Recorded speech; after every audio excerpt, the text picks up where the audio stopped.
The following programs were originally aired live, long before the advent of high fidelity, and they were recorded using a variety of means, from direct recording onto early audio tape and glass records, to simply placing the microphone of a wire recorder in front of the speakers of a radio playing the program.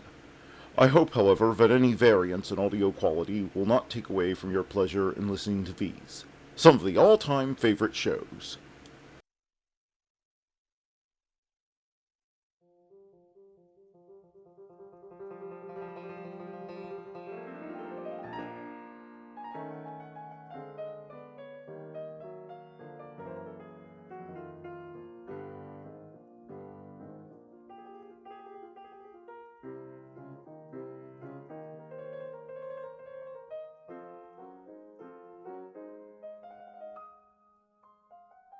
It is February the 26th, 2024. This is Matt from the past, welcoming you to nightly old-time radio shows. Let's get on with This Day in History. In 1616, Roman Inquisition delivers injunction to Galileo demanding he abandon his belief in heliocentrism, which states that the Earth and planets revolve around the Sun. In 1797, Bank of England issues first £1 note. In 1815, Napoleon Bonaparte and his supporters leave Elba to start a 100-day reconquest of France. In 1885, Berlin Conference gives Congo to Belgium and Nigeria to Great Britain. Those were some gifts. In 1935, radar, radio detection and ranging, first demonstrated by Robert Watson Watt. In 1991, Gulf War, coalition planes bomb Iraqi forces retreating from Kuwait, killing hundreds and creating the so-called Highway of Death. In 2005, Hosni Mubarak, president of Egypt, orders the constitution changed to allow multi-candidate presidential elections, asking Egyptian parliament to amend Article 76. In 1960, Vera Miles stars in Mirror Image episode of CBS anthology series The Twilight Zone. In 1917, first jazz records recorded. Dixie Jazz Band One Step and Lively Stable Blues by Original Dixieland Jazz Band for Victor Talking Machines Company in New York City. In 1839, first Grand National Steeplechase, Aintree Race Course, Liverpool. Jim Mason wins aboard 5-1 favorite Lottery. And that was This Day in History. Now let's get on with the shows.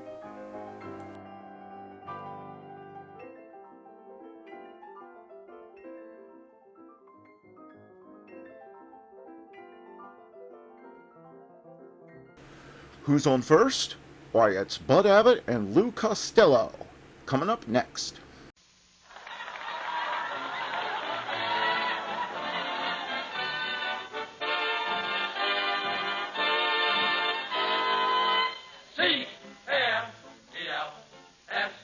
Costello program starring Bud Abbott and Lou Costello, brought to you by Camel, the cigarette of costlier, properly aged tobacco.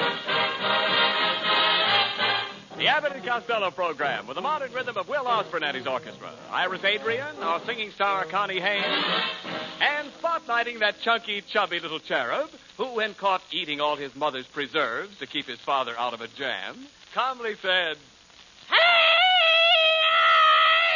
I'm a bad boy!"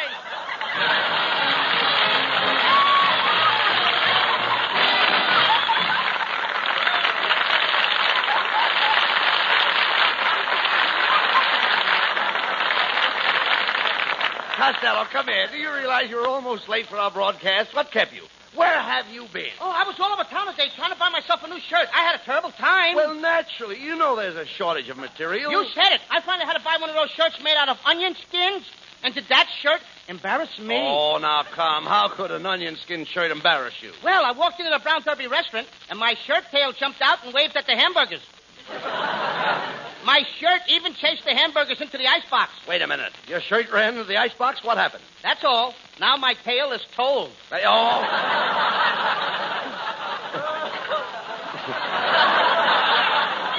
Doc, never mind that, Costello. Costello, you mean you kept me waiting here all this time while you were out buying a shirt? Oh, yeah, but I had to get one. I met a wonderful girl today, Abbott. You did? Her name is Gertrude Gigglewater. No. She's got a swell job, too, Abbott. What does she do? She scrubs the floors in the house on 92nd Street. You mean you've got a date with her? Yeah, you ought to see her. Beautiful. She's Betty Grable, Lana Turner, Lauren Bacall, all rolled into one. She is? Yeah, but the only trouble is when I unroll her, she looks like Boris Karloff. What are you doing with another girl, Costello? Well, what about your girlfriend? Lean against her. I had a fight with her. No. Yes. Lena sent me to a drugstore last night to get some makeup, but I made a mistake and got her a bottle of leg makeup. Leg makeup? Yep. When she put it on her face, she got a run in her neck. Boy, is she mad at me. I don't blame her. You mean your love boat sprung a leak? Sprung a leak. The whole bottom fell out. Costello, I think Lena knows about this girlfriend of yours. Yeah, she left this note for you. Here, you'd better read it. Okay. Oh, look. Dear Louis. Look how she spells Louis. L-O-U-S-E. Hey. Isn't that louse? You're reading right. Maybe it's Louse, French, you know. How do you spell Louse? L-O-U-S-E. It still spells louse, don't it? Read Lena's letter, please. Okay. Go ahead. I'll read it. Go ahead. I hear you are running around with another girl. I am coming over here, and I'm going to shoot you so full of holes you can button your vest from any angle. Lena wouldn't shoot at me. She's a college girl. She told me she came from Penn State. She must have meant State Penn. You dummy, that was...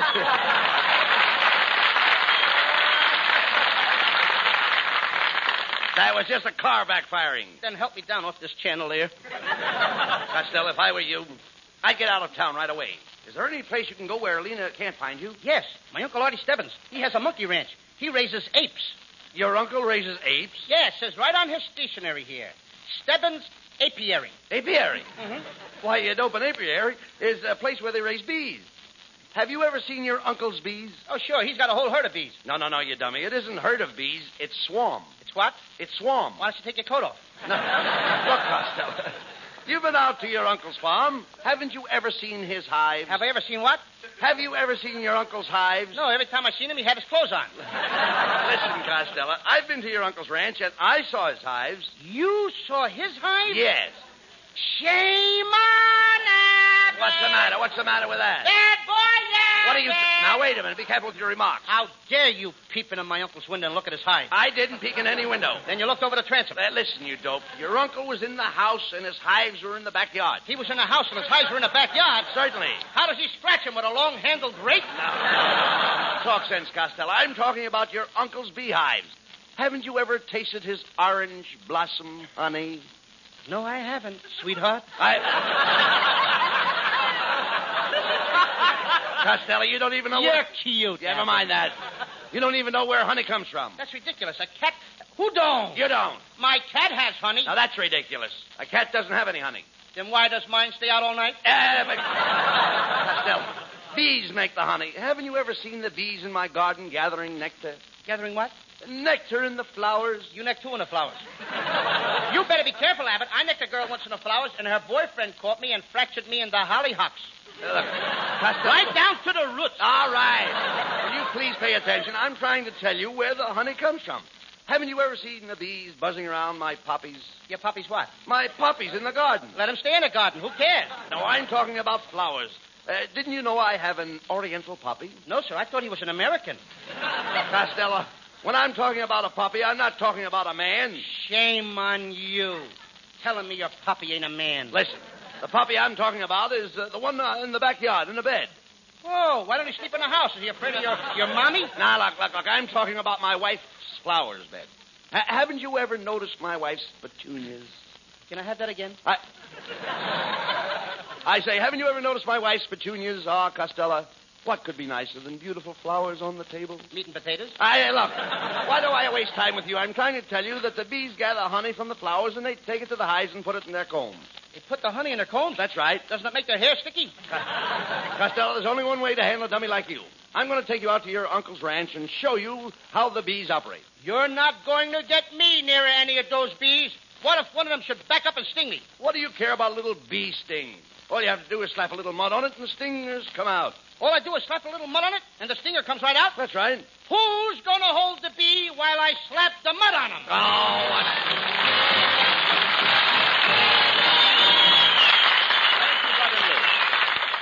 And now let's take a moment to go back 2,500 years or so to the wise old philosopher who said, Thrasius ine is hirotere ton logan. Actions speak louder than words. the same man, as it happens, who also said, Vira kalastos didaskalios esti. Experience is the best teacher. that man was Aesop, whose fables have been a bestseller for 24 generations. Can you think of a modern application of those two proverbs? Well, how about this? Experience is the best teacher. During the cigarette shortage, when smokers had to take what they could get, they tried more different brands of cigarettes than they'd normally sample in a lifetime. And that experience taught them, better than any claims, that the blend of costlier tobaccos in Camels is unique. And that's proved by the second proverb. Actions speak louder than words. For today, more people ask for Camels than ever before.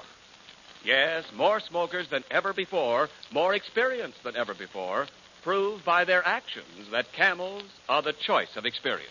C-A-M-E-L-S. The choice of experience. More people want Camels than ever before.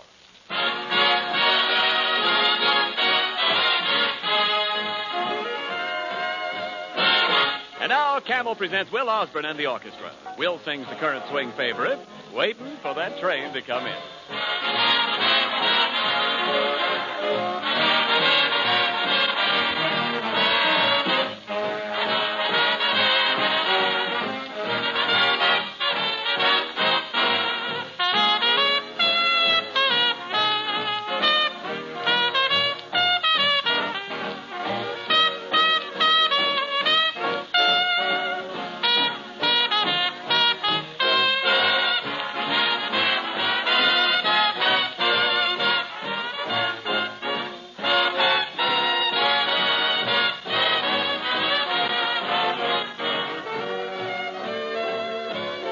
Waiting for the train to come in.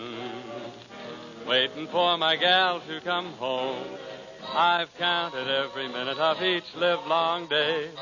Been so melancholy since she went away. I've shed 1,000,000 teardrops or more. Waiting for the one I adore. I'm waiting in the depot by the railroad track. Looking for the choo-choo train to bring her back. Waiting for my life to begin. Waiting for the train to come in. Waiting for the train to come in.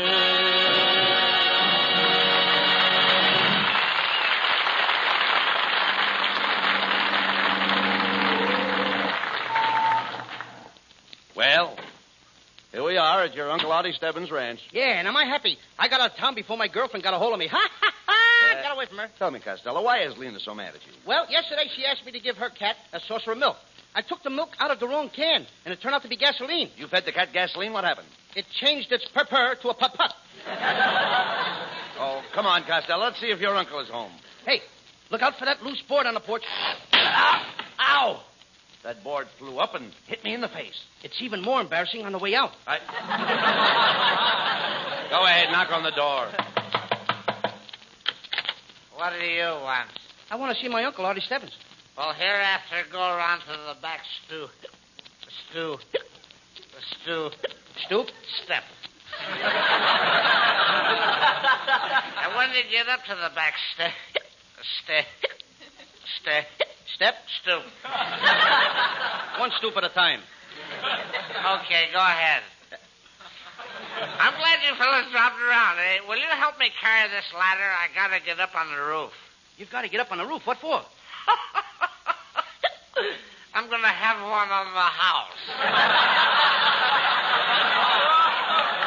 Hey, what's going on out there? Why, it's my little nephew, Louis Costello, and Bud Abbott. Hello, Mr. Stebbins. Hello, Mr. Stebbins. How are you? Come right in, boys. I was just going to sit down and eat. What was that? I always have a couple of shots before dinner. I like to get off a good joke. Well, get off that one before it hatches. Mr. Stebbins, I brought Costello out here to hide him from his girlfriend. Now, I hope you can put us up. Do you have a nice room with a bath? Not out here. All we have is a room and a path. I think I'd better wash my hands before I sit down and eat. Get away from that cow. Is that a cow? I thought it was funny. All that plumbing and no sink. Costello, you dummy. Haven't you ever seen a cow before? Are you kidding? I worked once on a dude ranch. It was so classy that even the cows wore slacks. The cows wore slacks? How did you milk them? I was a pickpocket. All right, you later. Don't cackle over it. Look, boys, if you're going to stay out here at my ranch, you better get acquainted. Here comes my foreman, Tex Mellonhead. Tex, meet Lou Costello, my nephew, and his friend, Bud Abbott. Hi, boys. All right, everybody works on this ranch. Come on, let's get busy. Hey, wait a minute. I didn't come out here to work. I haven't got the time. Oh, you haven't got the time, huh? Get a load of this Costello. He works in pictures. He's on the radio. He makes thousands of dollars a week, and I got to go out and buy a watch to tell him the time. Wait a minute. Look, Mellonhead, I didn't ask you to go out and buy me a watch. Oh. You don't have to buy me a watch. You want me to go out and steal one, huh? Did Go I on. ask you to go out and steal? Tell him. That's how I make my living. I'm not a foreman on the ranch. Say it. I'm a crook. I steal. Look, Mellonhead, you never stole anything in your life. Oh, I spent 15 years in Alcatraz for nothing, huh? Go on. While you're at it, tell everybody that I shot a cashier in the bank. Oh, I shot a guy. Start a rumor. I didn't start nothing. Say I shot a man. Go Why ahead. should I say you shot a guy? I swear, Mellonhead, you never shot the cashier. I missed him, huh? I I can't shoot straight. How do you like that? Now, what did I say? What did you say? Yeah. Get a load of him. Doesn't even know what he's saying, and he takes up my time. I should be doing my work, and you keep me standing here. Look, Mellonhead, I don't want you to stand here. Go take a walk. Oh, wear out my boots, huh? Okay, then take a ride. Take a bus. Take a streetcar. Go on, take a taxi. What's wrong with the train? I got nothing against trains. You wouldn't mention trains, huh? Why should I talk about trains? Now he's against the railroad. Stop the train. No more trains. Goes to show you. My brother was out of work for 11 years. This morning he got a little job on the railroad, a brakeman. Now Costello wants to stop all the trains just to throw my brother out of work. Who said anything about your brother not working, Mellonhead? Let your brother work. Let him work 365 days a year. Oh, he shouldn't even have one day off. Look, let him not work at all. He don't have to work at all. Now you want to make a bum out of him. Who wants to make a bum out of him? Poor man works and he can't even have one day off. Let him take a day off. Go ahead, let him take Thanksgiving Day off. Thanksgiving Day, the only day he gets double overtime, he lays them off. Will you forget about your brother? Fine thing. The only brother I got, he wants me to forget him. My brother, the man who introduced me to Marie, my darling little wife. Oh, now you're dragging my wife into the argument. I didn't even mention your wife, Mellonhead. Oh, you wouldn't mention her. My wife isn't good enough for you to talk about, huh? Go on. Tell him. My wife is a miserable, ugly old battle axe. Mellonhead, I've seen your wife. Your wife is charming. She's lovable. Very affectionate. Oh, so you're the guy. No, I'm not. I am not Come the on, guy. take off your coat. Fight like a man. Okay, Mellonhead, you got me good and mad now. You want to fight, huh? Yes. Well, I'll fight you. You meet me at the pool room at 8 o'clock. I'll trade punches with you. And furthermore, to show you I'm not afraid of you, Mellonhead, I'll let you take the first punch. In the alley? No, on the punch board. 5 cents a chance.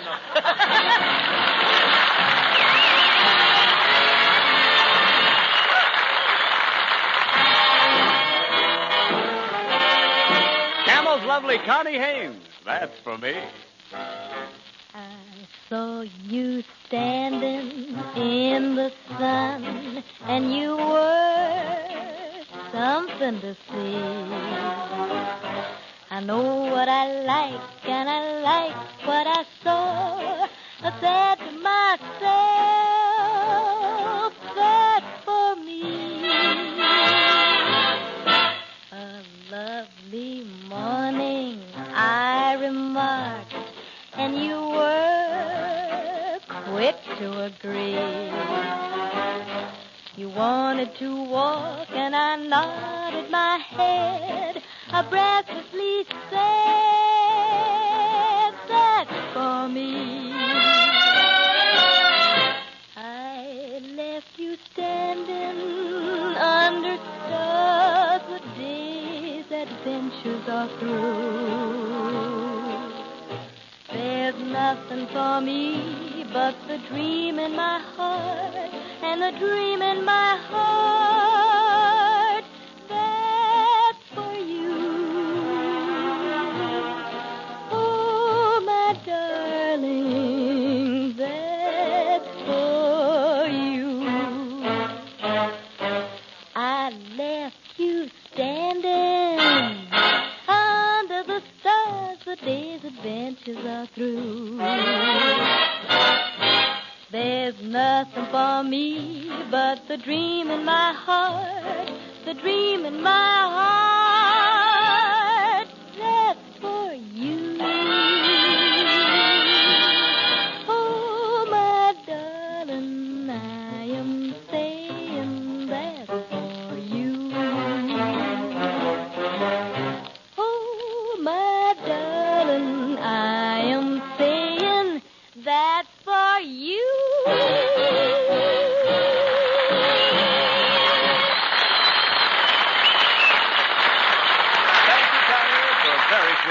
Very sweetly sung by a very sweet girl. Thank you, Ken, for a very sweet compliment. Oh, and thanks for the lovely flowers you sent. I suppose they prove you really mean the nice things you say, huh? Indeed they do, Connie. As Aesop put it, actions speak louder than words. That's why the actions of today's smokers mean so much. For a few months ago, when smokers had to take what they could get, most civilians tried more different brands of cigarettes than they'd usually buy in a lifetime. But now that smokers can choose their cigarettes again, well, their actions prove that they found no substitute for the fine, rich flavor and cool, soothing mildness of Camel's costlier tobaccos. More smokers today are asking for Camels than ever before. C-A-M-E-L-S. Yes, Camels, the choice of experience. Well, Costello, this is certainly the life. Isn't it wonderful up here at your Uncle Artie Stebbins' ranch? Oh, Abbott, what a climate. It is. Where else can you jump out of bed in the morning and fill your lungs with that fresh California fog? Well, I'd feel good, Lou. I'd really feel good if it wasn't for one thing. I had a terrible nightmare about a flood. All night long I was gasping and fighting for my life against a raging torrent of water.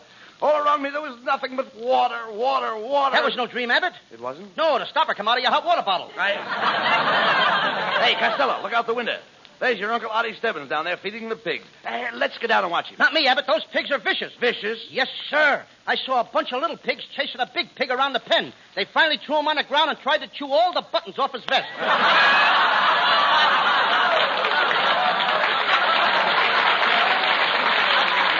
Will you talk sense, Costello? Tell me something, Abbott. What? Do little pigs have little babies? Oh, of course they have little babies. That's funny. I always thought they had little pigs. All right. What's the matter with you, Costello? Why all this silly talk? Oh, I guess it's because I got away from Lena Gester. And she can't find me way up here at my uncle's ranch. How can you talk that way against Lena? I think she's different. She has such a cute little button nose. Yes, but why does it have the button on her lower lip? Say, Costello, who's that getting out of that car? That's my old friend, Scotty Brown. Get a load of him, Abbott. He's all dressed up in a cowboy outfit. Hiya, laddie. Hi, Scotty. Coyote and a brobrick a long little doggy. Scotty, old boy, what are you doing up here at the Stebbins Ranch? Well, I heard you laddies were up here, and I came for a horseback ride. How do you like these nice woolly chaps I'm wearing? I made them myself. Woolly chaps. Looks like a suit of long underwear. Well, confidentially it is. I took a comb and roughed up the fuzz. Turn around, Scotty, and let's see the rest of your outfit. Come on. Okay. Pretty snazzy, eh, laddies? Oh, say. Hey, wait a minute, Scotty. You've only got one spur. Did you lose the other one? No, I only bought one. If you spur one side of the horse, the other side has got to go, too.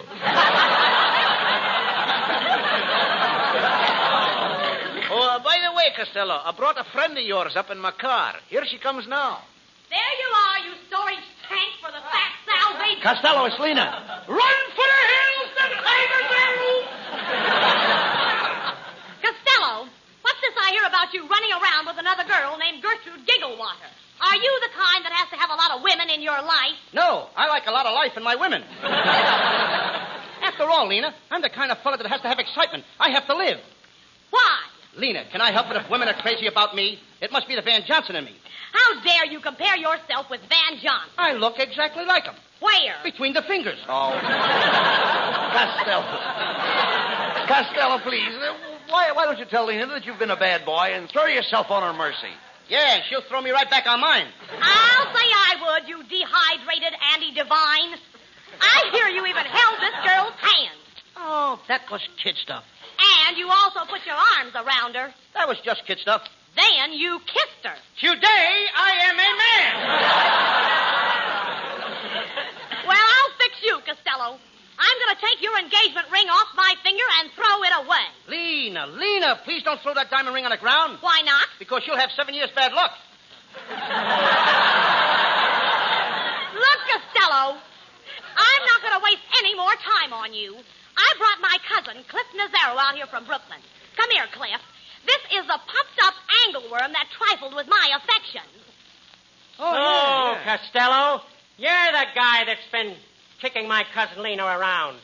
Dragging her all the way out here from Brooklyn and then making a fool out of her. Do you realize that you've broken this little girl's little fabric former cover? And you took her tender little cabin road apprentices and put them right to the former of the beach. And you tore it to pieces, and finally you tramped all over the cabin reefs and put the cabin reefs in the hip and give us several part of I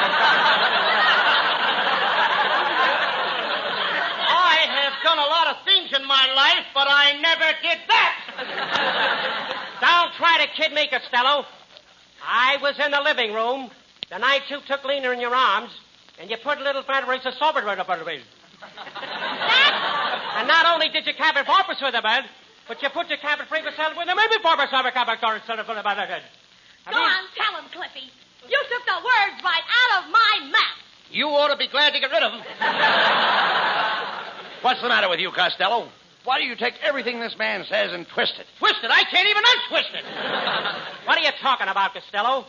After all, I just told you I saw you take Lena, and you put your arm around her little camera porpoise first, then you cover emphasis. Not the men, but you put the kind of emphasis over the middle arm parts, and then all of a sudden you cram it up and the freedom of the Bible, and that's it, plain, unvarnished truth. Unvarnished? You sound like you're shellacked. There you go, insulting the man. I can't understand you, Costello. You can't understand me? Well, listen to him. Now, where do we go? Listen here. Do you realize that I got up out of a sick bed to come out here? There I was lying there with a cabin roll for representative.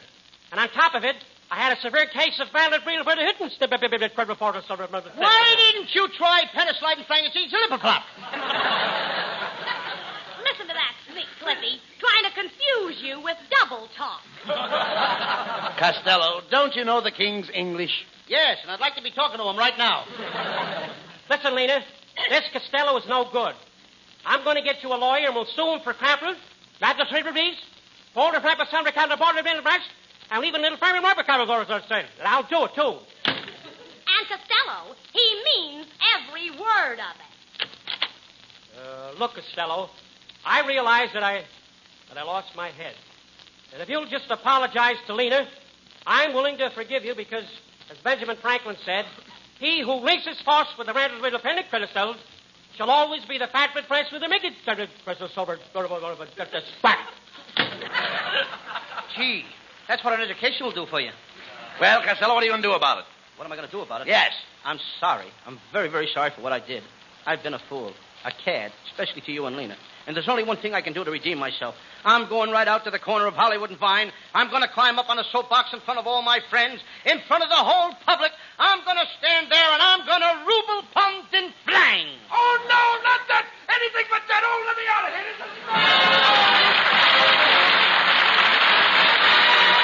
Abbott and Costello will be back for Camel Cigarettes in just a moment. And now this week's salute in the new series of salutes to the man who won the victory. Tonight we salute the 83rd Ohio Division, gallant veterans of Italy, France, Dusseldorf, and Magdeburg.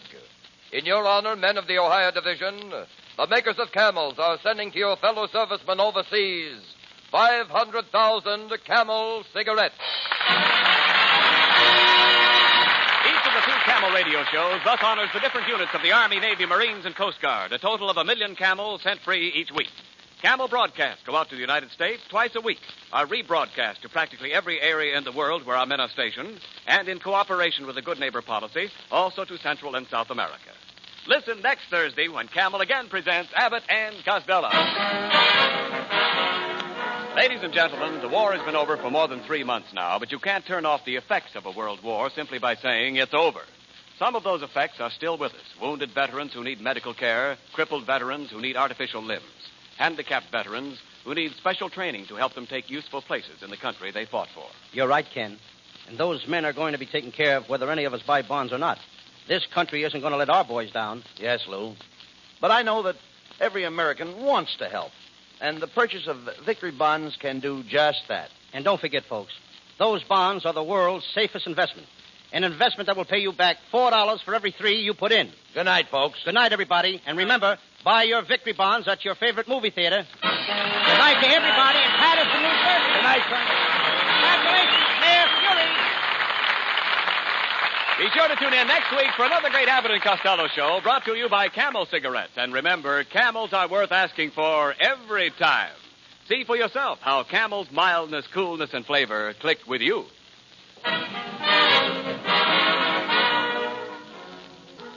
Long before the coming of the white man, Smoke peace pipe, great warrior. the American Indian smoked peace pipes. Today, any pipe is a peace pipe with Prince Albert in the bowl. For Prince Albert is as peacefully cool and stingless as it is flavorful, fragrant, and mild. A special no-bite treatment gets rid of parch and tongue bite. Crimp cut for slow, lazy burning, cooler burning. Yes, so mild and cool that more pipe smokers smoke it than any other tobacco in the world. That's Prince Albert. Man, it's made for you. Try it soon. And be sure on Saturday night to tune in the great Prince Albert radio show, Grand Ole Opry, coast to coast on NBC.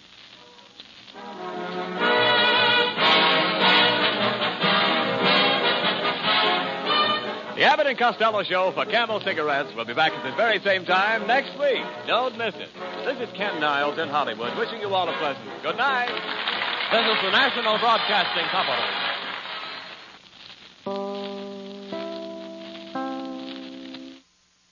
Now let's join a true legend of American comedy who also entertained troops for nearly 60 years, Bob Hope. The Bob Hope Show.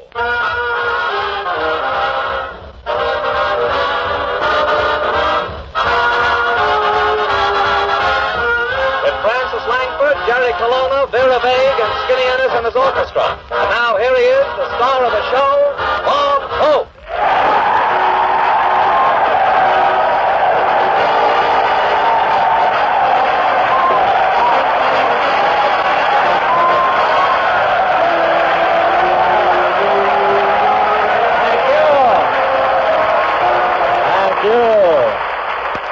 Thank you. Stop beating that spam together. How do you do?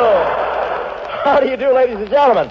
This is Bob broadcasting for the Troop Carrier Command of the Sedalia Army Airfield near Kansas City, Missouri. Hope.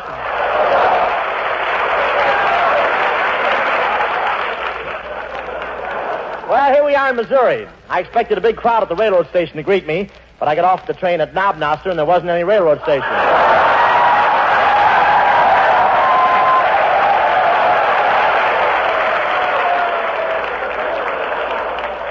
Knobnoster. That town isn't big enough for 2 words. Before you get to Noster, you're in Warrensburg. And then where are you? But this is Missouri, great mule country around here.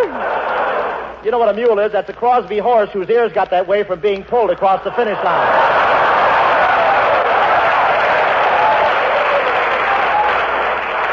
To come down here on one of those Missouri mules, but he wouldn't budge, so I got off and tried to push him. I can't tell you what happened, but I became the first airborne civilian in history.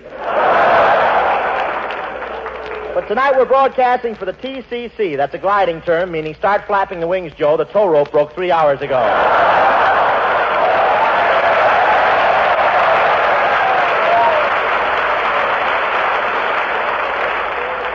Yes, sir, these are the boys that tow the gliders. You know what a glider is? That's an orange crate that made good. And these gliders are really easy to handle. Yes, sir, you can land them on a dime and get 9 stitches change.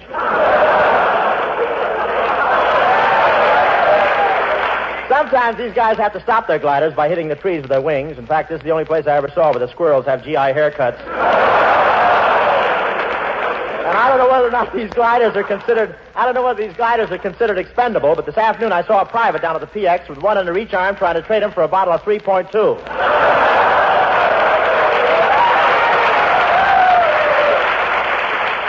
I went up in one of those gliders today. I wasn't exactly scared, but the wings fell off and my pulse kept the plane in the air. Then they asked me to make like a paratrooper, and I showed plenty of spunk. In fact, I took on the whole crew before they shoved me out. I won't say these fellas fly low, but I jumped and started counting, but I only got as far as 3. I couldn't count any higher because of the dirt in my mouth. And today they took me on a tour of the base here, and I said to one sergeant, "Nice barracks, aren't they?" And he said, "Those aren't barracks, and quit talking so loud, you'll scare all the cows."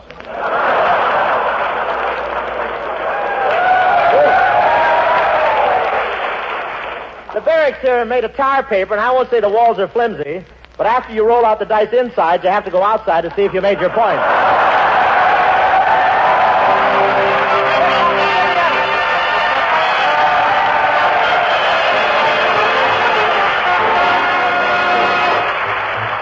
Got a date with an angel. Got to meet her at 7. Got a date with an angel. I'm on my way to heaven. She's so lovely to start me, and whatever betide me, got an angel to guide me, so I'm on my way to heaven. Soon I'll let the dogs ring out, and the choir will sing out. When the pearly gates swing out, oh, she'll beckon to me. I've been waiting a lifetime for this evening at 7. Got a date with an angel. I'm on my way to heaven.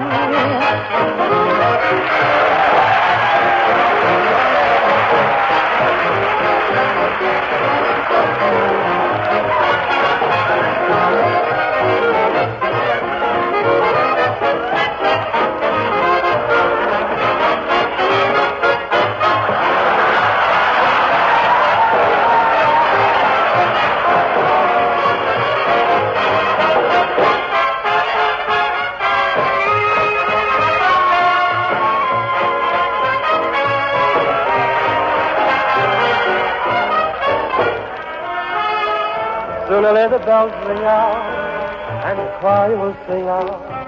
When the pearly gates swing out, oh, she'll beckon to me. I've been waiting a lifetime for this evening at 7. Got a date with an angel. I'm on my way to heaven.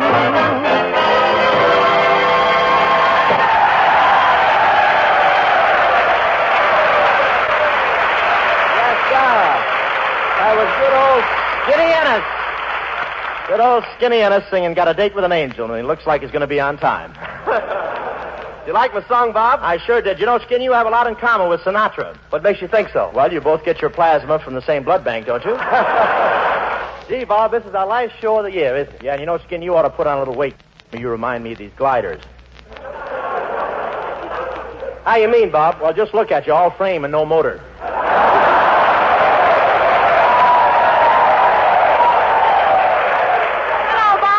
Well, Frances Langford, how are you, darling? Just fine. Say, what a dress. As usual, you're looking great. Thanks, Bob. The same to you. You mean as usual I'm looking great? No, as usual, you're looking. Yeah. Well, I got a lot of fellow spectators out there, too. Say, that dress is new, isn't it? Yes, Bob. It's the end of the season, and it's sort of a going-away dress. Going away? It looks like part of it already went.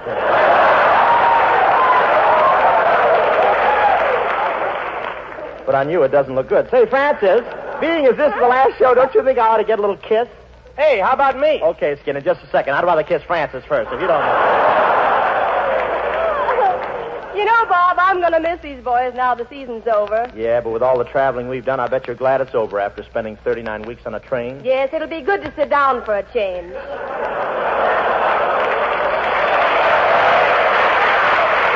Well, got to put a uniform on like I do, you know. Don't you think I look good as a whack, huh? You know, it's been a wonderful year, hasn't it, Bob? You had a lot of fun playing in those golf matches with Bing Crosby to sell war bonds. Yeah, but I'm through with Crosby, Francis, after that match in Chicago last week. He stole my golf bag, you know. Why, Bob, that seems impossible. How do you know it was Crosby who took your golf bag? Well, I went out to the racetrack next day, and one of his horses was eating out of it.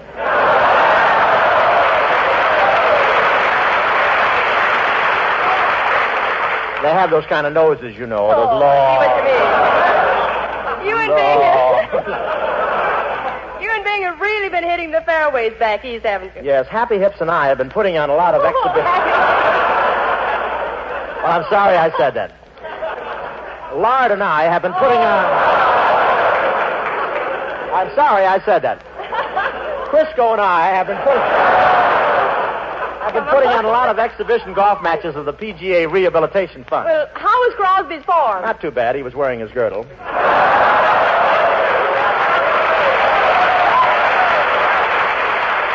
Really? His own, or did you lend him one of your spares? Francis, why do you always stand behind Crosby? Do you like him, or is it just because it's so shady back there? He burns coal, too, you know.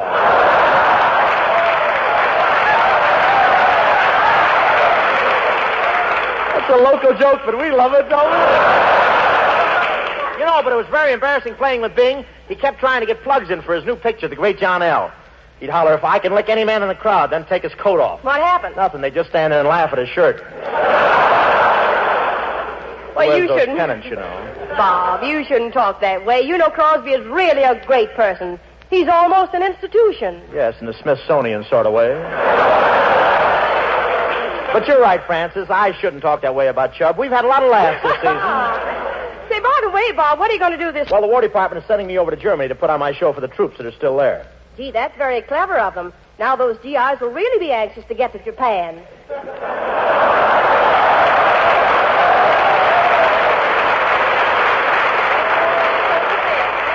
You got relatives here? Say, Bob, I hear you're going over about boats this time. That's right, Skin. Ain't you afraid of that Maldemir? What's Maldemir, Skin? Why, Bob, that just means... Never mind, Francis. I want to see if Skin knows. What's Maldemir, Skin? See, this is what I've been telling you, Bob. If we had rehearsals, we could sit down and figure out this stuff.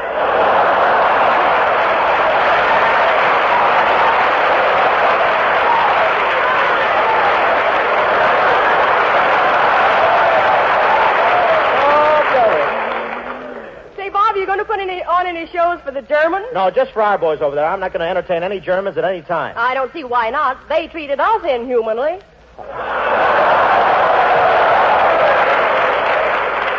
Francis, show me that line in the script. Just let me see. Right there. That's what I get for holding rehearsals in the top hat. Say,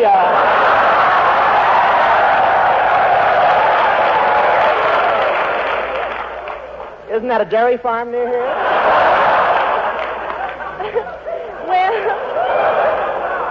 Well, Bob, I guess it's about time to say au revoir. Yeah, it's the last season, the show of the season. We better say goodbye, too. Well... I'm not going to read it again. It just stays that way. Wrong. You know how stubborn I am. I said it and I'm glad. Well, au revoir, Bob. Au revoir? Yes. What's that? What's that? Well, that means this is the end in French. Well, Francis, Knobnoster.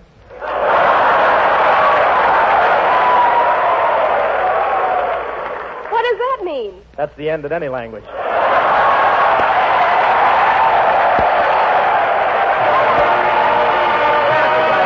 You belong to my heart.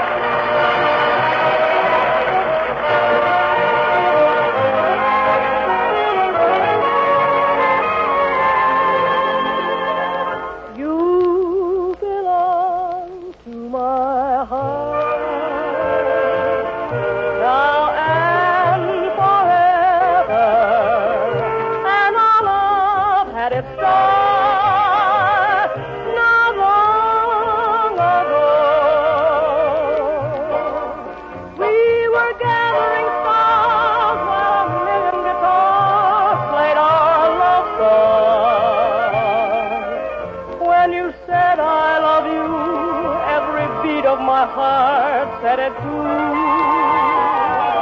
'Twas a moment like this. Do you remember? And your eyes through a kiss when they met mine. Now we own all the stars and a million guitars are still playing. Darling, you are the song and you'll always belong to my heart.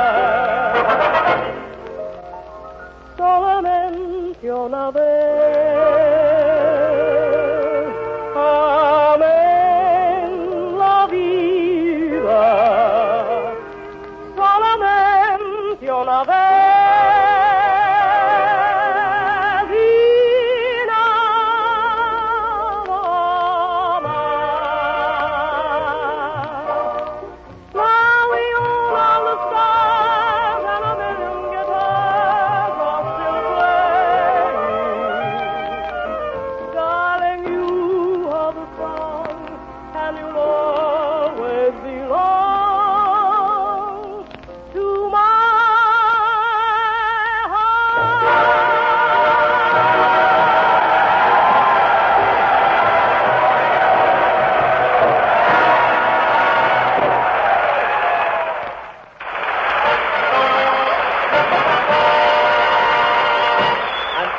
I'm just kidding, Chuck. Go ahead, take it.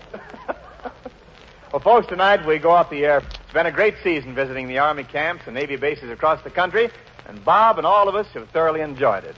Yes, sir, as far as the GIs are concerned, Bob is another George Washington. First in war, first in peace, and the last to leave the mess hall.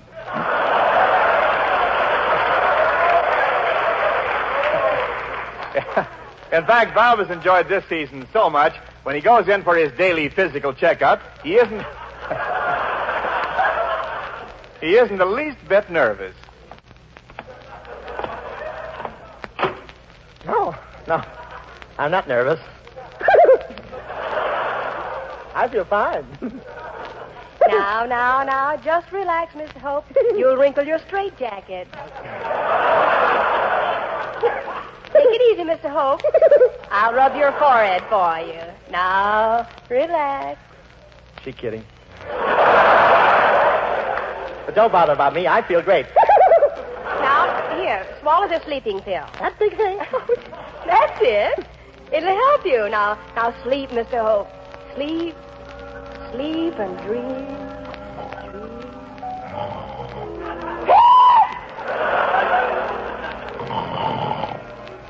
39 weeks in the air. Nothing but soldiers. Sailors. Soldiers to the right of me, Marines to the left of me, soldiers in front of me, sailors in back of me. What a crap game.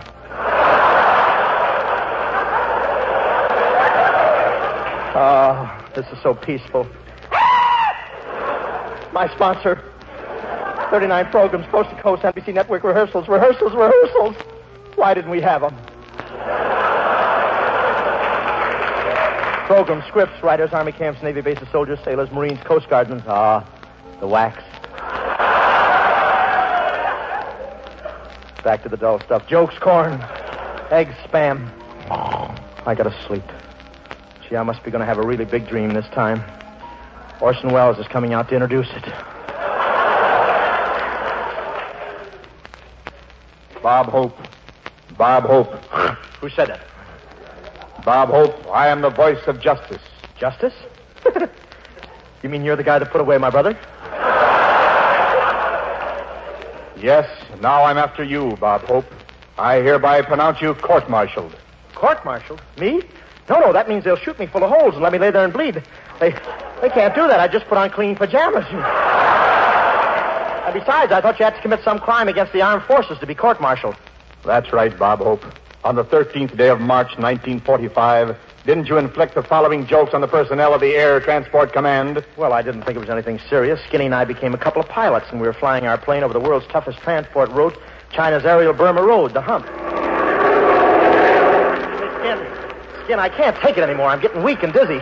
Sick at my stomach. Skin, I'm blacking out. You'll have to take over. Okay, Bob. I'll finish the cigarette for you.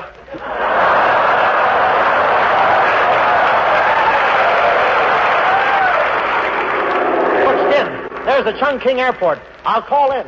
Pilot to control tower. Pilot to control tower. Control tower to pilot. Control tower to pilot. Pilot to control tower. Control tower to pilot. Pilot to control tower. Not much of an ad-libber, is he? Hello, Hope. I'm Colonel Colonna. Professor, you a colonel, I'm a gas. A gas? Is that better than a PFC?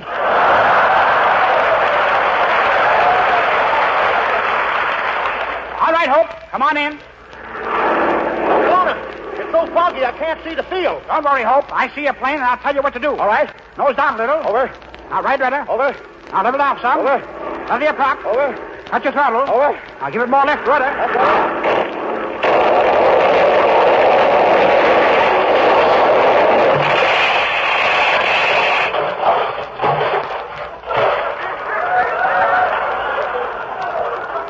Good. Now, let your wheels down.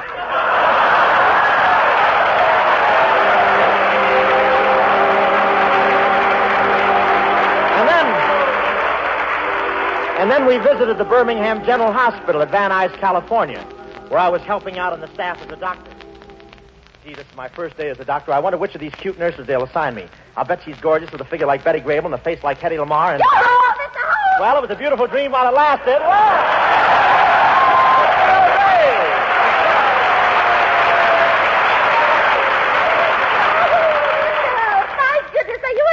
Now. Yes, I'm a doctor. Don't I look spick and span? I don't know about the sickness, Earl, but you've sure got enough span.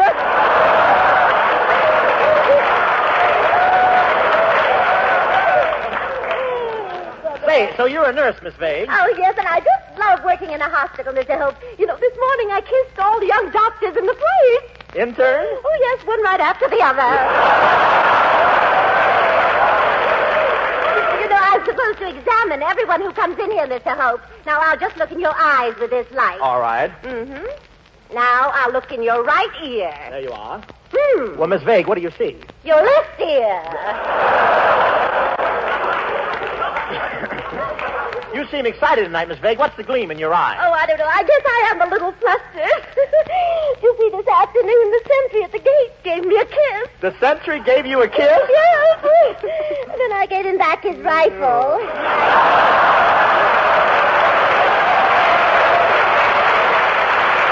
Well, gee, you know, that's wonderful perfume you're wearing, Miss Vague. What's it called? Open the cage door. That perfume is called Open the Cage Door? Yes, it brings out the beast. You see, I know all the old tricks. Yeah, well, you should. You're one of them. Oh, well, bless your heart, Mr. Hope. You know, I know we're traveling in the interest of the war effort, but tell me, is your trap necessary?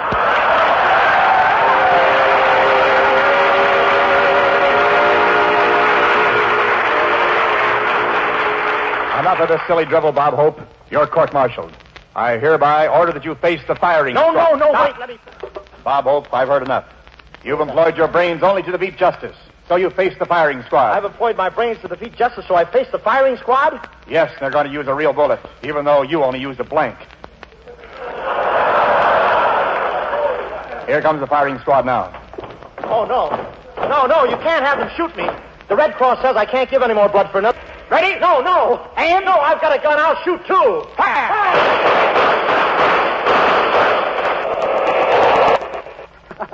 Well, we finished the season with a bang, did we? Now, in the time remaining, let's listen to Skinny Ennis and the band.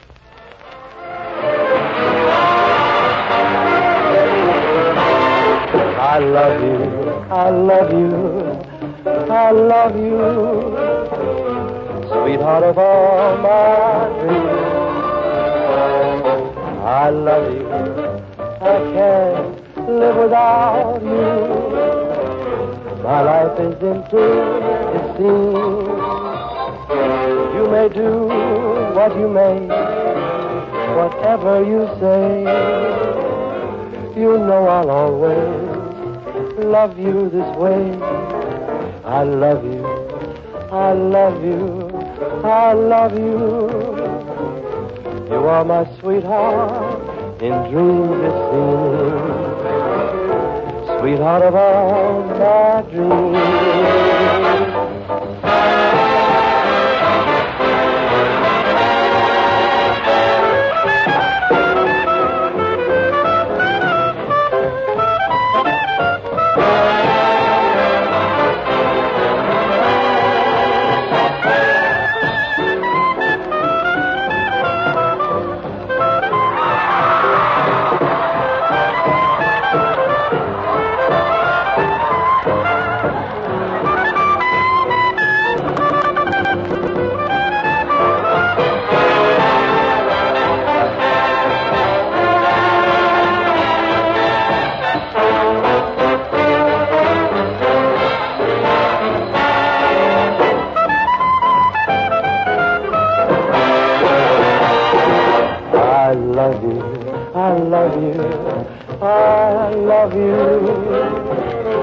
You are my sweetheart, in dreams it seems, sweetheart of all my dreams.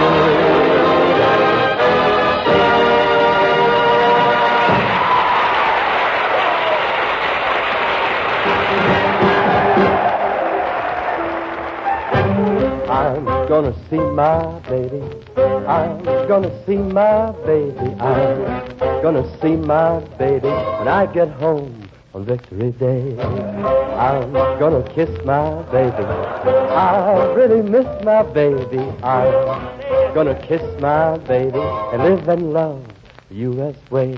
Female, all right, women, just have something to say. But female, not like women.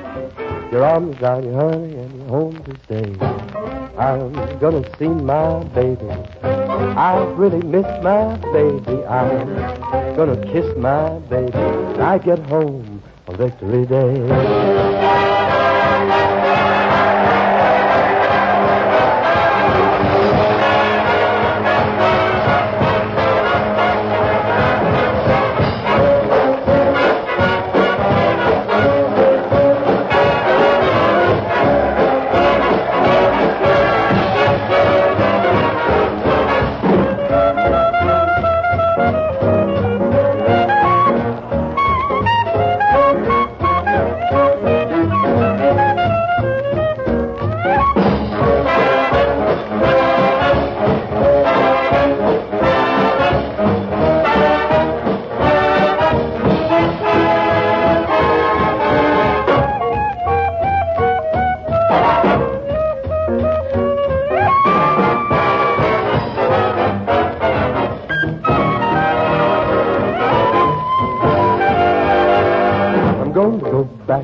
Double track, see my friends down on the main stem.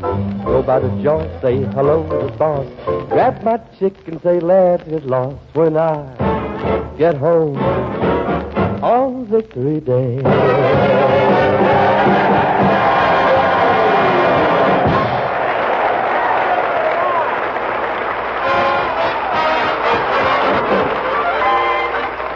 When I've got my arms around you and we're going for a walk, must you yatta-ta, yatta-ta, yatta-ta, yatta-ta, talk. When we're sitting close together in a cozy taxi cab, must you yatta-ta, yatta-ta, yatta-ta, yatta-ta, gab. Aristotle, mathematics, economics, antique chairs, the classics, the comics, darling, who cares? There's a brand new moon this evening, and the weather should be fine. If you yatta-ta, yatta-ta, yatta-ta, yatta-ta, same old line, I'll politely close your lips with mine.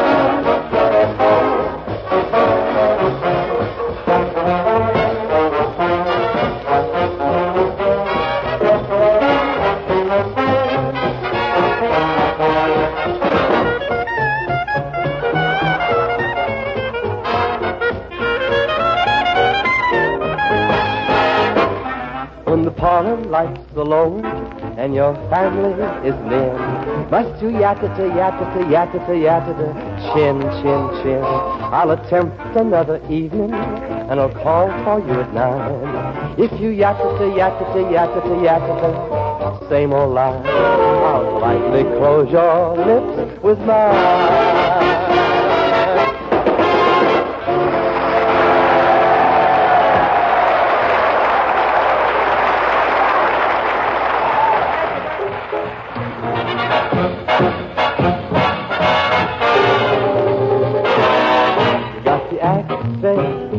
Situate the positive, eliminate the negative, latch on to the affirmative, don't mess with Mr. In-Between.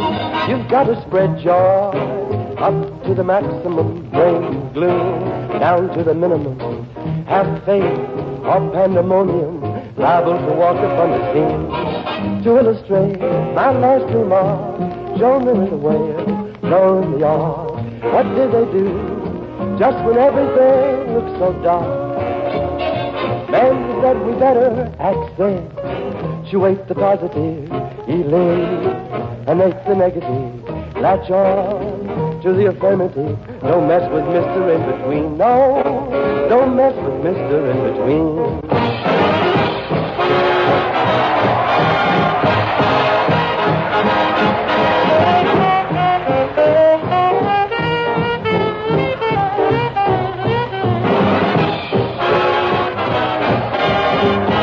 This is the Armed Forces Radio Service.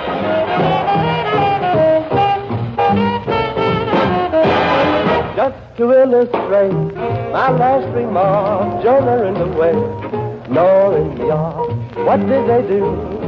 Just when everything looked so dark, and they said we better accentuate the positive, eliminate the negative, latch on to the affirmative. Don't mess with Mr. In-Between.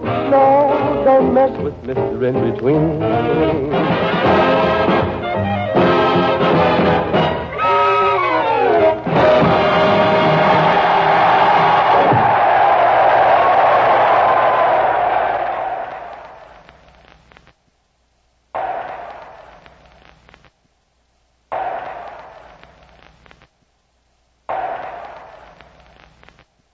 True crime stories of the 1940s and 1950s are up next with Jack Webb's Dragnet.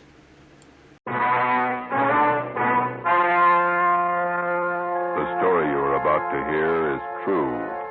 Only the names have been changed to protect the innocent. Fatima Cigarettes, best of all long cigarettes, brings you Dragnet.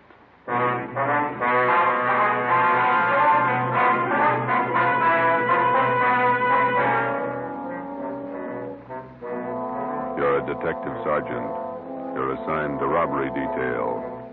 Vicious gunmen have committed assaults, robberies, attempted murders. Their victims, Army officers stationed in your city. Your job, get them. If you want a long cigarette, smoke the best of all long cigarettes. Smoke king-size Fatima. Fatima is the long cigarette which contains the finest Turkish and domestic tobaccos superbly blended to make Fatima extra mild. And that's why Fatima has a much different, much better flavor and aroma than any other long cigarette. That's why Fatima has more than doubled its smokers coast to coast. So, enjoy Fatima, the best of all long cigarettes. It's wise to smoke extra mild. Fatima. It's wise to smoke extra mild Fatima.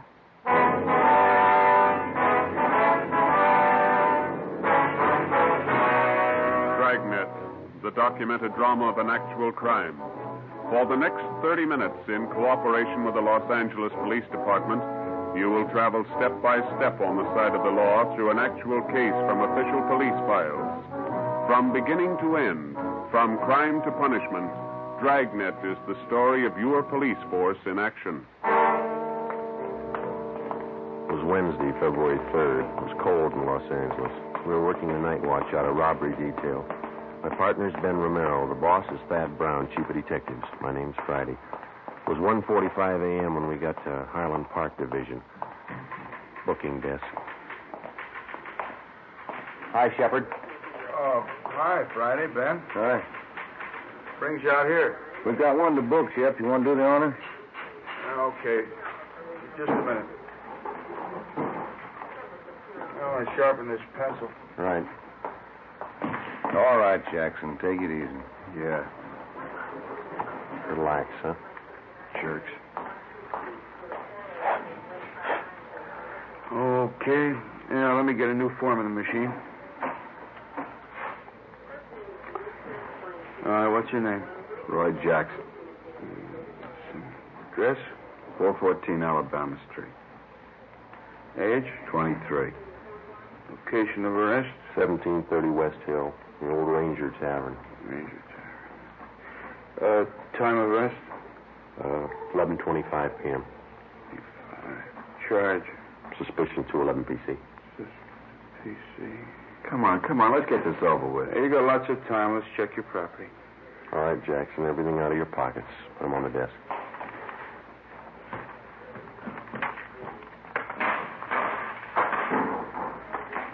What about my kids? You won't need them for a while. Put them on the desk. There. Oh, you forgot your watch. Take it off. All right. Yeah, that ring, too. Yeah.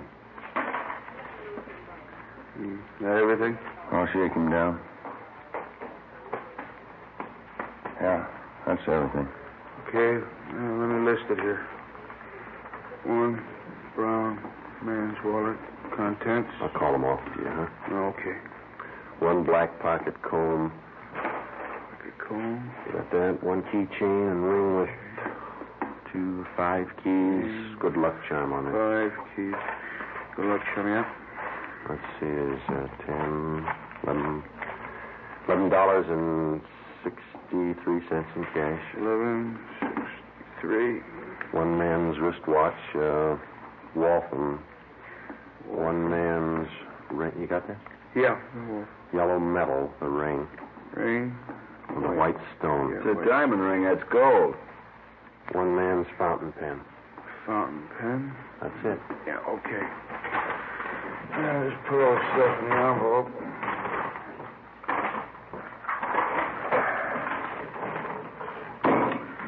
Okay. Get me a booking number, will you, Jimmy? Here's a receipt for your stuff, Jackson. Itemized. Yeah. And here's your copy, fellas. Thank you, Shep. Murdoch, Yes, Sergeant? got one for you. You got a slip on? Yeah, here. Thanks. Let's go. Wait a minute. You got nothing else to say, huh, Jackson? Been yapping at me for 2 hours. I told you all I'm going to tell you. 6 robberies, 6 assaults, 3 attempted murders. It's a tough rap to stand alone. What about your pals? You got my story. Okay, take them. Oh. Stubborn. Yeah. We better get the arrest on the teletype. All right. What? 2 a.m. It's a long day. It's Thad Brown coming in the door. Yeah. All right, Chief. Hi. What are you doing out here this time of the morning? On my way home. Thought I'd drop by and call the office. Forgot something. About Jackson. Do any good? Not much. He's got a story. He's sticking to it. Where'd you pick him up? Bar on Hill Street. We booked him here. It's out of the way. Jackson finger any of the gang? No, questioned him 2 hours. You think you got a smoke? No. Yeah. Here you go. Well, let's go in this office. Sit down a minute. It's a good idea. My feet are killing me. Pretty hard to figure this thing. All right. Yeah. Thanks. Gang of cheap hoods, armed to the teeth, slugging, shooting their way around town, coming from all directions. We got it fairly well narrowed down, and 9 out of the 10 jobs they pulled, they operated either in San Pedro, the central area, or Hollenbeck. Still haven't any idea why they pick Army officers for their victims. Jackson wouldn't tell us why. The MO still the same? They haven't switched? Not a bit. The hold-up men still dress as Army enlisted men. They steal a car, offer rights to officers, slug them, rob them, then shoot them. Same thing, 10 times over. Has the Army checked their personnel out at the fort? Keeping tabs on as close as possible. I don't think it's the work of any bona fide enlisted men, though. Well, we'll haul out Jackson and talk to him again in the morning. Maybe he'll be ready to tell us something by then. I'll stay after him. If you need any more men from Metropolitan to help out on this thing, let me know. Okay, Skipper. You better make that call and get home. Late. Yeah.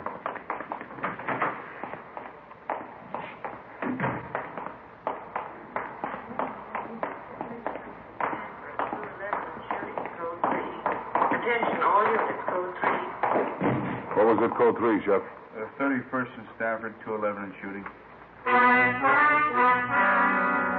Chief Brown, Ben, and I got to the scene at 2:20 a.m. An ambulance was already there, along with 2 cruiser cars and a half a dozen curious onlookers. Lying face down on the dirt road about 15 feet off Stanford Avenue was a man dressed in an Army officer's uniform. He wore first lieutenant bars. His blouse had been half ripped off, and the side of his face was bruised and swollen. The back of his head showed the results of a vicious beating. There were 2 bullet wounds in his left shoulder. A few feet away, sprawled out on his back, was a major. He'd been brutally beaten, but he was still conscious. While the ambulance attendants gave first aid, we questioned him briefly. Both bodies were lying 30 feet from the interurban railway tracks. Feel up to telling us how it happened? Hit me on the off, the gun. Can't talk too well. No, don't try to get up, Major. How's Lieutenant Kelly? He was with me. He'll be okay. They're getting him in the ambulance. We were hitchhiking downtown, Kelly and me.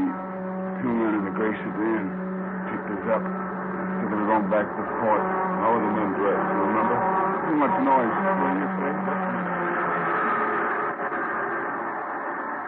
What was that? The PE train going by. Now, can you tell us about it? Enlisted men. One is a tech sergeant, another one private.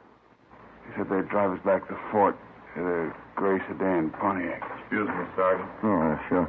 I'll have to take care of those face wounds. You can go ahead. Okay.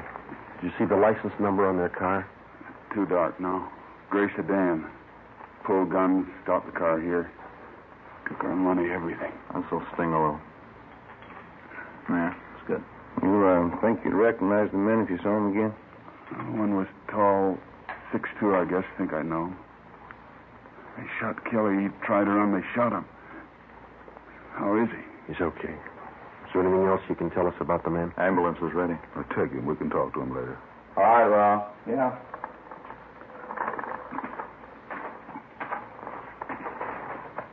All right, easy. Okay, let's go. It's not getting any better. I'd sure like to cut him up, don't they? A pretty good set of footprints over there. Tire impressions. Better call the crime lab. Yeah. 2 men in a gray sedan. How does that match up? Same MO, Army officers. But one of the gunmen was tall. Mean anything to you? Well, most of the other victims gave us that description. Either the same tall guy works most of the jobs, or he's got a twin brother. The stats office make a run on the description for you? 4 different times. Nothing yet. I'd better get this new information on the air right away. Yeah. We steal a different car for every job, and the morning after we find the car, usually clean, no prints. This thing doesn't add up in my book. Army officers aren't loaded with... I said Army officers aren't loaded with dough. These punks are after something else besides money. What do you mean? Well, for every dollar they steal, they break a bone. How does that shape up to you? You think they like to draw blood? I think so. I think they're pointing for murder. What's the motive, Chief? Oh, forget the motives. I don't care what their reason is. Somebody's robbing and shooting. It's our job to stop them. That's the trouble with motives. How do you mean? They always show up after the murder. 2:40 a.m. The crime lab crew arrived and went to work searching the area for evidence and taking casts of the footprints and tire impressions. The chief of detectives, Ben, and I drove back to Georgia Street Receiving Hospital in time to watch the doctor remove 2 .38 caliber slugs from the shoulder of one of the victims. From his ID bracelet, he was identified as Harold Kelly, First Lieutenant Signal Corps, U.S. Army. The other victim was Major Richard Farmer, Signal Corps. I initialed the slugs for evidence, and then we drove back to the crime lab and dropped them off. The next morning, before they were transferred to a military hospital for further treatment, we talked with Lieutenant Kelly and Major Farmer, and filled out a robbery report and one for a crime against person. At 5 minutes past 10, we checked back into robbery detail. Better see if we can get a stenographer in here. There's a lot of paperwork to catch up on. Yeah, I have to learn short. Romero, Joe? Yeah, Ed? Come in a minute, will you? Right. I picked up the gray sedan using that job last night. Where? Out on Laguna, about a block from Echo Park. They find anything? Nothing. The boys from Leighton Fingerprints called just before you came in. They dusted the car inside out. No luck. That Roy Jackson we picked up last night. Has Homicide got the stakeout on his apartment? Yeah, Fremont and Tetrick. Nothing yet. What'd you find out at the hospital this morning? Well, we talked to Lieutenant Kelly and that Major Farmer again. They're still in bad shape. You have anything to add? No. We got their crime reports and a list of the property taken, gave it to the pawn shop detail to put on the stolen property list. What are the hold-up men doing with all the stuff they grabbed? Watches, cigarette cases, men's jewelry? It's all on the stolen property list. Pawn shops have been alerted. It's not showing up. Robbery, Walker. Yeah, just a minute. You, Joe. Oh, thank you. Friday. Kelly. Yeah. We'll meet it. Bye. Lee Jones. He just ran a make on the 2 slugs they took out of the lieutenant's shoulder. Yeah? They came from the same gun that wounded 4 of the other victims. Figures. How about the footprint cast they took out there last night? No, it didn't work out. Lee said he tried matching them up with that set of prints we came across on that job Sunday. There's no match. All right, G. Bad. Sit down. Thanks. Fellow man yet, Walker? Not yet. Just going over last night's case. What do you got? Walker and I were talking over this morning before you two checked in about these hitchhike bandit jobs. Yeah. We tried everything short of a blockade to grab the hold-up men. It's obvious it's not working. How about the Army brass? They're doing all they can already. It's up to us. We're going to need more men and better coverage. What are you figuring on? System decoys planted around the city and every area these hitchhike bandits have been operating in. Doesn't take a lot of men, isn't it? Be worth it if it pays off. About 50 or 60 men should do it. They'll be dressed as second lieutenants all the way up to colonels. They'll travel in pairs. They're going to bunk out at the fort? If we can arrange it, yeah. They'll be instructed to hitchhike their way around town. Bulk of them will operate between 8 p.m. and 6 a.m. What kind of support they're going to have? You men in robbery and homicide. I'll have a special detail of cars Metropolitan Unit to help cover the unprotected spots. When does it start? Tonight. No use waiting. You fellows might as well pass the word down the line. No time off till the gang's locked up. Okay. We got to get those punks and get them fast. We got the men and the machinery, so there's no reason for not stopping them. No excuses. Understood? Yes, sir. Excuse me. Robbery, Walker. Oh, hello, dear. Yeah, I know, but I can't make you anything. Let's go, Joe. We'll have to. You just go right ahead and we'll have to explain things, I guess. Here. What's that? A nickel. Call yours. 8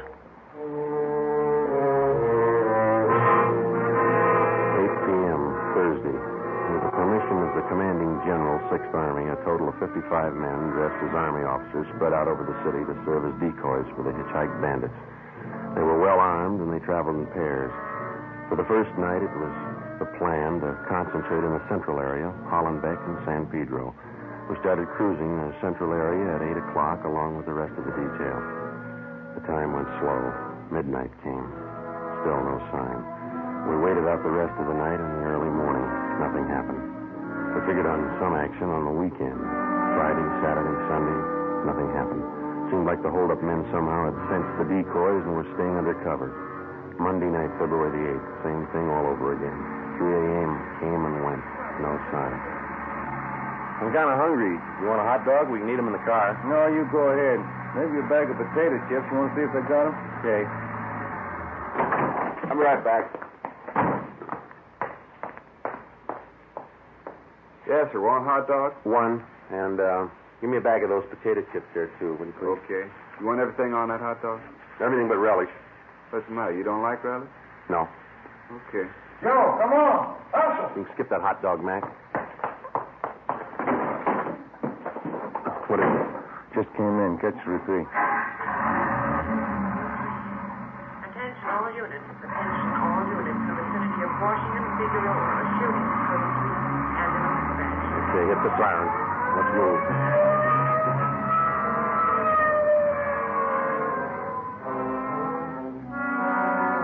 When we got to the scene, neither of the 2 victims were identified as police decoys. One of them had already been placed in the ambulance. Ben went over to talk to him. The second victim was still lying in the street, his chest riddled with bullet wounds. 2 figures bent over him. an ambulance attendant, and a priest. That heavenly Jerusalem where God shall wipe away the tears from your eyes, where there shall be no more sorrow, no more sickness, no more death, where you will live forever in possession of that happiness which the eye hath not seen, nor the ear hath heard, neither hath it entered into the heart of man what things God hath prepared for them that love him. Things that up, Joe. Hitchhike game. Yeah. The victim can't help us much. How about this man? Wait a minute. In the name of the Father, and of the Son, and of the Holy Ghost.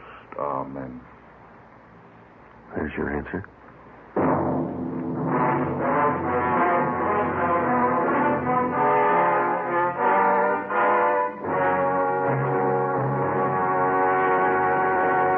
You are listening to Dragnet, the case history of a police investigation presented in the public interest by Fatima Cigarettes. If you smoke a long cigarette, it will be in your interest to listen to a typical case history of a Fatima smoker. It's the case of Miss Shirley Gelman, trained nurse in the city of Los Angeles, California, and this is her actual signed statement. Hospitals are short-handed these days, and nurses are working under pressure. I found king-size Fatima just perfect when I'm off duty. They're extra mild, and even in the wee hours of the morning, Fatima tastes just fine. I urge all my friends to buy them. I agree, it's wise to smoke extra mild Fatima. And more smokers are discovering this every day. Actual figures show Fatima has more than doubled its smokers coast to coast. So enjoy Fatima yourself. The long cigarette, which contains the finest Turkish and domestic tobaccos, superbly blended to make it extra mild. You will prefer Fatima's much different, much better flavor. You will agree. It's wise to smoke extra mild Fatima. It's wise to smoke extra mild Fatima. The best of all long cigarettes.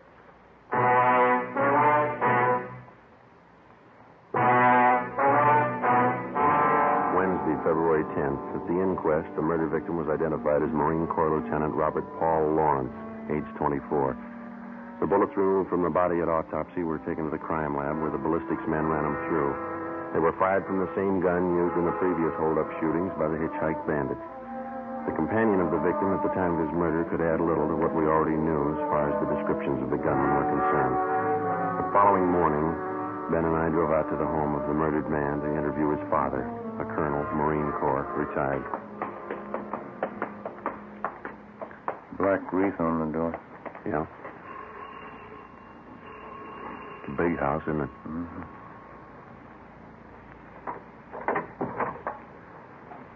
Yes, sir? Police officer says this is Sergeant Friday. I'm Sergeant Romero. Oh, yes. I saw you the other day at the inquest. Yes, sir. We hate to bother you again, but we'd like to ask you a few questions. Yes. All right. Will you step in? Thank you. This way. He was a small man, well-built, with thick snow-white hair combed straight back and a neat white mustache well-trimmed. He walked deliberately with his shoulders thrown back as he showed us into a large living room richly furnished. A picture of the Battle of Belleau Woods hung over the large fireplace. The rest of the pictures in the room were of famous Marine Corps officers. Now, gentlemen, how can I help you? It's about your son, Robert. We didn't want to bother you at the inquest. Yes. I guess I don't have to tell you. Bob's death was a blow. Yes, sir. He's been staying here with me from time to time since my wife died last year. House this big needs people. Just myself, the wife, gone. Yes, sir. We'll only take a minute. You see, everything had been taken from your son, and we'd like to find out if you know what personal property he was carrying at the time he was... Well, I don't know. I guess he had the usual things, a few dollars, his wallet, St. Christopher medal, silver, his watch. Was the St. Christopher medal valuable? Oh, not too much, no, not monetarily. And that watch? Well, yes, that was worth something, a pocket watch. I gave it to Robert when he was commissioned at Quantico. That's his graduation picture on the mantel. Here. This is Robert. Yes, sir. Mm-hmm. Fine boy, Sergeant. Robert was a good Marine. You think you could describe the watch for us? Gold pocket watch. Cost quite a bit when I bought it for him. There's some engraving on the inside of the cover. What is it? Says from an old Marine to a young one. Signed Dan. Mm-hmm. Anything else about it, sir? Very fine jewel a friend of mine made the watch. It has small chimes inside, and when you push the lever on the side, it chimes the hour and nearest quarter hour. Very clever. Yes, sir, I see. As far as you know, then, those are all the valuables he had with him. Yes. All right, Colonel Lawrence. Thanks very much. Oh, you don't have to rush off. Can I fix you a cup of coffee? Stay a while, won't you? I'm sorry, Colonel. We have to get back to the office. Oh. Well, let me show you to the door. I hope I've been of some help to you. You're not feeling too well. You've helped a lot, sir. Thank you. Thank you. Goodbye.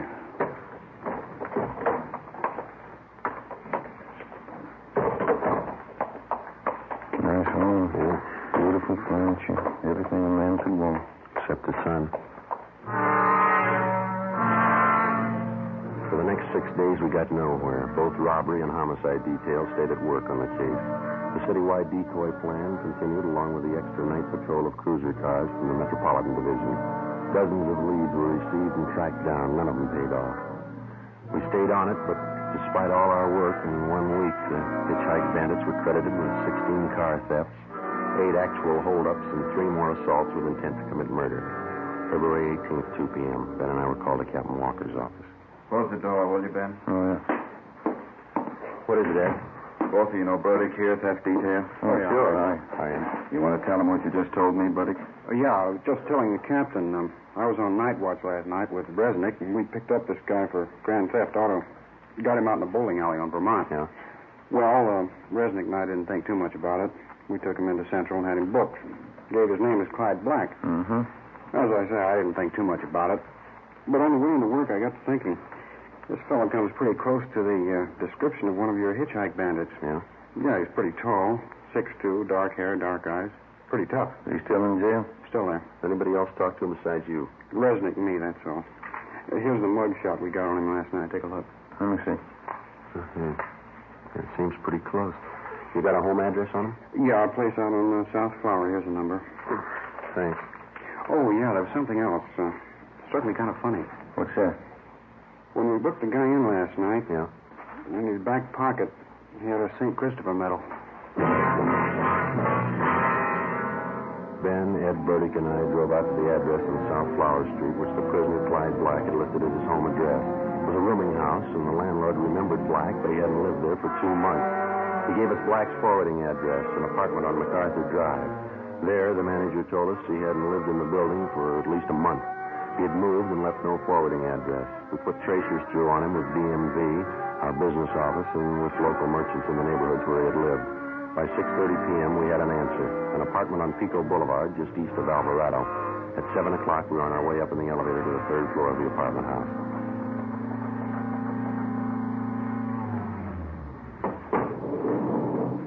Number 307. Must be down this way. Come on.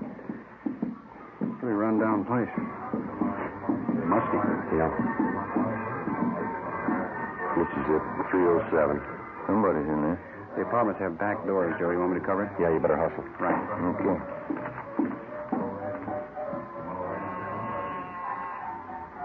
Stop talking. Yeah, what is it? Mailman, registered letter. Okay. Give me. Police officers. Move your guys' hands up, Joe. Hey, they're going out the back, Ben. Watch it. Burdick's got him stopped out back. All right, you now cut it. Let me go. Let me go. That's one of them. One more, Joe. Here, there were 3. All right, let's go inside. Come on. Yeah. That's all of them. Watch them, will you, Bertie? Yeah. All right, let's look around, huh? Yeah.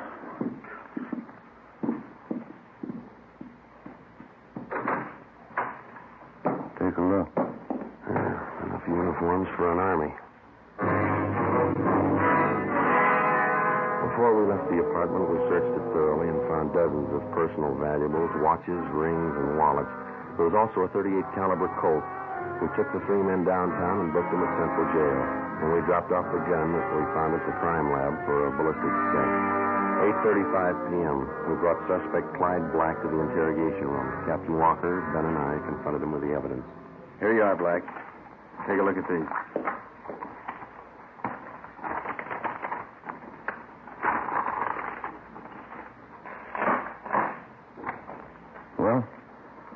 mine. We know that. Never saw them before. Watches, jewelry, wallets, they were found in your apartment, all of them. They weren't. Take a close look. Auto theft, that's all you got me on. Yeah. I won them. I won the stuff in the crap game. You must be lucky. Crap game, I tell you. That's how I got it, in the crap game. Why not do it easy, Black? Let's call a stenographer and get it over with. How much evidence do you want? I didn't do it. I get it. Interrogation room Friday. Yeah. All of them? Fine. Thank you. Your gun, Black. They checked it. I didn't do it. Your gun killed that Marine. Your prints are all over it. It was one of the other guys, Max. Max, it was him. Him and Johnny. You ready to dictate a statement? Put them on the file. Why me? You talk to Max. Talk to Johnny. Ed, hand me that, will you? Yeah. Here. Thanks. We got this watch out of your apartment, too, Black. Where'd you get this? Which? This one right here, the pocket watch. I don't know.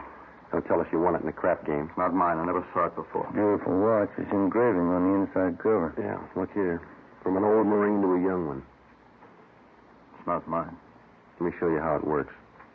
Push this lever here, see, on the side?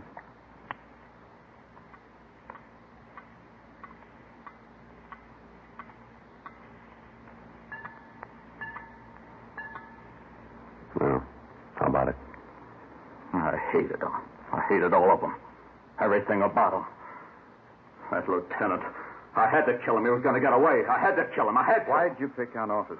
They had it coming. Pushing guys around. I hated them. I hated every lousy bone in their bodies. I'll get the stenographer. Yeah. Then knock off and go home. You too, then. I had to kill him. I hated him. I'll tell them that. I'll tell them like I told you, just like I told you. Yeah, they'll believe you, mister.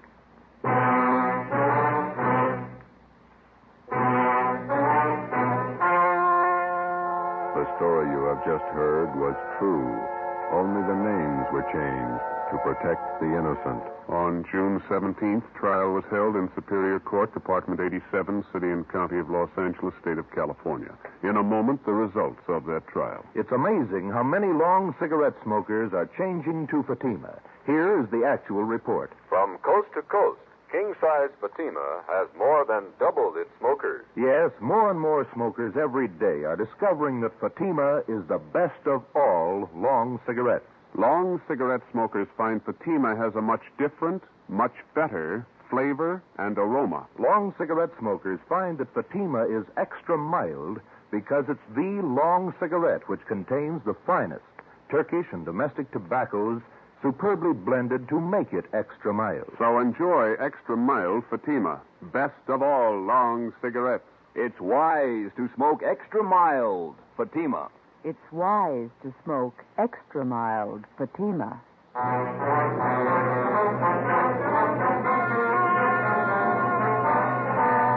Clyde Black and the other 4 members of the Hitchhike Bandit gang were tried and convicted in Superior Court on 1 count of murder and several counts of robbery and assault with intent to commit murder. All 5 are now serving life terms in the state penitentiary. You have just heard Dragnet, a series of authentic cases from official files. Technical advice for Dragnet comes from the Office of Chief of Police W.A. Wharton, Los Angeles Police Department. Fatima Cigarettes, the best of all long cigarettes, has brought you Dragnet from Los Angeles. You're tuned for the stars on NBC.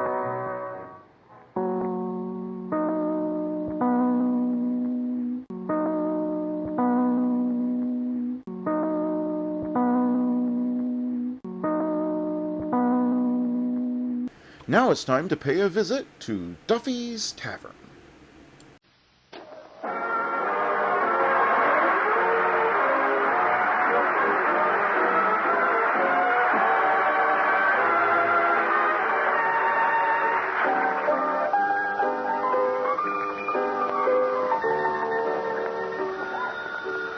Hello, Duffy's, where the elite meet Deed. Archie the manager speaking. Duffy ain't here.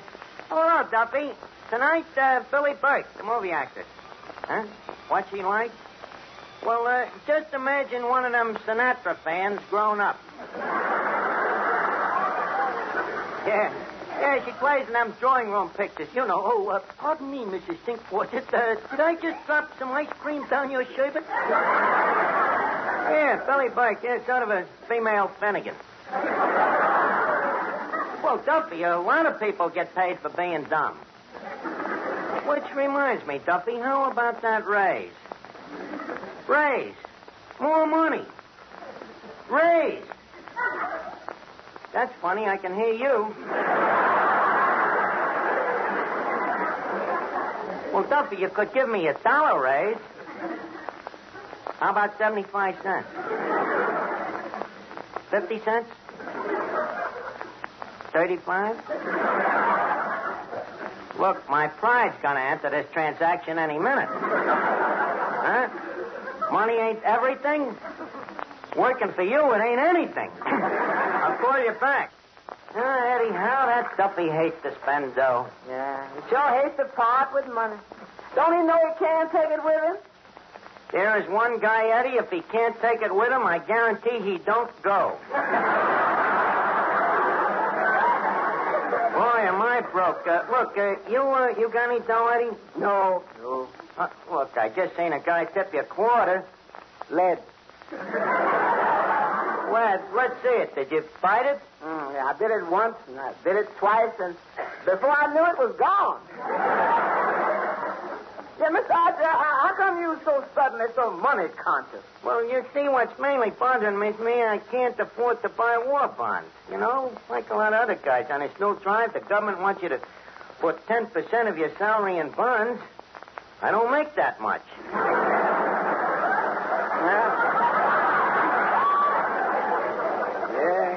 Neither do I, too. Hey, you see, the government needs it for ammunition. Yeah, if they relied on you and me, they'd be shooting BBs. Yeah, we gotta do something. Eddie, won't your girlfriend, Sonia Jones, lend you some dough to buy bonds? Oh, no. She just throw at me because I'm always broke. Eddie, maybe she don't really love you. Oh, she loves me all right. The question is, can she afford me? Eddie, if her heart really belongs to you, dough shouldn't enter into it. Oh, her heart belongs to me, all right. The trouble is, the rest of her goes out with guys who have dough.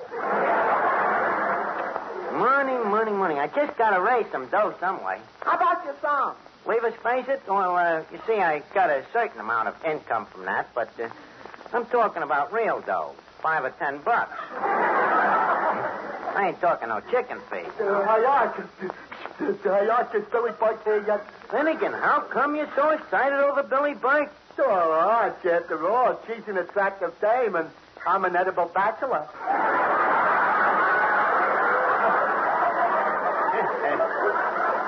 Edible. Finnegan, the word is illegible.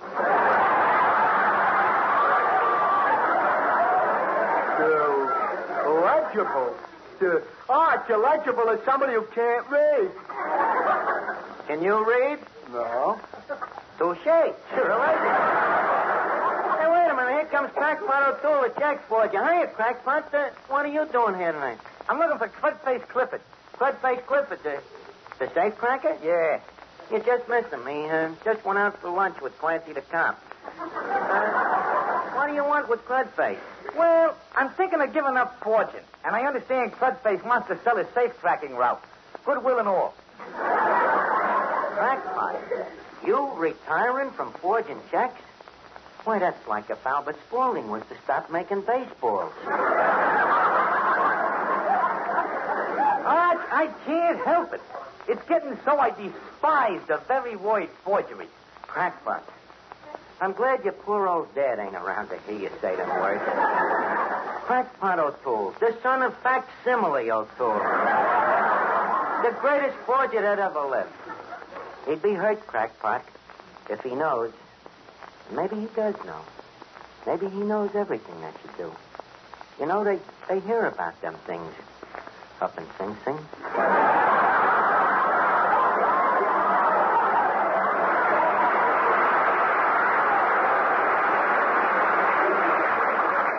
Generations of forgers. Why, that's a tradition you shouldn't forget, Crackpot. 2 generations? The O'Tooles have been forgers since the founding of this country.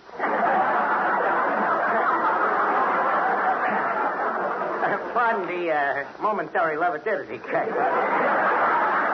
But, look, with such a background, Crackpot, you mean to tell me you want to become a common, ordinary safecracker? Well, Arch, I've been sort of thinking I'd like to get married and settle down. A little cottage small by a waterfall, Me own little warden to come home to. And maybe, who knows, a little crackpot running around. But, why switch to safe cracking? Well, look, Arch. One day me kid's gonna look up at me and say, Daddy, what's your line of work? If I say, forger, it sounds like a sissy. But if I say, Sonny, last night your daddy blew open the First National Bank, there's something he can brag about to his little playmate. But, crackpot, getting married, that marriage is poison, you know. That is a sentence where there ain't no parole. And good behavior only makes it last longer. Arch, what's wrong with marriage? Oh, nothing. It's wonderful. But not for single guys. Believe me, for a bachelor, it's poison. Crackpot, don't listen to him. Marriage is the most noble experience a man can go through. Enemy propaganda. Now listen, Miss Duffy. Now take that radio program I listened to. What radio program? 22nd Husband. Yeah, it's another one of them daytime serials. This one has absolutely been taken from true life. Who says so? The announcer. It's the story of this girl, Millicent, who's made 22 husbands supremely happy.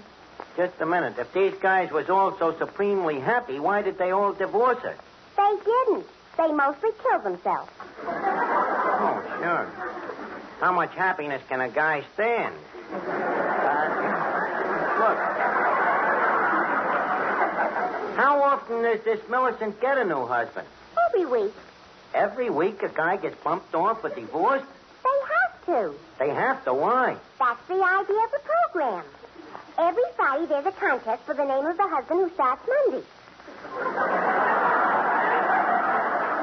You mean they change the name of the program every week, like from 22nd to 23rd husband next week and 24th husband and so on? That's right. What did they call the program when it started? Millicent Murphy's Girl Wallflower. Brother, a husband a week. Who sponsors this program? Toggenburg's undertaking, Paula. Oh, well, tell me, who is the Millicent's latest victim? His name is Cedric Frederick. Sounds like a cad. Yeah, he is. You see, he has a friend of his who's been getting him to forge checks in Millicent's name. Now, Cedric's going to spend a rolling in money when all of a sudden... Just a second. The guy is forging checks in Millicent's name, and him and his friend is rolling in dough. Crackpot, are you listening to this? To me, it's very boring. To me, it's very interesting. Crackpot, you was talking about getting married before. Have you ever seen Billy Burke? Billy Burke? Yeah, a dame with a fat checking account and a simple signature. Crackpot, it's a cinch. A dame like Billy Count, and with that little gift of yours, you marry her and the both of us is in the dough. But, Arch, didn't you just tell me that marriage is Persian? Besides, how old a dame is this Billy Burke? Well, to be frank with you, she ain't Billy the Kid. But you got to remember, you see, an older dame is always more mature. Look, are you listening to me? What are you looking at there? Now, there's a tomato I wouldn't mind marrying. Crackpot, that ain't no tomato. That's Benet Venuta, the singer. Very high-class tomato. Strictly Park Avenue. Oh, a tomato, huh? And with plenty of lettuce. Hey, what do you have to pay a dame like that? What'd you say? What do you have to pay a dame like that? Nothing. Meals? No. Then why does she work here? She needs the dough. Benny, how about a song? Okay, Claude. Hey, why, she sounds charming. Hey, Tomato, how's about you and me? Crackpot, do not twinkle with this dame's emotions. Don't forget, you are practically an engaged man. Sing, Benet.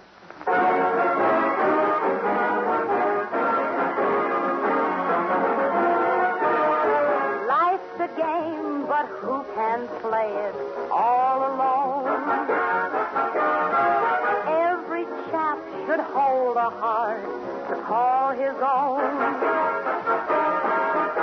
Love may come at first sight, they told me. For you I knew I had found the only love when I found you. I know that you know that I'll go where you go. I choose you, won't lose you. I wish you knew how much I long to hold you in my arms. This time is my time. Will soon be goodbye time. Then in the starlight, hold me tight. With one more little kiss, say naughty night. I know that you know that I'll go where you go. I choose you, won't lose you. I wish you knew how much I long to hold you.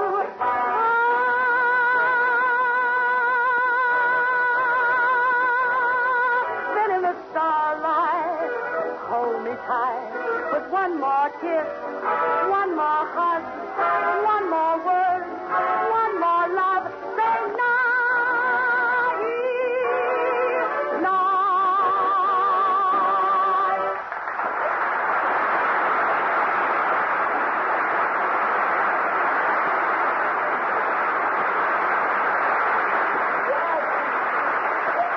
Mr. Newton, you sure is in the groove tonight. Cooking right on the front burner. Well, thank you, Eddie. Hey, Eddie, ain't that Billy Bird? It sure is right on.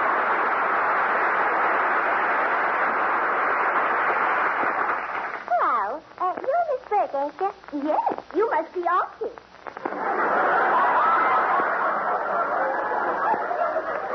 Me? I'm not Archie. Well, I'm certainly sure that I'm not. I wonder where he is. Who are you? I am Archie. Oh, who are you? Archie. I beg your pardon? I said, I'm Archie. Oh, that's strange. You look just like him. Like who? Like Archie. But I am him. Well, I still think the resemblance is remarkable. well, so you're Archie. Well, now I ain't so sure. Well, the next time I recognize you by your face, you have an easy face to remember, you poor thing. Look, there is nothing wrong with my face. Ah, that's the spirit. Keep thinking that and no one can hurt you. Well, look, be that as it may, and maybe it might, but how does the joint here look to you, Miss Burke? Well, just the same as ever, Archie. Yeah, huh? Yes, just the same as it was last year. Nothing has been changed. Not even the tablecloth. Miss Burke, them tablecloths was turned over only just last week. And furthermore, how come you remember the tablecloths and you don't remember me? But I do remember you. Who are you? I'm Archie. Archie who? Archie the tablecloth. This dame is a paranomiac. Oh, and yes, Mr. Clifton Finnegan, this is Miss Billy Burke. How do you do? Gee, you're cute. You're cute, too. Yeah, but you're cuter. No, I think you're cuter. Oh, one of them stubborn dames, eh? Well, all right. I'm cuter than you. Yeah. But you're much cuter and much more intelligent. Oh, no. You're more intelligent than I am. Oh, no, you're more intelligent. No, you are. No, you are. This one will be a dead heat.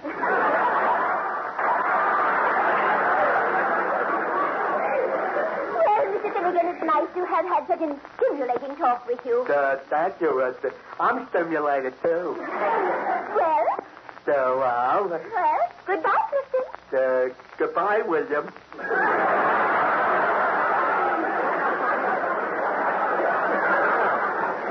Very interesting conversation. Yes, Archie. A woman could be very happy with an intelligent man like that.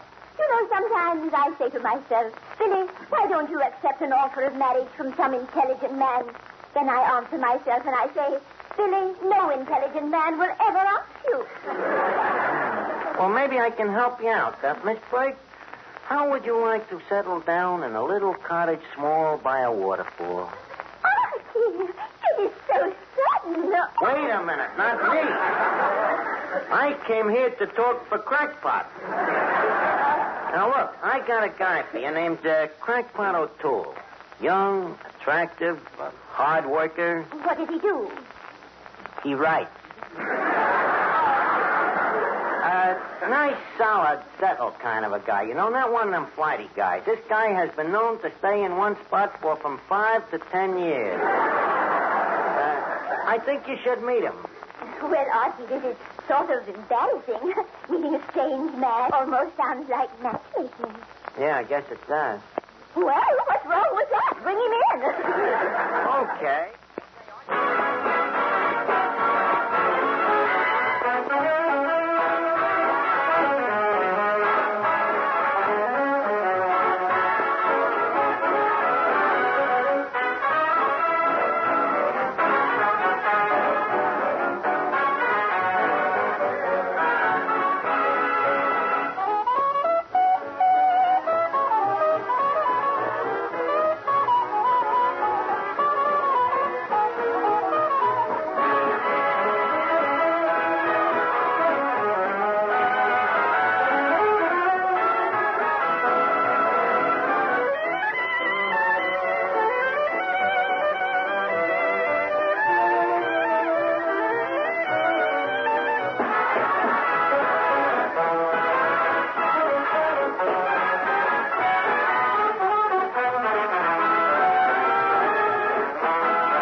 I've been thinking it over. I can't marry this dame. Well, Crackpot, it's your patriotic duty. Look, the government asked me to buy bonds. How can I buy bonds unless you marry this dame and get me some dough? Ergo, by not doing it, you are a traitor to your country.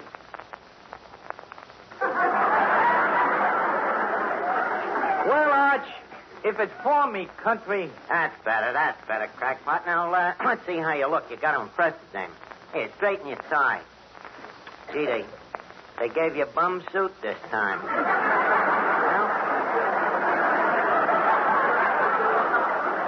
Look, what are you going to say to Miss Burke when you meet her? For instance, if you were going to ask her out to dine. Well, I say, Toots, how about you and me going out and tying on a feed bag? Crackpot. Oh, I explain that it's on me, of course. Crackpot, really, you're as gauche as a goat. No. You say, Miss Burke, I am charmed.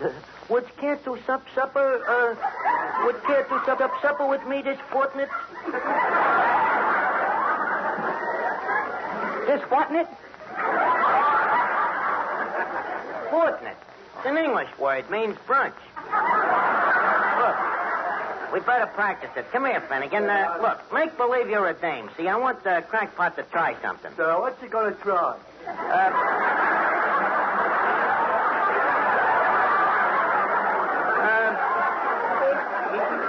The idea is meeting a dame. Now, you be the dame. Okay, now, Crackpot, let's try it. Crackpot, meet Miss Finnegan. Hello, Miss Finnegan. Are you busy tonight? Well, I was going to stay home and rinse out a few things. So far, so good. Now, Crackpot, a compliment. Okay, Arch. Miss Finnegan, them is lovely diamonds you is wearing. These? Oh, these is last year.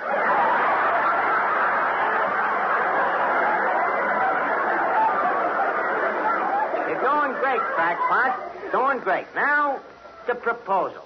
Miss Finnegan, how's about us getting hitched? So, will you support me? Yeah. Will you buy me pretty clothes? Yeah. Will you buy me a beautiful house? Yeah.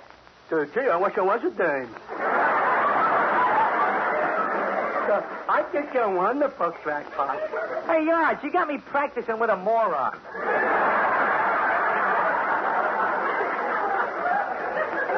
What do you think you're going to propose to?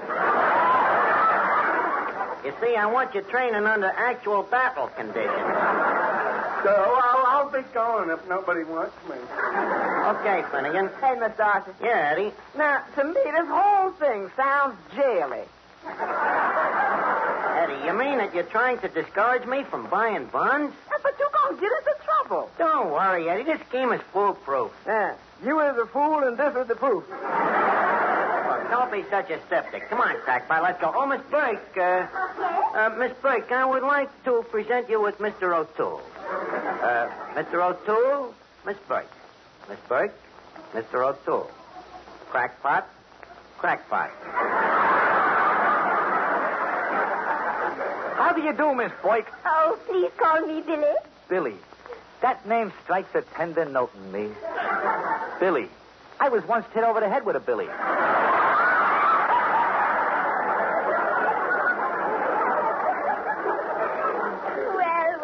isn't it a small world? I'm glad to hear that we have something in common. You mean you was hit over the head with a billy, too? No. In my case, it was a careless nurse. The cellmate and his soulmate. Mr. O'Toole, do you read much? Whenever I get time. He reads quite a bit. Have you run across a tree grows in Brooklyn? Is it near Ebbetsfield? Well, I don't know. I'm only up to page 4. Look, quit doodling with the chit-chat, Crackpot. Pop the question. Oh. Miss Boyk, would you care to honor me by marrying me this fortnight? Well, Mr. O'Toole, I don't usually marry strange men, but I feel that you are a man I can trust. Well, you certainly can. I used to be a trustee. A trustee? Yeah, Crackpot used to be with a bank, on the board of trustees. Thank you, Mr. O'Toole. I accept your proposal. Good. Miss Boyk, on which bank do you carry your checking account? Checking account?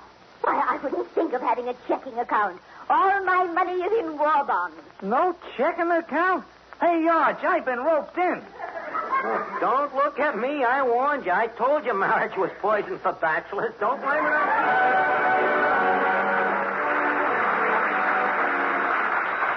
Duffy's, whether you late mate date Archie speaking. Oh, Duffy.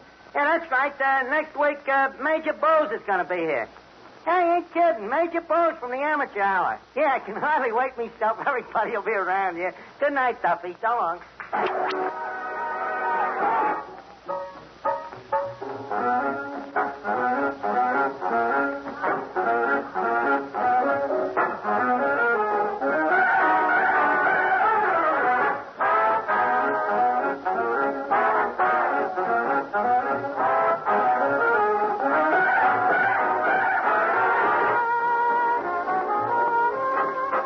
This rebroadcast is a presentation of the Armed Forces Radio Service.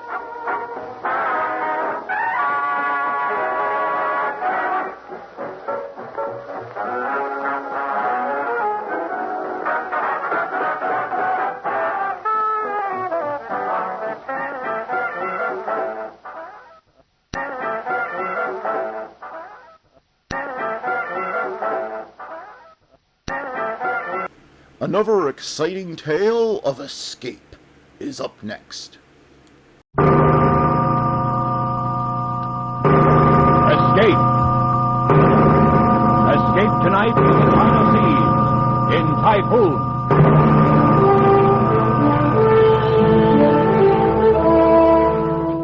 The Columbia Broadcasting System and its affiliated stations presents Escape, a new series of programs of which this, the fourth, is Typhoon by Joseph Conrad, produced and directed by William N. Robeson.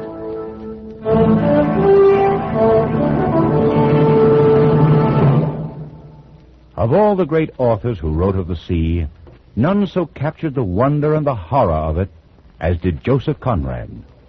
Tonight, we escape to the China Seas in his great story, Typhoon, told in the words of a certain Mr. Jukes, chief mate of the China coast steamer Nan Shan, a young man of very remarkable perceptions.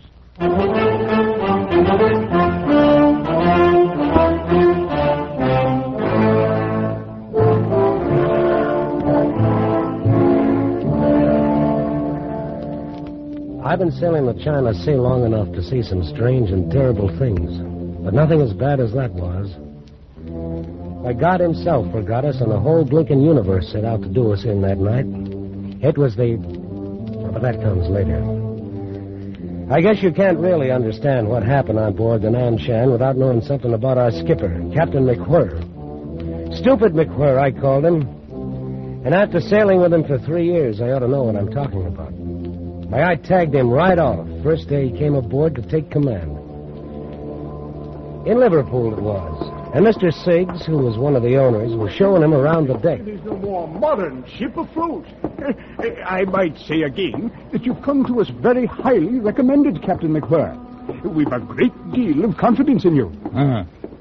Thank you, Mr. Siggs. She's a brand new ship and a good ship. There's no reason why you shouldn't continue in command of her as long as you like. Well, that's fine. She'll be the smartest thing afloat in the China trade. Why, she's put together like a Swiss watch. Precision built from stem to stern. Wait, just a minute, Mr. Siggs. What is it? That lock. Lock? What lock? Here, on the cabin door. What about it? You'll notice how it's been set in the frame, somewhat cocked at an angle. The ship starts rolling a bit, and the first thing you know, it snaps open and leaves the door swinging. It really should be fixed, Mr. Siggs.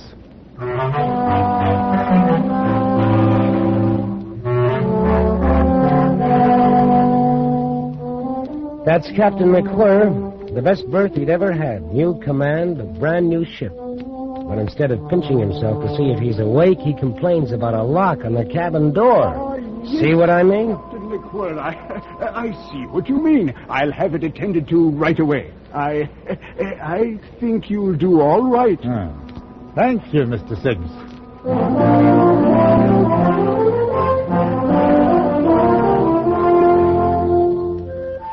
Well, everybody knows what the China coast is.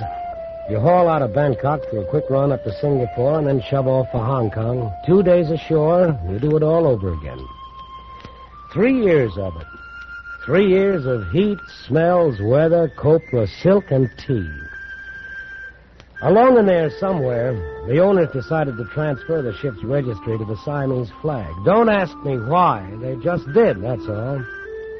Anyway, I can tell you I didn't like it. When you grow up under the Union Jack, you figure to go on sailing under it. Not that the skipper, of course, could understand that kind of a feeling. Oh, no. Not old stupid McWhirr. Aye? What is that, Mr. Jukes? They just sent the new flag out from shore, sir. Here it is. Oh, fine, fine. Unroll it. Let's have a look.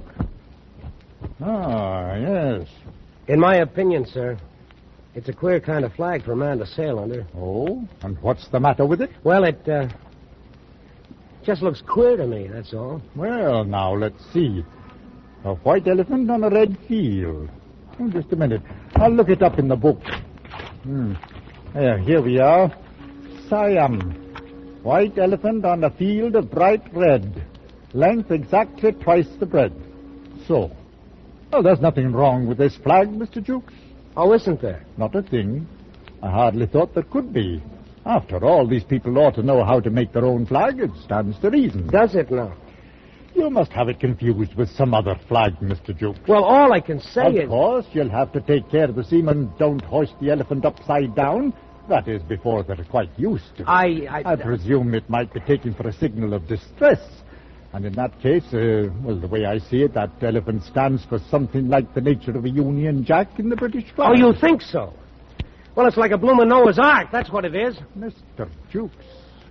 I'm sorry, sir. I can't see where the color of a flag could anywise affect the navigation of the ship. All right, sir, I'll instruct the hands.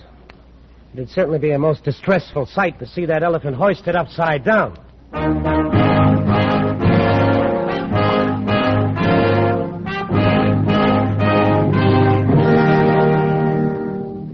Well, that was Captain McWhirr.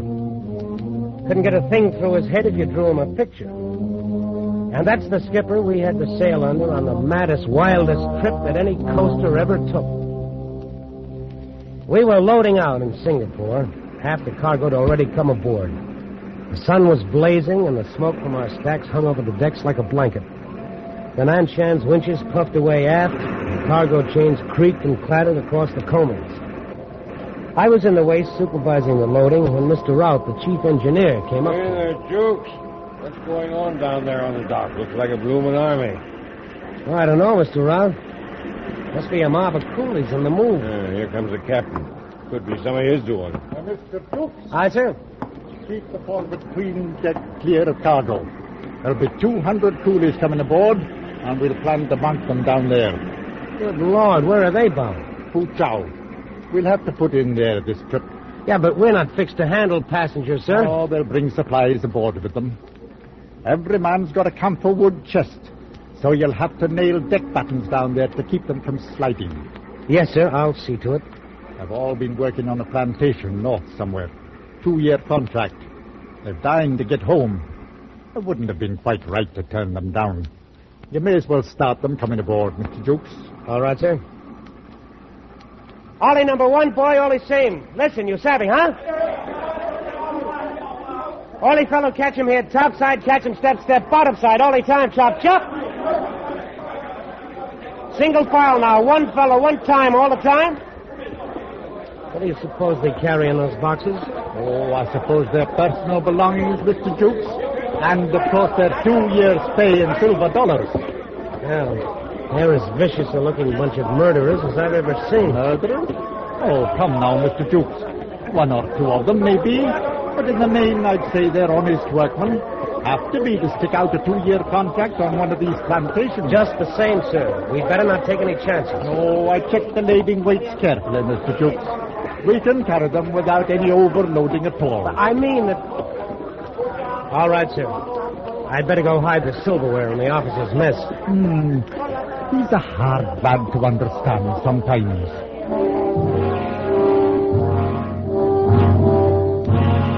I could say I had a premonition right then, and I wouldn't be lying. Anyway, that's how it started.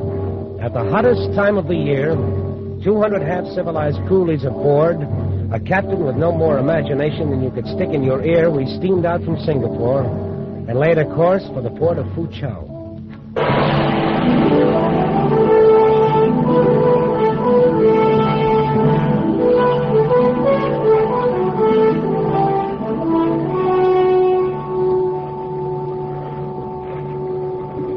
I tell you, Jukes, I don't like it. I don't like it a bit. Well, what don't you like about it, Mr. Rowe? Well, the looks of things. Something ominous about it. Oh, there's a bit of a swell running all right. There's not a breath of wind. It's uncommonly hot, that's all. Gives a man the jumps. You're as bad as the second mate. He's been groaning around like the voice of doom all day. Well, I don't know. Mr. Jukes! Oh, that's the old man. I'll see you later. Keep your steam up, Mr. Rowe. Are you calling me, Captain? I was, Mr. Jukes. What was all the long conversation with Mr. Rout? Oh, why, nothing much, sir. I didn't see any harm in talking a bit. I'm not on watch, you know. Oh, no, nothing wrong with it, nothing at all. I just wondered what you could find to talk about. Well, different things. I don't know. I've seen people on shore sit around a table and talk for 2 or 3 hours. I never could understand it. It's just conversation, that's all, about nothing in particular. Seems pretty silly. Well, you've noticed the barometer, no doubt? Yes, sir, it's dropping. Falling fast. Quite low now. Take a look. I'll say it's dropping. Bad time of the year for that sort of thing. Very bad. Anything you want me to do, sir? Oh, no. Must be some uncommonly dirty weather knocking about somewhere. Eh, Mr. Jukes? Yes, sir. Well, that's all. Just thought you ought to know about it, that's all. Carry on, sir, carry on.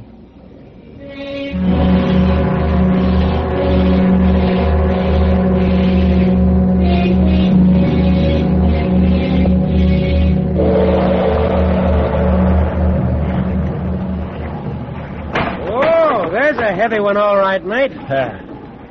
Them coolies must be having a time of it down below. Lucky for them, the old girl rolls easier than any ship I've ever seen. You just wait. Oh, you think we may be in for it, huh? Oh, no. I don't think anything. You're not going to make a fool out of me that way, Mr. Jukes. I didn't say a word. What's the matter with you, Second? Why shouldn't you say what you think if you're a mind to? No, you don't catch me. Whoa, there's another one. pretty rough. Now, whatever is about, we're steaming right into it. Ha! You just try telling the old man that. And why shouldn't I? Matter of fact, I think I'll ask him about this cross swell. It's getting worse all the time. I've known skippers to break some right good men for saying a whole lot less. Captain McClure. Yes, Mr. Jukes. What is it? The swell is getting a good deal worse, sir. Yes, I noticed that in here. Anything wrong? Well, I was thinking about the passengers. Huh? What passengers? Why, the coolies, sir. Then if you mean coolies, say coolies, Mr. Jukes. A man ought to say what he means. What about the coolies? She's rolling her decks full of water, sir. I thought you might want to put her head at the swell for a bit. Until this goes down, of course. So that's it, eh? Put her head at the swell, 4 points off the coast. Well, it's just for a while, sir. A swell as high as this can't last long. That stands to reason. Mr. Jukes, take a look at the barometer. Good Lord. Yes, exactly. It's a dead calm outside, isn't it? There's not a breath of air stirring, sir. Only that cross swell. I've been reading in the book here about storms. Funny thing. If a man believed everything written down here, he'd spend half his life running to get behind the weather. If I was to go by what this fellow says, I'd alter my course and come booming into Foochow from the north. 4 days late, 300 extra miles in distance, and a pretty bill for coal on top of it. I tell you, Mr. Jukes, if I knew every word in here was gospel true, I couldn't bring myself to do that. No, sir, I guess not. And how's a man to know if the book is right? If you dodge around a spot of dirty weather, how do you ever find out it was there in the first place? Answer me that. No, Mr. Jukes, there's things that a man can't get from books. I've thought it all out this afternoon. We'll hold her steady as she goes. Whatever you say, sir. You're the captain. I guess I'd better write up the log. I'm going on watch. Good. I dare say we're heading into something a bit out of the ordinary. Call me at once if anything shows up in the night, Mr. Jukes. All right, sir. I'll see to it. And, Mr. Jukes. Yes, sir. If you're going into the chart room, please close that blinking door. I can't stand to hear a door banging. Yes, sir. 8 p.m. Swell increasing. Ship laboring heavily and taking water on all decks. Still a dead calm and very hot. Batten down the coolies for the night. The barometer is still falling. All appearances indicate an approaching typhoon.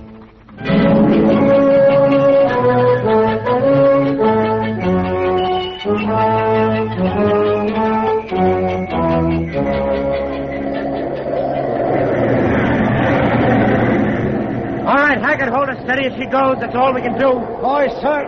I'll sure try to. Well, do the best you can. Aye, aye, sir. Mr. Jukes. Mr. Jukes. Aye, Captain, I'm coming. Stand by.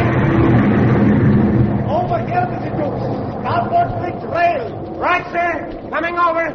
Mr. Jukes, why didn't you call me? Oh, there was no warning, sir. It just all of a sudden, about 5 minutes ago, blasted right out of a dead calm. The book was right in some parts, anyhow.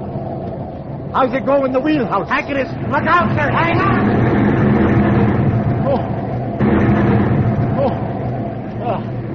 What about Hackett? He's on the wheel. The second is putting up shutters. The window glass will go if she starts breaking any higher. Oh, she'll break higher, Mr. Jukes. What's higher? It's a happy thought. You haven't altered her course? No, sir. Heading straight at the wind. Good. Nothing else we can do, Mr. Jukes. Understand? Yes, sir. Some things a man can't find in books. Just keep her at it, that's all.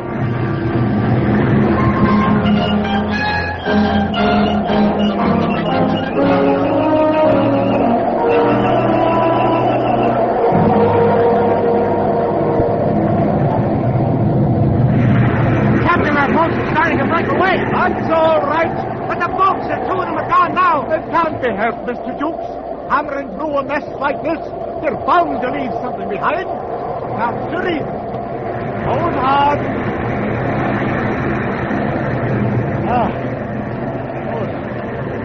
She's still rising, all right. That one broke over the wheelhouse. We're done for sure. What's that, Mr. Jukes? You say something? I said. Is there any chance at all, sir? Can she live through it? She may. We can hope so now, at least. She's a good ship. That's all a man can ask. What's that? Somebody yelling? Below us on the foredeck, sir. Up here, starboard bridge. Man shouldn't be on that deck unless he has to. It's a bit dangerous. Yes, sir? Over here.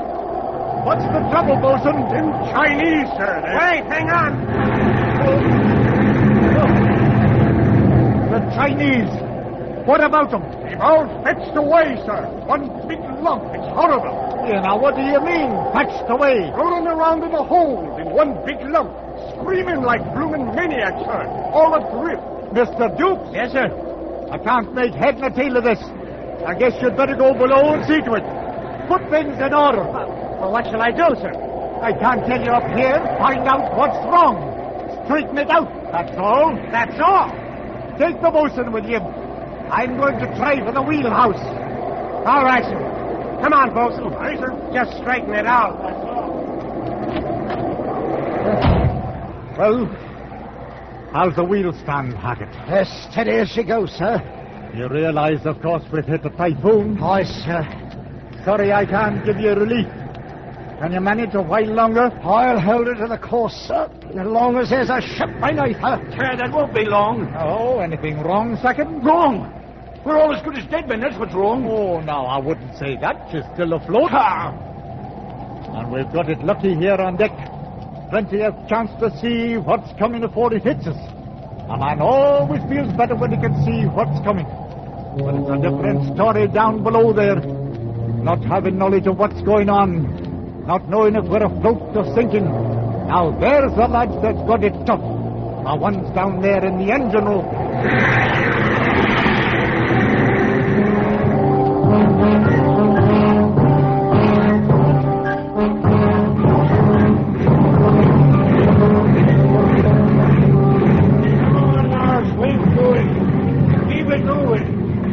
Time now for the steam to drop.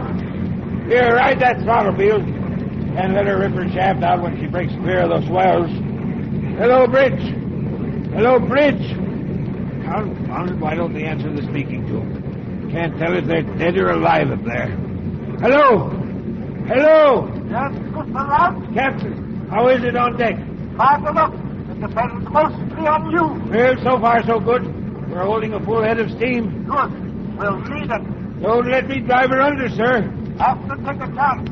Can't see 20 feet up here. Got to keep moving enough to steer. I understand, sir. Count on us. Getting smashed about a good deal, but doing fairly well. As long as the wheelhouse stands. Wait, hold on. Hello. Hello. Is that the captain, Mr. Round? I've got to talk to him right away. Wait a minute, Dukes. Something's happened up there. Hello. Hello, Bridge. You still there, Mr. Rouse? Right. Anything wrong, sir? No, not now. The second mate's lost, though. Overboard? Oh, no. Lost his nerve. Awkward circumstance. Had to knock him out, too. Too bad. You hear that, Dukes? Yes, let me talk to him. Captain, Jukes here. The bosun and I just took a look at the tween deck. It's them bloomin' boxes, sir. They've all broke loose and smashed to bits. And the coolies are fighting like crazy men for them silver dollars that's rolling around. Fighting? We can't have fighting on board, Mr. Duke. There are 200 of them, sir. They're all trying to kill each other. I can't have it, Mr. Duke. Put a stop to it at once, do you hear?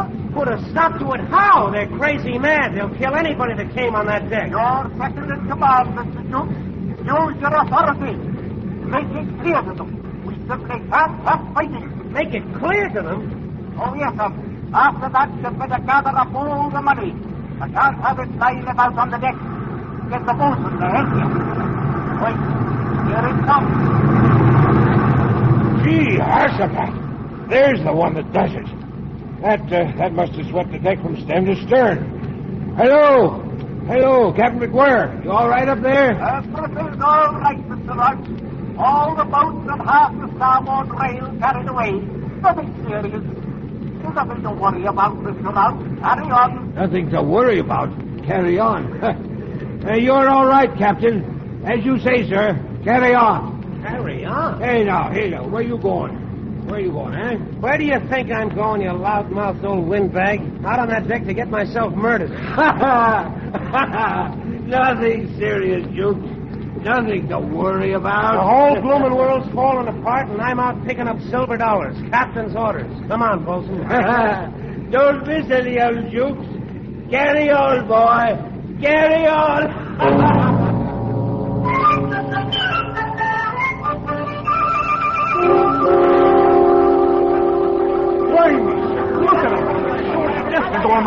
No help for it. Our gallant skipper says to stop the fighting. Use our authority. All right, now, quiet down. Come on, Bosun. Aye, sir. Stow it there, you fool. Cut it out now, do you hear me? Authority, huh? They're clean out of their heads. We gotta drive them to the bulkhead. Back up now. Hey, none of that. Get to it, Bosun. We gotta show them what for. Nothing else to do. Back up there. Captain's orders, you know. Follow me, Bosun. I do, sir. Don't. I was just thinking, sir. Yeah, what about it? Back there. No fighting allowed. Skipper's orders. Oh, you don't. What if the old lady could see me now? She'd say, oh, you jolly sailor lad. Keep moving there. Jam him up, Bosun. Into the bulkhead.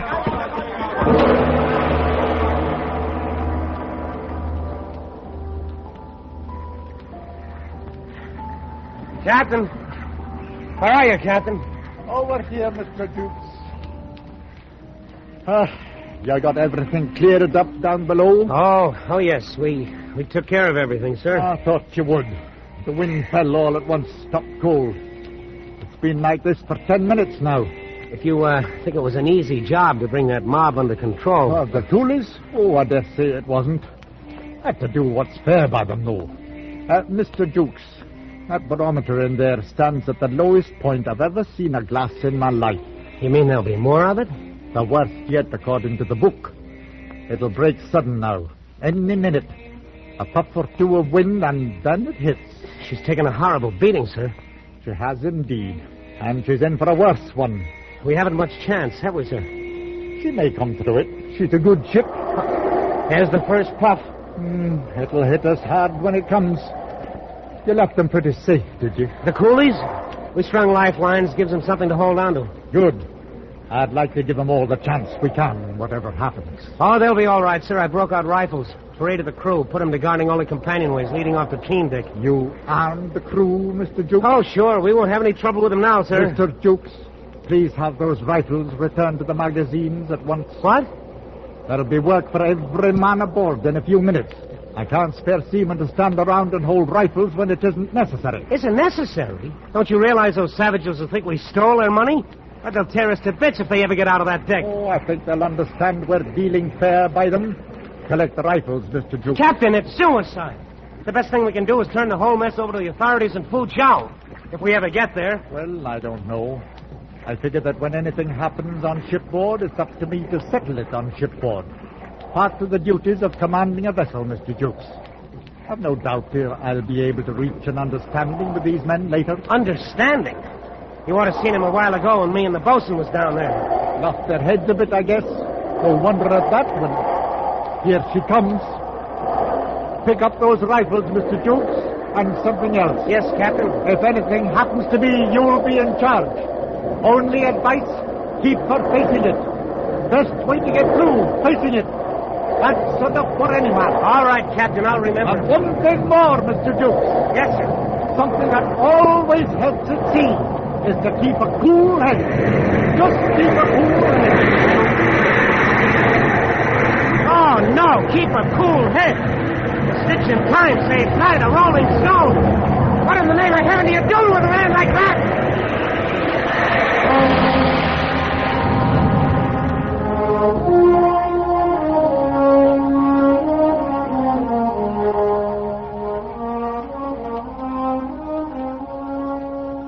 There was a clear blue sky and bright sunshine the morning we steamed into Foochow Harbor. Mr. Rout was leaning on a hatch combing, smoking a pipe. The bosun lounged on the foredeck, waiting to pick up a line from the wharf. And the captain?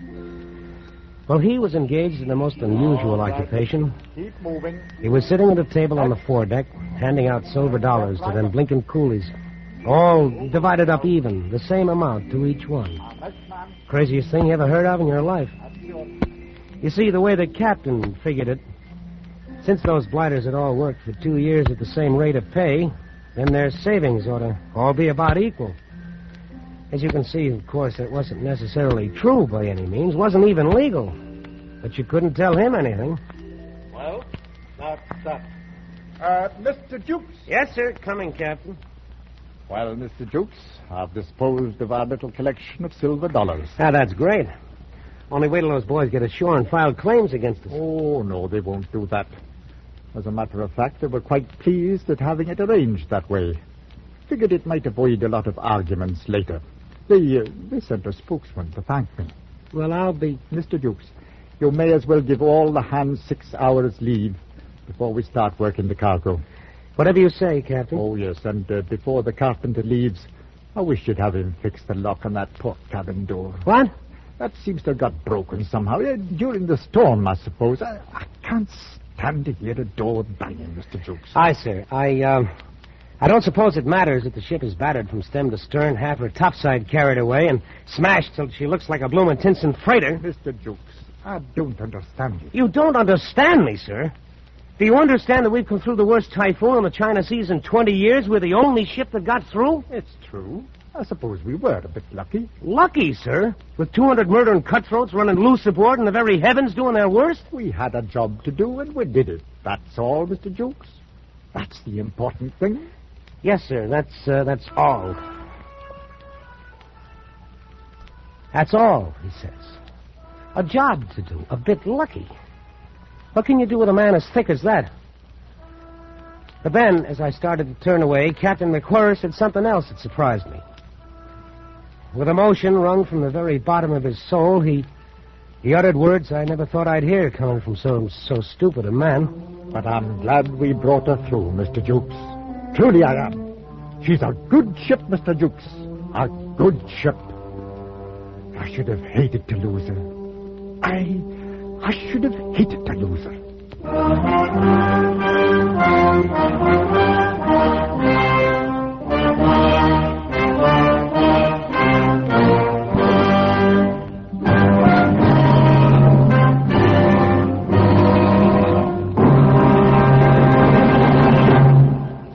Typhoon by Joseph Conrad was adapted for radio by Les Crutchfield and produced and directed by William N. Robeson, with Frank Lovejoy as Jukes, Raymond Lawrence as Captain McWhirr, and Cy Kendall as Ralph the Engineer. The special musical score was conceived and conducted by Cy Feuer.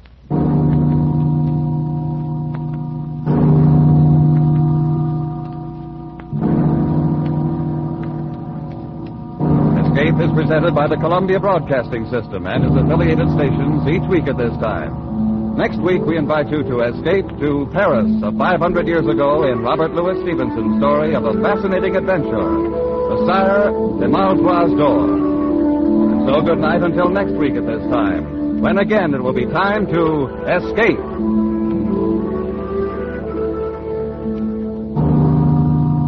This is CBS, the Columbia Broadcasting System.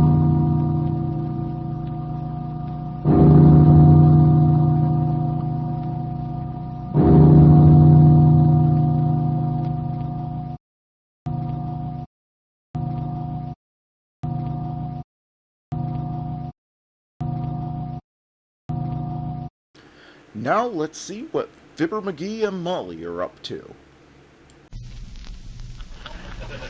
The Johnson Wax Program with Fibber McGee and Molly.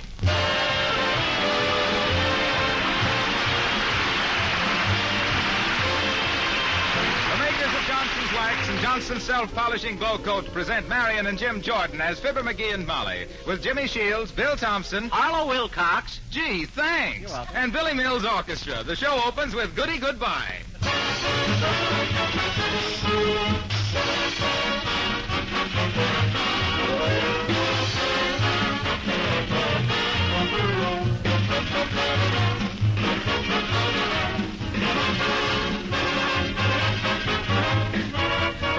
On wax, you save your floors. You've heard me say this many times, but I wonder if you've really stopped to think about it, about the unique service that genuine Johnson's Wax performs in your home.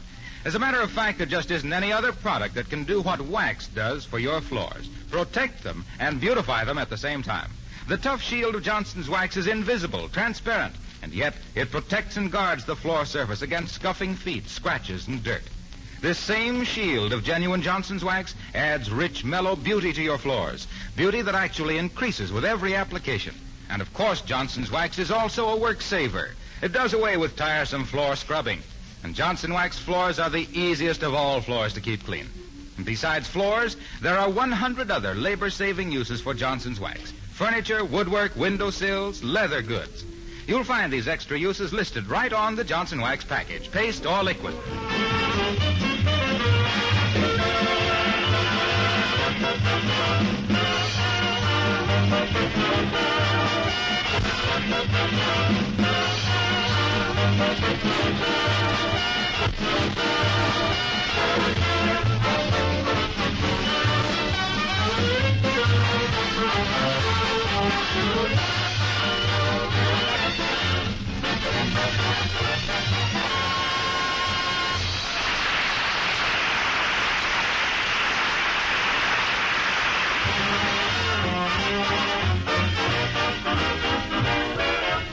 Folks, did you ever take a tour through a modern broadcasting studio? It's a wonderful experience, and here's your chance to do it. At the Wistful Vista Broadcasting Company's studio, where the guide is about to conduct a regular half-hour tour. And here, among the milling sightseers, we find Fibber McGee and Molly.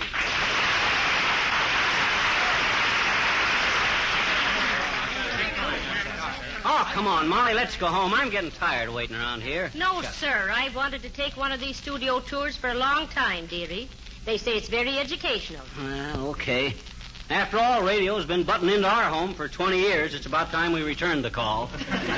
All right, folks, please form a line and follow me. I'll explain things to you as we go along. Follow me, please.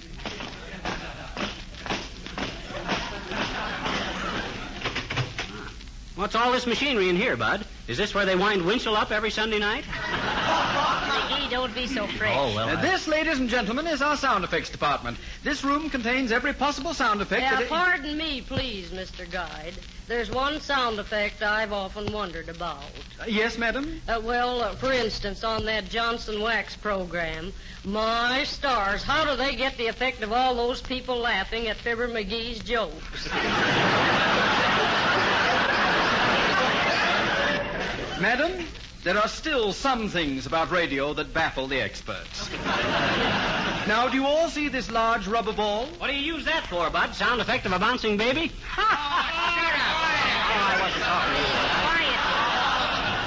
This rubber ball, ladies and gentlemen, is used, surprisingly enough, for the effect of an explosion. It is made of very thin rubber and filled with small pebbles. When shaken and held up to the microphone, it produces a loud explosive sound. Let me show you. Now, let us continue the tour, please.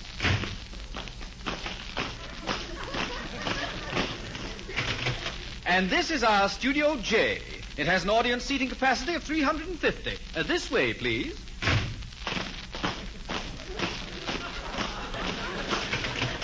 Studio K. It seats 325.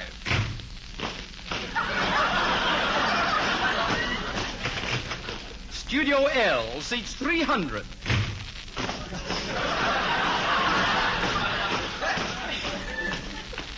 Hey, you're out of step, Bud. That's you, dearie. Studio M seats 350.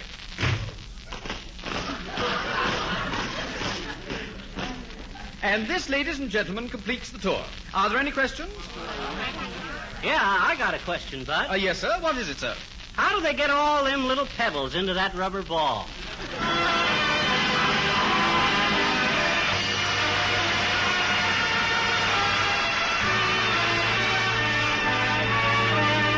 Folks, Jimmy Shields sings Stardust. Sometimes I wonder why I spend the lonely night dreaming of a song.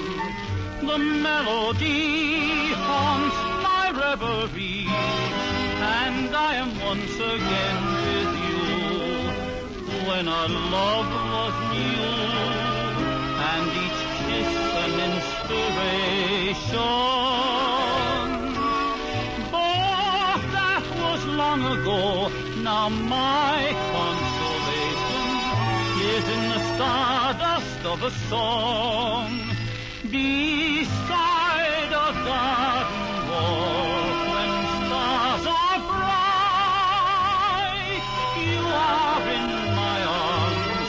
The nightingale tells this fairy tale of paradise where roses grew.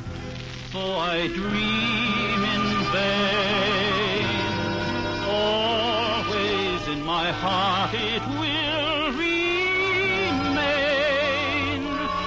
my stardust melody, the memory of love's refrain.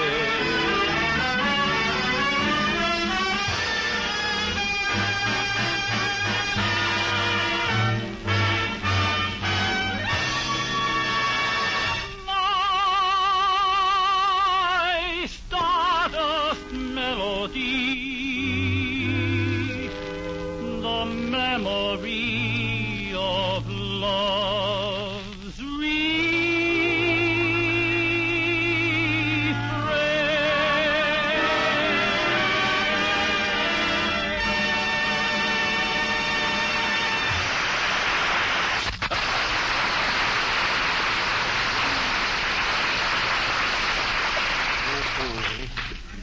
Well, what'd you think of the studio tour, Molly? Oh, wonderful.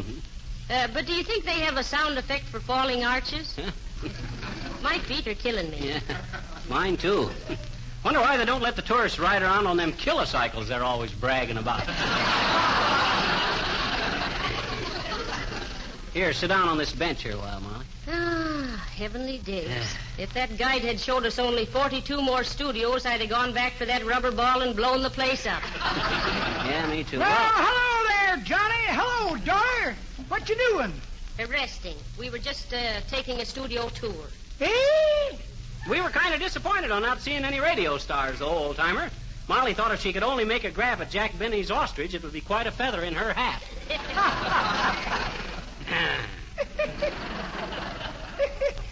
That's pretty awful, Johnny. That ain't the way I heard it. The way I heard it, one feller says to t'other feller, "Say," he says, "I see where Mae West just finished making another movie." "Yep," says t'other feller, "I sure want to see that. She's #1 on my hips parade." Well, I gotta skip along. My boy Rance wants to borrow $50 to finish up a secretarial course. Must be learning the touch system. So long, kid.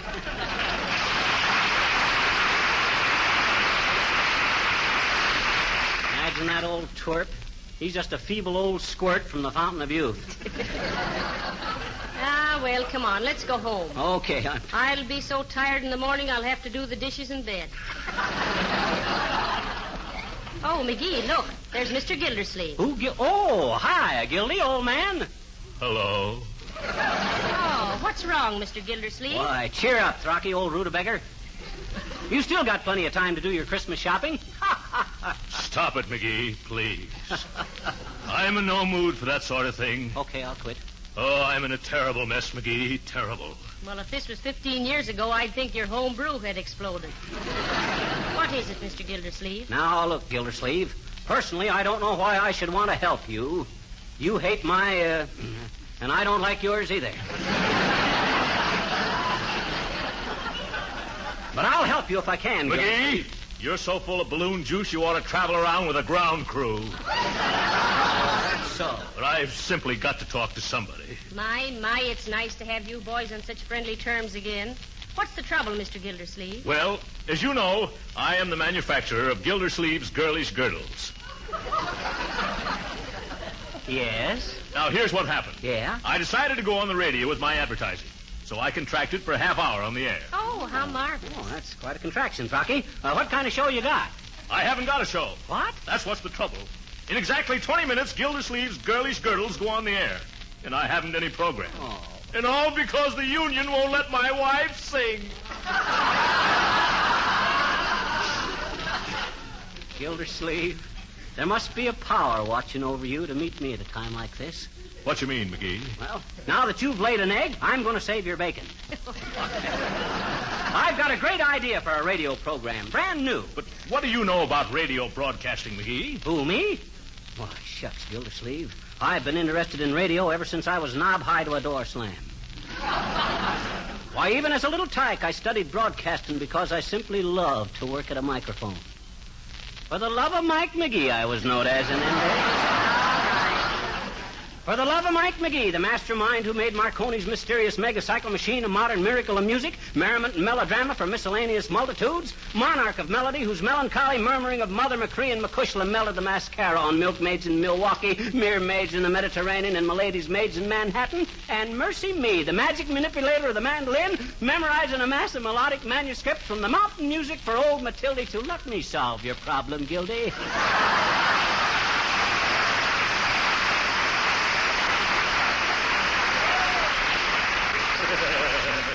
Well, McGee, if you really have something... I have. I assure you won't lose by it.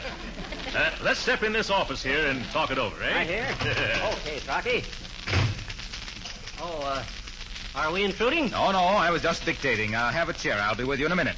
Ready, Miss Green? Yes, Mr. Wilcox. And Johnson's Glow Coat will not only make your housework much easier, comma, but it beautifies and protects your linoleum, comma, and brings out the original color and charm of the pattern, period paragraph. Just a few more lines, folks. Certainly. Go right ahead. What do you mean, go right ahead? You got no more chance of stopping that guy, comma, than I have of getting the Nobel Prize for tea tasting, exclamation. All right, Miss Green. To apply Johnson's Glow Coat, comma, just pour a few drops on the linoleum, comma, spread it around, dash, it needs no rubbing or buffing, dash, and in 20 minutes your floor is not only lovely to look at, comma, but sealed against dirt and dampness, period. Make 4 copies of that, Miss Green. Well, hello there, Molly. Hello, Mr. Wilcox. Hi, Harlow. Hello, Fibber. Goodbye, Mr. Wilcox. Goodbye, Molly. So long, Harlow. So long, Fibber. Come on, Miss Green. So long, Harlow. Well, McGee, to business. I haven't much time left. What is this great radio idea? Look, Gildersleeve, here it is. My thought is to make your studio audience part of the program. You get it? That's simple, ain't it? Why, that's wonderful, McGee. Well, it sounds very interesting. Sir. A little unorthodox, though, isn't it? Unorthodox? Why, it's revolutionary.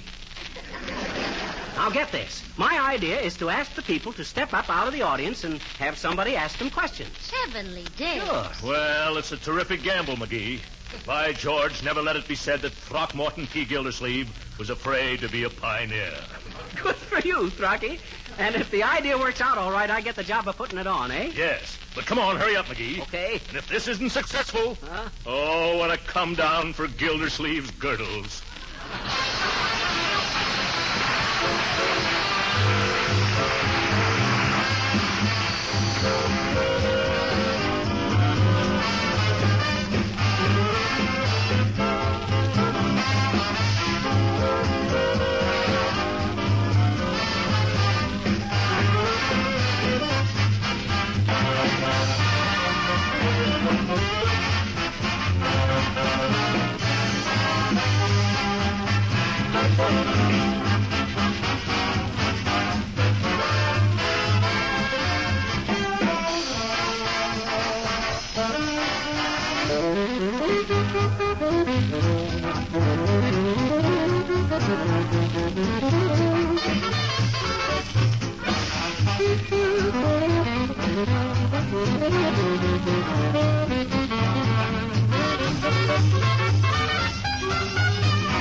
Thank you, Billy Mills. And, folks, welcome to the Gildersleeve Girdle Quiz. Wow. Tonight sees the introduction to radio of a sensational new idea. We're going to make you, the audience, a regular part of the show.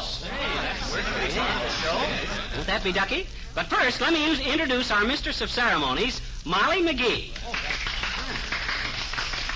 How do you do, I'm sure. Notice her graceful bow, folks? That was made possible by the comfort and flexibility of a Gildersleeve... Oh, yeah. Well, to get on with the program, folks, we're going to ask different members of the audience to step up on the stage and draw questions out of a hat. Them answering the question correct gets either a $5 bill or an order on the Bon Ton department store for a Gildersleeve girdle. Now, don't be shy. Nobody's going to be embarrassed. Except you. Huh? Except me? What do you... Oh. All right. Will somebody volunteer from the audience? Wait a minute. Now, let me through there. Let me through. Well, now, here's the first contestant, McGee. Will you please draw a slip out of the hat, sir? Yeah, okay. And here is the first question. And I might say it's a tough one. Name the place and date of the birth of Milton J. Prentwhistle, the famous wallpaper designer. January 12th, 1901, at 4:13 a.m. in East Cupcake, Ohio. Oh. That is absolutely correct. And for answering that difficult question, here is a crisp new $5 bill. Thank you for coming up, Mr. Prentwhistle, Milton J. Prentwhistle.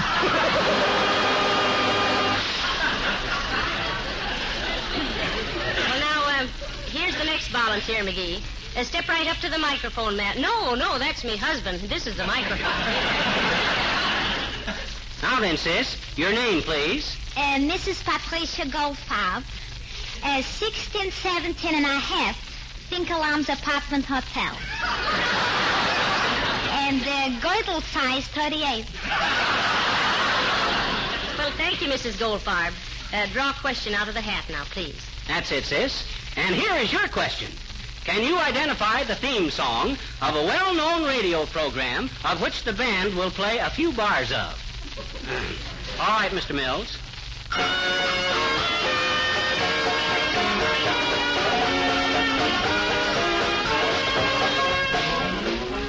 Oh, come, Mrs. Goldfarb.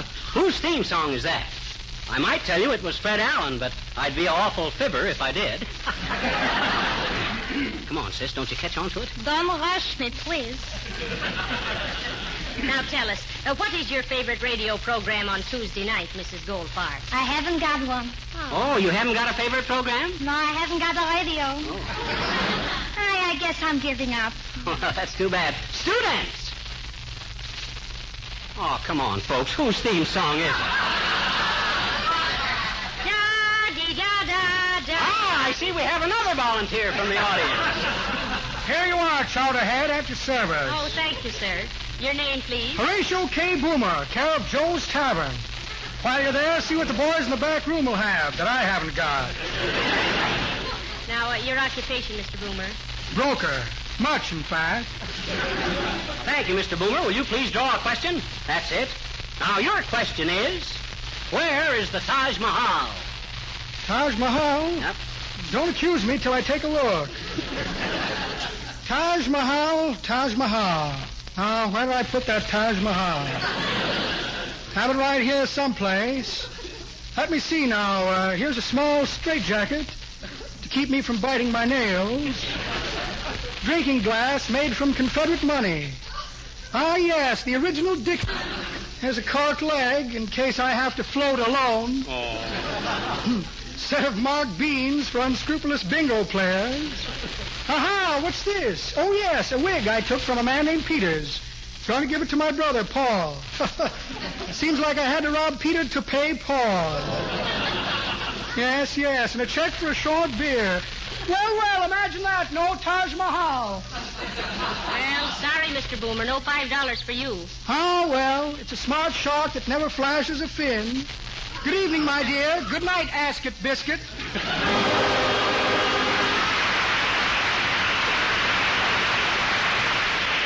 Now, ladies and gentlemen, for an interesting variation of this sensational new radio feature, which we call The Bag of Gold. We have on this table the telephone books of every city in the United States with more than 2 pages of Joneses. We spin the magic wheel and call the phone number indicated. If the person is at home when the call comes in, he receives the bag of gold.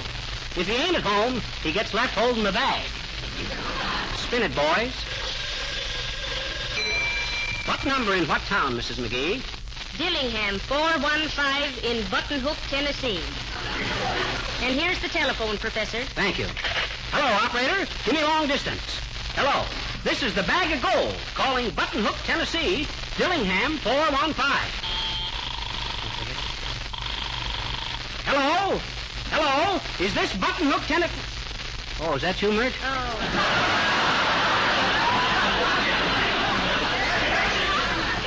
How's everything, Mert? McGee, stop that. There's no time for that now. Oh, yeah. I'm sorry, Mert. There's some mistake. We'll have to go on with that. We'll have to go on now. We'll try it again next week. Now, who's next from the audience? This lady right here. What is your name, please, madam? Well, really, Mr. McGee, that seems a peculiar kind of question. Come on, Uppy, come on. Cooperate. Your name, please? Mrs. Abigail Fotheringill Uppington of 97 Wistful Vista. Oh. Well, now, will you please draw a question from the hat, please, madam? Thank you. And your question is? This is an old one, Uppy. Even you ought to know this one. How do you get down off an elephant? I beg your pardon? How does one get down off an elephant? That's right, an elephant. Yeah, you know, an elephant. A big gray animal with ivory tusks. And a Dewey for President badge in his lapel. Oh, that. Oh, well, now. Oh, but really, I've had very little experience in either mounting or dismounting from a pachyderm.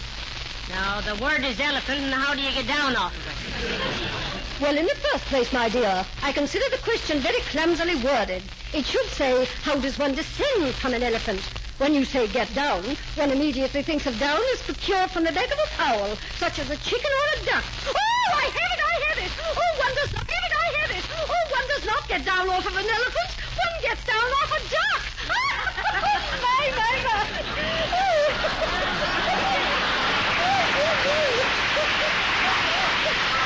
Oh, really now, that was quite clever of me, wasn't it?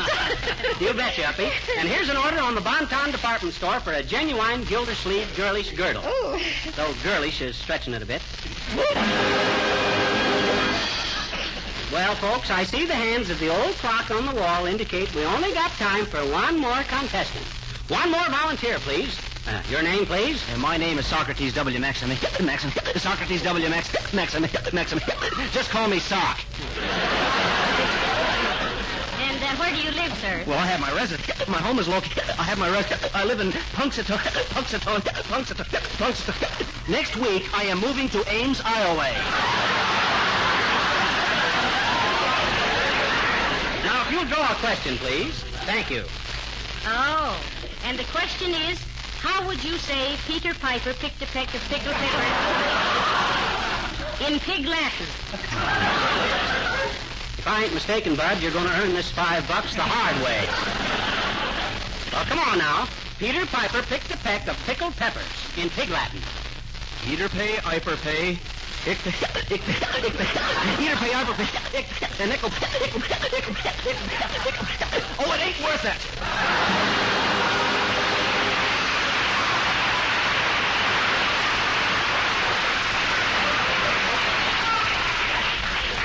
Folks, you have just heard the most sensational radio program ever produced in this country.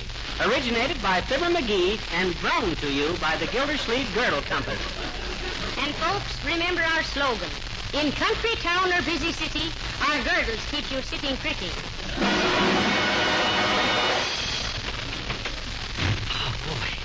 Oh, my, that was wonderful, McGee. I'm so proud of you. Oh, shucks, you were just as good as I was, Molly. You think so? Boy, will old Gildersleeve be tickled about this. Well, I'm pretty happy about it myself. Say, how did you ever think of it? You're so clever, dearie. Oh, shucks, it was nothing that any red-blooded, clean-living American boy wouldn't have thought of. Oh, look here, McGee. I want a word with you. I'll bet you do, Gildersleeve. Wasn't that the most terrific... I've been bamboozled. Huh? I've been misled. What? I've been had. Oh, well...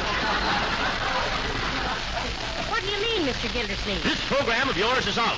You're through. Why, Gildy? McGee, I've been talking to people around here. Yeah, what they say, Gildy? What This they say? idea has been done before. Pasha.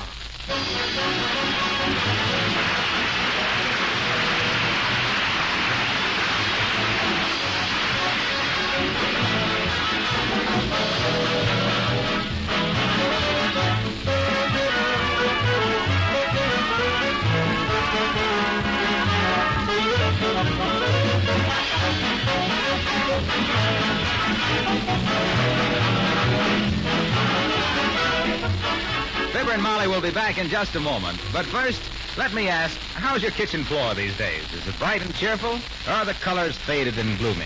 Do you have trouble keeping it clean? Are you a floor scrubber?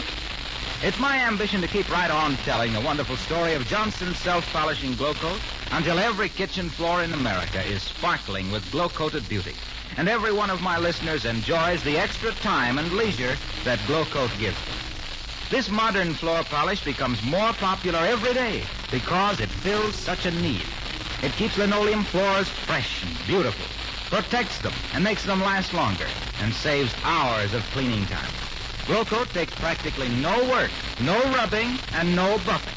You simply apply, and in 20 minutes your floor has dried with a beautiful protective polish that's so easy to keep clean. You can use Glow Coat on your varnished or painted wood floors, too. Ask your dealer tomorrow for a can of Johnson self-polishing Glow Coat, spelled Glocoat.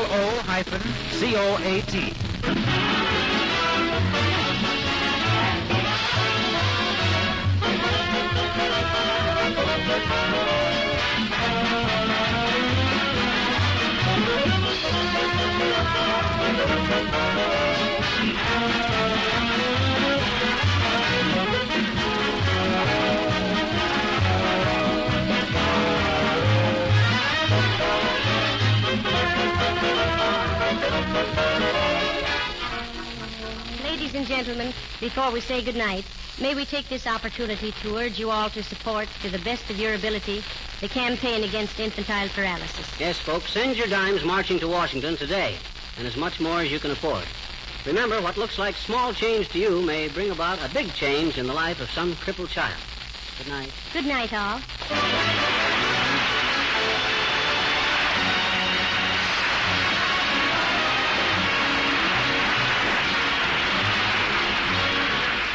This is Harlow Wilcox, speaking for the makers of Johnson's Wax and Johnson's Self-Polishing Glow Coat of Racine, Wisconsin, inviting you all to join us again next Tuesday night at this same time. Good night. This is the National Broadcasting Company.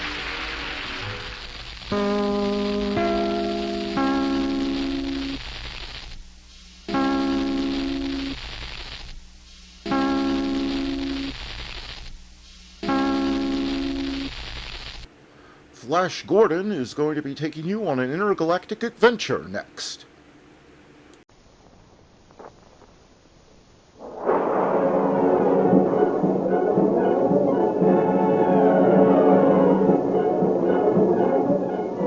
Presenting the amazing interplanetary adventures of Flash Gordon.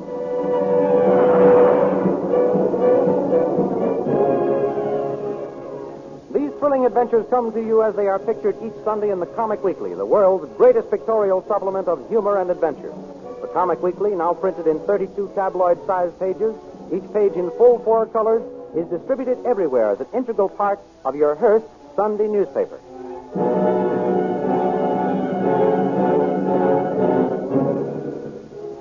For the benefit of those who may not have heard the earlier episodes, let us explain that Flash Gordon, the internationally famous American athlete, and Dale Arden, his beautiful American sweetheart, and Dr. Zarkov, the well-known scientist, were thrown onto the new planet Mongo when their experimental rocket ship crashed.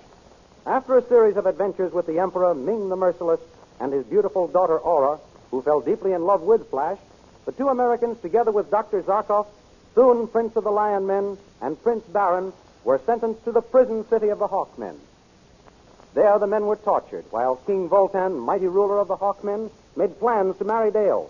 Flash and his companions escaped from the torture chambers, and Flash found Dale in time to save her from the marriage.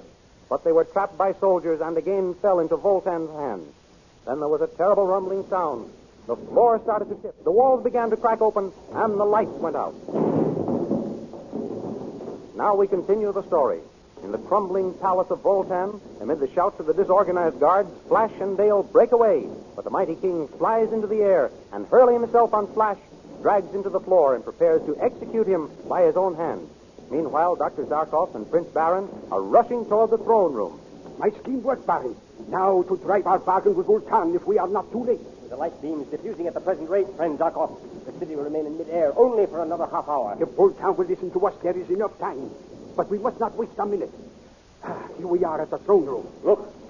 Voltan has his sword at Flash Gordon's throat. Stop! Stop! Wait! Hey, who dares give me orders? I do. I can save your city. But if you harm Flash Gordon, I'll doom this city and all of you hawkmen to destruction. But all my radium's gone.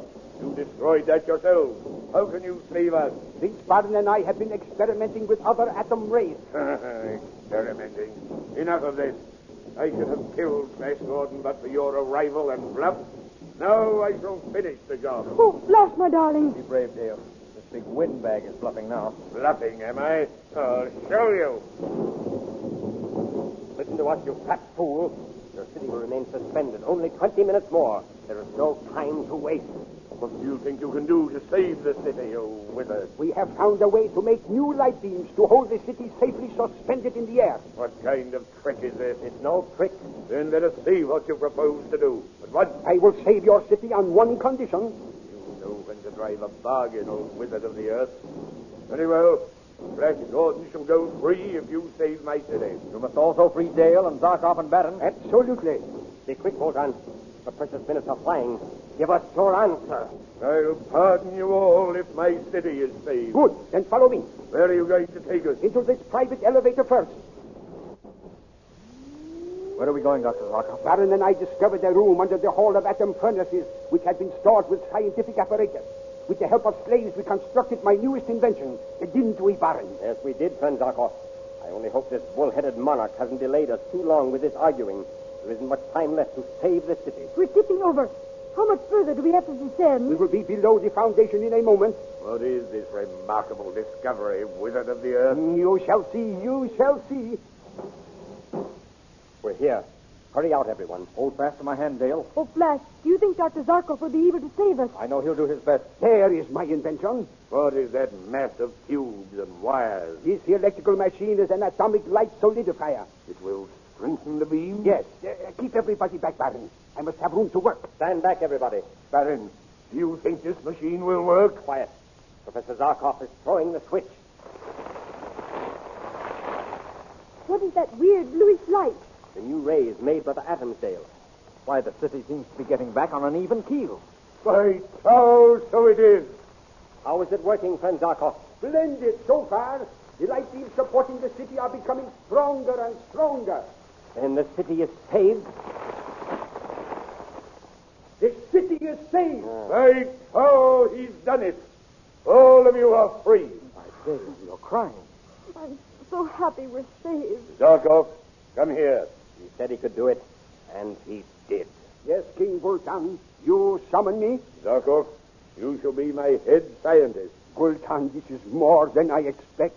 I am grateful, deeply grateful, and appreciative of the honor. Flash and Dale. Yes, Impressive Majesty. What is it, King Voltan?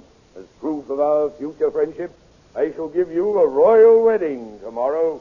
And tonight, we shall have a banquet to celebrate it. Having a good time, Dale? Wonderful time, Flash. It hardly seems possible that we should be married tomorrow. I don't dare believe it until we are actually being married. You mustn't feel that way, Dale. It's just nerves. Well, my friend, tomorrow will be the big day. I'm not so sure. Dale is just worrying about nothing, Baron. It's almost tomorrow, Dale. What can happen now? During the excitement of the threatened destruction of the city, the Princess Aura disappeared. Oh, is that all that worries you? I should think you'd be glad she's not here. I am. Well, lovebirds, are you enjoying yourselves? Oh, yes. Thank you, Impressive Majesty. Majesty! Majesty! Eh? What is it? The air fleet of Ming the Merciless is approaching the city. Oh, this means trouble. What did I tell you? There'll be no wedding for us tomorrow. We'll die fighting. No, Voltan. Let us take our chances on escaping. Give us a rocket ship. No use, lad. They were damaged when the city tilted.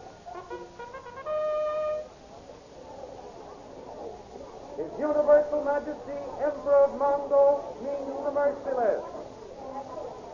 And Princess Aura, now there will be trouble. Steady, Dale, darling. There'll be a way out of this. Greeting and welcome, Emperor Ming. So, Botan, you have become friends with the prisoners. Turn over this Earthman to my torturers, and to me deliver my promised bride, Dale Arden. I command it. No, Father. You promised Flash Gordon to me as my share of the spoils. Hold, Ming.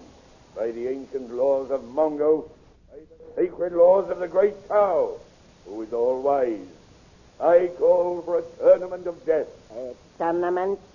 And this fellow Flash Gordon would enter? Yes. Fine sport. A tournament. And all the planet will see him fail and die. So be it. Between four mountains nestles a mammoth bowl-shaped arena, toward which most of Mongo pours in never-ending streams. It is the day of the start of the Tournament of Death, in which all of the contestants but one will meet death. And Flash Gordon is going to enter. He and Dale occupy seats of honor in Voltan's box. Princess Aura enters the arena on a golden throne carried by 6 blue dragon men. Here comes Aura in all her glory. She's wild, treacherous, and cruel. That's my boy. She's up to you, Gabe. Oh, I don't know about that. Here comes Ugrid, king of the lion men. Dragon men are frightened by the lions. They've dropped the princess. Oh, stay where you are, my boy. Prince Baron is already picking her up. He seems to be smiling at him. I wonder what he is saying. Prince Baron, you have saved my life. Why did you do it after the way I treated you? Because, my princess, you are a woman. A beautiful woman. And I can no longer deny the fact that I love you.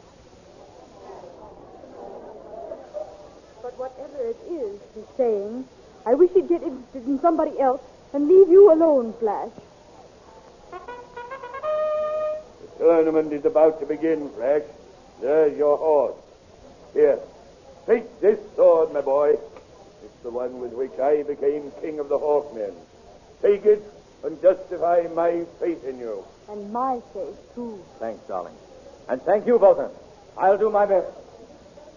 In another box, Prince Baron reaches a decision. Zarkov, I'm going to enter the tournament, win back my kingdom, and Ming's daughter, Princess Aura, for my bride. Do not be a fool, Prince Baron. Why run the risk of being killed? Wish me luck, my friend. I go to do battle.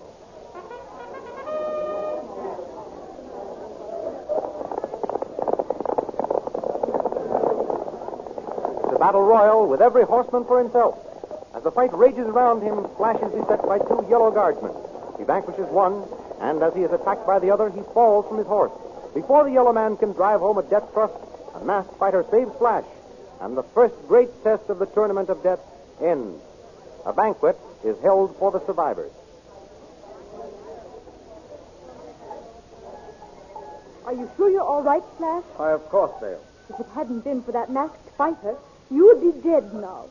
Oh, why did you enter this horrible tournament? To win freedom, a kingdom, and what's more important, you. My dear. Look, the masked fighter is with Princess Aura. Ah, the masked champion.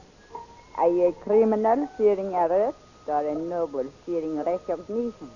Blue blood, or red, my lady. It will flow in the arena just as freely. For your amusement.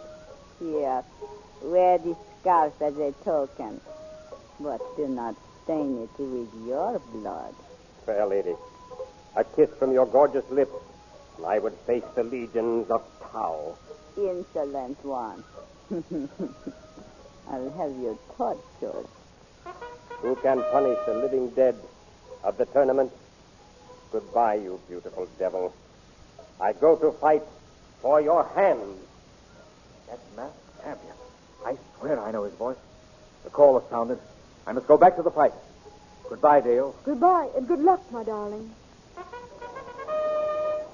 Oh, King Voltan, when will this awful tourney end? I know it seems horrible to you, little bird. But it is better that Flash should die honorably in the field of battle than at the hands of Ming's torturers. If he wins this final event, he will be a king, and you will be his queen. The trumpets blow and the last contestants line up. 2 by 2, they mount the sky rope stretched over a flaming pool to joust with swords, and one after another they are eliminated by death. Finally, only Flash Gordon and the masked champion are left. Flash loses his balance and falls down toward the flaming pool, but his hands catch hold of the rope and he hangs on. The masked champion, thrown off balance, also falls, but saves himself by grasping Flash Gordon's leg. His mask falls off, revealing Prince Baron. The crowd demands that both men shall live, and they are brought before Voltan and Ming the Merciless. None of your trickery, Ming. Proclaim them both kings. So be it. But I shall choose their kingdoms. To Prince Barin and my daughter Aura, I give the kingdom of the forest. To Flash Gordon and the Earth Girl, I give the kingdom of the cave. You fiend. You know neither kingdom has been conquered. True, Voltan. But these are brave men. Let them try. They can hold their weddings in their own kingdoms if they live that long.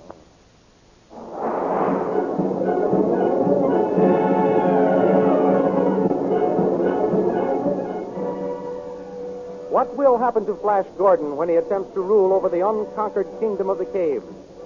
You'll know next week at the same time when he'll be back with another chapter of the amazing interplanetary adventures of Flash Gordon. And by the way, what is your favorite picture feature?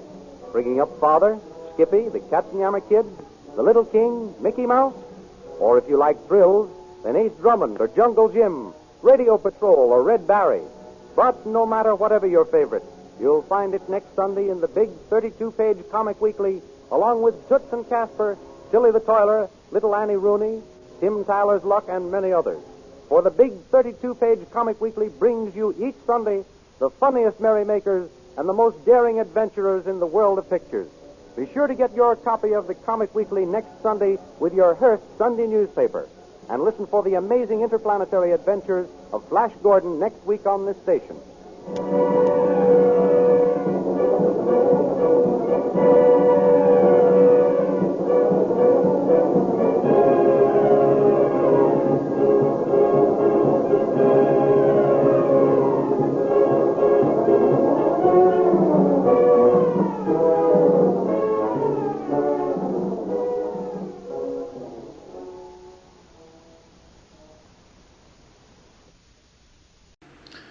Now it's time to pay a visit to the only man in old-time radio who wrote all his own material, Fred Allen.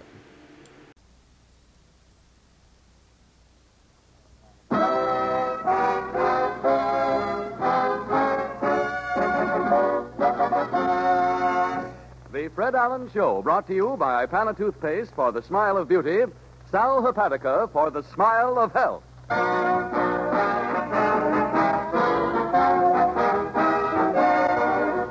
An hour of smiles with Fred Allen, folks. 3,600 seconds of fun and music.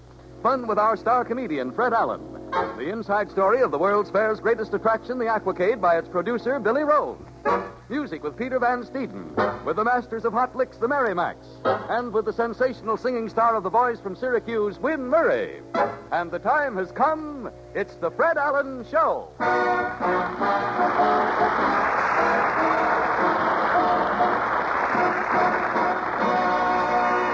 The curtain rises. Peter Van Steeden and the Merrimacs start our overture, and it's Baby Me.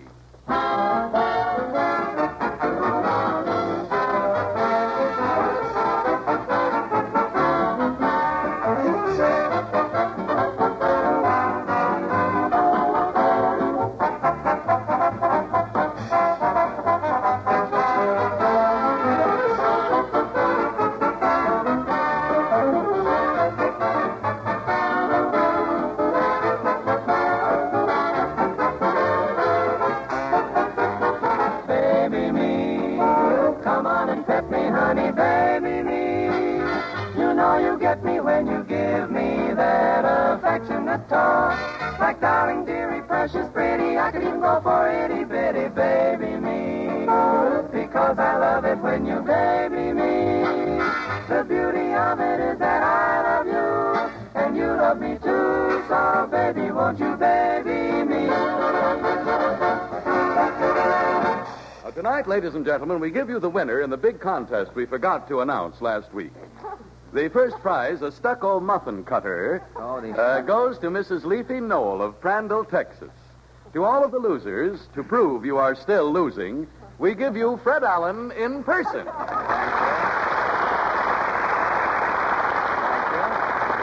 Thank you, and good evening, ladies and gentlemen. Tonight, say, you know, Harry, now that you mention it, it might not be a bad idea if we did have a contest on the program. Yes, we're about the only radio show that isn't giving something away these days. That's right. You know, the new Pot of Gold program is giving away money if you've got a home and they can catch you in it. all of the quiz shows are paying people to send in questions. The Milton Berle program is buying old jokes. Yeah, well, that's the trouble, Fred. People can't make any money listening to our show. People are actually losing money, Harry. They're losing? Losing. Now, look, a man sits home by his radio, he listens to us for an hour, and what has he got? A headache. Exactly. Why, a headache can lead to sinus trouble. A man goes to the hospital, day and night nurses, an oxygen tent. Say, it runs into money. Hello? Oh, Portland, were you eavesdropping, were you? No, I was just listening to what you were saying. I was listening too, Alan. Well, I should hope so. Your ear was practically in my mouth. Tender, wasn't it? Yes, I must say it was. That's me all over. Tender Van Steeten. Especially between the ears. What were you saying about the program, Mr. Allen? Well, Harry and I were saying audibly, foolishly, as it turned to develop now, but Harry and I were saying that people can't make any money listening to this program. I'm on it, and I can't make any money. Yes, and I wish you'd tell your cornet player to stop passing the hat in the studio after each number. If I knew where I could get another job, I'd take it. Well, you'd have to beat me to it, Van Steeden. You know something? If this was only a quiz program, we could all send ourselves some questions and pick up a few dollars that way. Mama made $5 sending a question to a quiz show. Really? My wife sent a joke to Milton Berle. Well, how could she make a bundle out of you? You have no string section in the band. You can't make bundles without strings. If that's comedy, I'm a flat-footed floogie. Well, that's comedy. I'll get my arches lifted. That is a dead exit if I've ever seen one. You really couldn't fix that exit with a pull motor the way he sneaked out, get his arches lifted. Who ever heard of a heel with arches? Say, I've got a joke for Milton Berle, Mr. Allen. No, never mind. Not now, Portland. Last week, you remember, I promised my fan I'd put back the newsreels. Now, I have a couple of newsreels here tonight. One newsreel that developed after it was all cut out. But I've got one newsreel left, and I'm going to keep my word. A fanfare, Mr. Van Steeden. The Ipana Weekly Newsreel brings you the news cavalcade. Boston, Massachusetts. Wait a minute. Now start that over. Start it all over again. You can't try out anything new on this program. Everybody's working from memory here. Now, I don't want the megaphone. Start it again, Pete.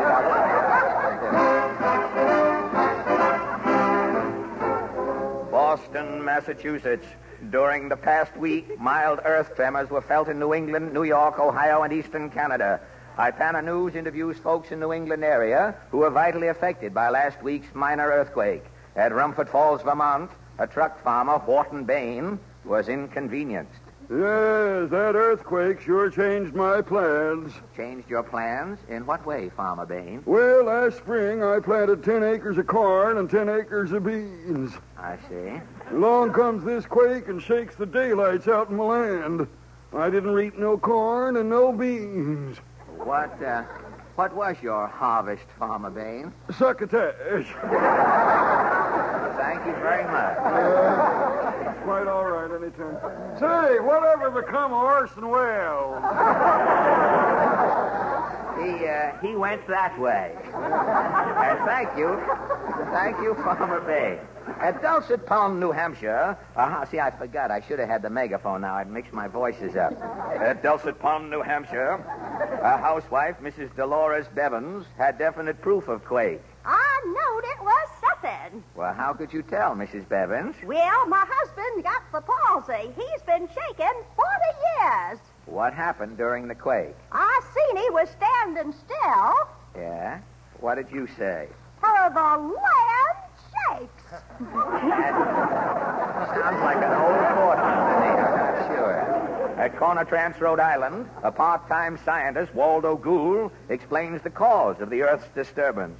What causes earthquakes, Mr. Gould? It's the glaciers that's doing it. Glaciers? Yep. 2 glaciers break up. They don't see each other for 30,000 years. They meet again. It's like 2 Oddfellows. Oh, glaciers. Glaciers and Oddfellows experience the same reaction when they meet? Yep. Well, what is it? They shake, brother. They shake. Thank you. Confidentially, what is a glacier, Mr. Gould? A glacier's an ice cube that's had a chance. I'm sorry. At Wet Snag, Maine, a prominent campfire girl, Miss Tansy Whap. And she looks it. Had a distressing experience. I was a campfire girl in good squatting for 30 years. Today I'm an outcast. On account of the earthquake? Well, what happened? I was standing in front of the YW when the ground started shaking. I shook, too. Yeah? A patrol wagon drove up. I was bundled in. And thanks to this earthquake? I got 30 days. For what? Jitterbugging in the open. Are you leaving town? Yes, I'm joining Unit Number 7 tomorrow. Thank you very much, and good luck to you at Fendel Funk, West Virginia on your opening tomorrow. Thank you, Miss Tansy Whap. At South Crud, New York, the oldest inhabitant, Phineas Hobb, laughs at recent tremor scare. This tremor was nothing. You recall a worse quake, do you, Mr. Hobb? Back in 92, we had what I call a tremor. Violent, was it? Violent. It shook my cow so bad she was giving pot cheese. Really? You don't say. Did you seek cover? Well, I run into a saloon, but I weren't seeking cover. You required spiritual reassurance. Yeah, and I was willing to pay for it. I see. But I started drinking, and bang, the earth gave a tremor, and the ceiling of that saloon just caved right in on me. You stood there cold sober? No, I lay there plastered.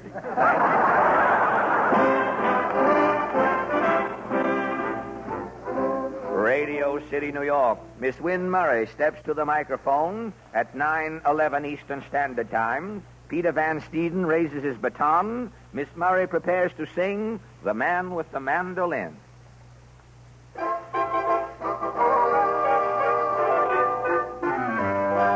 There's a funny little man that society won't let in, 'cause he's always picking on his little mandolin.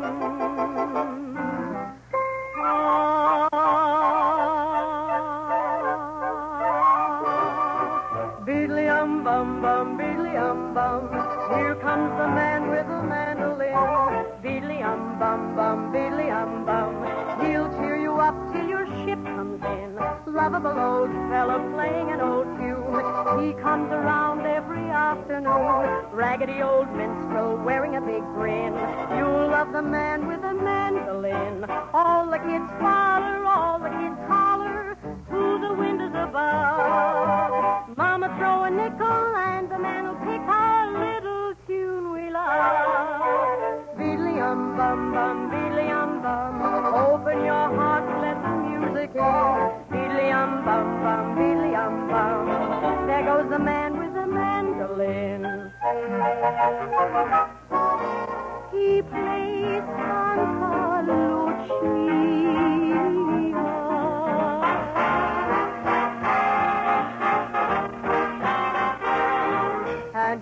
cakes on Rigoletto. But it sounds like this. Beedly-um-bum. Here comes the man with a mandolin. Beedly-um-bum, beedly-um-bum. He'll cheer you up till your ship comes in. Lovable old fella playing an old tune. He comes around every afternoon. Raggedy old minstrel wearing a big grin. You'll love the man with the mandolin. All the kids follow, all the kids holler through the windows above. Mama throw a nickel and the man will pick a little tune we love about the stars above. Beedly-um-bum-bum, beedly-um-bum. Open your hearts, let the music hear. Beedly-um-bum-bum, beedly-um-bum. There goes the man with the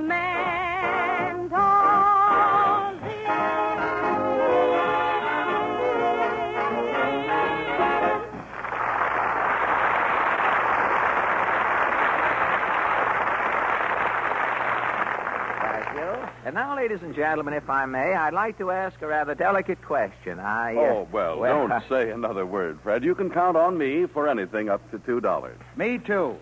If you leave your watch as security. Well, thank you, fellows, but the question I had in mind has to do with quite another subject. In a word, girls. Oh, well, what about them, Fred? Well, I think they get better looking every year, Harry. There seem to be more pretty girls per capita these days than there were when I was a gangling youth. Now the question is that a mirage or a stigmatism? Oh, well, I don't think it's either, Fred. I think it's the truth. Because modern women not only put more accent on styles, but on smiles, too. You see, ladies and gentlemen, an attractive smile is really the keynote to beauty.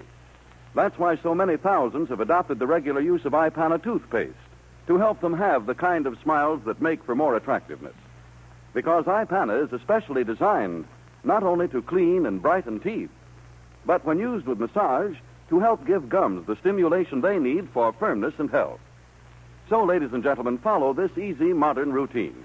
Every time you brush your teeth with Ipana toothpaste, put a little extra Ipana on your brush or fingertip and massage it on your gums. Notice the remarkable difference the very first time you use Ipana this way.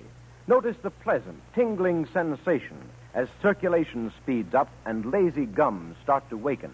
So make up your mind right now to stop at your drugstore for an economical tube of Ipana toothpaste and help yourself to healthier gums and brighter teeth. The perfect combination for a winning smile. The Ipana smile.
Thank you. Peter Van Steeden and his sophomores of swing have just concluded Volvistu Gaily Star. Imagine in years to come, a little boy grows up and later says, songs my mother sang to me, Volvistu Gaily Star. And now, ladies and gentlemen, we present our question of the week. This is Mr. and Mrs. Average Man's Roundtable, where three persons selected from our studio audience are asked to give their opinions on a question of national interest or vital importance. Now, the question of the week will be announced in just a minute. But first, let us meet our committee. Portland? Yes. First, we're having Mr. Arthur Hershkowitz from New York City. Good evening, Mr. Hershkowitz. Good evening. May I ask your profession or occupation? I'm a lawyer. You're a lawyer, are Yes, you? sir. You look rather young to be a lawyer, I would say. How long, perhaps you haven't had enough troubles in the business yet. How long have you been practicing? 14 years. 14 years, really? Uh-huh. It's a peculiar thing about doctors and lawyers. No matter how long they're in their professions, they're still practicing. Don't they ever get perfect in them? I hardly think so. But I'm glad that a lawyer finally has showed up at our round table, Mr. Hershkowitz. I'd like to ask I'd like to have you explain something to me, if you'd be kind enough to, would you? If I can, I will. There won't be any charge involved. Well, the one I'd like to ask you is, whenever you go out in the country, out driving around in the country, you see those signs on trees and fences, no trespassing under the penalty of the law. Now, just what constitutes legal trespass? Well, there are several kinds of trespass, such as trespass on a case, trespass de bonus asportatus, trespass vi et armis, and the trespass to which you are specifically referring to is known as trespass quaere clausum frigit. Oh, that... Now I'll have to hire another lawyer to find out what's going on here. But I noticed, Mr. Hershkowitz, that most lawyers here in New York seem to have sidelines. Some of them handle actors' business, others are investment counselors. Have you, do you have a sideline along with your... Yes, I have. Have you really? Really, yes. What is it, may I ask? Well, I'm interested in a real estate development. Oh, in a real estate development? In the city here? No, in the suburbs. Where? In Westfield, New Jersey. What is the name? I'll have to get it out of you by cross-examination. I'd have to, at Westfield, huh? That's right. What is the name of it? Colonial Homes in Westfield. Oh, the Colonial Homes, well, you could have said that right away and saved me all that conversation. But there are so many housing projects going up, it's really fine that all the building is in the offing.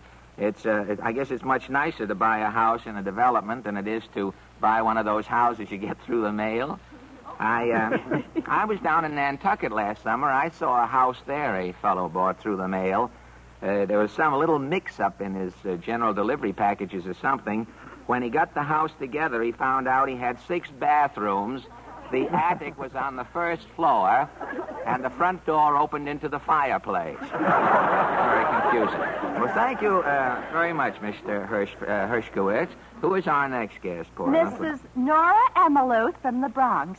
Mrs. Emaluth, happy to have you here tonight. Thank you, Mr. Allen. You live in the Bronx, do you? Yes, I do. They tell me that certain swanky families uptown are now calling the Bronx Lower Yonkers. Is there...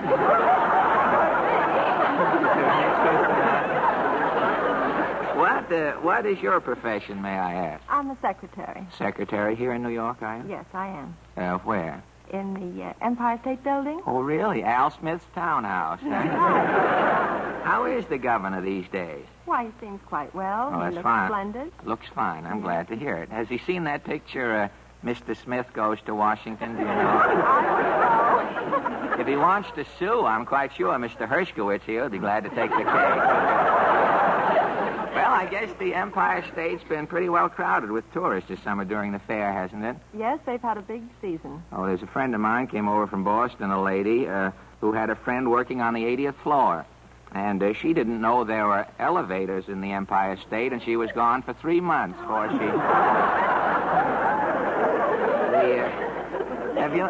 There's one thing I never could understand about the Empire State Building. People will come over from Jersey and pay $1 to go up on top of the Empire State Building to look back at Jersey again.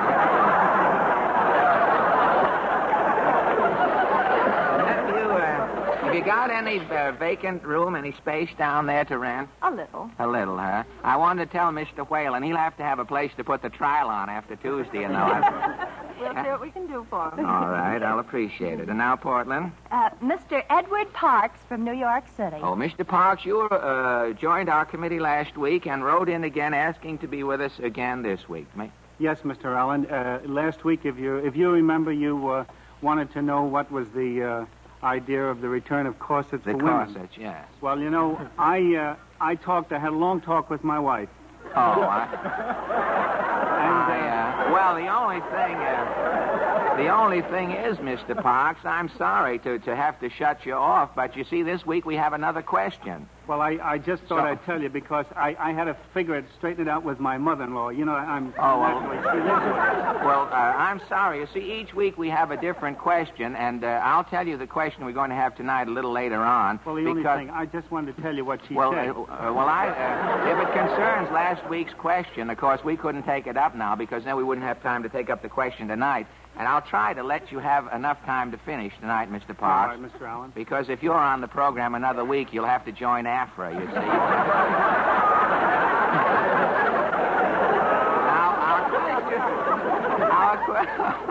Our question tonight concerns a holiday that arrives next month. Now, as we all know, since the days of the Pilgrims in this country, a day has been set apart each year for Thanksgiving. In 1864...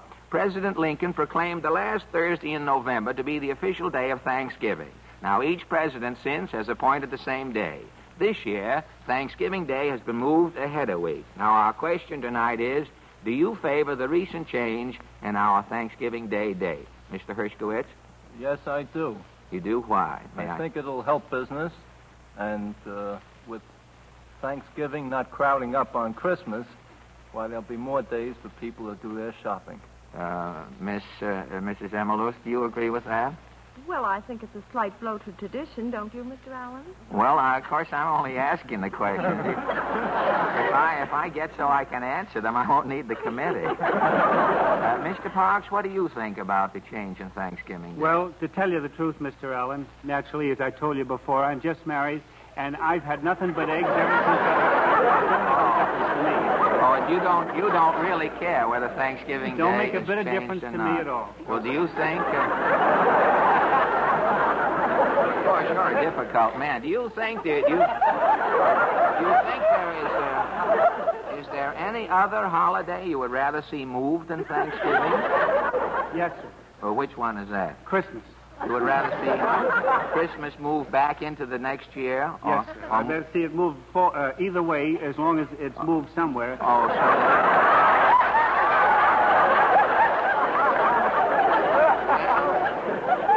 I think you've got something there, or you might have a way of keeping Christmas where it is and moving the whole year back to get it away from Christmas.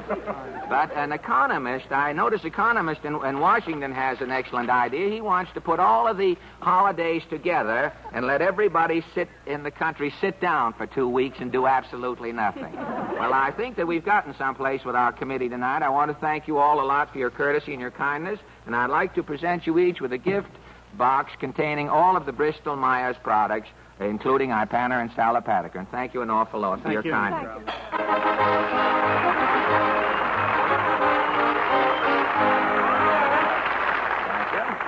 And now, ladies and gentlemen, the Merrimacs, whose vocal antics lend a certain dignity to swing. I'm not overdoing it, am I, folks?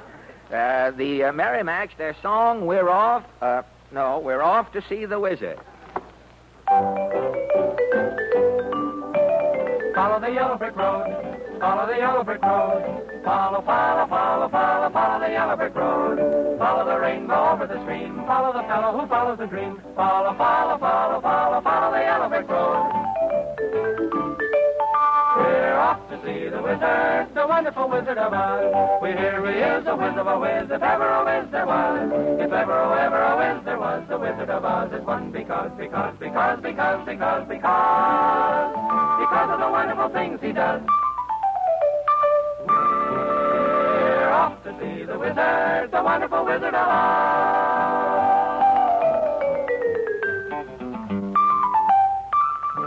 We're off to see the wizard, the wonderful Wizard of Oz. We hear he is a whiz of a whiz, if ever a whiz there was.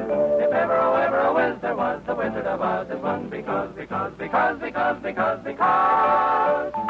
of the wonderful things he does. We're off to see the wizard, the wonderful Wizard of Oz. We hear Here he is, a whiz of a whiz, if ever a whiz there was. If ever, oh, ever a whiz there was, the Wizard of Oz is one because of the wonderful things that he does.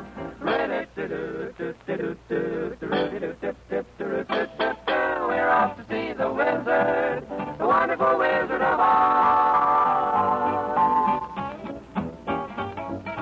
We're off to see the Wizard of Oz, the wonderful Wizard of Oz.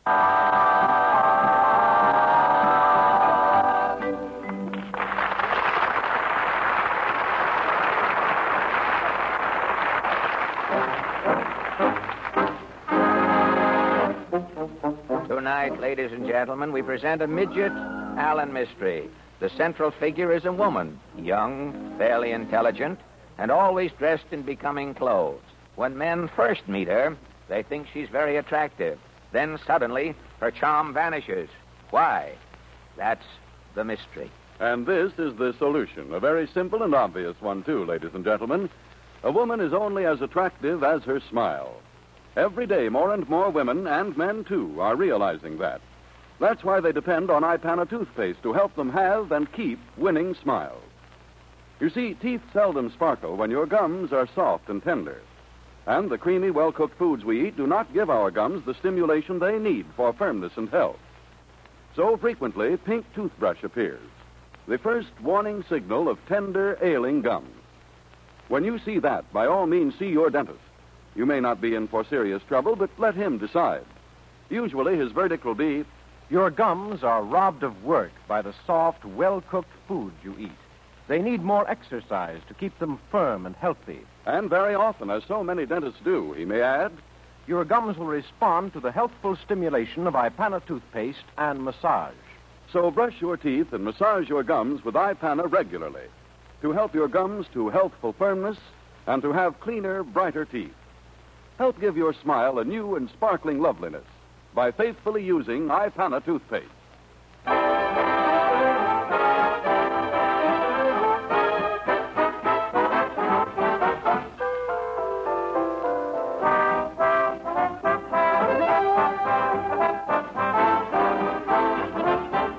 Ladies and gentlemen, while your local announcer is taking a deep breath to remind you of the station to which you are listening, may we remind you that this is National Pharmacy Week, a tribute to the druggists of America. And we pay our deepest respects to these men who serve their communities both day and night in time of sickness and emergency. Your patronage is your appreciation of the capable service your druggist is always ready and willing to render. The Fred Allen Hour will continue immediately after a short pause for your station identification.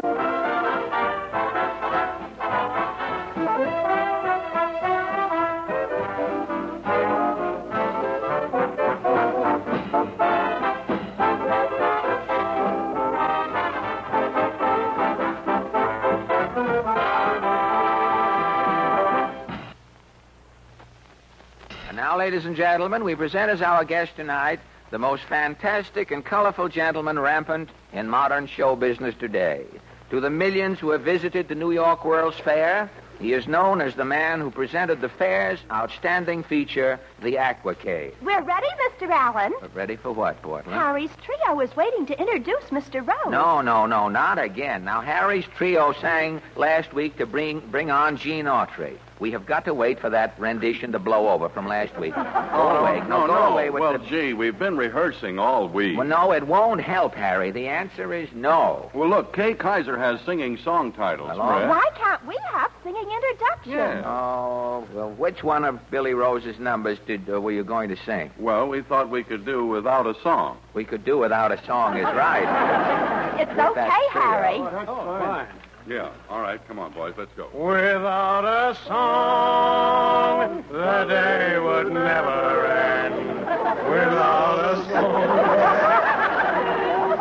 To the polluted strains of his favorite song, we bring you the outstanding showman. Up with the melody, boys. The melody. You're letting down the melody. I know, but you've got two stowaways in the verse there. To the polluted strains of his favorite song, we bring you the outstanding showman in America today, the man who produced the Aquacade. Get away, boys, you bother me. That's all, men. again. Ladies and gentlemen, I would like to have you meet Mr. Billy Rose.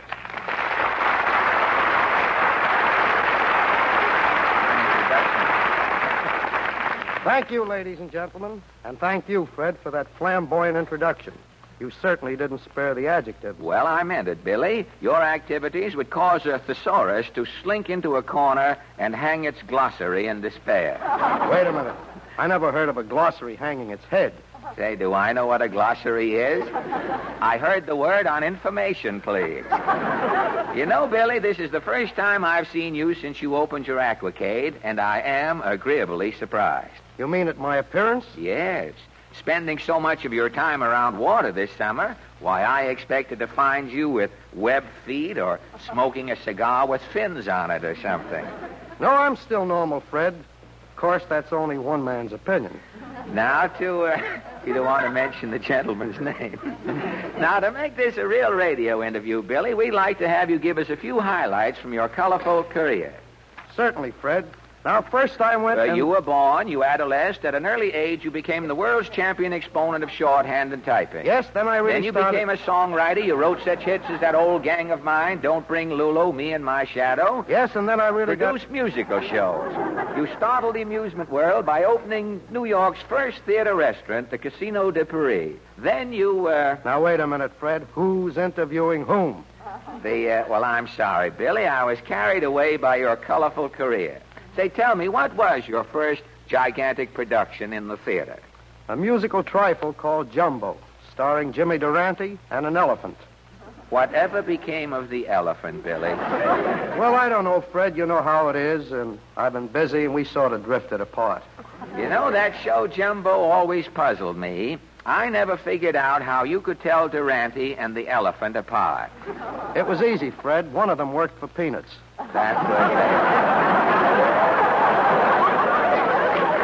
That would be Durante, of course. But after Jumbo, you really gave the country some spectacles. Well, I produced the Fort Worth Frontier Centennial in Texas, the Water Carnival at the Great Lakes Exposition in Cleveland, and finally the Aquacade in New York. Well, you know that so many people marvel at the expert presentation of your Aquacade at the World's Fair that I'm sure folks would like to know a little about the inner workings of your liquid fiesta.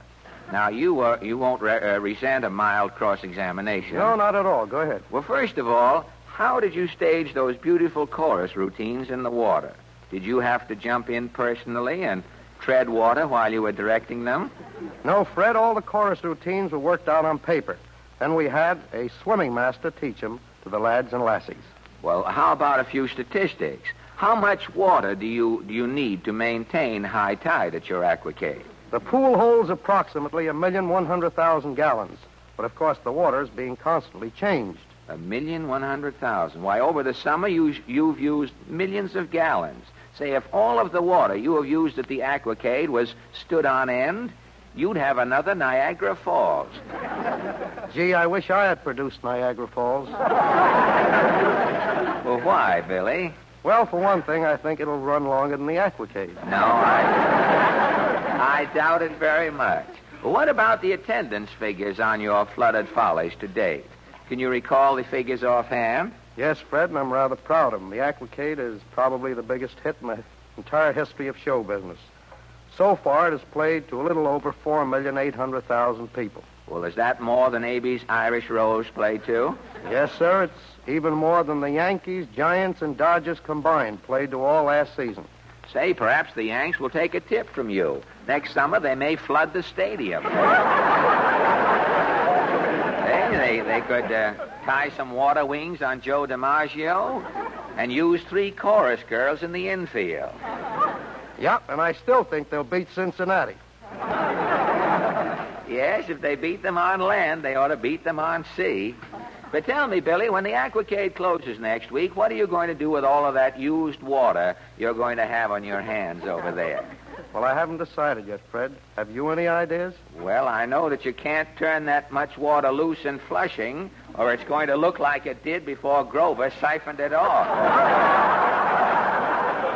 I think I'd better hold on to it, Fred. You know, the fair starts again in the spring, and I'm presenting a new show at the Aquacade. And I'm sure it'll be the talk of 1940. Confidentially, now this is off the record.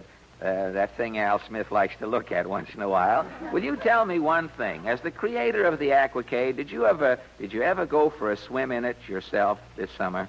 Confidentially, I hate the water. You hate the water? Well, on those hot days, you didn't even take off your shoes and stockings and get in a little bunion dunking? No, sir. No, sirree.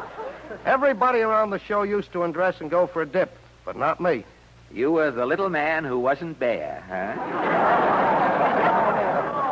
Well, thanks a lot for this verbal splashing. Now, before you go, how about a preview of the next idea that the Rose imagination has on the fire at the moment?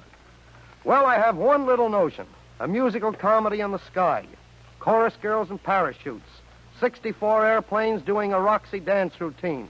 Toscanini directing Boraminovich in a Zeppelin. Oh. Vice versa. I think it has possibilities. Well, you might have to let out the sky a little, but say to Billy Rose, that's nothing. Have you any other ideas? Well, I have a proposition to turn the steamship Normandy into a nightclub. Say, you could use the Weehawken ferry as a busboy. But I guess this is all floating trivia you have beached mentally for the nonce. Yes, Fred. When the Aquacade closes, I'm launching the biggest project of my career. It's something so terrific it has me worried. Worried? You're not going to put vaudeville in the Grand Canyon. No, Fred. I'm going to get married. Married? Oh, boy, what a wedding that'll be. 600 bridesmaids, 2,000 ministers, 8,000 musicians playing the wedding march, the bride wearing Tiffany's new building on her third finger, and the botanical gardens for a corsage, people throwing old Tom McCann shoe stores at your boat. Say, this is going to be the biggest wedding the world has ever known. Am I right, Billy? No, Fred, you're not. I'm not? No, we're just going to have a simple ceremony. Then we're going to find a nice, quiet spot for a honeymoon. Billy Rose, the great producer? Yeah, the great producer. Did you ever hear of a husband having anything to say about the wedding? I get it. Good night, Fred. Good night, and thank you, Billy Rose.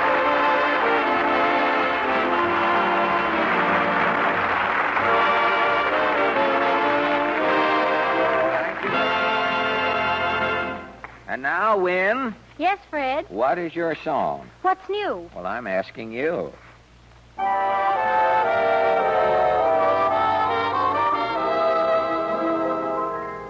What's new?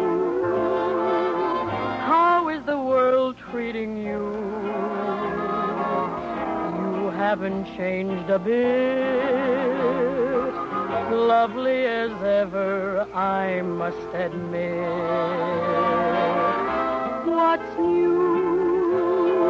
How did that romance come through? We haven't met since then. Gee, but it's nice to see you again. What's new? Probably I'm boring you. But seeing you is grand, and you were sweet to offer your hand. I understand, but you, pardon my asking what's new. Of course you couldn't know. I haven't changed, I still love you so. What's new? Probably I'm boring you, but seeing you is grand, and you were sweet to offer your hand. I understand. Adieu. Pardon my asking what's new. Of course you couldn't know. I haven't changed. I love you so.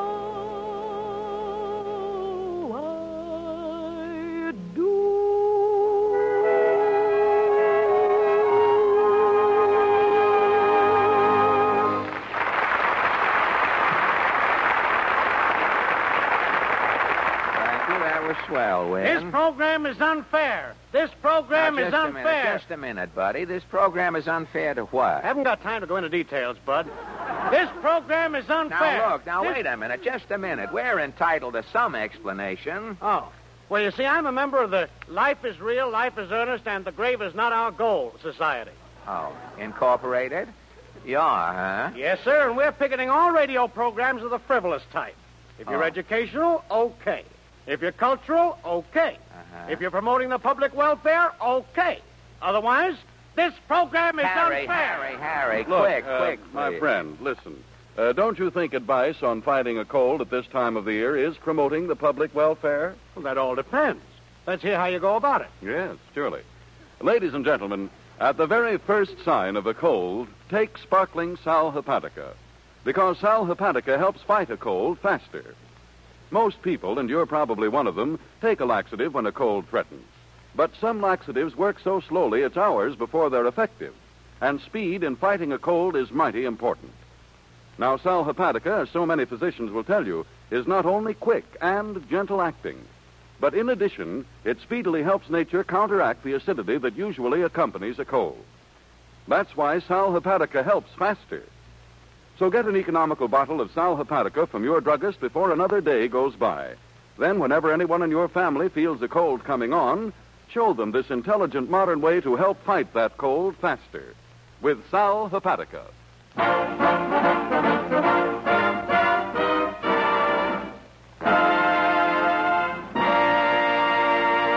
And now, bowing to the Western trend, the mighty Allen Art Players tonight present a melodrama of the West. It's called The Prairie Predicament, or The Cross-Eyed Cowboy Had Slants in His Glance. Overture, Peter.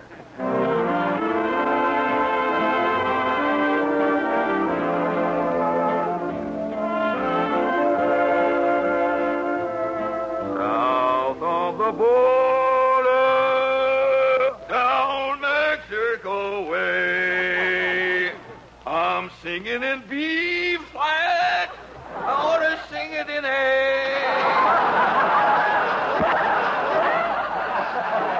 Sakes almighty, Swivel Eyes, that's you a singing. T. Gene Autry, Ma. How'd you like my guitar obligata? Gitter? You aren't playing no gitter. Confound my cross eyes. I must have been missing the guitar with my strumming. You and them cross eyes. Your peepers looks like two stuffed olives that way about each other. Well, I may be swivel-eyed, Ma, but I always gets my man. How you can shoot straight with them crooked blinkers beats me. I got me a system, Ma. When I look at an hombre, well, I sees two of him. So? So, I shoot right between them two guys and always gets my man. About time you quit shooting and got to earning. Well, I'm fixing to get some money, Ma. Well, you better quit fixing to get and get to getting to get. Well, I'm fixing to get. Yeah, well, Sheriff Todd sent word again. Yeah. If you ain't got the mortgage money on this shanty by noon, out you go. How'd we go, Ma? Out you go, Swivel Eye. Me and the sheriff's got plans. Plans, eh, Ma? You ain't got no more oomph than a busted French horn. Well, you ain't no narcissy. I'm sorry I ever married you. If it weren't for my cross eyes, you wouldn't have got the chance. You sweet-talked me into it at the dance, didn't you? I was proposing to the gal next to you, Ma. The little gal with the burlap snood. You accepted me. Well, I was hooked. Oh, well, wrangling ain't getting us nowhere. We'll be dispossessed by noon. I'm gonna get us some chips, Ma. I got some boys a coming up here later for a poker game. You gambling again? I'm feeling lucky, Ma. I'll win the mortgage money and enough to boot to buy you a new handle for your butter churn. You won't have to take off your stockings no more to get in that churn with the curds and ball the jack. Somebody's to the door, Ma. Entree. Good morning, folks. Yippee, it's a tenderfoot, Swivel Eye. I got you kivered, stranger. Put down that gun. I'm telling you to get. All right, I'm going. Not you, Ma. You was looking at me. But I'm talking to him. Talking to me? You heard me. Who, me? No, him. Confound my swivel eyes. Now look, stranger. Yes? I'm closing my eyes. Yes? I'm starting to talk. Yes? I'm talking to you. Fine. Who be you, bub? Well, Nipley's my name, Bob Nipley. You got truck with Swivel Eye Allen, bub? Yes. Now, I know your reputation, Swivel Eye, a cross-eyed desperado who's never missed a shot. That's me. You will be a great attraction at my auditorium. I can pay you $200 a week. 200 what? Dollars. What's dollars? Well, it's money, Ma. Looks like lettuce, only it's dry. I can pay off the mortgage and keep the Sheriff Todd from foreclosing there, can't I, Mr. Nipley? Yes, indeed. Now, you understand, of course, that all my curiosities are authentic. I'll have to check on your prowess. Well, I'm cross-eyed, ain't I? Yes. And I'm a sure shot. Well, with those cross eyes, how do you do it? It's my sister, Mr. Nipley. When I aim, I see two of my man. I shoots between them, and I'll never miss. Well, I don't believe it. Well, I can show you. Now, here's my gun, you see? Yes? Here in my hand. Yes? I see two of you. Yes? I aim right between you. And... Yes? Oh! You drop dead. So I do. Believe it or not. You and them cross eyes. You shot yourself right out of a job. Plumb forgot myself, Ma. Well, I'll put the body in the closet. Here, set me down. Confound my swivel eye. Come on. In you go, Mr. Nipley. Ah. You and your doggone shooting. What are we going to use for money? When my poker game gets going, Ma, the money'll start rolling in. Come on, give old Swivel Eye a kiss, Ma. Oh, I ain't in no mood for lip bumping. What's them hoofbeats yonder, Ma? Why, it's Sheriff Todd. Whoa! Open in the name of the law. You're entering at your own risk, Sheriff. Ah, there you be. I've come to get you, Swivel Eye. I'd laugh at you, Sheriff, but my teeth is in my other pants. It ain't noon yet, Sheriff. You can't foreclose. No. I ain't here for that. What then? You shot that tenderfoot outside of Dandy Dan's saloon last night. I'm charging murder. Oh, shucks, Sheriff. I had to plug that galoot. 'Twas a question of etiquette. Etiquette? Sure was. Three-toed John and me was a-drinking at the bar. Time come to pay, both of us was insisting. Huh? Instead of tossing, I says, John, I'll plug yonder stranger outside there. If he falls to the left, it's on you. If he falls to the right, I'll pay. Was the Emily Post in me a-coming out? Well, who won? I fired. The dude's suspenders caught on a hitching post. He died standing up. Drinks was on the house. Well, that dude's suspenders broke this morning. Meaning? His body's been laying next to a fire hydrant for 2 hours. It's a violation. I give the body a ticket. Yeah? And I'm arresting you, Swivel Eye Allen, for murder. What? Yeah, if you arrest Swivel now, Sheriff, how are you going to foreclose him at noon? Yeah. I'm bringing him from the hoosgow, putting him back in the house, and then I'm throwing him out. Let's go, Swivel. Not so long as I can shoot, Sheriff. No pretty joy with no Dick Tracy badge is a-taking Swivel. Now get. I'm getting... Don't start that again, Law. It's you. Get, Law. Well, I'll get, but I'll be back to foreclose. Well, I reckon I better start packing, Swivel. We're done. Having that shin, I'm a-plugging in. Oh, take the sheriff. It's the three of you no-good friends from Dandy Dan's saloon. What do they want? Doggone, it's my poker game, Ma. This is where I win enough money from the boys to pay off the mortgage. I'll open up. Howdy, Mr. Allen. Howdy, Swivel. Hey, Pies and Pete, Sassy Sam, and Filthy Philip. How y'all, partners? Well, Hudson's just raring to start the game, Swivel. Well, so am I. Well, that's what we reckon. Well, I'm sure glad you did. Well, we're sure glad you're glad, Swivel. Well, I'm sure glad you're glad I'm glad, partners. Well...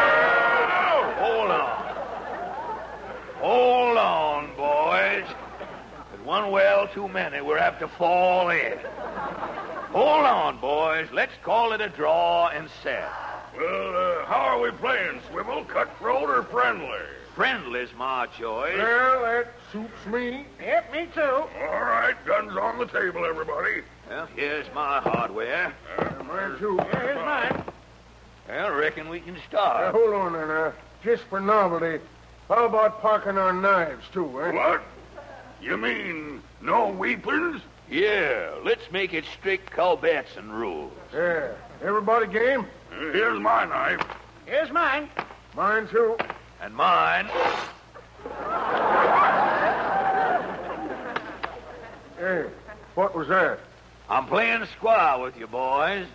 That's the safety pin off my union suit. Well,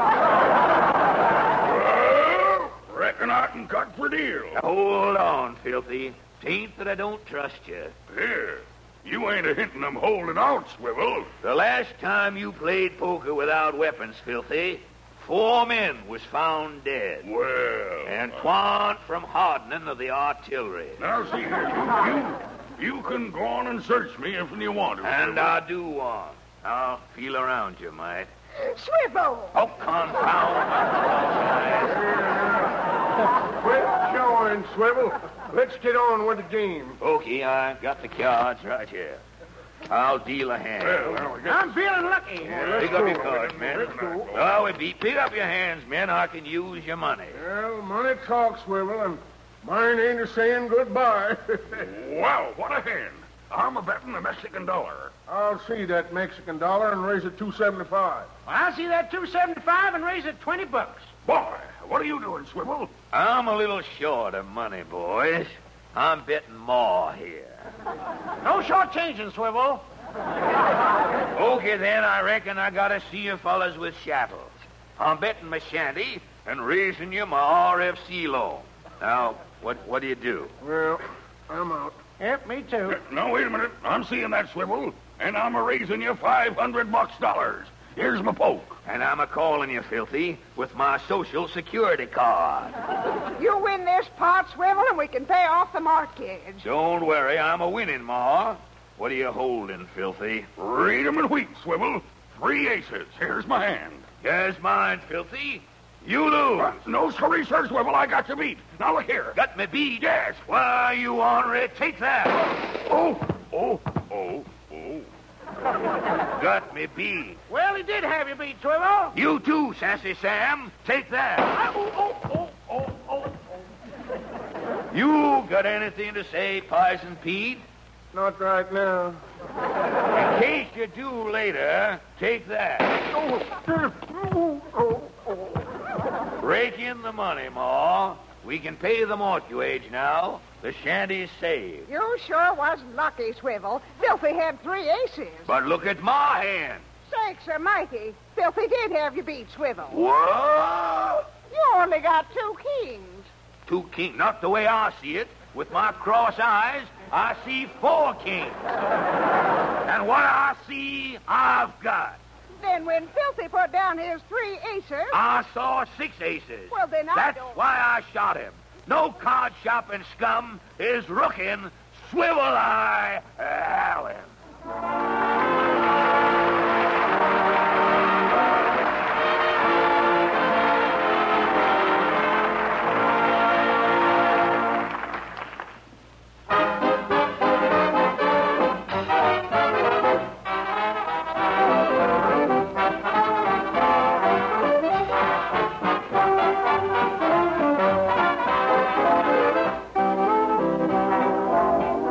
Ladies and gentlemen, nearly every one of us at some time or other feels sluggish and under the weather. Or we have a dull headache resulting from a stomach that's upset because of overindulgence in eating or drinking. Well, now that's when a glass of sparkling Sal Hepatica helps give you a faster comeback. Just be sure it's Sal Hepatica you take. Because something that's only a laxative does nothing to counteract excess gastric acidity.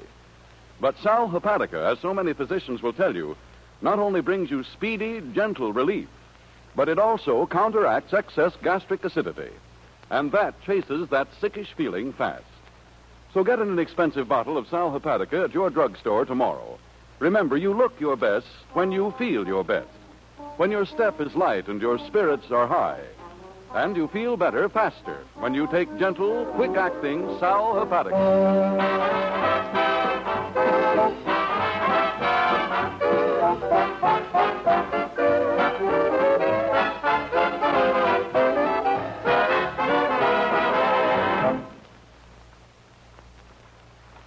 Well, Fred, have you got something to say before we fall off the air? Yes, I was just leaving a lull there. I thought maybe the number would get an encore, Harry. And don't forget, ladies and gentlemen, next Wednesday evening, we bring you beauty hints.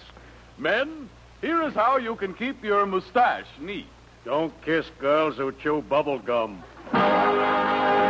Your song of the week. Oh, them burning slippers. Oh, them burning slippers, them burning slippers. I'm going to be because there's no heat. Just a minute. That's golden slippers. That's not burning slippers. I just give the wife a hot foot. Oh, our guest stars will be... The Moylan sisters, the two youngest stars in radio. And music. Good night.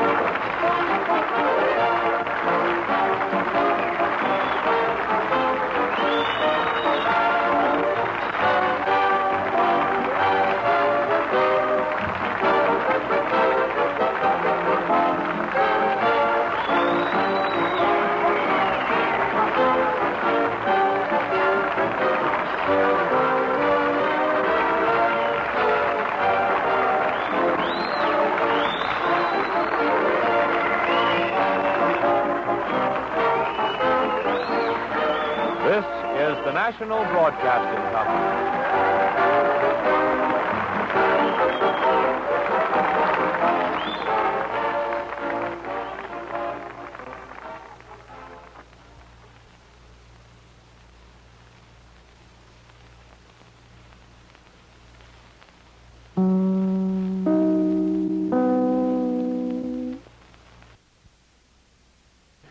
Take a trip back to Dodge City with Marshal Matt Dillon in Gunsmoke, coming up next.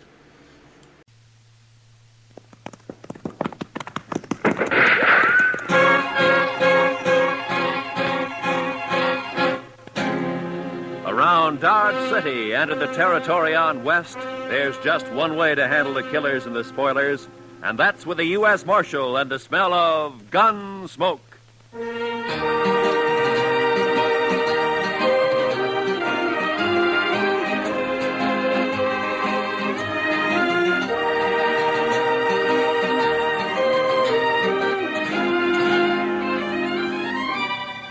Gunsmoke, starring William Conrad.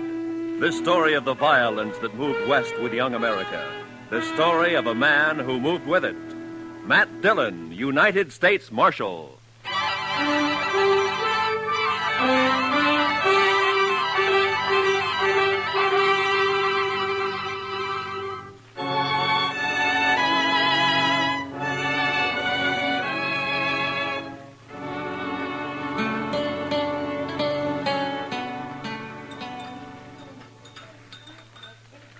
Mr. Dillon, could I give you some more coffee? Yeah, I guess so. How about you, Chester? Yes, sir, I believe it will. Why don't you just leave the coffee pot here on the table, Miss Keller? Why, sure thing, Marshal. Oh, I got some fresh eggs this morning, if you're interested. They were just brought in. Well, good. Cook us up about a half a dozen of them, huh? Have them for you right away, Mr. Dillon. All right. Fresh eggs. My, I'll swear if Delmonico's ain't getting to be about as fancy as some of them Kansas City restaurants. Well, that's civilization, Chester. Progress. Another 5 years and Dodge City will be tamed, curried, and bridled. Seeing's believing, Mr. Dillon. No, you'll see it. Both of us will see it. That is, if we live that long. Yeah. I beg your pardon, gentlemen. You Mr. Yeah? Dillon, the marshal here? Yes, that's right. Well, I'm sorry to bother you at breakfast, Marshal. My name is Hunter. Ed Hunter. Mr. Hunter, I'm a deputy sheriff from Richmond, Virginia. Come in the Santa Fe this morning. I see. Well, why don't you pull up a chair, Mr. Hunter? Thank you, sir. Chester Proudfoot, Mr. Hunter. Howdy do. Here's my first trip to the frontier. I find it a rather remarkable experience. I can imagine. Won't you have some coffee? No, thank you. Marshal, I'm here to arrest 2 men who are wanted in Virginia. No? Here are the warrants and the orders of extradition. I stopped off for them in Topeka. Uh-huh. John Allison, Calvin Moore. Both wanted for murder, huh? Do you know these men, Mr. Hunter? No, sir, I don't. Well, the names aren't familiar to me. I never heard of them. Have you, Chester? No, sir, Mr. Dillon. Well, I have some information that may help. Not much on Allison, I'm afraid. He shot and killed a bank teller at Greenbrier last spring. Oh? He's about 30 years old, dark hair and mustache, medium build, an excellent horseman and a confirmed gambler. Well, that's fine. That narrows it down to about 2/3 of the men in Dodge City. Well, possibly I can do a bit better in regard to Calvin Moore, Mr. Dillon. Now, he came down to Richmond from the north and set up practice as a medical doctor. He was about 29 at the time. And he ambushed and shot young Roger Beauregard and then left town. That was 17 years ago. Beauregard's been trying to trace him ever since. Well, I'm afraid that's a pretty long time. I have a picture of Moore, photograph. Oh? Of course, he was much younger than this. Well, sometimes there's still quite a resemblance, even after 17. Something familiar about that picture, Mr. Dillon? 17 years. He must be somewhere past 45 now, huh? Are you sure that these men are here in Dodge, Mr. Hunter? Reasonably so. Is there something about that photograph that makes you... Well, it's too blurred to tell much about it. Besides, he'd be 17 years older. Yeah, that's true. I tell you what, Mr. Hunter, suppose you leave the picture and the descriptions with me, and I'll check around town, and I'll keep in touch with you. Thank you, sir. Oh, I wonder if you might suggest a good hotel. Certainly. Why don't you try the Dodge House? It's a corner of Railroad Avenue at the end of the plaza, the East End. Tell the deacon I sent you. I thank you again, Mr. Dillon. And I'll be grateful for any help you can give me in this matter. Yeah, sure. So long. You want to see the photograph, Chester? Yes, sir, I do. Well, Mr. Dillon, that is... Yeah. What are you going to do, Mr. Dillon? I don't know, Chester. He's my friend. I never asked him anything about his life before he came here. Didn't seem to matter. But now the law says he's a murderer. I'm part of the law. So now it does matter. Maybe it's not him. No, it's him, all right, Chester. You saw it same as I did. It's Doc.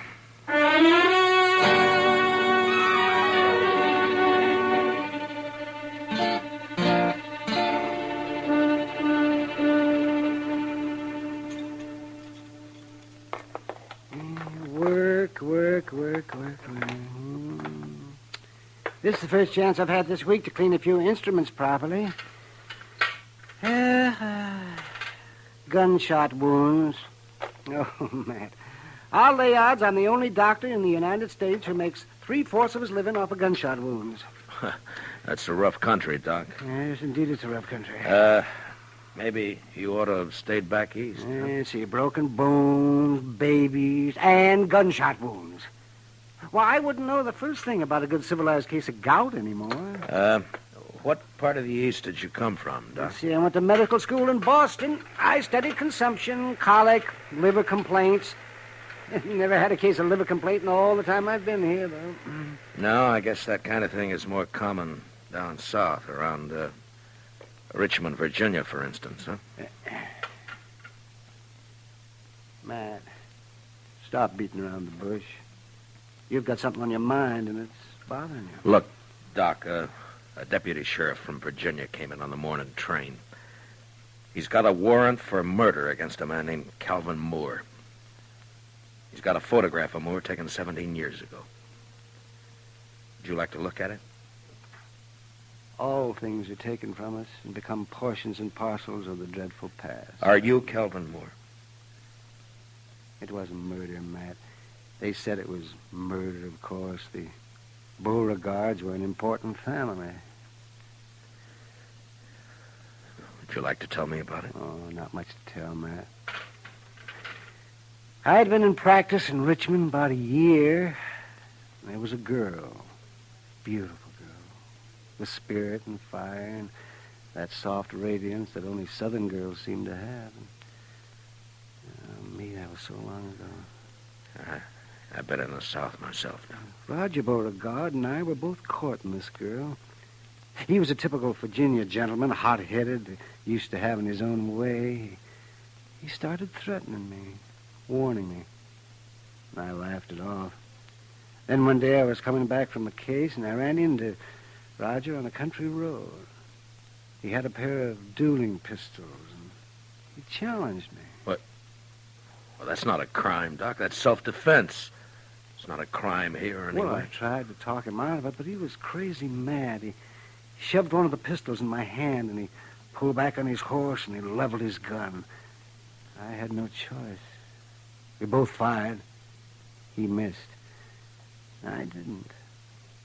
Self-defense, yes, but there were no witnesses, and I was an outsider, a Yankee. So you ran for it, is that it? I ran for it. St. Louis, Virginia City, Montana Territory, the Panhandle, Wichita, Abilene, and Dodge. I changed my name to Charles Adams. And the girl, Doc, what happened to her? I waited for her in St. Louis. We were married there. 2 months later, she died of typhoid fever.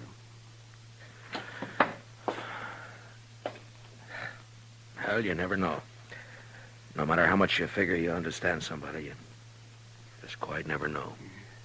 I can't go back there, Matt. I've got no defense. Well, I mean prison. I'd rot in prison. I won't go back, Matt. Now, Doc, look, Hunter is here after 2 prisoners. I got no right to my own rules, to go after one man and keep the other one covered. I always figured that the only kind of law that would work out here is an honest law. What are you going to do? Doc, I don't know.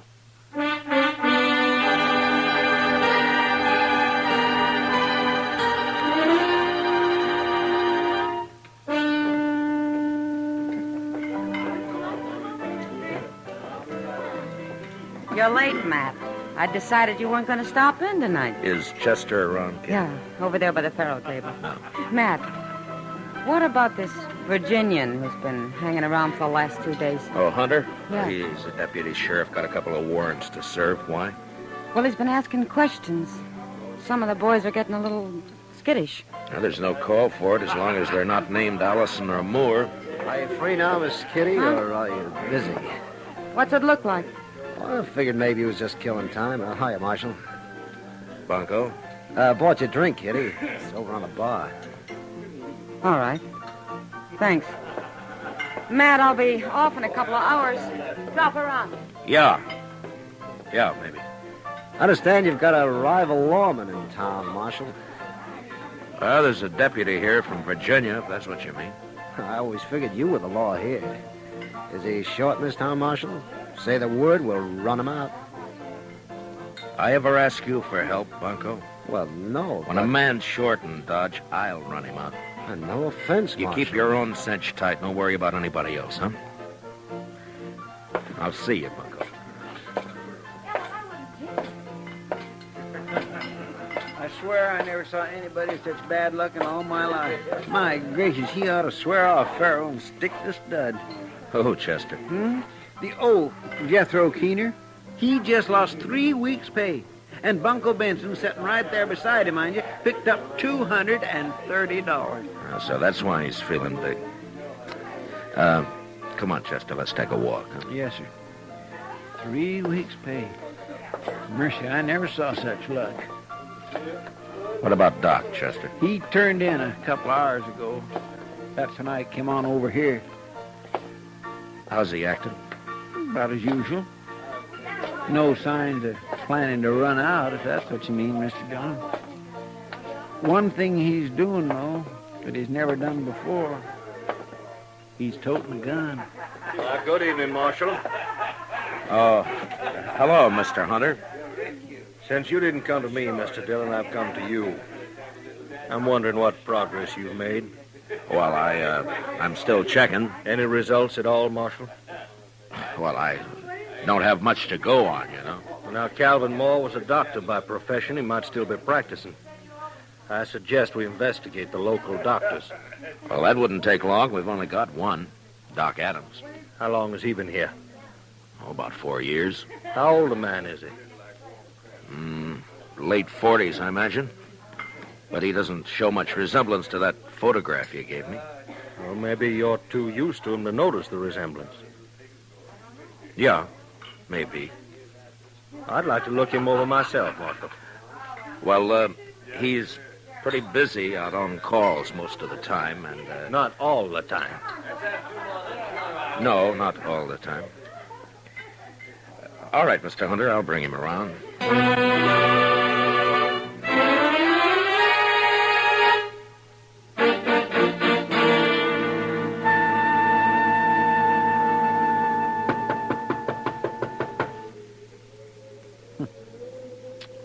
That's funny, Mr. Dillon. Yeah, he should have answered by now.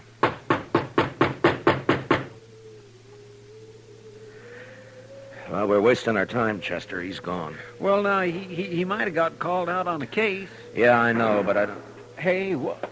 That was across the plaza, down toward the Dodge House. Come on, Chester.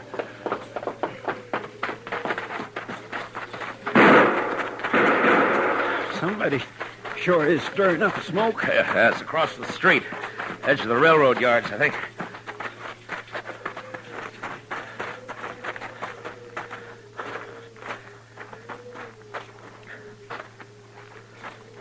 That you, Marshal? Yeah.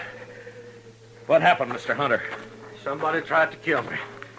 I started into the hotel and they fired from the dock here. I fired back, but he got away.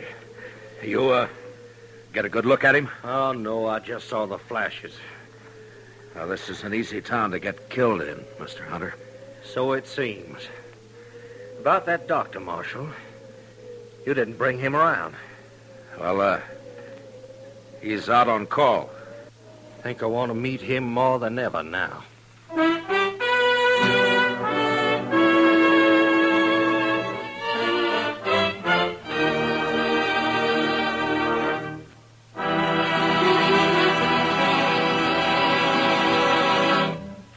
We will return for the second act of Gunsmoke in just a moment. But first, there's a world of wonderful entertainment awaiting you every weekday in the daytime with CBS Radio's roster of wonderful dramatic serials.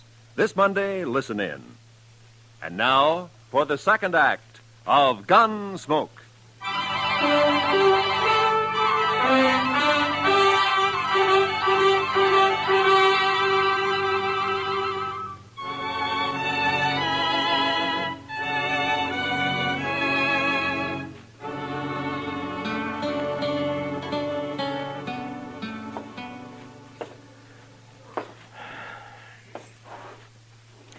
What time is it, Chester? 2:15 a.m., Mr. Dillon. Yeah. I sure hope we don't have to spend the whole night waiting here. I don't see how Doc puts up with the smell of all this medicine. He's used to it, I guess. Yeah. I suppose a man can get used to anything except dying. You think it could have been him that fired those shots, Mr. Dillon? Chester? There's somebody coming.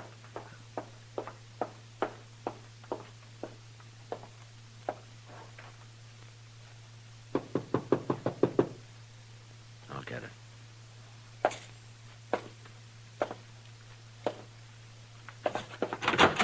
Doc, Marshal. Come on in, Bunko. Doc's not here, but he'll probably be... Oh, what happened to your arm? I got thrown into a barbed wire fence. Here, let's have a look at it, huh? No. It's all right. It's a gunshot wound. All right, hold it, both of you. Well, is that the same gun you tried to kill Hunter with, Bunko? Stay where you are, Marshal. Yeah. Around 30 years old, dark hair, mustache, medium build, excellent horseman, confirmed gambler. Wanted for murder. John Allison. Alias Bunko Benson. Am I right, Bunko? He's not taking me back there. You stay where you are, Dillon. Now, don't be a fool, Bunko. Put away the gun. Stay back. I'm warning you. Bunko, look! All right, Chester, let's get him over to the jail.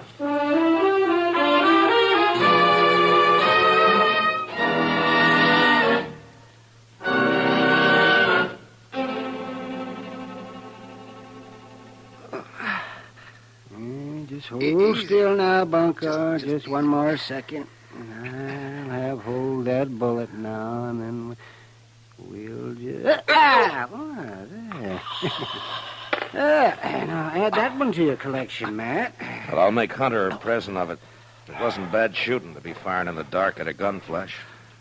He'll never get me back to Virginia. Now, hold still, Bunko. Don't expect a man to tie a bandage with your arm waving around like a mare's tail in fly time. See, how'd you know he'd come to my office, Matt? I didn't, Doc. We were waiting for you. Oh, I see. There we are. No. That ought to stop the bleeding. And don't loosen it up any. And you'll live to hang yet. Don't worry about my hanging, Doc. I'll outlive you. Well, in view of the circumstances, I'd say the odds are about even. Well, Matt, shall we adjourn to the front office? Yeah, come on, Doc. Lock the cell, will you, Chester? Yes, sir. Well, I turned in at 10 o'clock tonight. Got 1 hour's sleep. They called me over to Mrs. Behan's. She thought her baby was on her way. False alarm, of course. Usually is the first time. And I got back and I came straight over here. Doc, you were wearing a gun earlier today. What'd you do with it? Oh, I put it back in the drawer where it belonged. I realized I was acting like a fool. Was that where you were waiting in my office? Somebody had tried to kill Hunter, and you thought... Look, Doc, I've tried to think of some way out of this. A way out for both of us. I got one man under arrest back there now, and I can't rightly set myself up as a judge and free the other man. I'd even hoped you'd cut and run for it. You'd get away if you did, you know. Hunter doesn't know the country. I've been running for 17 years, Matt, and it's still caught up with me. I'm too old to run any farther. What are you going to do? I'm a lawman, Doc, right or wrong. Well, then I guess I'm under arrest. Huh? No, I didn't say that. I just said that... Is Doc Adams here? There's a... Oh, well, there you are, Doc. Yes, what's the trouble? That fellow over in the railroad yard's asleep on the track. He was drunk, I guess. They were switching cars. You better come, Doc. He's awful bad. Oh,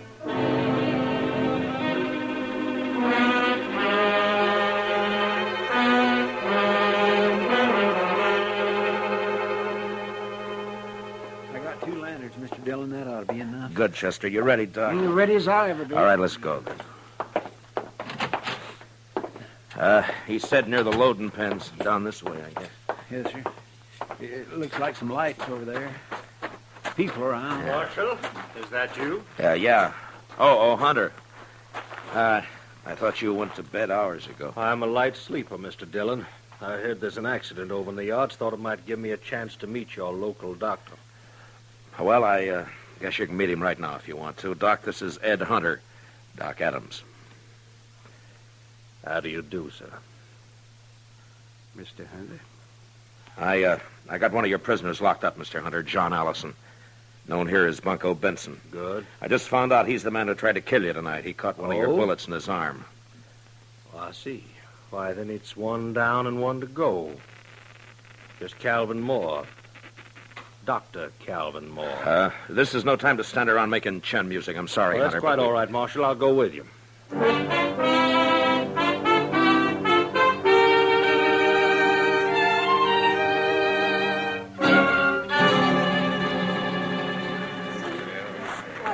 Will you pardon us, please? All right, will you move back and let us through here, please? Here, Doc, this way. Yeah, I'm right with you, Matt. Please stand back now, will you? Give Doc a chance to Yes, work. please, if you please, just stand there.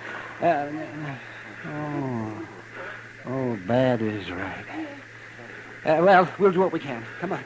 That man who's hurt, Marshal, who is he? Oh, just a drifter. Been around Dodge a couple of years. Calls himself Texas Joe. No friends or family. Nobody knows where he came from. It's the usual story. Easy now, Tex. We'll have you fixed up here in just a couple of shakes. Is that you, Doc? That's right. I told him, get you. Be all right if you got here. Why, sure, it'll be all right. You just lie still now. Yeah. Certainly has to work under primitive conditions. Doc? Yeah.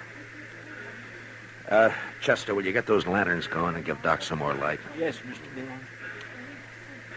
Yeah, he's the only real doctor this side of Abilene. Mr. Dillon, is there anything I can do to help? I guess not, Miss Kelly. Thanks anyway. Poor old Tex. Why, he stopped in the restaurant not more than 4 hours ago. I fixed him a meal. You never know. Well, Doc can pull him through if anybody can. Sure he can. Put one of those lanterns on the other side there, Chester. Yes, you You Doc. seem to have a lot of faith in this Dr. Adams. They've got reason to, Mr. Hunter. Matt, could you give me a hand here? Oh, yeah. Yeah, sure, Doc. Lift his head up just a little bit there, Matt. Yeah, That's all right. Not much of a chance. All I can do is make him comfortable. Marshal Dillon. No, don't try to talk, Texie. You're going to be all right. You've been decent to me, Marshal. Just a bum, but you treated me square. You and Doc, only friends I got. Sure, Tex. I got one more favor to ask. Could someone read me some scripture? Well, Tex, I just don't recall any. Marshal, I know some. Mrs. Kelly, I doubt if you can hear. I can hear. Please. The Lord is my shepherd. I shall not want. He maketh me to lie down in green pastures. He leadeth me beside the still waters. Mrs. Kelly. He restoreth my soul. Mrs. Kelly. I think that's enough. Poor soul.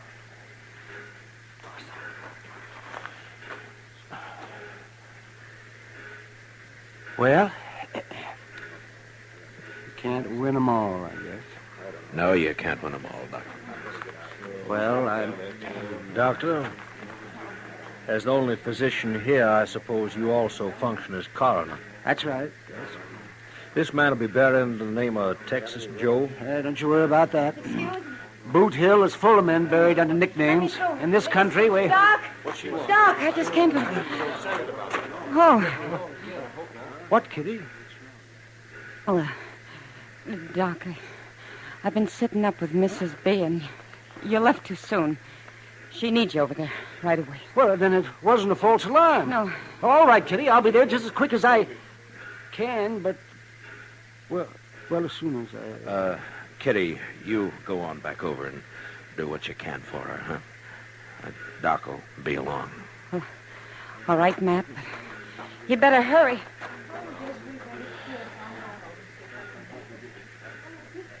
Well, Mr. Hunter, Gentlemen, this seems to have been my lucky night. Both my fugitives located within an hour of each other. I guess there's nothing I one can of do. them safely in jail and one of them dead. What? Didn't you notice the resemblance, Marshal? That Texas Joe there, he's obviously the man in the photograph. I saw it immediately. Well, Mr. I hope Hunter, you'll take all the necessary steps to see that he's buried under his real name, Calvin Moore. His death, of course, closes the case, and I'll be leaving for Virginia with my other prisoner tomorrow. Well, Mr. Hunter, I just don't know what to say. Now, I'd say it's no time to stand around making chin music, Dr. Adams. You have a patient waiting, and this town seems to depend on you.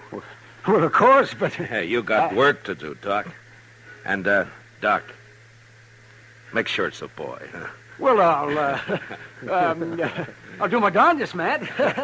Yeah. Well, good night, gentlemen. Good night, Doc. Good night, Doc.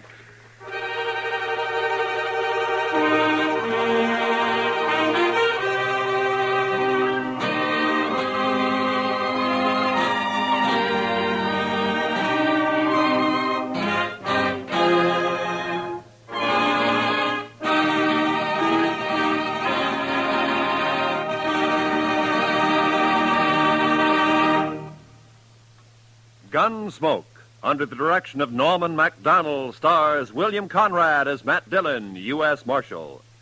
Tonight's story was specially written for Gunsmoke by Les Crutchfield, with music composed and conducted by Rex Corey. Featured in the cast were Lawrence Dobkin, Lou Krugman, Paul Dubov, and Vivi Janis. Parley Bear is Chester, Howard McNear is Doc, and Georgia Ellis is Kitty. Gunsmoke is heard by our troops overseas through the facilities of the Armed Forces Radio Service.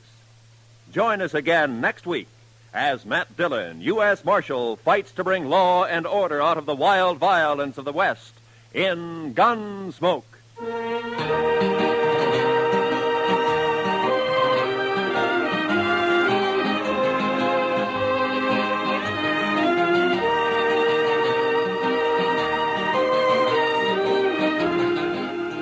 Tomorrow evening, listen for Lionel Barrymore, your host on CBS Radio's Sunday Night Playhouse. There'll be another specially selected historical drama or a classic from literature with a cast of stars perfectly suited for the roles in the story. Every Sunday evening, hear Lionel Barrymore on your Sunday Night Playhouse over most of these same CBS radio stations. Truly an outstanding dramatic experience here at the Star's address. Roy Rowan speaking. And remember, for thrilling dramas of escape, listen every Sunday night to the CBS Radio Network.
America's Favorite Miser is coming up next. It's the Jack Benny Program. The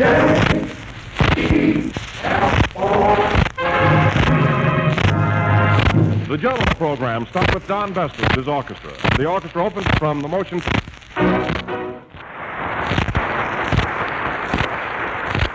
And now for that self-made man that could have done a better job, Jack Benny. Hello again. This is Jack Benny, the hotel clerk, remember? And for once you're right, Don. You might be kidding, but I am a self-made man. Nobody helped me. You look it. Well, say, listen, all of Rembrandt's paintings weren't good either. Are you a self-made man, Don? No, the stork brought me. I made 4 joke for myself. Let me get a few of them in tonight, Don, just for a change. Fair. After all, you're the comedian. Well, remember that. I'll try. But by the way, Jack, I tried to get in touch with... Where were you? Well, Don, I sort of relaxed today. I went around and saw all the new pictures in town. I'm a real movie fan. You are? Yes, sir. I can watch pictures all day. About 11 o'clock this morning, I went over and saw College Rhythm with Joe Penner and Lanny Ross. Why, they were with me this morning. No, Don, I mean they were in the picture. See, then I had lunch, and right after lunch, I went in to see The Gay Divorcee. You mean Peggy Joyce? Then later on, I went over to see what St. Louis did, and don't ask me if it was Dizzy Dean, it was Cagney. I won't, Jack. You're the comedian. Thanks. You'd be surprised how much better I feel already. Well, anyway, it was 4 o'clock, so I dropped in on The Merry Widow with Chevalier. Then I left Chevalier and saw Dinner at 8. With Jell-O? Yes, Don. It was a double feature. Thanks. Well, anyway, it was time to broadcast, so I came here, and like Eddie Cantor, I am ready to kid millions. Boy, am I hot tonight.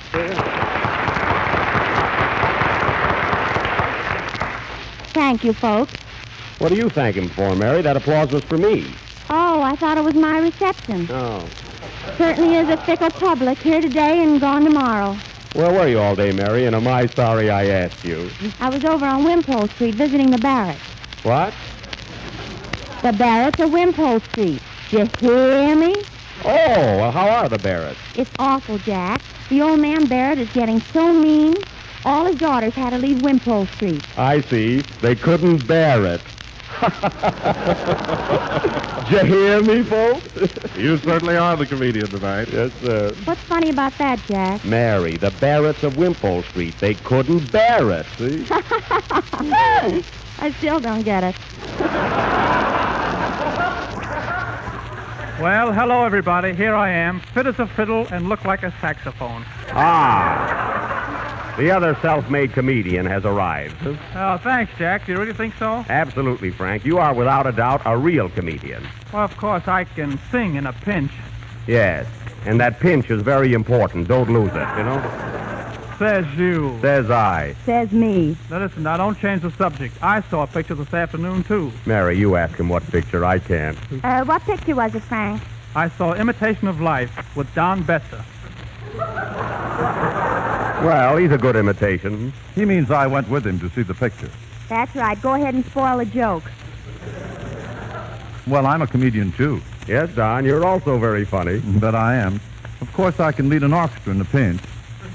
Get ready, Don. The pinch will be here any minute. Huh? Says you. Says I. Says who? Says me. Wait a minute. 5 minutes of our time gone and we're not getting any place. Same old arguments every week. You know, fellas, what this program needs is new talent. People with specialties, not pinches. Say, Mary, call up Jake Ginzel, the agent. Jake Ginzel? Who's he? He handles all kinds of radio talent. See if he can rush somebody over here and liven up this program a little. His number is Lackawanna 7460. All right. Hello, operator. Give me Bryant 0499. Mary, that's the wrong number. What's the difference as long as he answers? Oh, all right. Hello, is this Columbus 2593? Mary. Hello, is that you, Jake? Say, Jake, this is the Jell-O program. Mary, tell him the 6 delicious flavors. Wilson, keep out of it. Say, Jake, Jack Benny wants some new talent. Yeah, something different. You know, novelties for the air. Ask him what he's got, Mary. What have you got, Jake? He says he's got singers, dancers, musicians, jugglers. Tell him to mix them up. Mix them up, Jake, and send them right over. Goodbye. Thanks, Mary. We'll get some real talent up here without pinches. Play, Jake. I mean, Don.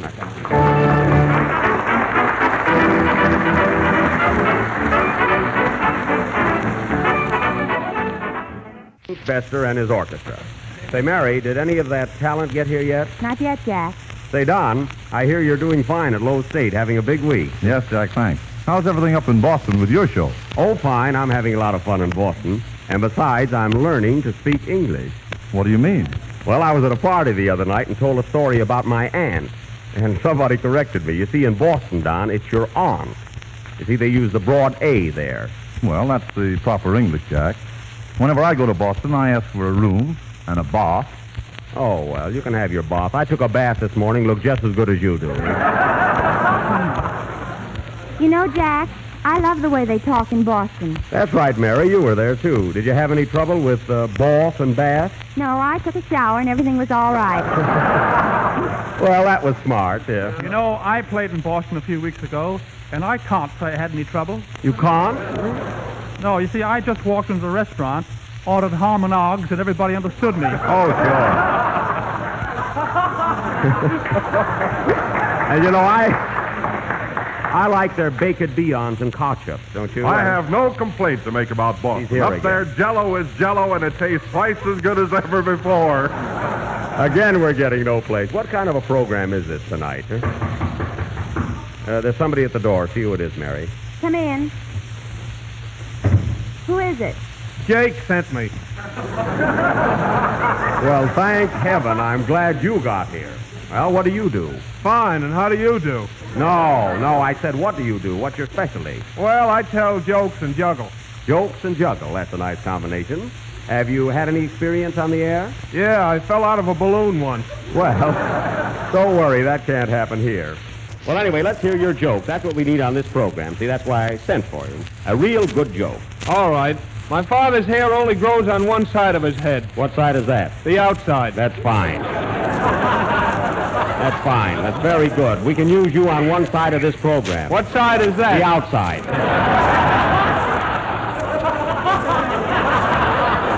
Yeah. That come out of my own head. You must have used a fine comb. What else can you do? I sing, too. You sing? Have you got a good voice? They tell me I'm a second Frank Parker. Oh, you're a second Frank Parker. Jack's having trouble with the first one. Am I mortified? Ha, cha, cha, cha, cha. Well, now, look, do anything, will you, and get it over with. Yeah, I'm in a hurry, too. What are you in such a hurry for? I drive a truck in a pinch. Oh, you too, eh?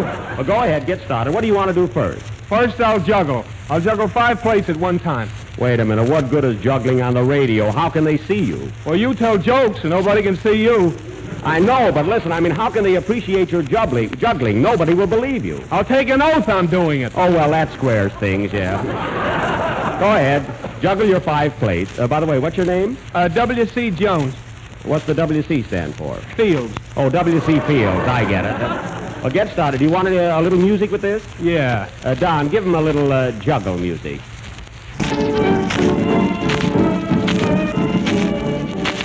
Don, I said juggle music, not jungle music. Oh, pardon me. Ladies and gentlemen, 5 plates, and very, very good, too. Some juggler. He is now juggling 4 plates. I mean 3 plates, huh? Well, even 3 plates isn't bad. Ah, how marvelously he handles 1 plate. Bester, just a minute. Boy, give me that plate, will you? Here. Now stick out your head. He is now juggling no plates. Carry him out, boys, as there's no plates like home. How's the new talent, Jack? Don't worry, you didn't start out so good either. And now, folks, come in. Who are you? Jake sent me. I can imitate a dog. Roof, roof. And in a pinch, I can do a rooster. Mary, slam that door, will you? And now, ladies and gentlemen, Frank Parker, number 1, will sing One Night of Love. Is that right, Parker? Yes, but I can sing Blame It on My Youth in a pinch. All right, sing.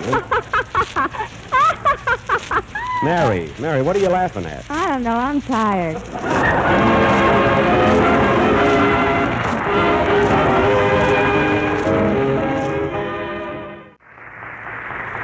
I was swell tonight, Frank. Swell. That was Frank Parker singing Blame It on My Youth. And now, my anxious public, we are continuing our series of breath-stopping, tear-jerking, hair-raising dramas. And for the first time on any air, we are presenting that thrilling play of the Mexican border, The Rose of Rio Grande Street. This play had a longer run than a 20-cent pair of lady stockings. It ran 3 days in Trenton, and then the cast ran from there to Philadelphia. And unlike A.B.'s Irish Rose, they are still running. This play will go on immediately after the next number. Parker, you get some cactus plants and some big sombreros. Mary, you go out and get 10 cents worth of Mexican dialect. Where can I get that, Jack? Any chili parlor, Mary. Play, Don, and give us a chance to get to Mexico.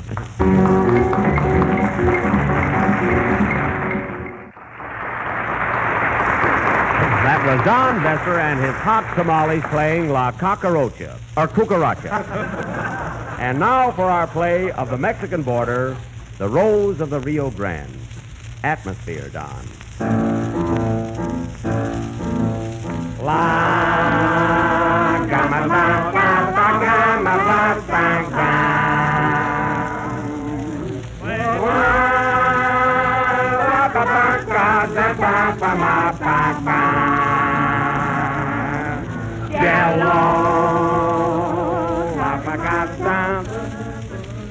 Ah, Rose of the Rio, you are to be my only daughter, and I am to you your father. Sai, senor. That's si, senor, si. Si, senor. You must never to leave this rancho, and if somebody takes you away, I kill him. Carambo, Caracho, Ricardo Cortez. Cuando sale de La Habana vaga medio. Ah, it is my sweetheart outside my window. Ah, gringo, eh? Hey, what you do down there? Jake sent me. Jake, eh? I fix him, Tarantella, Pronto, Toronto, Montreal. No, Papa. It is Senor Franco Parquero. He is my loafer. What do you mean, loafer? I loaf him and he loafs me. Chiquita, you shall never marry Gringo so long as I live. The quicker you leave, the better. 3 o'clock Mexican Standard Time. Chiquita, I am very tired. I will go to my room and take one big nap. Okay, Senor Toots. Oh, karaoke. Karaoke. Coming, Senorita. I have terrible headache. Bring me 2 castanets. I feel like dancing the fantango.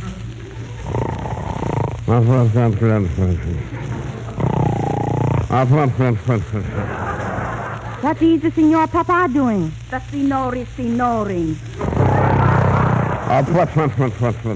He make me sick. He always talk in his sleep.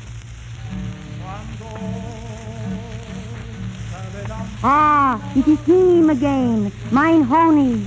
Karaoke quick. 6 enchiladas for 2. Si, Senorita. I sure will.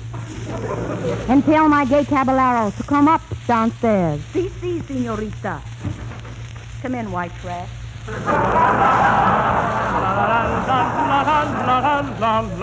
Quiet, my loaf. You will wake up the Senor Papa. Rose of the Buick, Rio, I love you. Ever since I have come to Mexico, I can't eat, I can't sleep. He can't even get a job. Who was that, Rose? Papa, he always talk in his sleep. Senorita Rose, for the last time, will you marry me? I would like to, yes. But are you rich? You mean rich? Rich, as long as you're wealthy. Well, I own plenty of oil. Yeah, it's in his hair. Papa, he's still talking in his sleep. I don't care if he is sleeping. Where did he say my oil was? In your hair, your hair. What was that? Hair, what's on a monkey's face? Look in the mirror and find out. I wish I could dream of an answer.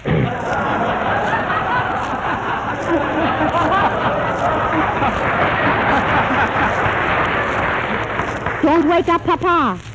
Rose, for the last time, will you marry me? No. Papa hates gringos. He will kill you. He will, eh? Well, there's nothing left for me to do then but steal you and take you across the Rio Grande. Oh, I am so afraid. Afraid of what? Afraid that you will change your mind. Rose, my beautiful black-eyed Susan. Frank, my Mexican hairless pup. Come, Rose, let us away. Where is your horse? Outside. Come along, Rose.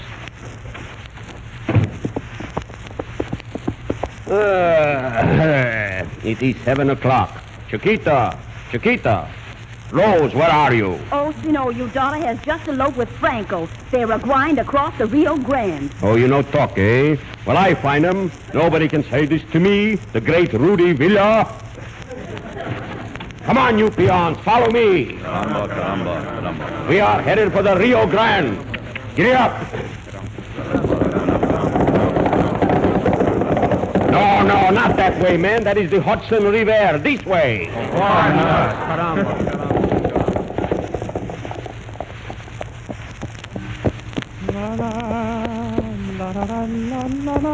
Look, Rose, we're being followed. Get these horses.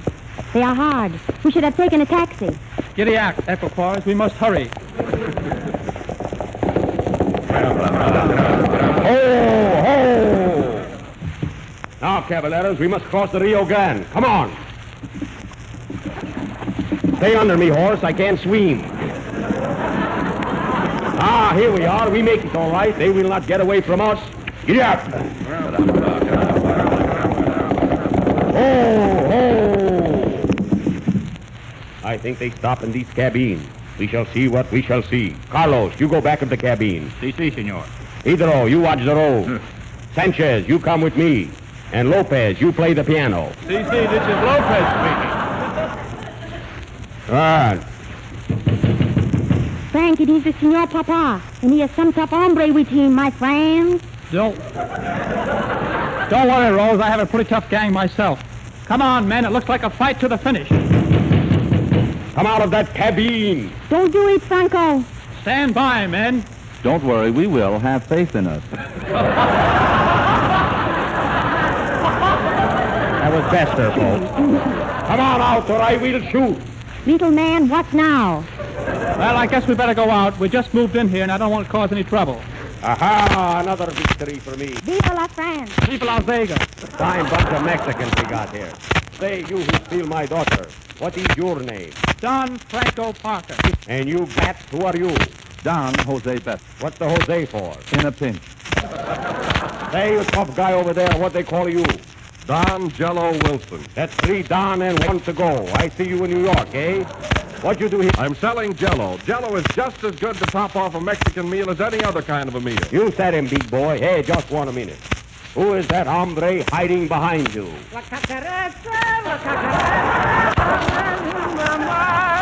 Hey, tell me, who are you? Jake sent me. For heaven's sake, what are you doing in Mexico? Are you a Mex?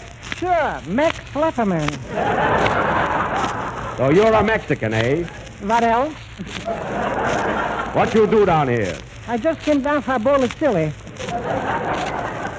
Say, tell me, stranger, are you from Mexico? What? Are you from Mexico? Mexico, and I'm from Brooklyn.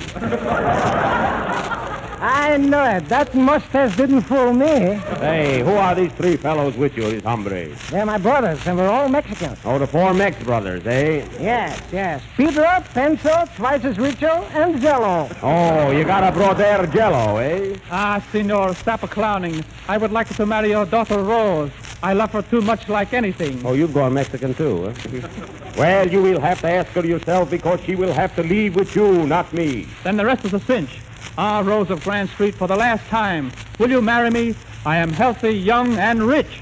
No, never. I will marry Jello. Jello? Why? Because Jello is twice as rich. Hooray! That's all I want to know. Play Don Emanuel Umberto Bestaro.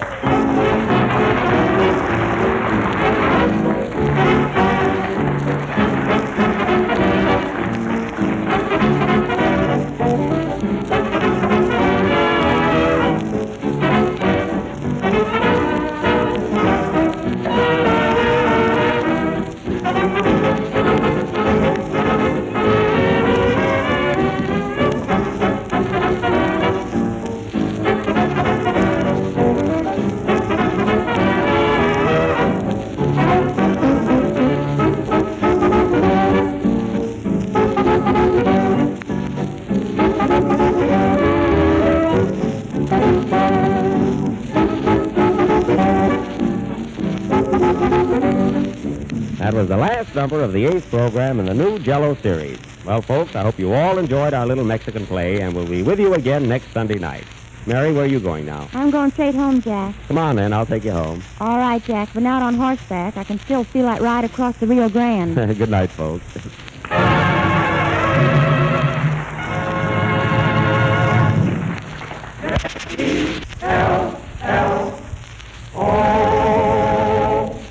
The selection Love is Just Around the Corners from the motion picture Have a Heart. This is the National Broadcasting Company.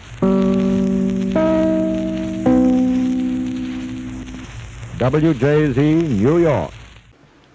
Lux Radio Theater brings you another classic story coming up next. Hollywood, California, Monday, April 5th. The Lux Radio Theater presents Clark Gable, Josephine Hutchinson, Adolphe Menjou, and Jack LaRue in The Farewell to Arms.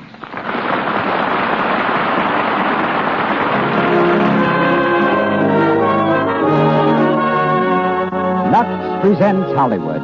Our players, Metro-Goldwyn-Mayer's renowned star, Clark Gable, and Josephine Hutchinson, Adolphe Menjou, and Jack LaRue. Our guests, the eminent director of A Farewell to Arms and many other hit pictures, Frank Borsegi, and Courtney Riley Cooper, famous writer and criminologist. Our producer, Cecil B. DeMille. Our conductor, Louis Silvers. Before raising our curtain, we acknowledge with gratitude the award of the Women's National Radio Committee, who, as representatives of 15 million club women, have just named this program first on the air in the field of dramatics. And now, from our stage on Hollywood Boulevard, the makers of Lux Toilet Soap greet you and extend a cordial welcome to the Lux Radio Theater.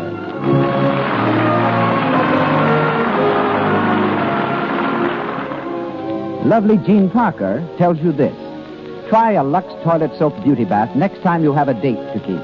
It protects daintiness, makes you feel sure of yourself. May we add just this to Miss Parker's statement. Yet Lux Toilet Soap itself costs so little that any girl can buy it. And now, our producer. Ladies and gentlemen, Mr. Cecil B. DeMille.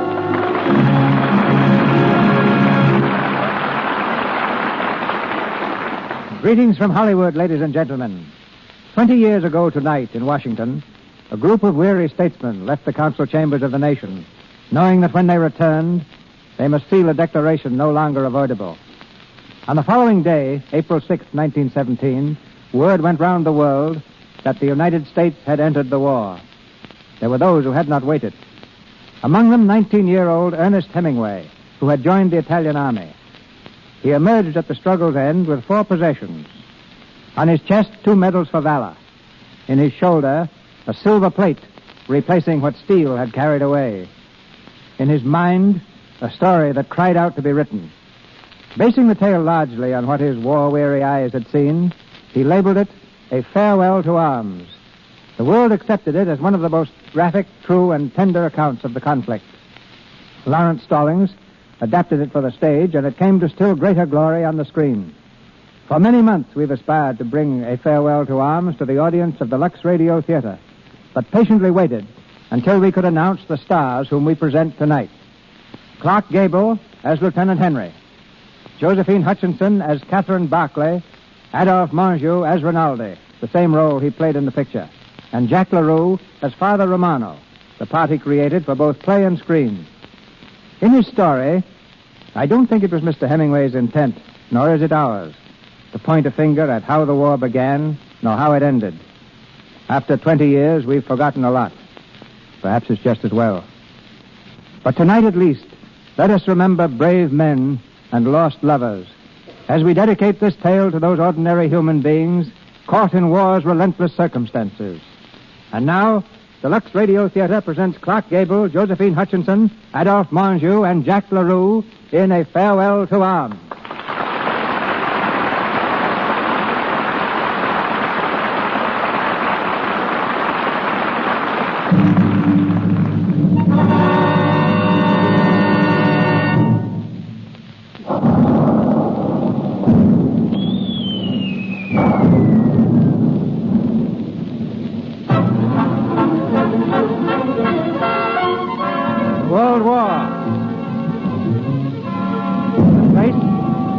Military road in northern Italy.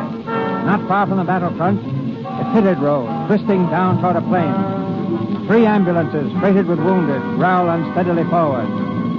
Frederick Henry, in the uniform of an Italian lieutenant, his steel helmet half down over his face, dozes beside Bonelli, the driver of the last ambulance. Accidente, you hungry gun. You steal the ground. Get off my lap. You're drunk. Tenente Frederico, wake up. Buy me a dark one. I don't want blondes. I like brunettes. Please, Tenente Frederico, wake up. What's that? Oh, Bonelli.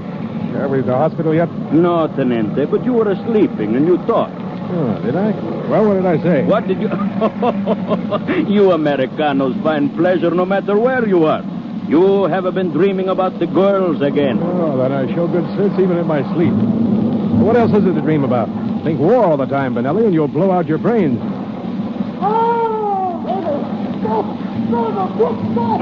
Those the men in the back. Why do they not keep quiet? Find out what he wants. What is the matter with you back of there? I'm getting you to the hospital as fast as I can.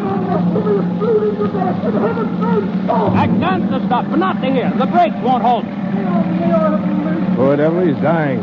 He's well off, but he doesn't know it. See, Tenente. Don't hang on to those brakes. Throw your engine wide open. If we crash, it won't make matters much worse. What, Tenente? Drive faster. We can get down there in no time. Then you can help a man meet death. You have orders, Tenente.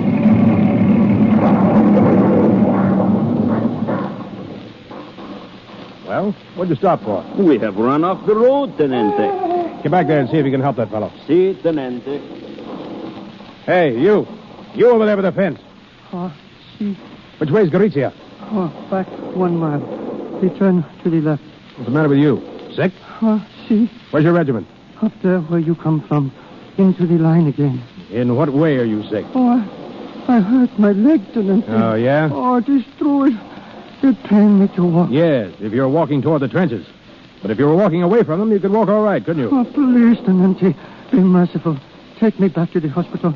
I can't go up there again. Oh, Mother Mary, I can't. I don't blame you. It's tough luck, soldier, but there's nothing I can do for you. I won't go. No, I won't. Not if they shoot me. Keep away from the Tenente. Oh, no, he's all right. He's a crazy. The Tenente can shoot him if he wants to. But I don't want to. I know how he feels. Tenente, please help me. Well, there's only one way I can help you. Benelli, the man who was dying, how is he? Dead. He's lucky. All right, soldier, turn around. Turn? Around? See, Tenente. Now. Tenente, you club him on the skull with your revolver. Look, he's bleeding. Sure, we can take him back this way. Get rid of your dead man, put this one in his place. Tenente, that is why you hit him. War's a rotten business, Benelli. Come on, put him in the back.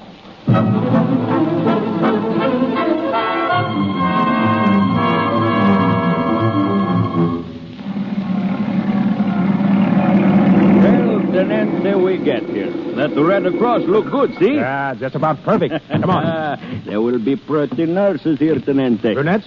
They are always brunettes. Yeah, I'll believe that when I see them. Hey, orderly. Yes, Lieutenant? We have wounded out there. But we are English, Lieutenant. I'll inform the Italian unit. It's in the other wing. Thanks. Hey, Benelli. Look at that girl going down the hall. See her? But she's not brunette. Oh, she's darn pretty, though. What the devil is she crying about? I go see about the man, Tenente. Yeah, okay. Oh, nurse. Nurse. What is it? Hey, tell me something, will you? What's the matter with that girl going down the hall crying? Well, if you must know, they're sending her back home. Home? Well, people don't generally cry when they're sent home, do they? I'm Would you not. cry? If I were in her place. She was married just a few days ago, and they found out about it, and they've discharged her. Oh, that's different. All war is different, isn't it? Things happen that never could happen except in war. Right. She's worked like a slave, day after day, giving every ounce of her strength. She won't go to hell for finding a few minutes of happiness.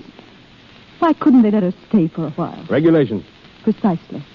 She married him, so she has to leave him now. Go back to England and leave him here to die by himself. Without comfort, without... Nurse?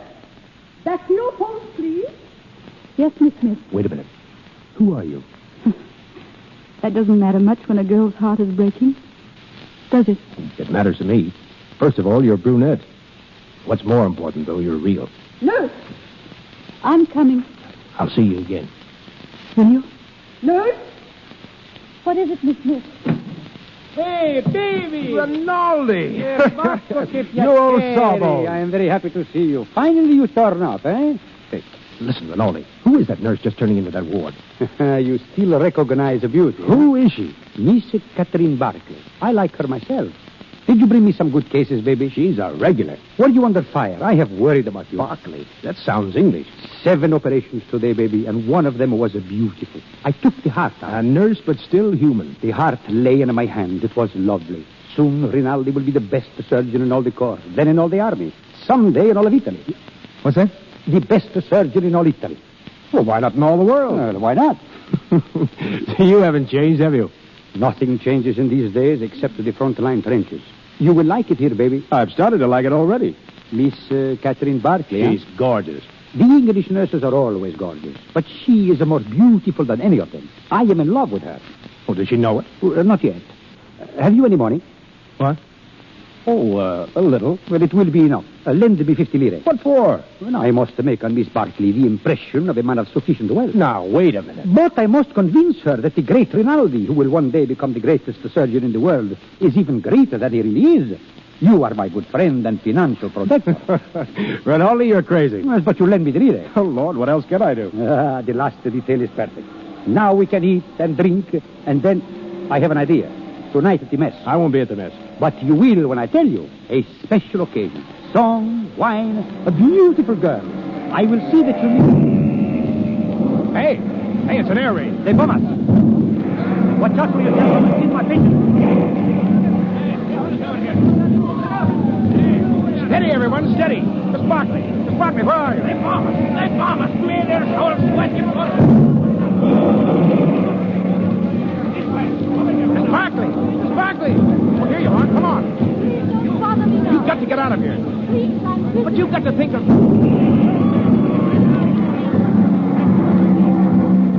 Miss Barkley. Miss Barkley, where are you? Where are you?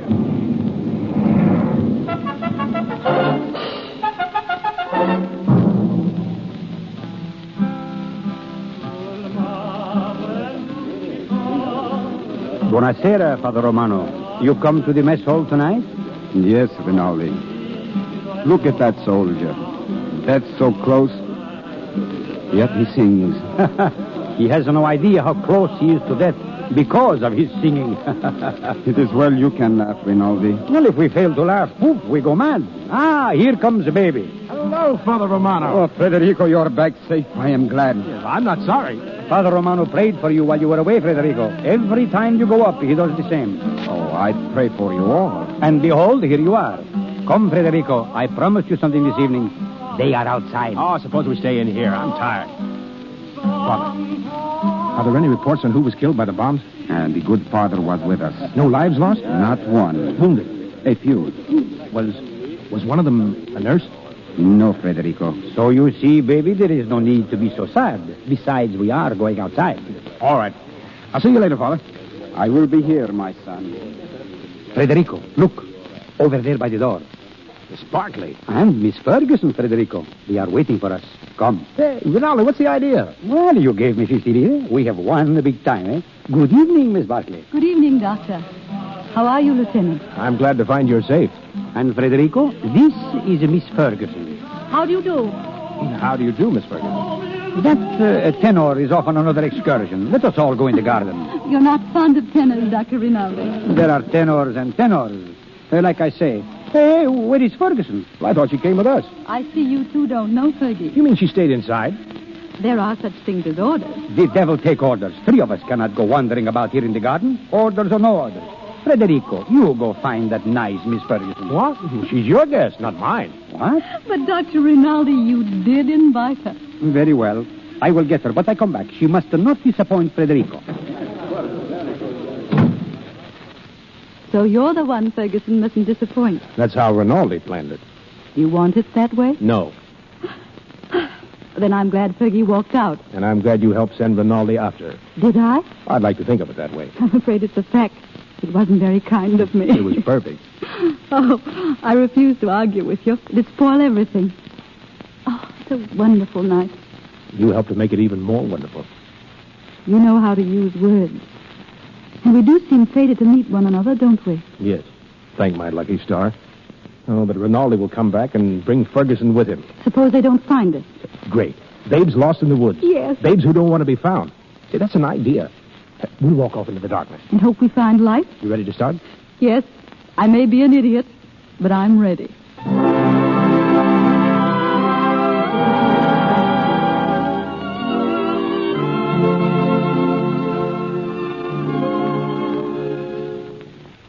Don't you think we ought to get back now? Why? No one will find us yet. You seem to have found this place without difficulty. Well, I was guided. I've never been here before, honestly. I want to believe you. I want to believe all the things you've been saying to me. I meant every word. Somehow, I'm not sure I know exactly what it is, but you're not like the others. What do you mean? Well, just having you near me. People who don't know war would call it foolish, I suppose. But war does make a difference. It makes things happen faster. You do understand. There isn't time to delay when lives hang in the balance. No time for delay. That's it. You're an American, aren't you? Yes. What are you doing in the Italian army? Oh, it's not really the army. It's only the ambulance corps. But why did you do it? I don't know. Why did you? I think to forget. But it hasn't worked out as I hoped it might.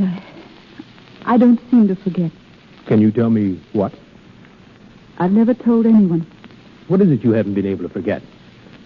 The man I was to marry. Oh, well, where is he now? Dead. I'm sorry. He was killed in the Somme. We grew up together. And why didn't you marry? I didn't know then what war was like. If I had it to do over again, You would have married him. Yes. When I joined up, I remember I had the silly idea that he might come to the hospital where I was, with a saber cut, I suppose, and a bandage on his head. Something picturesque. This is the picturesque front, not France. He didn't have a saber cut. They blew him to pieces.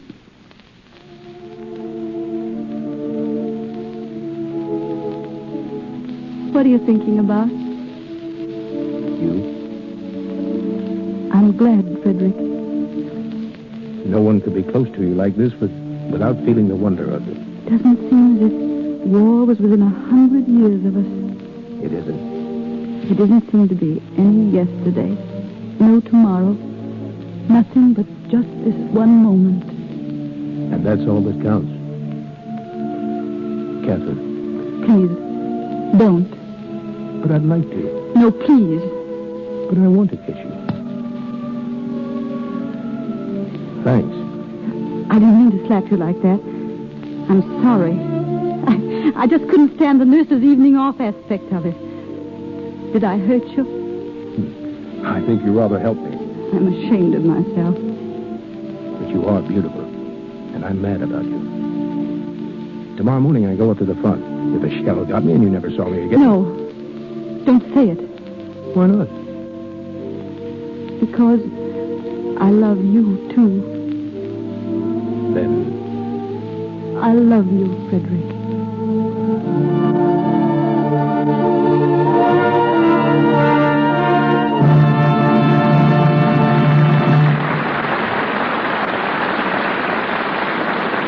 While we are waiting for Clark Gable, Josephine Hutchinson, and Adolphe Manjou to go on with the next episode of A Farewell to Arms, let us take you with us for just a moment down Hollywood Boulevard a few blocks to Grauman's famous Chinese Theater.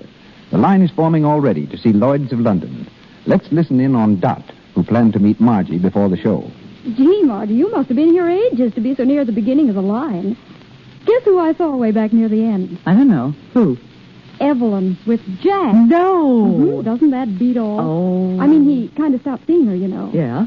Well, Evelyn's got on a pink dress tonight, and she looks wonderful. Listen, I'll tell you a secret about Evelyn. You know, ever since she got that job as an extra at RKO, she's been paying some attention to her complexion. They have Lux toilet soap in all those dressing rooms, and she took the hint. Well, it certainly worked. Honest, her skin looks grand. Going great guns with Jack, too. Looked like a real romance. A real romance. Any girl whose complexion is lovely can expect one. Here's where Lux toilet soap comes in. Its active lather thoroughly removes dust, dirt, stale cosmetics. Guards against unattractive cosmetic skin. Use gentle Lux toilet soap before each application of fresh makeup. Before going to bed at night. Remember, 9 out of 10 lovely screen stars use Lux toilet soap. And now, Mr. DeMille. Back to our play, A Farewell to Arms, starring Clark Gable, Josephine Hutchinson, and Adolphe Manjou. It's early the following morning. In a corridor of the hospital, Rinaldi, dressed for the operating room, walks quickly toward an open door. As he's about to enter, Frederick bars his way. Rinaldi. Baby, why do you return? I forgot something. 1 hour ago, I wished you Godspeed from my window, and here you are back again. Where's Catherine? Catherine, I see now. You were making progress while I was hunting for that stupid Ferguson. Well, I drove off without saying a word to Catherine. I can't go that way. I don't want to. Where is she? She's on duty. I'll find her. Such things are not permitted. Oh, come now, baby. You know that. Well, I'm going up to the front, Rinaldi. I may come back and I may not. They may cart me into you so you can take my heart out, hold it in your hand, and tell someone how beautiful it was. Do not talk like a fool. Oh, we don't know what will happen. I'm going to... Oh, there she is. Catherine. Catherine. Frederick, what's wrong? Miss Barkley dropped the tray with the patient's breakfast on it. That is all that is wrong at the moment. Catherine, you're all right, aren't you? Well, yes, I'm all right. Well, I came to... Well, I thought that... Well, you see, I'm going to be away for a while, and I didn't want you to think that I'd just gone away. No. What I mean is that, well, I'd hate to have you think that it wasn't important to me about us. I don't exactly know how to say it. You said it very nicely, dear. Thank you. Will you be gone long? Only a few days. There's going to be an offensive up above the Piave. Nothing much, I guess. An offensive? Oh, you'll be careful, won't you? I won't get hit. But you ought to have something to protect you. I'd like you to have something of mine. Here, take this, Frederick. Your locket? It's a St. Anthony. They say a St. Anthony will guard you from harm. I'll take care of him for you. Take care of yourself, Frederick. Darling, Not here. Goodbye, dear. I'll be waiting for you. Goodbye. Baby, you are a fool. So long, Rinaldi. If my heart must be cut out, I hope you'll do it. Get out, you wild devil.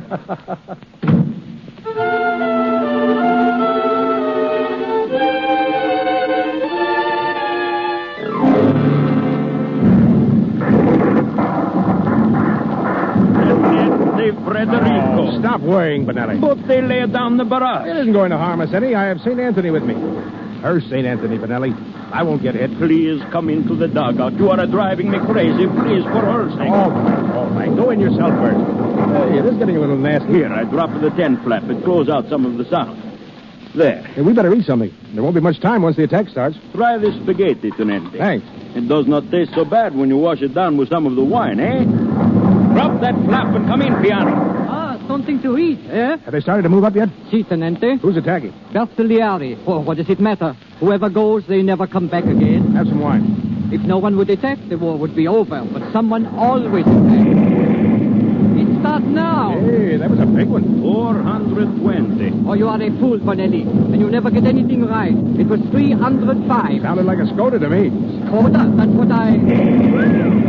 Hey, they're fighting the range. That one was close. They think we had better leave. And when we leave? Go where? Ah, there's nothing can harm us. St. Anthony.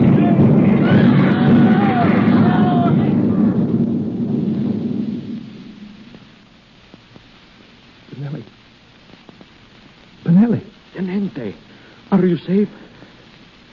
Benelli, they got me. There's a joke to go this way. And I just said, I won't get hit.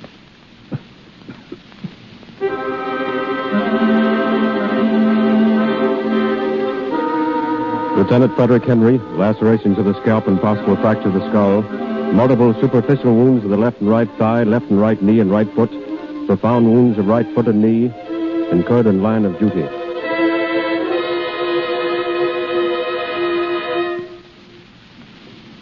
How do you feel, baby? Who's that? You do not know me? Look. Oh, Rinaldi. What are you doing here? The major let me come. No one shall hurt you, baby. No butcher is going to touch my war, brother. Only Rinaldi can take you and not hurt you. You must forgive me for talking so much, baby. I am very unhappy to see you wounded. Did you take my heart out yet? Not yet. Maybe soon. Nurse, you fix those instruments? Yes, sir. How did it happen, baby? I will see that you are decorated for bravery. Perhaps we can get you the bronze medal. Did you carry someone on your back? If you did, I will get you the silver one. Oh, no, I didn't carry anyone. I couldn't move. But there was something heroic. Tell me what you did. Was blown up eating spaghetti. Well, it does not matter. I will get you the silver one anyway. Nurse, the ether. Shall I administer it? Yes. Now. Wait, Rinaldi. Where is Catherine? Don't worry, baby. I will fix you so you will be as good as new. You will see. Every day I learn to do things smoother, quicker. Catherine. I want Catherine. Breathe deeply. You will soon be asleep. No, I tell you, Rinaldi, I want Catherine. I won't be able to get well unless I have her. I tell you... Do not try to sit up. Where do you think you will go from here? To the Italian hospital where they have male nurses with beards? Oh, no. I am your friend. Rinaldi, tell me where Catherine is. She has been transferred to Milano. Well, then nothing matters to me. But it must matter, baby. You are going to get well. I have arranged it. You too go to Milano. Are you telling me the truth? Yes. Turn on your ether. I will be left here all alone with the war. Breathe deep, baby. No one to lend me money. And you there in Milano. Catherine. More ether. I'll be seeing you, darling. All right. We are ready. The scalpel.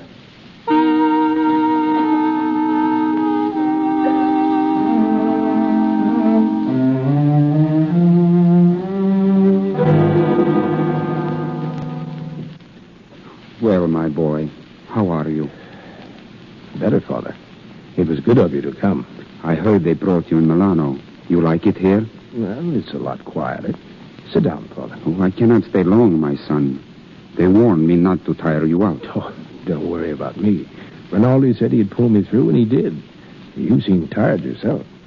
I am tired, but I have no right to be. You have the war discussed. Oh, no, my son, but I hate war. I don't enjoy it. You do not mind it. You do not see it. Oh, you must forgive me. I know you are wounded. Still, even wounded, you do not see it. I can tell. Come in. Hello, Catherine. Hello, darling. Good evening, Father. Miss Catherine, you do not think I am tiring him? Oh, no. He's strong. He's got such a lovely temperature. It's always normal. I'm awfully proud of his temperature, Father. Yes, maybe all our children will have fine temperatures, too. Our children will probably have beastly temperatures. Oh, my daughter. My son. Oh, don't mind us, Father. We're in love. Oh, I know. I could see it in your faces, but you spoke of children. Without war, you would live married in the grace of God. Is it not so? Why, yes. And you, my dear? Yes, Father. Then you shall be married. Now.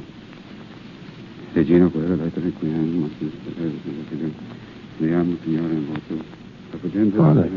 Frederick. Listen. Father. Father. Are you... Is that the marriage service? Of course you understand that Army regulations prevent us from marrying. They send Catherine home. Oh, but why shouldn't she go home? She'd be far better off. Poor cat. Our marriage, Frederick. It's a crazy marriage, darling. It's real. And at least I'm in white. No orange blossoms? I can smell them. No organ music. I can hear it plainly.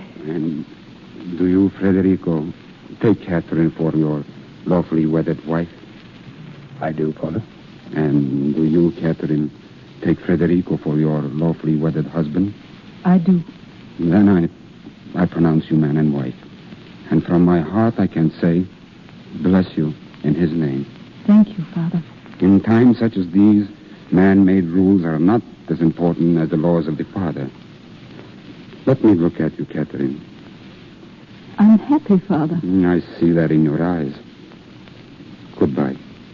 I will come again next time I am in Milano. Give my regards to everyone, Father. I will. Goodbye, my dear. Goodbye, Father. God have mercy on you. Catherine. Married. You and I. Married. You love me? I adore you. I love you. So nothing else matters. There's nothing in the world can keep us apart now. Who the devil can that be? It can't be the Father. Get behind the door. But if anyone found me... No one's going to find you. Come in. Well, Ferguson, welcome. You don't need to try any of your blandishments on me. Has Catherine been here? I wish she would come here. She's a fool when she's near you. Now, an absolute Fergie. featherbrain. The more she has to do with you, the less good will come of it. Fergie. And let me tell you one thing more. War or no war, let Catherine alone. If you don't, you'll have me to answer to. Now, I hope you sleep well with that on your mind. Poor Fergie. Oh, she'll live through it all right. You know, it's a lot of fun teasing her. Her nose does such weird tricks. Oh, good night, dear. Good night. No. But I've got to go back to quarters. Oh, just a little while, please. Come on, sit close to me. Frederick, Yes. how many other girls have you loved? None. How many? Really? None. You're lying to me. Of course. It's all right.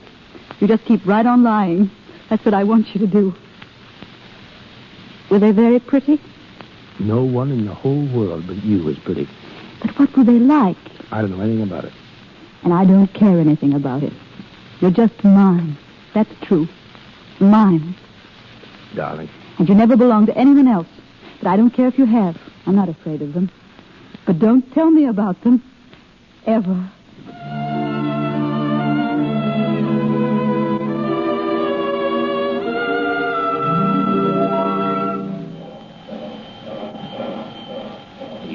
something, Signora? A ticket to Switzerland, please. But to where, Signora? What town?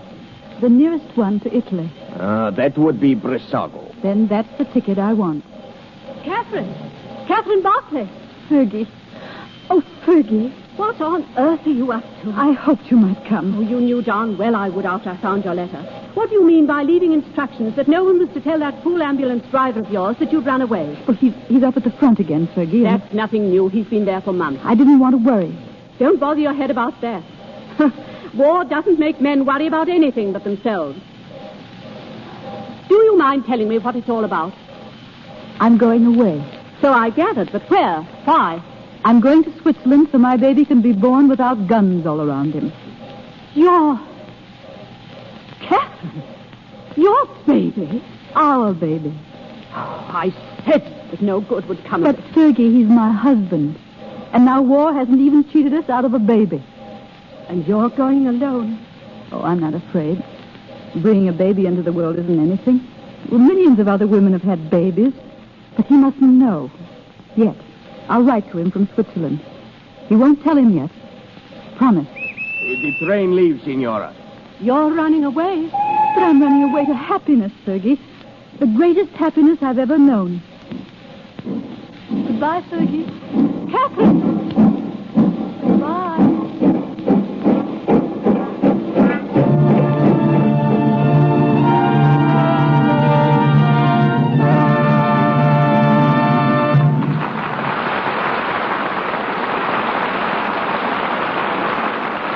We pause for station identification. This is the Columbia Broadcasting System.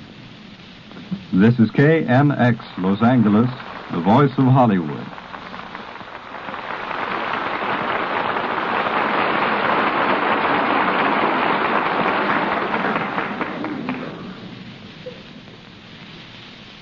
Clark Gable, Josephine Hutchinson, Adolphe Menjou, and Jack LaRue pause in our presentation of A Farewell to Arms. And we hear now from the man who directed the notable screen version, Mr. Frank Borzage. Starting his theatrical career at 13 as a utility boy with a road company, he became a leading man in Hollywood prior to turning director 20 years ago. His succession of hit pictures began with Humoresque and include Desire, Street Angel, Little Man, What Now, the Academy Award winners Bad Girl and Seventh Heaven, and his current achievements, Green Light and History is Made at Night. Yachtsman, aviator, polo player, a friend to everyone. It's an honor to present one of Hollywood's greatest directors, Mr. Frank Borzage.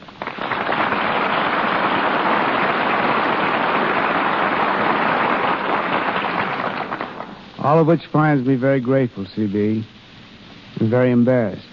Apparently you've never seen me sail a boat, fly a plane, or fall from a pony. But it does my heart good to be here listening to such a faithful and genuine production of a story that made my pet picture. Well, thank you, Frank. Our problem tonight, as every week, is to convey by sound alone what you and I do on the screen with a camera. And since we're talking shop, you and your pictures have a unique quality of sending an audience out of a theater crying with emotion, while sometimes the rest of us send them out crying for their money back. You do something to our innards that we can't quite equal. Just what is it? Now I'm on the spot. Well, let's put it this way. Some of us sell our stories by appealing to the sense of humor. Some by magnificent spectacles, meaning you, Mr. DeMille. Others by sheer beauty and through clever psychological twists. I believe in trying to reach the heart. I think tenderness, simplicity, and little human touches are essential in making an audience live and believe what you have to tell them. That's what I strive for. Whether I succeed or not is another matter. And like monuments, your pictures prove you do. Tell us, Frank, did Mr. Hemingway work with you on A Farewell to Arms? No, but we were fortunate enough to obtain a technical advisor, a Lieutenant Charles B. Griffin, who knew him in Italy during the war. Lieutenant Griffin showed me a letter Hemingway had sent him shortly after he was wounded. The letter had been scrawled out from a stretcher and said, "Have 9 pieces of shrapnel in me. Not dangerous. Don't notify family. Everything molto bene." But with such stars you have here waiting tonight, it's time for me to get back to the audience. We've got a great show, C.B., and a great product in Lux Toilet Soap. It's been a pleasure to be associated with both. Thank you. Thank you, Frank. Thank you, and farewell. A Farewell to Arms continues, starring Clark Gable, Josephine Hutchinson, and Adolphe Menjou.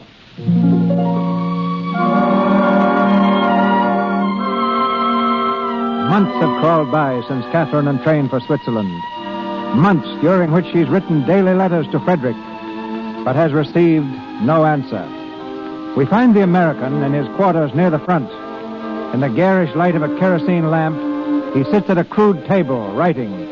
Rinaldi paces back and forth impatiently. Hurry, baby, hurry. It is time to go. Go where? What I told you before, the Villa Rosa. You will find things there to make you forget the war. New girls, all brunettes. Everybody is going. Not me. But, baby, you must. It will be a fine party. Besides, I said you would go. I can't. I want to finish this letter. To your frozen English girl in Milano who never answers? Every day, nothing but letters. You might as well be married. That's my business. Oh, baby, how you have come back to me. Serious, like a shopkeeper, and with a liver. Where is my war brother who used to be so gay with me and go to the Villa Rosa every night? Oh, leave me alone, will you? Why, is she not just a girl? Keep her out of this. So, a sacred subject. Believe me, baby, sacred subjects are not for soldiers. Be like me, all fire and smoke, but nothing inside. I said I wasn't going. Come on, baby. I said to leave me alone. You even call me your friend. Why in heaven's name can't you let a friend alone when he asks you to? Now clear out. So, I do not like that, baby. Then let me alone. I think that is a good idea. Next time you are wounded, I will take out your liver and put you in a good Italian liver and make you a man again. I will teach him a lesson. No woman can come between friends. Orderly. Signore Capitano. What is it that you have, the mail? Si, signore, it just came. Let me see. Tenente Frederick Henry from Switzerland. So, hand me the stamp. Si, Capitano. Return to sender, rejected by censor. Send it back. Capitano. Send back all letters for Tenente Henry from that address. Sacred subjects are forbidden. Si, Capitano. They give aid and comfort to the enemy. Stop staring at me. Send it back. Send it back.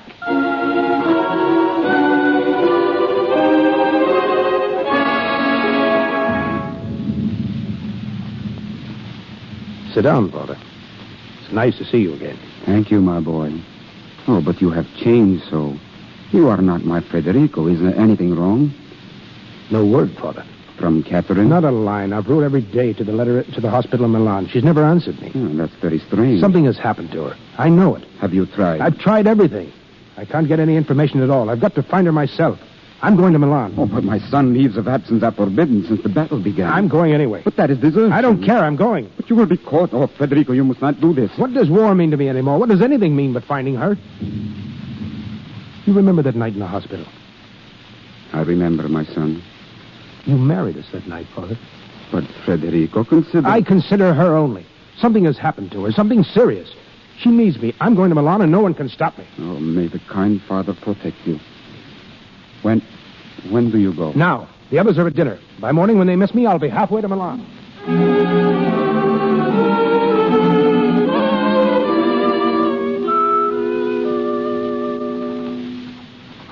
And so, beloved, before very long, I will have wonderful news for you. God protect you and keep you. I do wish you would write. Come in. Oh, is there any mail, Rudolph? Best soup. Good, warm soup. My wife made it for you. That does smell good. There is no better soup maker in Switzerland, though I myself say so. Just put it here on the table. And bread. She made that, too. The soup. It is right? It's delicious. There's more where it comes from. How long since you eat? Oh, I haven't been hungry. Because your stomach says so, or your purse. You have lost 20 pounds since you came to us. Well, I lose weight in winter. Ah, you do not lie well. Some things go badly, no? It isn't always easy. The heart can be so lonely. Yes. It is the way, Signora. My wife was the same way, singing with the happiness of a bird one moment. That's it. Black as a pit the next moment. Yes, and pits can be so black. But I won't have to wait very much longer. A day, 2 days, perhaps 3. Then happiness. Yes. All the wonder of life for my very own. I'm a little bit frightened sometimes when I think of it. Please, you eat the soup. All alone, waiting for someone to come to me, wondering what he'll be like. A little afraid that... The trouble is you do not know. You should be strong, and you are not as strong as a newborn baby. You who are to bring one into the world. Oh, pardon. It is your business, not mine. Thanks. An old fool can be a very great old fool when his tongue is not watched. Look, here are your letters. Letters? You brought me letters? Yes. But why didn't you tell me? See, a great package of them. They were tied in a bundle. Well, let me have them, quick. Aha, now there's light in your eyes. At last his letters reach here. I told you they would come. Oh! Signora, what is wrong? These are my letters. What? All mine. Returned to sender, rejected by censor. My letters. Nothing but mine. He hasn't received one. We will send them again. Suppose he sent them back. No, he could not do that. Well, Ferguson said war made men think of nothing but themselves. You're making things up out of your mind because it is tired. War has a way of playing evil jokes, Signora. It is like a jealous person who takes from us... Takes. That's what it's done. Taken. That's why he hasn't written. That's why my letters come back. There's no one to receive them. There's no one to write to me. He's gone. He's dead. Signora. Oh, Marta, come up here. Signora has fallen.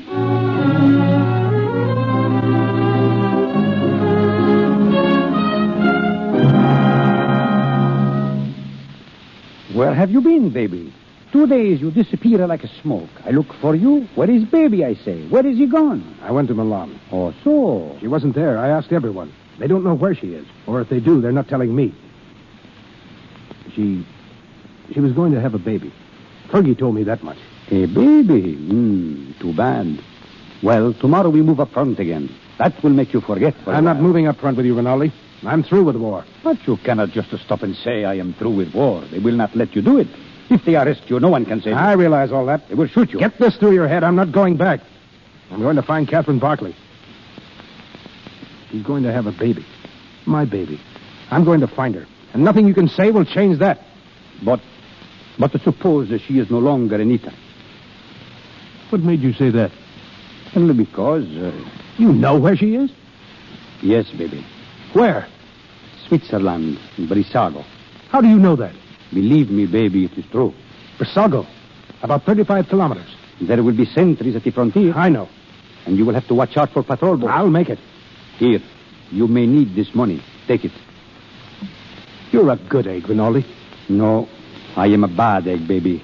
But I did not know you felt this way about her. You see, baby, I knew all the time where she was. What? I saw by the postmark on her letters, the ones I sent back to her. You fool, Rinaldi. You poor blundering fool. I am sorry, baby. I did not... Shut up. You. I ought to strangle you. But I'll take your money because I need it. I will be lonely without you, baby. You? You will write to me. Oh, sure. Maybe my letters will come back, too. Goodbye, Federico. Don't forget. He will never come back. Never. Curse all wars and women.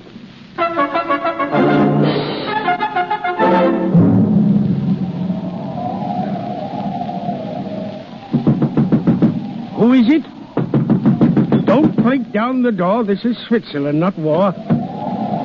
Well, what do you want? Miss Catherine Barclay, where is she? I don't know. She's gone. That's all I can tell you. She ran away when we wanted to help her. But this is where she lived. Ferguson told me it's where she lived. Who are you? What business is it of yours? So, the soldier who never took the time to write. Where is she gone? Letting her sit here alone, growing weaker and weaker. Shut up. There's a hospital here. 8 squares to the left and then 3 to the right. She might be dead now. No. No, she's not dead. She She's may not be. dead. She may, for all you...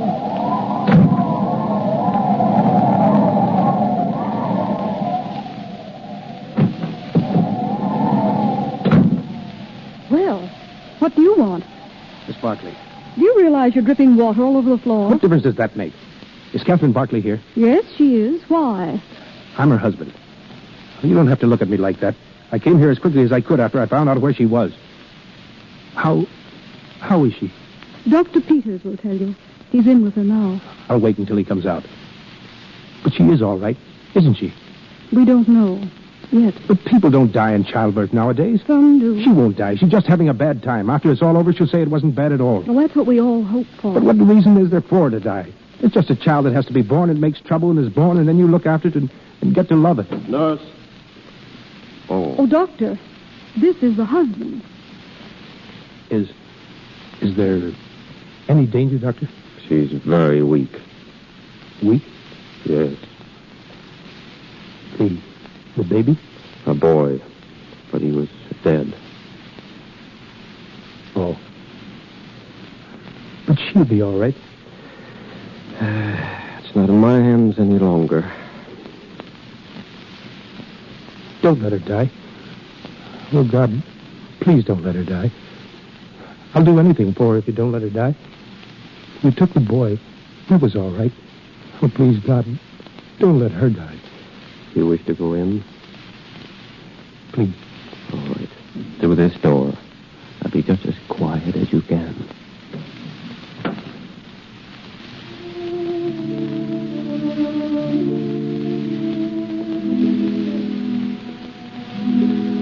Catherine. Frederick. You did come. Don't try to move, darling. I knew you were coming. You'll be all right, Catherine. I know you'll be all right.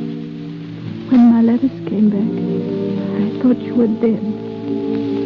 I kept on thinking you were dead until last night. Then I knew you were coming. I kept calling to you. It was all Rinaldi's fault. He didn't know. He took your letters and sent them back again. Every one of them. That was the reason. Yes, I didn't receive one. It wasn't until 2 days ago he told me where you were. And all the time I'd been writing to Milan, and my letters had been coming back. Because you weren't there. So very clear when you understand everything, isn't it? Yes, dear. You do love me, don't you? Oh, no, I do. You love me just as much as you did that evening back in the hospital when the good father married us. There hasn't been a moment since then when I haven't loved you. Frederick. Yes, darling. Stopped raining, hasn't it? Yes, darling. I hoped it would. Please open the window. But don't stay away from me very long. I want to share every minute there is with you. It's nice with the window open and the outside coming in. Yes. I liked it so much. Living, I mean. Oh, this is just a mean trick. It comes just at the time when I hoped we would... Darling. Catherine, what's the matter? Look at me. Catherine. Don't be afraid, darling. And don't ever forget. Don't ever forget.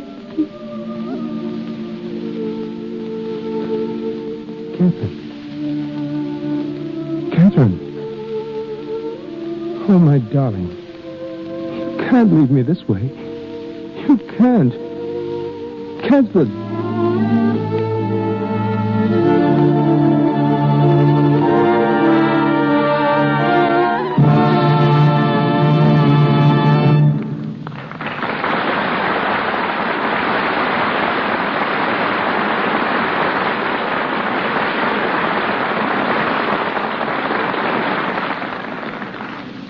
Death is an angel with two faces. To us he turns a face of terror, blighting all things fair. The other burns with glory of the stars, and love is there. We have concluded a farewell to arms.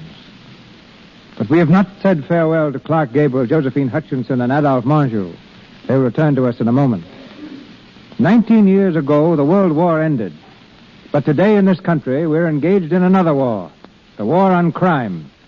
An underworld army of over 3.5 million thugs rolls up an annual crime cost of $15 billion. One of the leaders in the fight against the enemy within our gates is now our guest. Head G-Man Hoover calls him one of the greatest authorities on crime. He's also a writer of distinction and worked with me on The Plainsman. Ladies and gentlemen, Mr. Courtney Riley Cooper.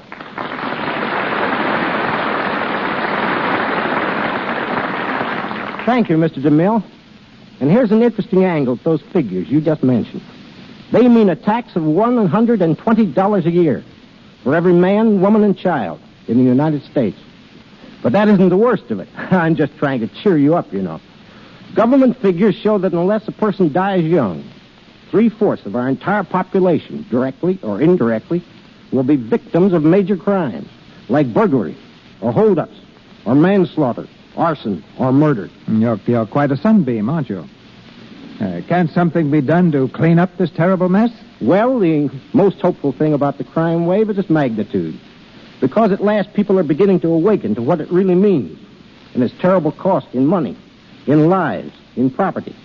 And when the American people wake up to a situation, they usually do something about it. Knowing the rackets as you do, Mr. Cooper, you must be a tough person to victimize. You mean I'm public victim number one? I was robbed 3 times in the last year.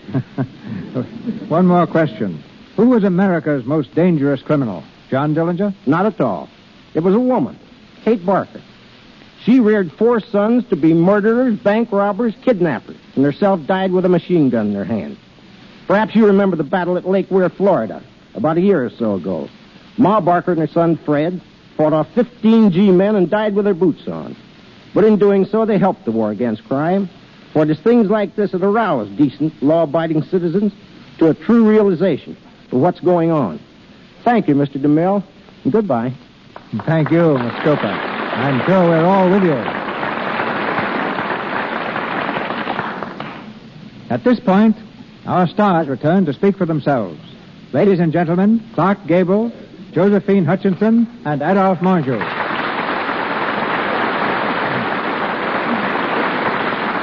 Thanks, Mr. DeMille, and thanks to you all who took part with us in tonight's play.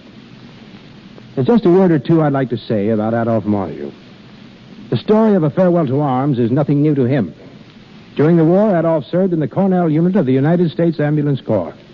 He was with the first contingent of American troops to land in Italy and really lived the story as Hemingway saw it. He served at Bassano, Monte Tombo, and Genoa, rose from private to captain, and took his detachment over the Alps for the drives in the Argonne and at San Miel. Did I get the facts straight, Adolphe? Yes, this play brings back many memories. I well recall the hospital where Lieutenant Henry met Catherine. It's in a little town just outside of Genoa, and I was stationed there for several weeks. Now let's see what tonight's Catherine has to report. You look as if you had something on your mind, Josephine. Oh, no. I was just standing here admiring Clark's lovely sideburns. Well, I admit they require a little explanation. You see, I'm playing the part of Charles Stewart Parnell in the picture Parnell, and he lived when sideburns flourished. The studio prefers the homegrown variety, so there was nothing that I could do about it. They certainly are beautiful, Clark. Beautiful. By the way, they tell me you're a handy man with the rope. Yes, I understand they're calling you Buck Gable.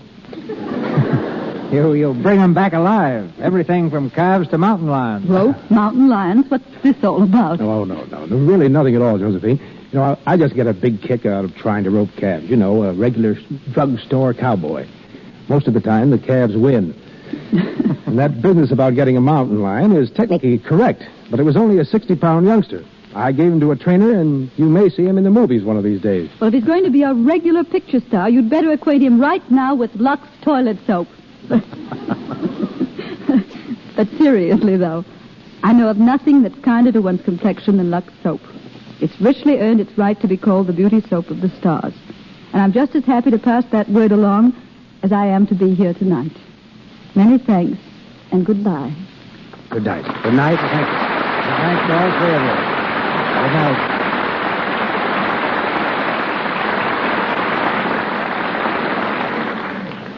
Thank you, Clark Gable, Josephine Hutchinson, and Adolphe Manjou.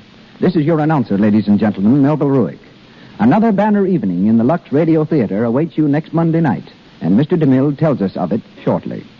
Our cast tonight included Doris Lloyd as Nurse Ferguson, Lionel Belmore as Rudolph, Martin Probenson as Dr. Peters, Lou Merrill as Bonelli, Justina Wayne as head nurse, Norman Ainsley as Piani, Frank Nelson as a railway clerk, Cornelia Osgood as the Italian nurse, and Ruth Easton as the Swiss nurse.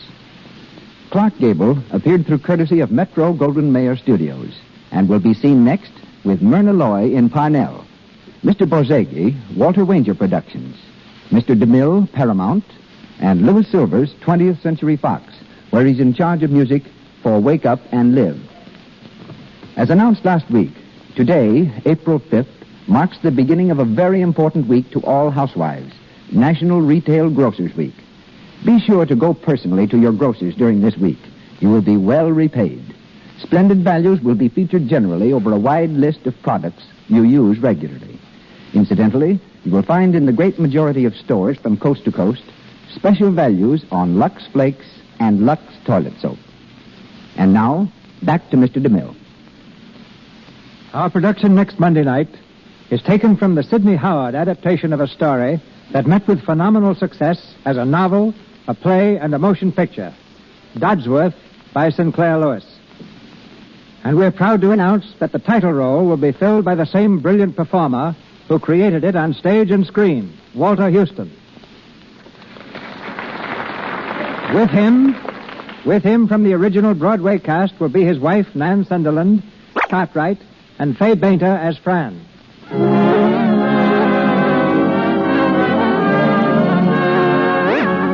Our sponsors, the makers of Lux Toilet Soap, join me in inviting you to be with us again next Monday night when the Lux Radio Theater presents Walter Huston, Nan Sunderland, and Fay Bainter in Dodsworth. This is Cecil B. DeMille saying good night to you from Hollywood. This is the Columbia Broadcasting System.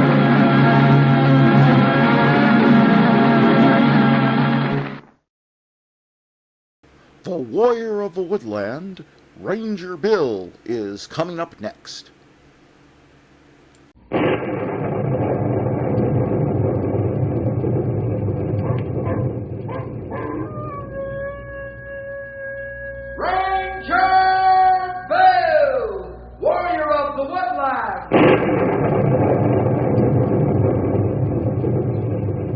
Ranger Bill, warrior of the woodland, struggling against extreme odds, traveling dangerous trails, fighting the many enemies of nature. This is the job of the guardian of the forest, Ranger Bill. Pouring rain, freezing cold, blistering heat, snow, floods, bears, rattlesnakes, mountain lions. Yes, all this in exchange for the satisfaction and pride of a job well done.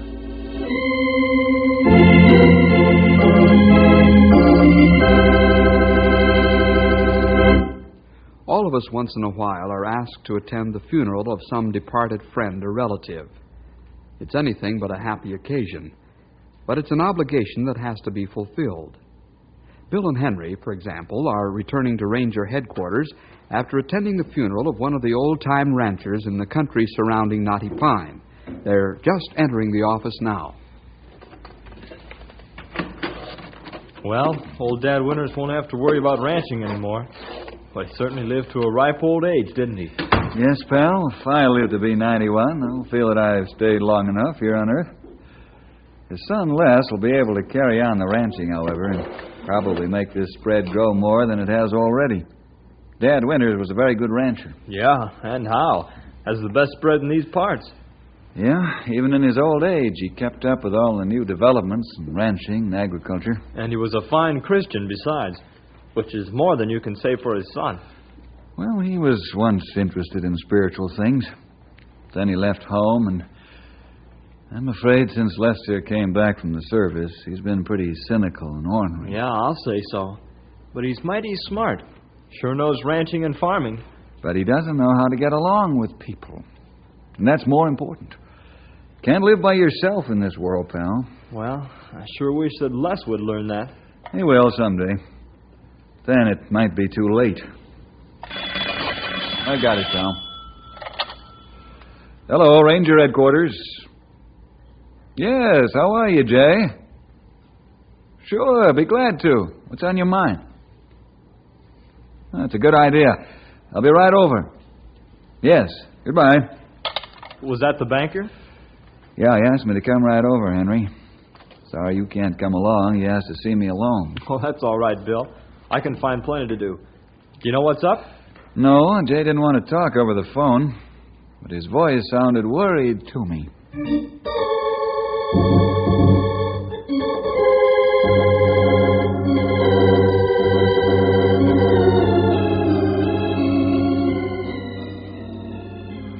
Well, Jay, what have you got on your mind? Bill, we've known each other a long time, haven't we? Yes. We've had a fine friendship. What's this leading up to? Sound like you're in trouble. I'd like to have your help on a matter of utmost urgency. Well, let's quit playing hang the butcher and spill it out. I can see that you're under some tension. Yes. You know, Bill, a lot of people think bankers are mighty hard-headed. And maybe some are, but I don't fit in under that category. Just now, I'm feeling pretty bad.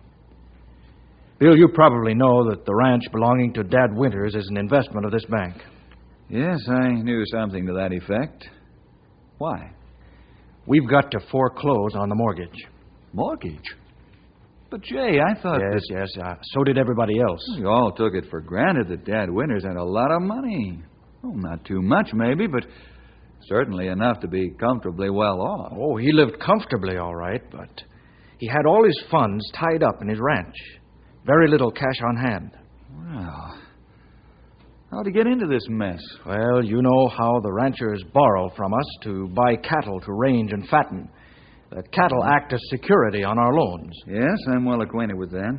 You're also aware, of course, that there's been a considerable drop in the market price of beef. Yes. Well, Dad Winters borrowed from us as usual, and then he was hit by the drop in the market, just like a good many other ranchers.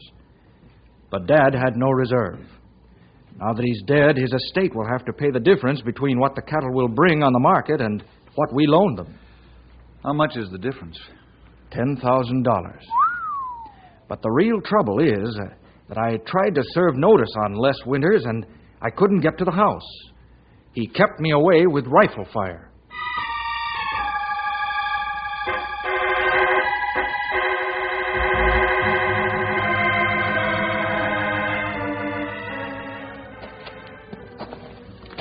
We walk heap long way now. Maybe we rest some. What you say, Stumpy? It's about time you hold up there, young feller. I thought you'd never stop. Maybe you're one of them there atomic energy machines. No, I not hot stuff. Just tired Indian. Like to get home someday soon now. Yeah, if you're like a horse headed for home. You just can't stop until you get there and put your nose in the feed bag. I eat oatmeal, if that's what you mean. Yeah, someday I'll get ahead of you, Grey Wolf, but it'll have to be pretty early in the morning, I'm a-thinking. That's right. But you're not bad yourself, Stumpy. Hey, I must be going around with calves on the brain, because I keep hearing critters bawling. I hear him, too. That's strange for them to be here. We find out why.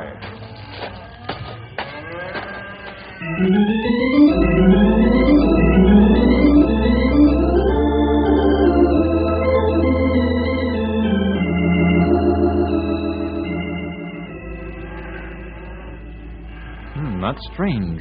Not much food in Canyon. That's right, Grey Wolf. I wonder what them dogies are doing in there. I think we better look at Brand, and then tell other. Yeah, good idea. I'd like to know how cattle get in this canyon. Can't see any openings. I think this here canyon has a crazy zigzag opening at an end. Kind of hard for them critters to navigate. Then maybe I have right idea. Huh? What's that, young feller? I think cattle get trapped in here and can't get out.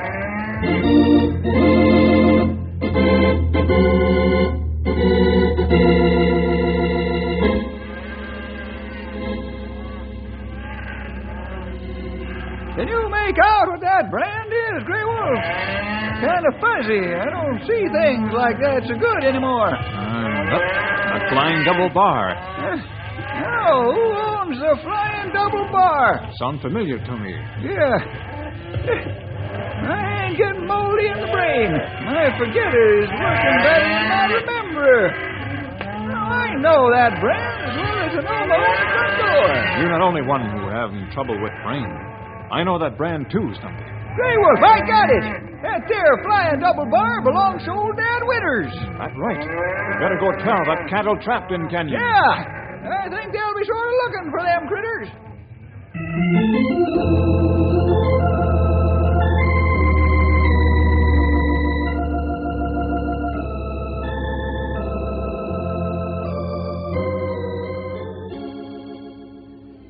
So that's the story, huh, Jay? That's it, Bill. Pretty sad, eh? Yeah, it's a blow. But you can't help it. The bank has to make good on its loans, that's sure.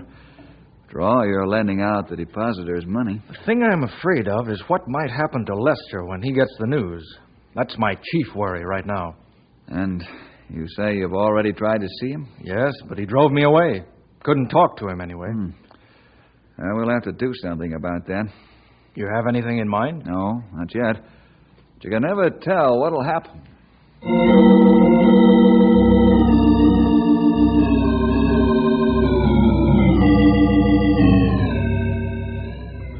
Yes, sir, Bill. We saw them there cattle trapped in the canyon. You're sure they belong to Les Winters? That's right. It's right brand, all right. How many head of cattle are there? Oh, about 100, I'd say. That might fit in pretty well. Have to get cattle out soon before something happened to them. Yeah, that's right. Yeah, I know that, fellas. It's not hard to get them out right now. Yeah. Well, suppose you fellas go after them and bring them in, huh? Les is short on cowhands since his dad died and left him broke. He doesn't have any cattle either. Had to sell a whole herd the other day to get some money. Of course, he didn't know about these 100 head, I guess. Well, they wouldn't bring in enough money to cover the debt, but it might help a lot. We go out canyon and bring cattle in. It'd not take long. Fine. This will give me the excuse I need to go out and see Les Winters in person.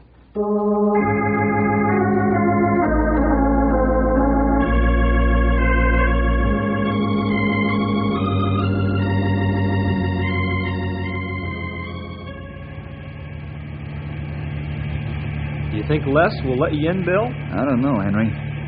I've been hearing some rumors about him keeping everybody off with rifle bullets. Yeah, I've been hearing them too. I wonder if they're true. We'll soon find out. You mean you're going in there anyhow? Even if he shoots? Yeah. Yeah, but I wouldn't care to die in order to prove it. I know this, that Les doesn't like anyone, not even himself. I know. He's probably so mad at himself he won't even look in a mirror. Well, we'll soon find out what his attitude is. That's his place up ahead.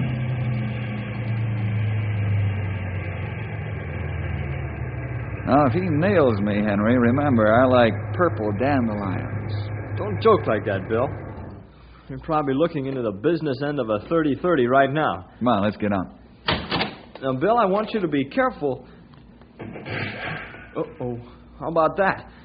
Okay, Smarty. Now do you believe it's more than a rumor? Yes, Henry. Those little lead bees make me kind of nervous. I shouldn't laugh. But you should have seen the look on your face when that rifle ball zinged right nearby. I can imagine. Have you got any ideas? I think I have. Let's go back to town. We'll talk about it. I'm going to get a portable power speaker, Henry. You know, one of those kind you carry in your hand. Looks like a megaphone. You going to talk to Lester with it? That's right. I'll talk to him a while before I go into the ranch house. You mean you're going inside that house after the reception we got today? Well, of course, I'll have to talk with him long distance first. And what if he isn't in a convincing mood? Then I'll probably have a couple extra holes in me for the effort. But I think I can convince him. What are you going to use for an argument? Those cattle that Grey Wolf and Stumpy are bringing in. And anything else the Lord will send my way.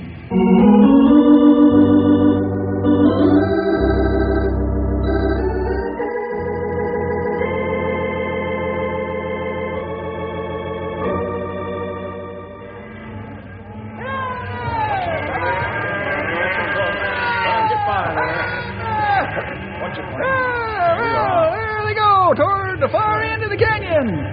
We have good horse. Not have trouble bring small herd to ranch. That's right, young feller. Hey, I think them there cattle are a mite bit hungry. Oh, that's good. Help us bring them in. Hey, get them up, King. Let's go. On, Matilda! Get on!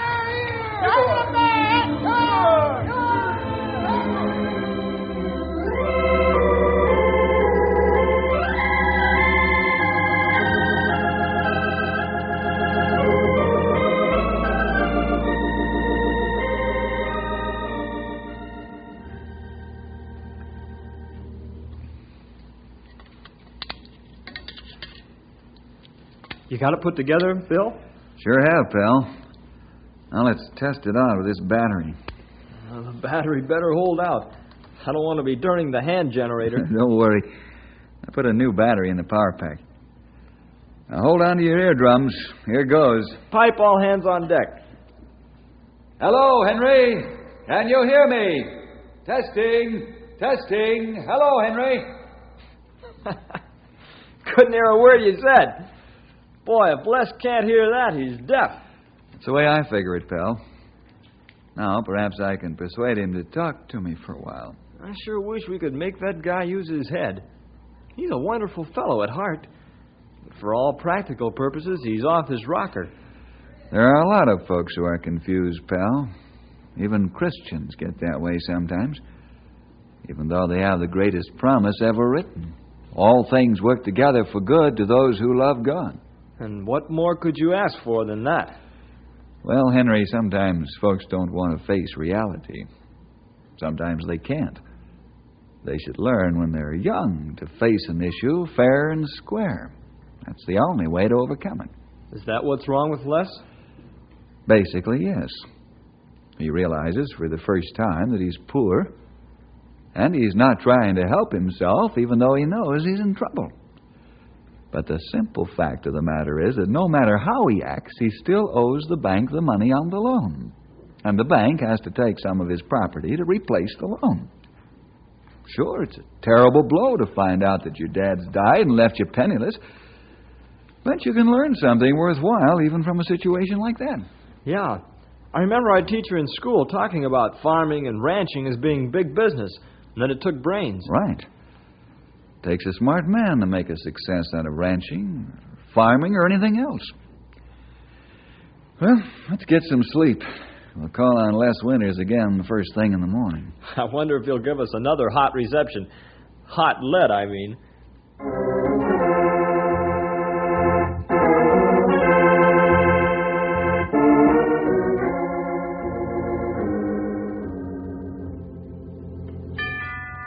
Somebody's at the door. I'll get it. All right, I'm coming. Bill Jefferson? Yes, I'm Bill Jefferson. Won't you step in, please? Thank you, Bill. Oh, Ed Banker, president of the Knotty Pine National Bank. I didn't recognize you in the dark yet. Come on in. Have a chair. Thank you. Oh, what can I do for you? Bill, I've talked to J.D., and he's informed me of the part you're playing in this Lester Winters affair. Well, I'm not the only ranger in on this. Some of my men are helping out, too. I see. Bill, do you have time to listen to a story? Of course, I know it's bedtime, and I won't keep you up any later than necessary. Sure, I'll be glad to listen. What kind of story? It's one that may help keep the bank from foreclosing Les Winters' ranch. Huh? This story I got from my grandfather, Bill, and he was quite aware of all the facts, believe me. Though it sounds strange, I've always been convinced the story I have to tell you has some basic truth in it. Go right ahead, I'm listening. Lester Winters' grandfather, of course, settled here in the pioneer days. He and old Dad Winters, his son, lived in a crude shack on their present ranch. Lester's dad was just a young stripling when this all happened. In those times, they were still having Indian trouble. Well, this was even before this country became a territory. Pa, when do you think them Indians will attack? Do you think these nails will hold the shutters closed? Now, don't fret none, son. Everything will be all right. I'm sure glad Mom went to visit her cousin. This is no place for her. That's right, son. Now, you get your rifle ready and keep a close watch on them trees. Do you think they'll try to come across the cleared land, Dad? Them redskins will try anything. That's what's worrying me. Now, like I said, don't fret, son. We'll make this all right. I hope so, but I've got a feeling. You just keep your eye looking through those rifle sights of yours. Stop talking. We'll be all right.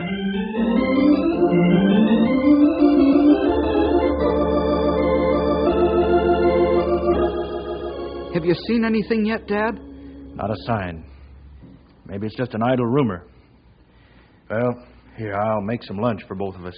Yes, I'm hungry, Dad. Keep your eyes open. If you so much as see a redskin toe, shoot it off. I'll get them. Hey, Dad, here comes a soldier. Now there's two of them. Hey, wait a minute, there's three. They're riding like anything, and they keep looking back. The Indians must be hard after them. I'll unbar the front door. Keep watching for the way them soldiers come. Come on in here, men. Hurry so I can get this door closed. Get out of here, quick, hurry up. Now, wait a minute. You're so excited. I can't make head or tail out of what you're saying. Pop, it was ambushed back in a road apiece. We're the only ones that got away. The Indians following you? Yeah. Sure. Then we have a fight on our hands. How many are there? About 50. That means only one thing. Unless we get help, none of us will get out of here alive. I'm afraid not. We got to get reinforcements from the fort. I'm afraid they won't get here soon enough. Son, you take my horse and ride out of here. No, Dad, I want to stay I here. don't mind arguing with you now. Get moving. Get my horse. I'll bring the saddle. Okay, Dad, but I don't want to do it. You'd better do it fast before them redskins get here.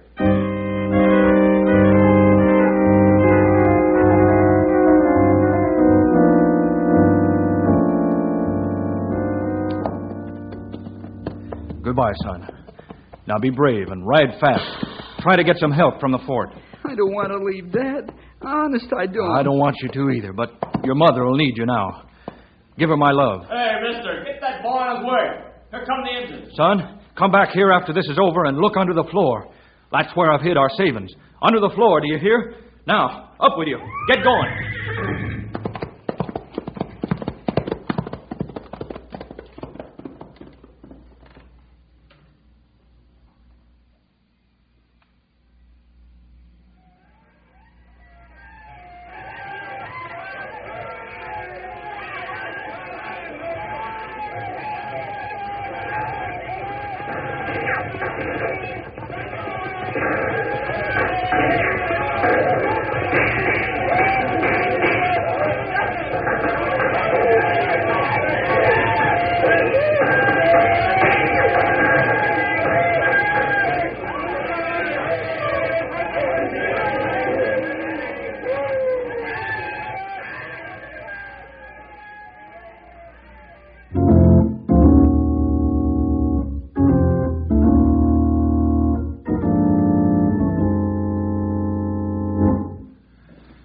Well, so the lad got away from the Indians. That's right, Bill.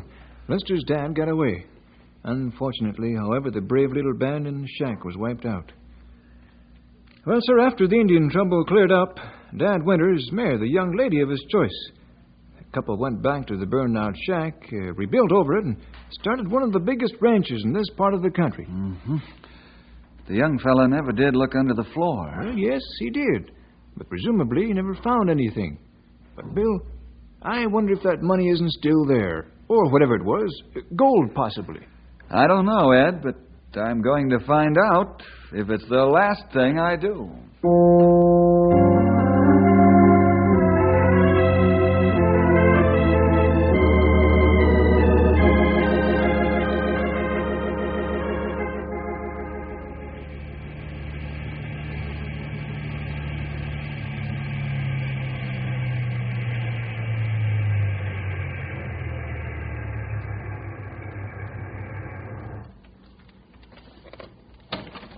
Here's hoping Les is in a better mood today. Nope, he ain't feeling any kinder toward us. Now I'll try the power megaphone and see if I can convince him. You'll have to do some fancy talking if you ask me. Lester, this is Ranger Bill Jefferson. I'm not here to take you off your property. I'm here to help you. I've got news for you. Let me come in and talk to you. Now look, Les. Don't do anything you'll be sorry for. I've got news about cattle and money for you. I'm leaving my gun and badge in the car. And whether you like it or not, I'm coming in to talk to you. Are you ready to listen? All right, come on in. But one false move and you're a dead range, you understand?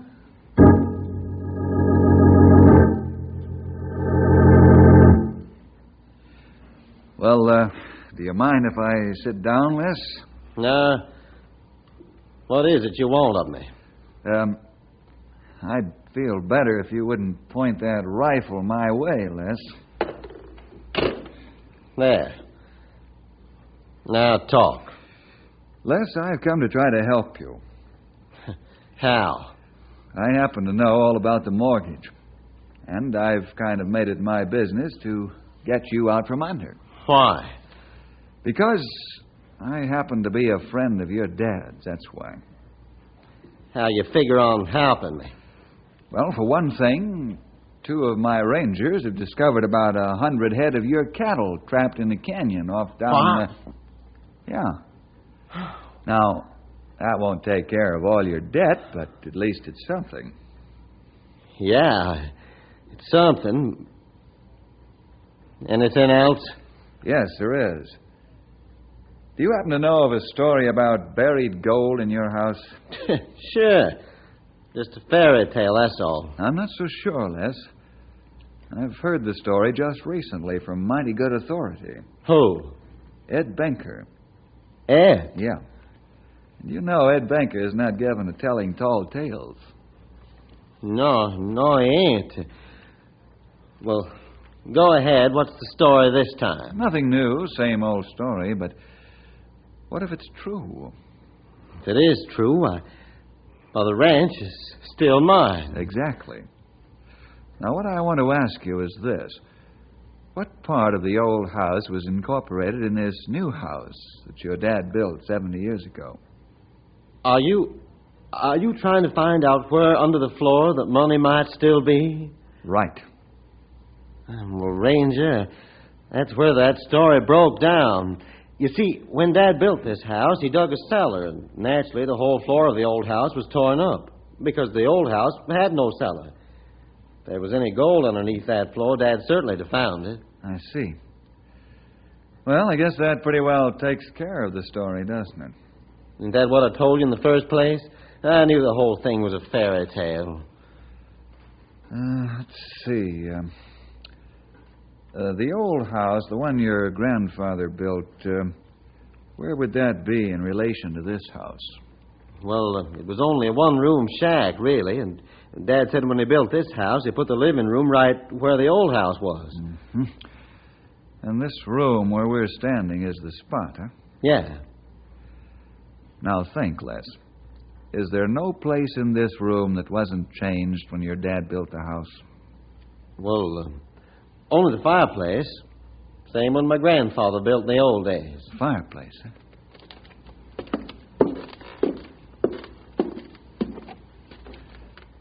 Come over here, Les. This stone right here in front, is that the same stone that was laid by your grandfather? Why, yeah, you can see. So worn down from people standing on it, there's a hollow place. Would you get me a big crowbar or something? I want to take a look under that stone. Sure. Wait a minute. Going back here. Let's see now. Here you are.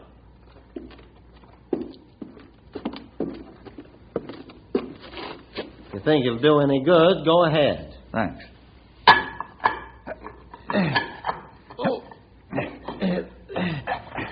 It's coming. There. That's it.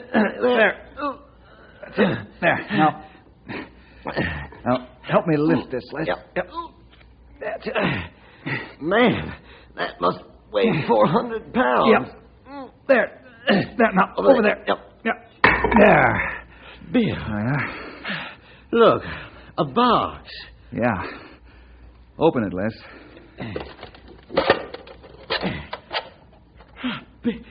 Bill, look at it. Gold dust. Pounds of it. Les, my friend, the fairy tale is now a true story.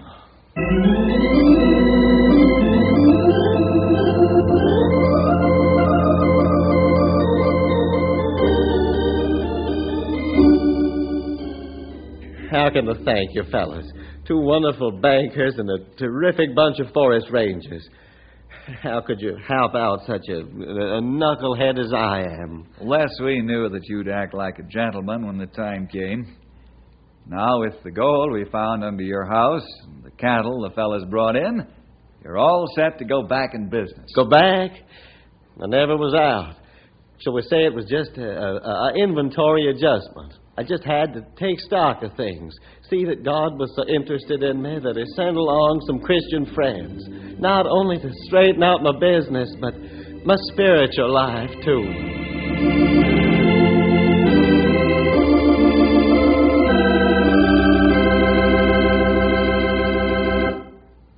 Yes, Lester, we all thank the Lord for Christian friends. They're wonderful, understanding, ready to forgive, and even to forget. See you again next week, boys and girls, for more adventure with Ranger Bill!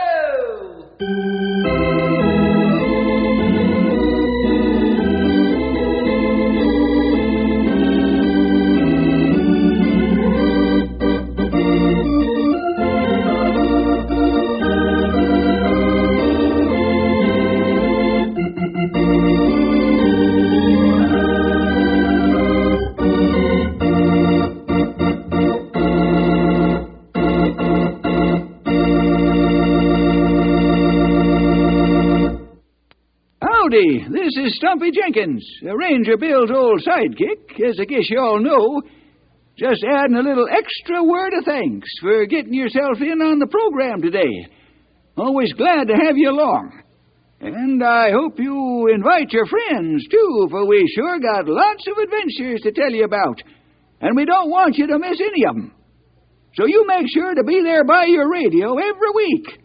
Don't lose out on our next story. The first couple of radio comedy, Burns and Allen, are up next. Another cup of Maxwell House coffee, George? Sure. Pour me a cup, Gracie. You know Maxwell House is always good to the last drop. And that drop's good, too. Yes, it's Maxwell House Coffee Time, starring George Burns and Gracie Allen.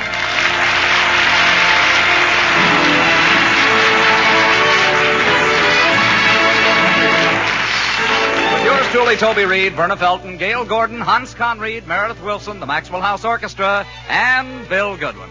For America's Thursday night comedy enjoyment, it's George and Gracie. And for America's everyday coffee-drinking enjoyment, it's Maxwell House. Always good to the last drop.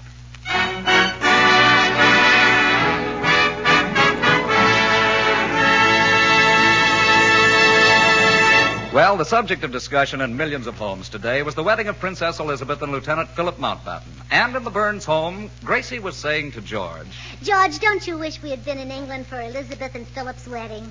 Yeah, that must have been quite a sight. Oh, I was just reading here in the paper about their wedding cake. It weighed 500 pounds.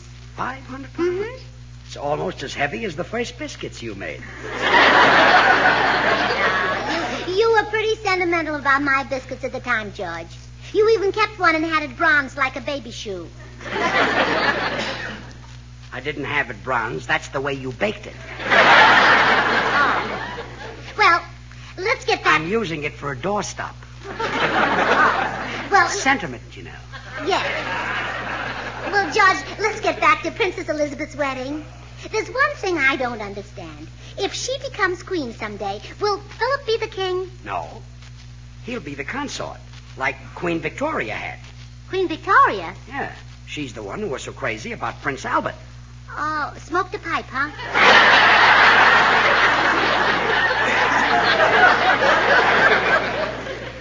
Only at the opera. Prince Albert was her consort. Her consort? Yeah. What's that? Well, the consort just stays in the background and lets his wife do most of the work. Oh, gee, all these years I've had a consort and didn't know it. Thanks, Queenie. But I love my little consort, and I've got a wonderful idea. What is it? Well, they're going to rebroadcast the royal wedding tonight, so let's cuddle up in front of the fireplace and listen to it. It'll be so romantic. Oh, honey, I'd have to chop wood for the fireplace. Oh, no, you wouldn't. Who needs a fire in the fireplace when I'm sitting with volcano lips? That's me? Well, sure. Your kisses will keep me warm. How about a few degrees out of count right now? Okay. Better chop some wood, Joe. Yeah. I thought so. Come in. Hi, Burns. Oh, hello, Bill. Hi, Bill. Oh, say, George, the fellas have got a big poker game on for tonight. How about joining us? Swell. Count me in. Oh, but Bill, I want George to stay home tonight and listen to the wedding. I want to turn the lights down low and pretend that he's my Prince Charming. Oh, believe me, Gracie, no lights can be turned that low.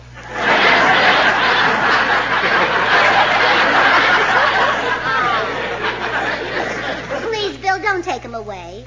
Why don't you give up the poker game and listen to the wedding, too? No, Gracie. Weddings are so sad. Every time I go to one, the bride weeps and moans and tears her hair and screams in agony. The bride does that? Well, yes, she looks at me and sees what she's missed.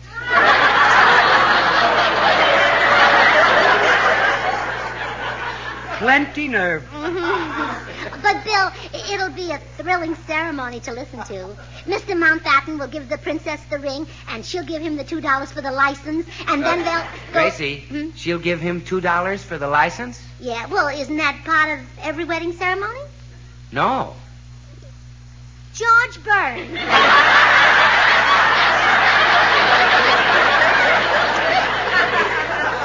The custom has changed.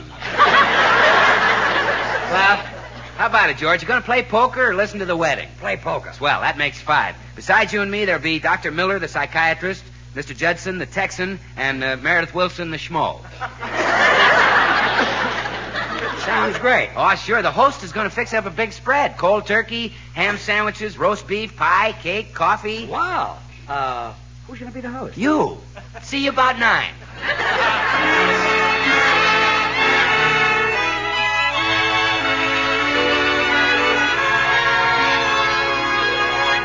George, won't you change your mind and listen to the wedding with me? No, thanks.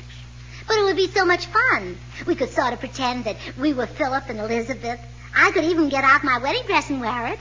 You mean that thing your mother made? Uh-huh. It was so tight around the ankles you could hardly walk. Well, that was Mama's idea. She said at the last minute I might trip, fall on my head, and come to my senses. Dear old Mama. She really thinks I'm a dog, eh? Oh, no, George. Mama thinks you're handsome. Why, she says you look just like a beautiful statue. Your mother said that? Mm-hmm. You know that statue in the park of the general sitting on his horse? Yeah. Well, Mama says if you approach that statue from a certain angle, it looks just... Okay.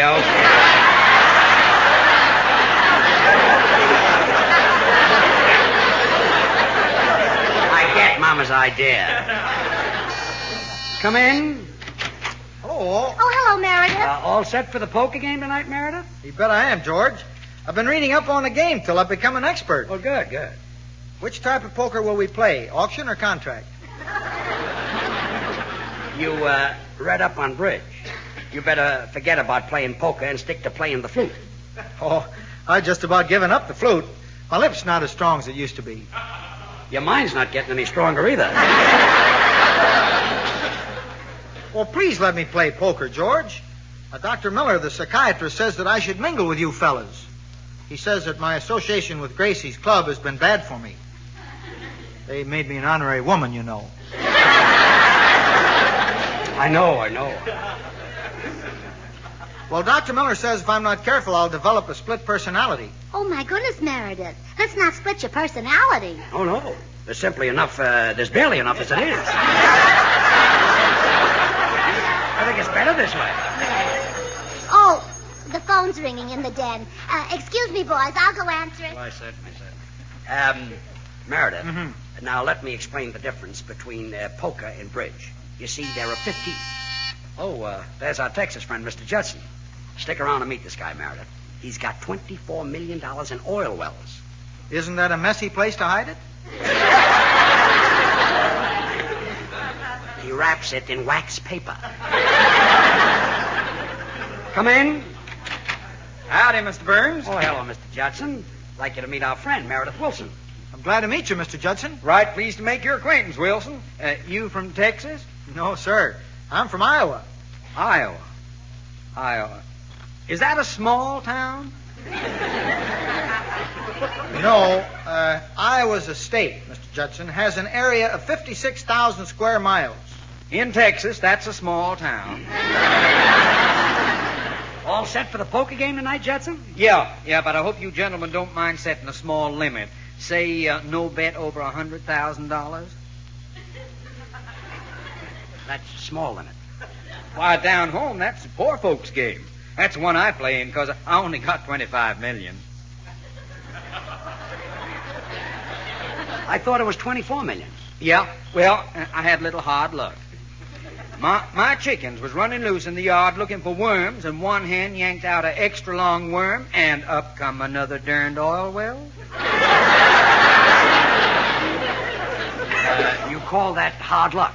Got my chickens all dirty. For $30,000, you can have them clean.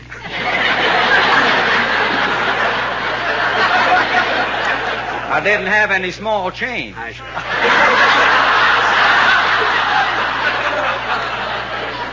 Well, our poker game is penny ante, Mr. Judson. Well, here's the book, Meredith. Oh, hello, Mr. Judson. Howdy, little lady. I was just checking up on the poker game. Well, I hope you'll let my husband win a little money tonight. Don't you worry, ma'am. I'll see that he gets a pot. Yeah, he's got a pot. Let him get some money.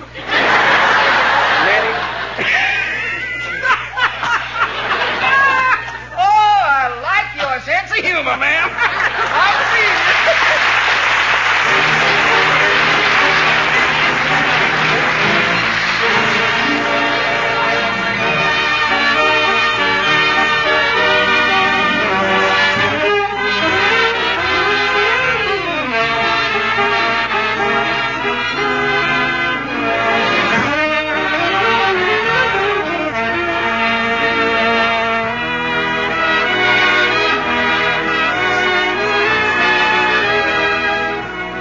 Meredith, I suppose all hearts beat in tune with three-quarter time? Yes, but, Toby, it takes more than three-quarter time to account for all the appeal of a lovely waltz. Suppose we explain by blending a waltz right now. Oh, great. Which one? Oh, that's for you to guess, Toby. Let's start with just the harmony, smooth and mellow.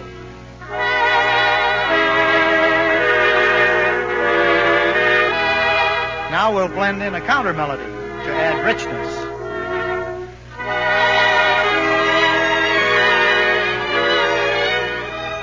Oh, that's beautiful, Meredith, but I still don't know the song. Oh, just wait, Toby, while we add vigor with that three-quarter rhythm.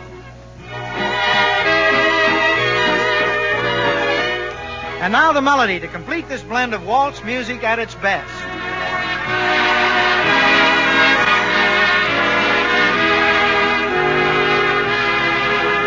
Well, what do you know? Let me call you sweetheart. A lovely waltz indeed. And friends, just as our favorite waltzes call for the skilled blending of many orchestral parts, so too the blending of America's favorite coffee, Maxwell House.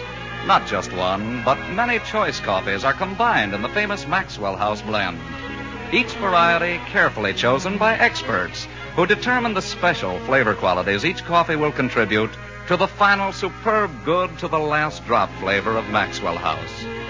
With great care, they select Monticelli's to contribute mellowness.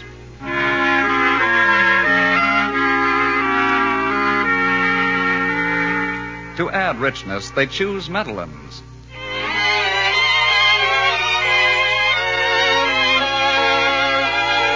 For vigor, other choice coffees are added.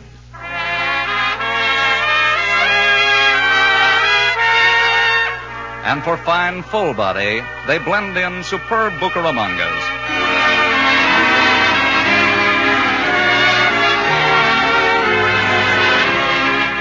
The result is America's favorite coffee, Maxwell House. A blend so completely satisfying, it's bought and enjoyed by more people than any other coffee at any price. Friends, enjoy a delicious Maxwell House yourself. You can for just a fraction of a penny more per cup than the cheapest coffee sold. Always buy Maxwell House. Always good to the last drop.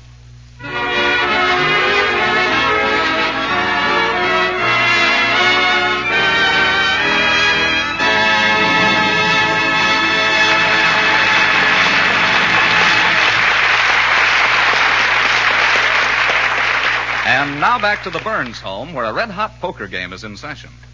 The ace bets. That's you, Bill. Well, I'll bet 2. Mr. Judson? I call.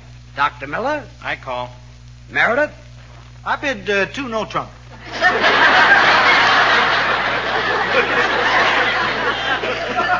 Meredith, once again, let us explain. This is not bridge, it's poker. Yeah. I raise you, Bill. I drop. I'm out. And I raise you, Mr. Burns. How about you, Meredith? Oh, I guess I better drop 2. I got 4 kings, but they're all in different suits.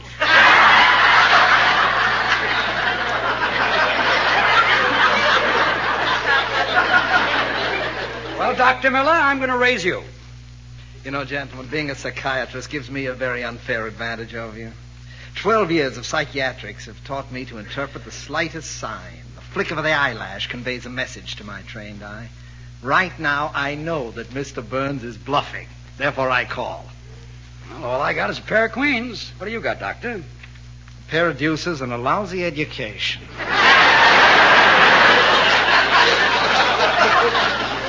And while George played poker, poor little Gracie sat alone in her room and listened to the wedding of Princess Elizabeth and Lieutenant Mountbatten. Then she fell asleep and started to dream.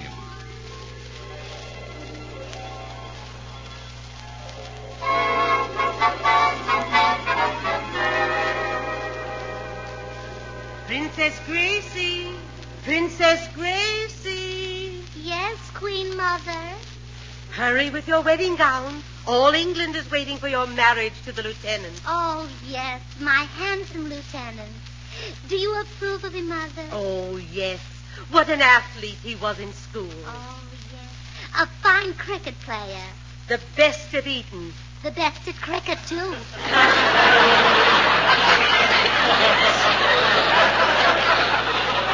He's so dashing, so debonair. Here he comes. Announcing the arrival of the future Prince Consort, toast of all England, idol of the British womanhood, the hero of the Empire, Lieutenant George Mountbatten. Are you there? Oh, Mama, isn't he glorious? Yes, he looks just like a statue. The top part. Thank you, Mater. Will you love me always, Princess? Always. Just like Queen Victoria loved Bull Durham.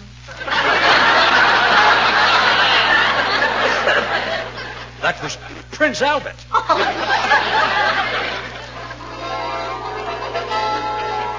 Announcing the arrival of His Excellency, the Prime Minister. Hello, all. I am Meredith W. Churchill. Hello. Mother, you know Mr. Churchill. Oh, yes. He's been in my cabinet for years. Oh, well, don't worry. I won't tell Father. And Mr. Churchill, this is my betrothed, Lieutenant Mountbatten. Fruit, old Pip. Are you there? My goodness, Mr. Churchill, that's a big cigar you're smoking. As a youth, I smoked even bigger ones. But my lip isn't as strong as it used to be. What brings you here?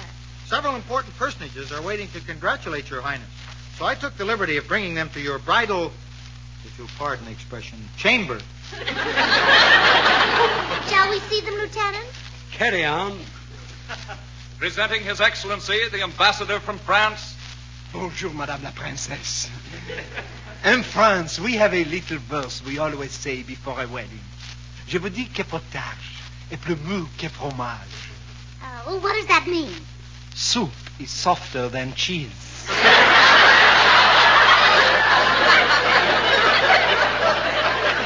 that doesn't make sense. At a wedding, what makes sense? Good show. Presenting His Excellency, the ambassador from Texas. Howdy, little princess. Say, I heard on the radio that you and the lieutenant are going to settle down in Texas. Oh, but we're not. We're going to live in the palace. Oh, palace. I thought the fella said Dallas. Well, can't all be lucky. I'll be seeing you. Droll fellow. Pardon me, Your Highness. I suggest that you refuse to see this next person. He's that bounder, the Earl of Goodwin. What's he doing here? The burlesque show must have burned down. I hear he's the biggest chaser in London. Oh, he makes passes at anything that wears skirts. Why, one foggy day he had quite a tussle with a Scotchman.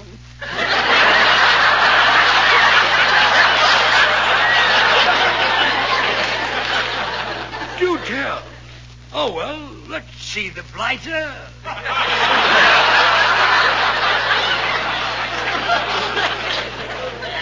Presenting his wolf ship, the Earl of Goodwin. Hiya, Princess, old kid. How's about a kiss? A kiss? How dare you say such a thing to Her Highness Gracie, the Princess of England? Well, you should have heard what I said last night to Tassels Latour, the Queen of Quiver. Rotter. Hey, Loot, how's about a poker game tonight? You suggest that I would leave my wife to play poker? You have insulted me. Take that, you cad. Ooh. And that. Ooh. And that. Oh, no. Please, don't hit me again. Those blows will crush my frail little body. I'll go. Oh, Lieutenant, I love you. You're so brave and so strong. Rather. Princess Gracie, it's almost time for your wedding to Lieutenant Mountburn. The royal carriage waits to take you to Westminster Abbey. We shan't need it. I shall carry the princess. It's only 14 miles. Well, what about our 500-pound wedding cake? I shall carry that, too. What shall I do with the carriage? I shall carry the carriage. How will I get to the wedding? Hop on. Oh, Lieutenant, they should have made you a sergeant. Tally-ho, off to the royal wedding, and then we shall spend our honeymoon in Wales. Well, wouldn't we be more comfortable in hotels? I say, that was a jolly one. Come along.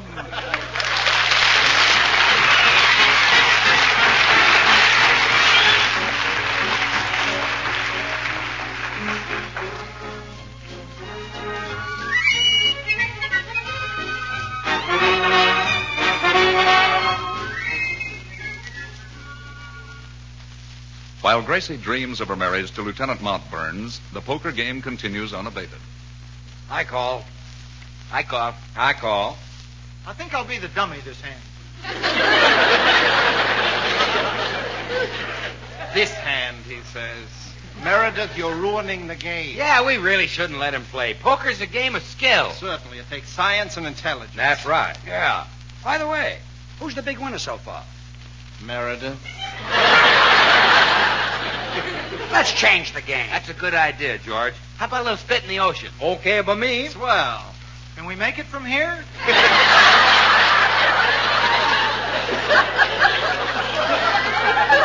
have to stand on your toes. Meredith, why don't you drop out and pick some coffee? Yeah, Mayor. Make us some Maxwell House coffee. Huh? I'd better make it. I know where things are. Deal me out a couple of hands, fellas. Okay, George. Don't belong. Now, guess I better look in the bedroom and see if Gracie got to sleep all right. Oh, isn't he wonderful, Mother? So brave, so strong, so handsome. He's a sweet kid. Talking about me in his sleep. Kiss me again. I love you, Lieutenant. Lieutenant? Holy motor. Gracie's in love with another man. I've lost her. Hey, fellas, huh? Something terrible has happened. What is it? What is it now? I've lost the dearest thing in life. George, you don't mean... Yes, Bill. How do you like that? He's lost his Maxwell House coffee. George, how could you be so careless? Don't you know that Maxwell House is rich, delicious, and mellow, so wonderfully satisfying, good to the last drop? Bill, let me explain. You ruined our evening, George. Maxwell House is the very best in coffee-drinking pleasure, yet it costs but a fraction of a penny more per cup than the cheapest coffee you can buy. Now you've gone and lost it. We fellas won't get any. But, Bill... Oh, shut up! More than 1,000 brands to choose from. More people buy and enjoy Maxwell House than any other brand of coffee in the world. How could you lose me, George? How could you do such a thing? I'm sorry, Bill. I guess I was just careless. I haven't lost my Maxwell House coffee. Huh? I've lost my wife. Oh, well, then there's nothing to cry about. Are you serious, George? Yes, Dr. Miller. I just heard her talking in her sleep. She's in love with the lieutenant. I'm sorry I had to drop out of the poker game for a minute, fellas. What's all excitement? Mr. Burns just lost his wife. Really? Who won her?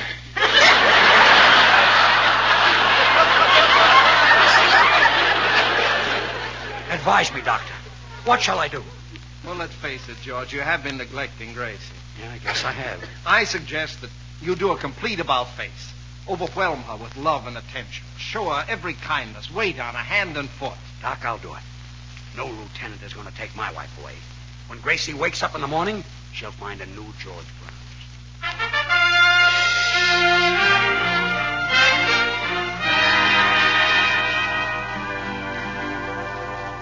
Good morning, sweetheart. My precious little wifey awake? Why, George, you're all dressed. You got up before I did. Yeah. Who fixed the furnace? I fixed it. Gee, I didn't think you knew where to find it. Now, you just stay here in bed all comfy, and I'll bring you breakfast to you. You're bringing me breakfast in bed? Yeah. Well, George, you must have lost an awful lot in that poker game. Well, as a matter of fact, I won $5, and here it is. All for you. You've given me money? Sure. When I didn't even ask for it? That's right. Counterfeit, huh?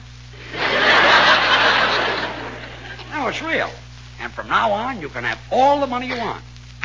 Hey, wait. Why are you getting out of bed? So you can get in. You're sick. No, I'm not, sweetheart. I'm just being the kind of husband you've always deserved. And now I'm going to give you a great big kiss. Why, There. George, that one landed on my lips. Did you like it? Oh, I loved it. You've kissed me on the top of my head so many years that I've developed a bald spot. By the way, I'll be bringing your breakfast to bed every morning, so you should have a lovely negligee to wear. You know that expensive silk one I told you not to buy? Yes? Would you like me to go to the store and get it for you? No, just go to the closet and get it. Ah, well, I'm glad you bought it. Nothing's too good for you. Oh, I wish Mama could be here to listen to this. Well, let's invite your mother here for a visit. The lovely lady can stay as long as she likes. George, kiss me again. It's a pleasure. Was that as good as the last one? I didn't notice. I just wanted to smell your breath. Honest, I haven't been drinking. I'm just doing everything I can to show you that I'm a better husband than the lieutenant could be. The lieutenant? Yeah. But you talk in your sleep and say that you loved him. Please don't leave me for him. Well, I couldn't, George. You're the lieutenant. What? Well, yes, I dreamed that I was Princess Gracie and you were Lieutenant Mount Burns, and we were so happy. George, where are you going? To take the negligee back to the store while you fix my breakfast. Oh, I knew it couldn't last.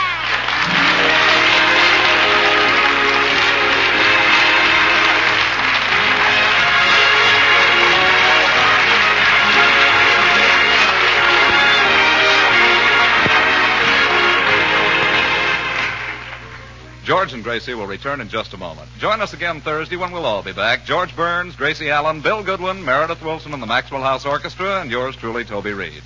The George Burns and Gracie Allen Show is written by Keith Fowler and Paul Henning. And now, here are our stars. Gracie, I've got a thrill for you. Next week, our guest will be that romantic French crooner, Jean Sablon. Oh, the French George Burns. Yep. And here's another thrill. The following week, our guest star will be the one and only Bing Crosby. Oh, the American George Burns. You really think that Bing and I sing alike? Exactly. When the blue of the night meets the gold of the day. Someone, ba-ba-ba-moon. Oh, please, George, please.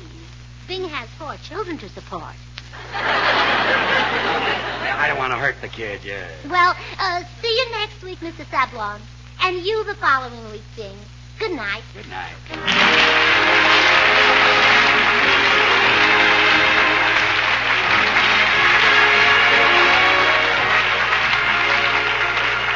Be sure to tune in next Thursday when our guest will be Jean Sablon, and the following Thursday, Bing Crosby. Until next week, good night and good luck from the makers of Maxwell House, America's #1 preferred brand of coffee. Always good to the last drop. Hey, where do you live, Suzanne? I live in Michigan. And what do you eat, Suzanne? Eat? I eat Jell-O. Jell-O in those 6 delicious flavors. Strawberry, raspberry, cherry, orange, lemon, and lime. Flavors locked in by an exclusive process, just as that name, Jell-O, is exclusive. That name is a trademark, the property of General Foods. And it tells you here is the genuine, the one and only Jell-O gelatin dessert. Jell-O, Jell-O, Jell-O, Jell-O. J-E-L-L-O. And don't forget, folks, next Thursday, Jean Sablon will be the guest of George and Gracie, and the following Thursday, Bing Crosby. This is NBC, the national broadcasting company.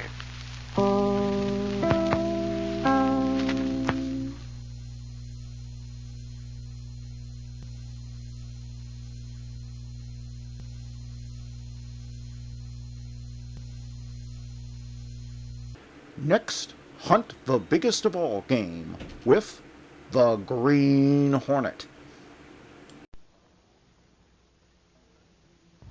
The Green Hornet. There were witnesses who identified Desmond as one of 4 men in the murder car. Then how did he get to flee? He was released, Cato, because he had an alibi for the time of the shooting. So did his partner, Nelson. Oh. And he had a lawyer on the job and officials who were in their pay. The witnesses were... Desmond's attorney went after them. By the time the police got around to checking the license number on the murder car, they found it an entirely different car than the one described by the witnesses. Perhaps you have to work alone, Mr. Brett. I don't know how even the Green Hornet can get at Desmond and his racket, Cato. No. But tomorrow, I'm going to get everything I can in connection with Desmond and Nelson. With his faithful valet, Cato, Hornet will.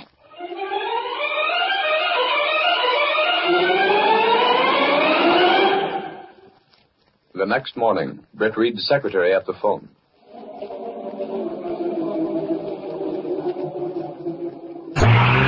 Ride with Britt Reed. Jenks is here if you want him. Oh. What's the city head say, Casey? Well, he hinted that he didn't want you. Gunnigan don't know what he wants. Hand him a story on a silver platter, and he says it's not enough. Mr. Reed's been riding Gunnigan pretty hard. He's after information concerning Joe Desmond. You're telling me?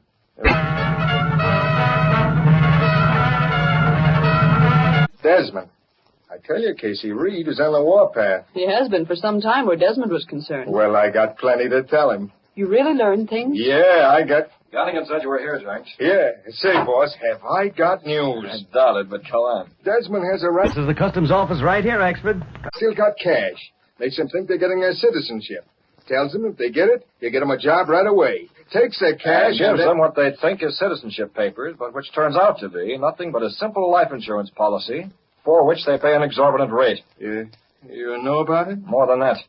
After they've got their paper, he takes them down... What did you take it for Natalone? The police department would give you an argument on that. The customs office is... Urges himself to give Desmond an alibi. Oh, you knew? Of course I knew. What do you think I'm after Desmond for? Well, I thought it was because of the graft in his ward. It's a mere detail. And you call yourself a reporter, Jenks. Lay off. Get after Melvin. Find out what you can about him. Right. For you? There must be a weak link. It might be Melvin. Find out. Okay, boss, I'll try.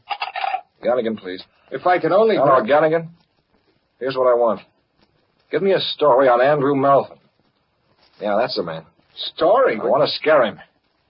I want him to think we have a lot of information on him. Leave his name out, but point it so he'll know what we mean. If we can scare him enough, he might back down on that alibi he gave Desmond and Nelson. You get the idea?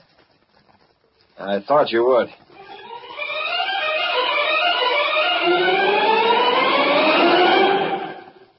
later that same day in Desmond's office.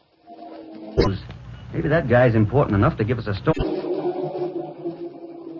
This confounded sentinel. What's the matter, Desmond? Melvin will lose 10 pounds from worry if he sees this. I wouldn't trust Melvin. He'd run out on us if the heat was turned on. And maybe you think the sentinel ain't turning on the heat. This won't do, Nelson. Get it? It won't do. What do you mean? I have an idea that when Andrew Melvin reads this, he might take his own life.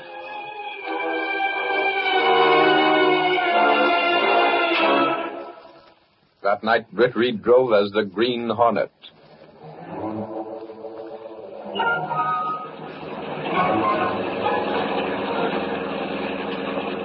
If Melvin left in the car, There's been plenty of smuggling going on. Look at the contents of this. I think the Hornet can make him talk after what the Sentinel published. I hope so, Mr. Brett. Leave the car here in the alley. You have the master keys and weapons? I have them.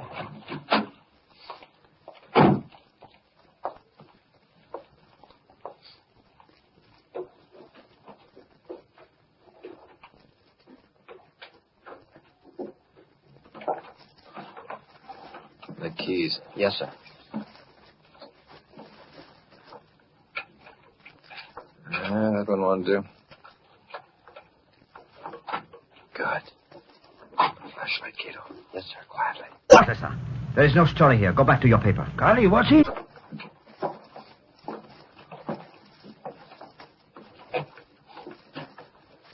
In here, Cato. We'll be able to watch the front door. Mr. Brett. Not so loud. Go in this corner. What's the matter? Use a flashlight.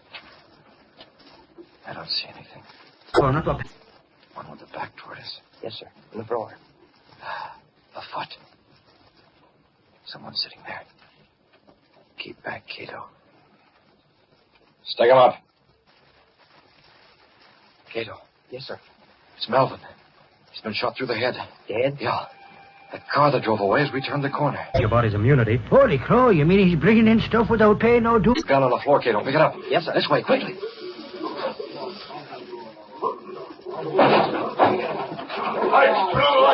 Right. Hurry and steal the room. Stick in that chair. Probably a suicide. Yeah, I was at headquarters. Did all right. I gotta call my paper. Hold on. If it's suicide, we're... Hey, listen to that. What is it? The car. It's coming out of the alley. It's the Green Hornet. Let me at that phone. The Green Hornet? This ain't suicide. It's murder. Murder by the Hornet.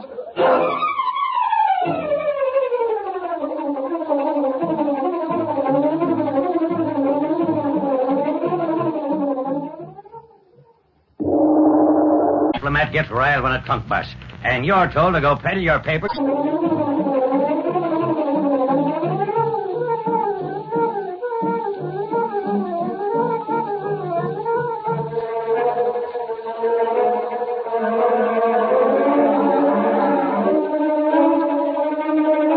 Beginning to bore you.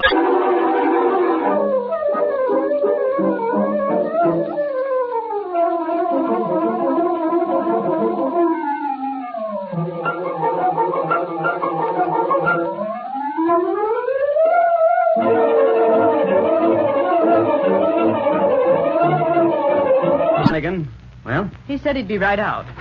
Oh, here he is now. Yes, what?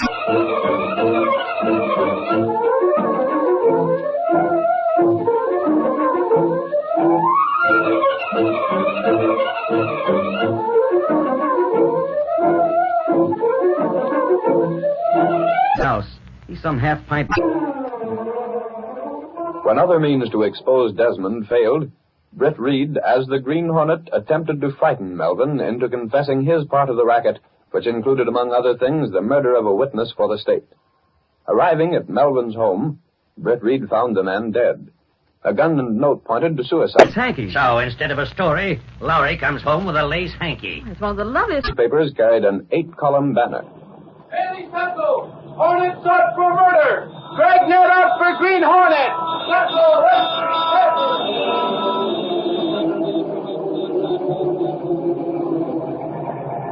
lace handkerchiefs like this at a swell. Desmond? The cops got there as he drove away. Didn't they find a suicide note? No. The gun? No. Didn't find a thing except Melvin's body. Don't drive so fast, Nelson. I'm nervous. Well, what's the odds? Melvin's dead. He won't talk now. No, but And the Hornet's blamed. That puts us right in the clear. I hope so. There's just one thing. What's that? The Hornet's got the... I have the same idea about this guy, Sneed, that the customs official had. Customs official? And he didn't mince... See me now. You always laughed at anything of this sort. Listen, Punk. When we had the law to worry about, I didn't worry. Sure not. When the DA tried to investigate me, that was a laugh. But now... Now what? I don't like it. The Green Hornet don't work like anyone else. He's after something. If he wasn't, what did he take the... If you saw him in that store, well, maybe you... Maybe power. Maybe he's figuring on taking over the ward. Maybe he's after me, I don't know. But I don't like it. Now, what about the party? You figure on going ahead with it? Sure. Sent the bids out. We gotta go ahead with it. Our political pals figure on it. We gotta make some plans for the next election. The party has to go on. Why shouldn't it? Well, I just thought maybe you... Creevy's is a big firm. They sell plenty of these things. Who's going to trace them? Yeah, that's true, Lowry. Holy mackerel case. Imagine this. A party. What? Desmond is throwing a party in his social club. Every crook in town will be there. It's not that sort of a party. Seed is picking up. Reed, can't you turn any place? I'll be on tap. They will? Sure. Soup and fish and champagne. James, Well, tell me something. Desmond's a crook. Everyone knows it. not till he's proved one. All right, but everyone still knows it. Yet they'll accept favors from him. Why? As far as the record goes, Desmond isn't crooked. We can suspect all we want, but that doesn't make him a crook. Well, if I knew what I do about him and was invited to a party of his, I'd certainly not go. Yeah, but Casey, you're not after votes. That's the difference. I'm glad I'm not. You going? Wouldn't miss it. You're not after votes. I'm after the guys that are after the votes. Besides, I'm curious, and I got hunches. What? Look here. Department store. Who's he working with? Gotta get Lowry, Doc. For Desmond. Very convenient for Desmond. It It what? makes me wonder if my own little hunch might not be correct. What's that? Jenks, I hate to think that the Green Hornet would kill. What? I mean it. I wonder if he did kill or if someone else did it and framed him. You've a right to your hunch, but as usual, you're all wet. Have it your way, Jenks. I'm going to take in Desmond's party, and I'll make a bet with you. What's that? Maybe it won't be known, but I'll bet dollars to donuts. One of the men will be there as the Green Hornet. You wouldn't be smart enough to realize it. You could talk to the Green Hornet face to face and never spot him. Yeah? Well, I'd just like the chance. Cato, his valet and the only living man to know him. Mr. Reed wants to see you. Okay. Yeah, boss? Oh, Jenks, are you going to this party Desmond is giving? Sure. I thought I covered. Any objections? Cover it, Jenks, but don't go alone. No? Take a couple plainclothesmen from headquarters. Think it'll be tough? I don't know what it'll be. This happened, I'd like to be sure that some of the people there will be on the level. Get detectives who are just as anxious to get the goods on Desmond as we are. Okay. Maybe you got hunches, too. What do you mean? I had a hunch the Hornet might be there. Maybe he bumped Melvin because Desmond wanted him bumped. Jenks, I think you have something. Huh? That isn't a hunch, it's a theory. Might be in league with certain political bosses. Okay. You can use that for a new lead when information lags on the Melvin murder. Right. I'll be at Desmond's party with bells and detectives. Here's hoping something happens.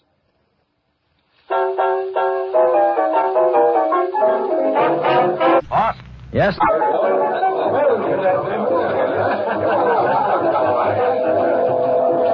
Gosh, what a mob. This company isn't even fit for a couple of flat feet. Way off the cracks, Jinx. Remember, we ain't here because we like it. Besides, the reporter ain't such hot company. Hold it, Flatfoot. And I give you credit for it. One of the guests was from the department store. Was it Creevy? Mugs go in the daytime. Crawl back in the cracks in the woodwork.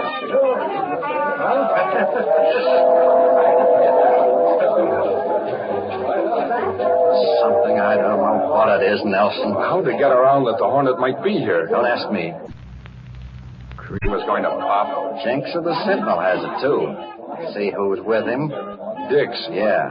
And they haven't done anything but stand and wait. I know. Hey, boss. Well?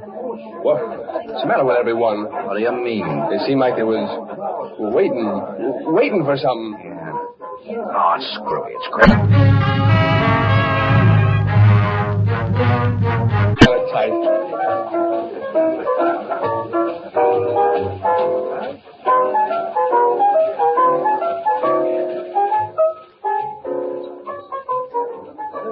What time is it now, Jinx? A little after midnight. Why? Cato's laboratory stood next to the... Oh, I seem to have felt something had happened before this.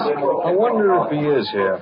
Who? The Green Hornet. If he is, I'd like to know it. I'd like to get my hands on him. That's what I'd like to.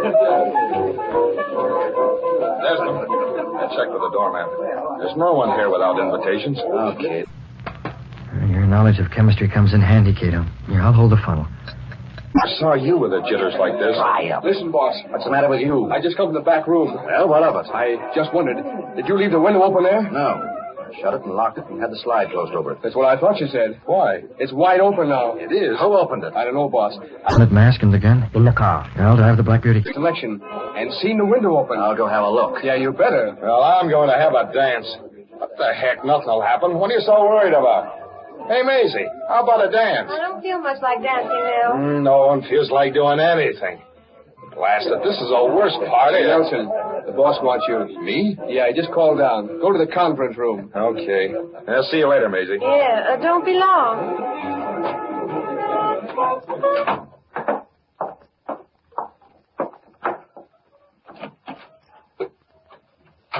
Now, where are you, boss?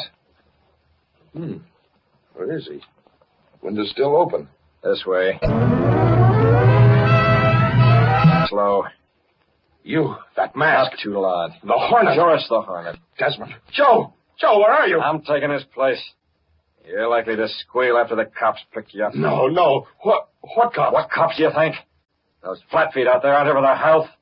They're here to crack the Melvin murder. Just a minute. Well, who you working for? What do you think? Desmond? I won't get the goods on Desmond. He's too handy at putting those who might squeal out of his way. Not me. No, not me. I won't squeal. You bet you won't. Desmond has the rod that killed Melvin. What'd you take it for? It was all set for a suicide, I know. Yeah, the police wouldn't accept a suicide. Put in the lace. 8 large trunks crammed full. There was almost some difficulty. That's why I took the rod and the note and the blame for the murder. Now I'm putting myself in the clear. The boss as well. He'll follow up what I do. Plant the gun on you. You can take the murder rap. Wait. Listen to me, won't you? You do the listen. Don't worry.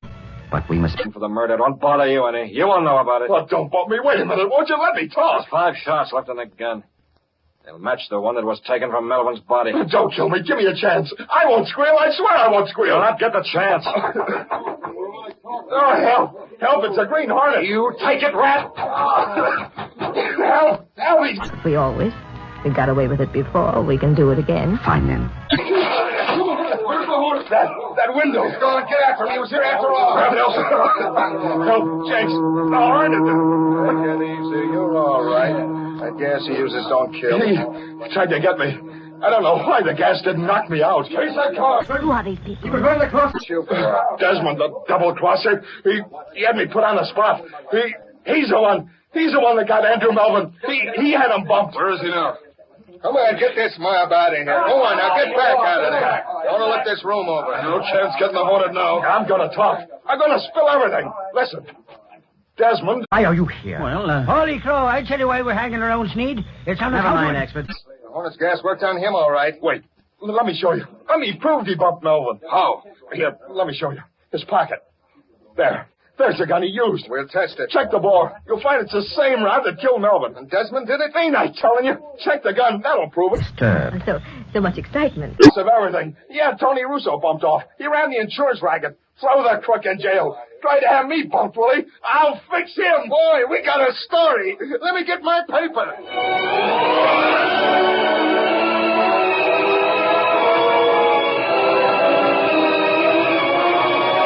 Not with Michael Axford to nab him. Have you any idea who it was? All we seen was the shadow lady. Nelson held for murder. Green Hornet appears at party. Murder attempted. Henry Tetlow, West Street, Texas. Yeah, break everything now, Cato. Are you sure of that, Mr. Brett? Nelson had to frame Desmond because he was sure that if he didn't put him in jail... But who? Who? Holy crow, who do you think? Talking, he'll involve Nelson. Cato, I think the racket will be smashed before long. I'm expecting a call from headquarters any minute. Yeah, I'll answer it. Yes? Yes, James. He did? Good work. Now all you have to do is find the Green Hornet. Okay. Call the office and give the details to a rewrite. Cato? Desmond has started talking. That is good. He denies all knowledge of the Hornet, but he must admit enough to send him where he belongs. Hello, let me have the desk. You call Gunnigan? Yeah. Green Hornet. Well, use it. Desmond and his racket are both finished.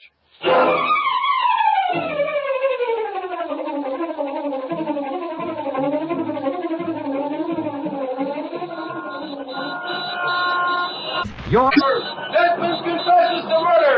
Read all about the Green Hornet. Sentinel, Rex Street paper. Green Hornet still at large. Sentinel, Rex.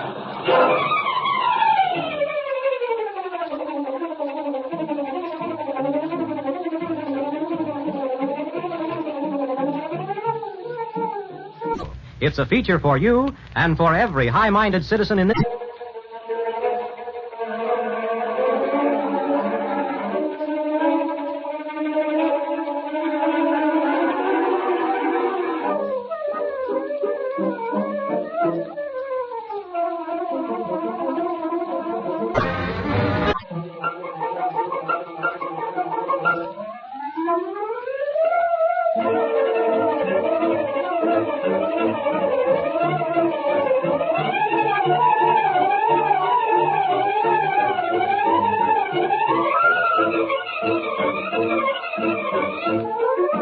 Fortunately, Axford didn't get a close look at me. He spotted me there at the window, but the mask in the darkness gave me a chance.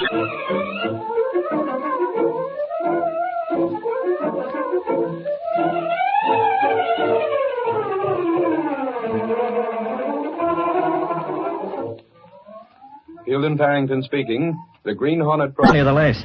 He went through each trunk. That's Detroit, and is presented each Tuesday and Thursday at this same hour through the facilities of the Mutual Broadcasting System. The Green Hornet.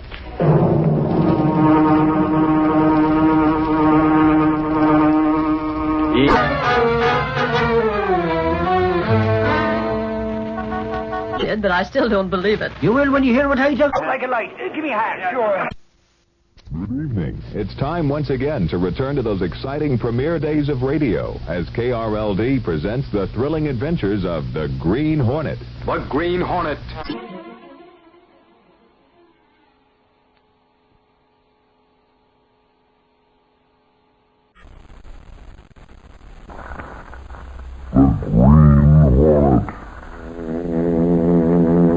But what time is it now? It's 4 o'clock in the afternoon. The Green Hornet. There were witnesses who identified Desmond as one of 4 men in the murder car. Then how did he get to flee? He was released, Cato, because he had an alibi for the time of the shooting. So did his partner, Nelson. Oh. And he had a lawyer on the job and officials who were in their pay. The witnesses were... Don't you... Desmond's attorney went after them. By the time the police got around to checking the license number on the murder car, they found it an entirely different car than the one described by the witnesses. Perhaps you have to work alone, Mr. Brett. I don't know how even the Green Hornet can get at Desmond and his racket, Cato. No.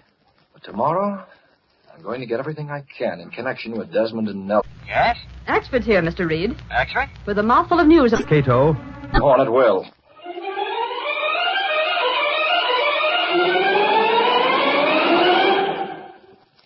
The next morning, Britt Reed's secretary at the phone.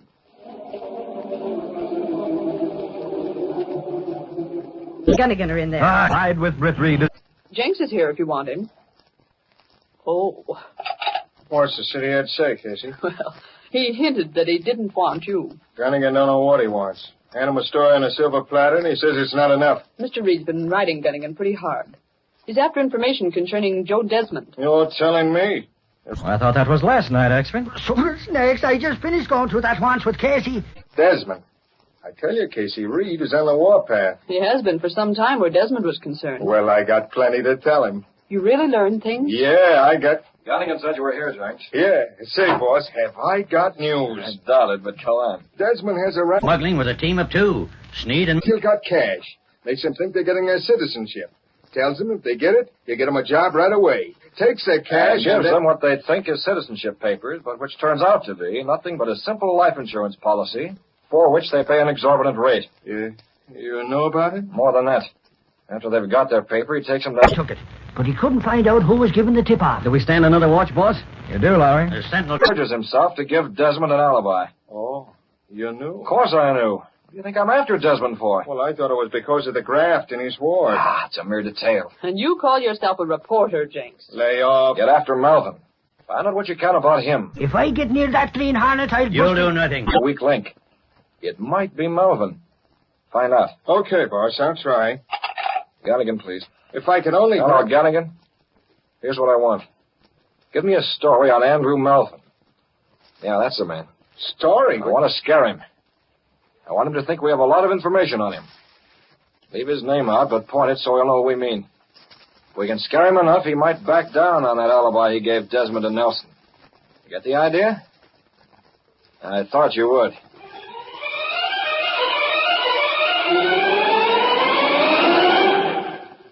Later that same day in Desmond's office. You couldn't be right on the scene, so you... I'm staying here. This confounded sentinel. What's the matter, Desmond? Melvin will lose 10 pounds from worry if he sees this. I wouldn't trust Melvin. He'd run out on us if the heat was turned on. And maybe you think the sentinel ain't turning on the heat. This won't do, Nelson. Get it? It won't do. What do you mean? I have an idea that when Andrew Melvin reads his own life.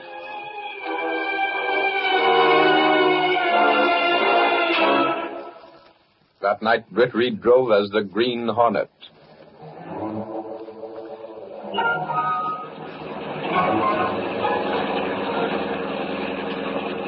If Melvin left in the car, we... Axford, he said maybe. Your guess is as good as mine. All I hope is that the... After what the Sentinel published. I hope so, Mr. Brett. Leave the car here in the alley.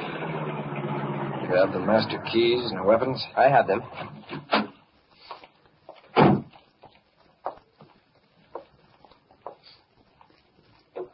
Hey, wait.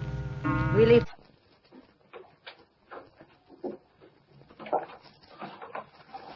The keys. Yes, sir.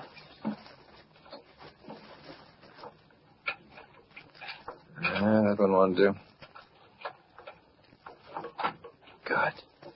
Flashlight, Cato. Yes, sir. Quietly. Tonight, you'll drive the Black Beauty. I'll take the small sedan. If I'm going to come in at the finish, I can't have Lowry in action. In here, Cato. We'll be able to watch the front door. Mr. Brett. Not so loud. I'm in this corner. What's the matter? Here's a flashlight. I don't see anything. Pretty out of here. I'll meet you in a few minutes. A foot. Someone's sitting there. Keep back, Cato. Stick him up. Cato. Yes, sir. It's Melvin. He's been shot through the head. Dead? Yeah. That car that drove away has returned the corner. Your body's immunity. Holy crow, you mean he's bringing in stuff without paying no dues? His gun on the floor, Cato. Pick it up. Yes, sir. This way, quickly.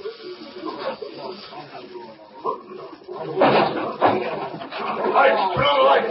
Right. Hurry and steal the room. Stick in that chair. Probably a suicide. Yeah, I was at headquarters. Dead, all right. I gotta call my paper. Hold on. If it's suicide, we're... Rolling. Sneed's expecting us. Hornet! Let me at that phone! The Green Hornet. This ain't suicide, it's murder. Murder by the Hornet.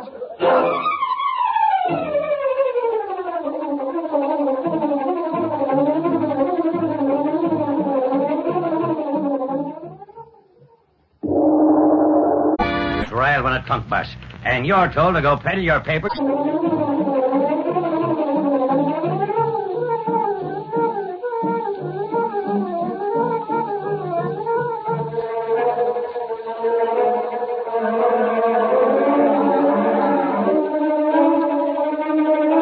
The Hornet mask. Put yours on. Yes, sir. And the gun. Here. Remember, as soon as we're through here, we race for the Black Beauty.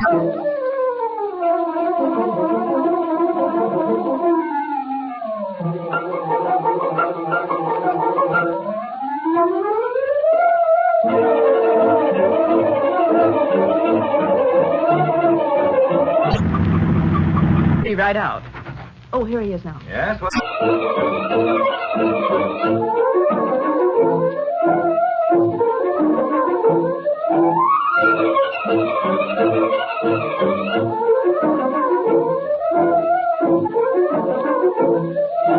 Talking, let's get going. Yeah, you amateur crooks give me a pain. If you're talking about me, Failed. Britt Reed, as the Green Hornet, attempted to frighten Melvin into confessing his part of the racket, which included, among other things, the murder of a witness for the state. Arriving at Melvin's home, Britt Reed found the man dead. A gun and note pointed to suicide. I shall watch from a little further down the alley. Come on, home with a lace hanky. It's one of the loveliest. Papers carried an 8-column banner. Haley Central! Hornet sought for murder! Dragnet out for Green Hornet! Central,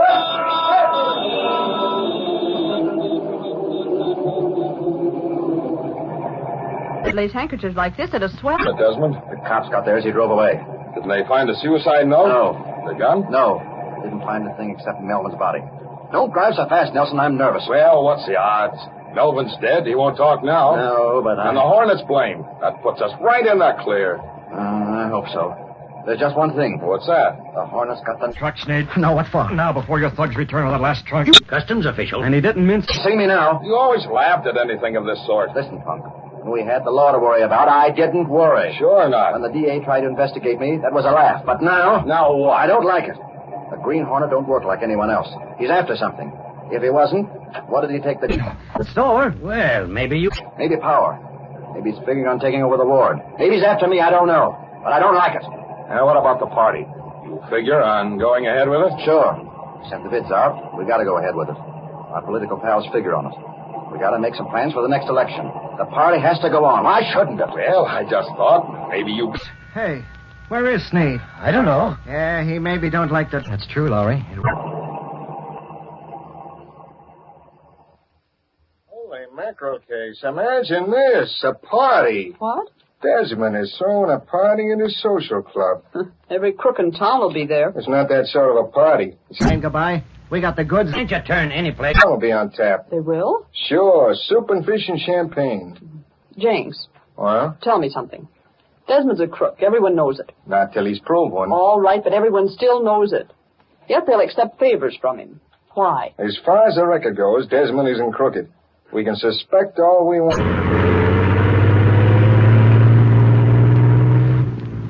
The votes. That's the difference. I'm glad I'm not. You going? Wouldn't miss it. You're not after votes. I'm after the guys that are after the votes. Besides, I'm curious, and I got hunches. What? Look here. What's that truck doing come out of that alley? Whoever it is. Sorry, Doc. For Desmond. Very convenient for Desmond. It It what? makes me wonder if my own little hunch might not be correct. What's that? Jenks, I hate to think that the Green Hornet would kill. What? I mean it. I wonder if he did kill or if someone else did it and framed him. You've a right to your hunch, but as usual, you're all wet. Have it your way, Jenks. I'm going to take in Desmond's party, and I'll make a bet with you. What's that? Maybe it won't be known, but I'll bet dollars to donuts. One of the men will be there as the Green Hornet. You wouldn't be smart enough to realize it. You could talk to the Green Hornet face to face and never spot him. Yeah? Well, I just like the chance. Come on. Mr. Reed wants to see you. Okay. Yeah, boss? Jenks, you going to this party Desmond is giving? Sure. I thought I covered. Any objections? Cover it, Jenks, but don't go alone. No? Take a couple plainclothesmen from headquarters. Think it'll be tough? I don't know what it'll be. Nothing. I'll tell you. To be sure that some of the people there will be on the level. Get detectives who are just as anxious to get the goods on Desmond as we are. Okay. Maybe you got hunches, too. What do you mean? I had a hunch the Hornet might be there. Maybe he bumped Melvin because Desmond wanted him bumped. Jenks, I think you have something. Huh? That isn't a hunch, it's a theory. What is this mug? Reed, good gravy. Where did you come from? Why, Sedan, Oxford. Parked right. League with certain political bosses. Okay. You can use that for a new lead when information lags on the Melvin murder. Right. I'll be at Desmond's party with bells and detectives. Here's hoping something happens.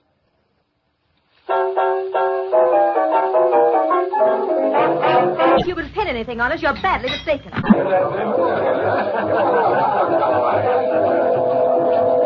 Gosh, what a mob. This company isn't even fit for a couple of flat feet. Way off the cracks, Jinx. Remember, we ain't here because we like it. Besides, a reporter ain't such hot company. Hold it, Flatfoot. And I give you credit for it. What? You can't make any of us talk by these third-degree methods. I tell you, those laces are mine by rights, and you can't prove it. Crawl back in the cracks in the woodwork.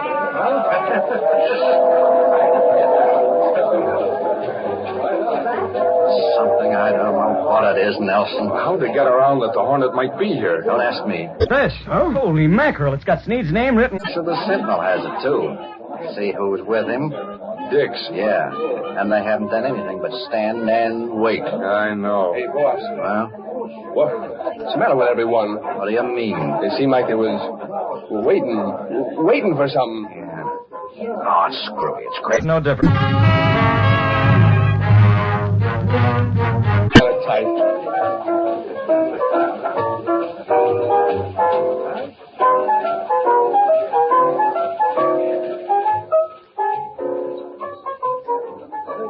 What time is it now, Jinx? A little after midnight. Why? As you can tell by the characteristic odor.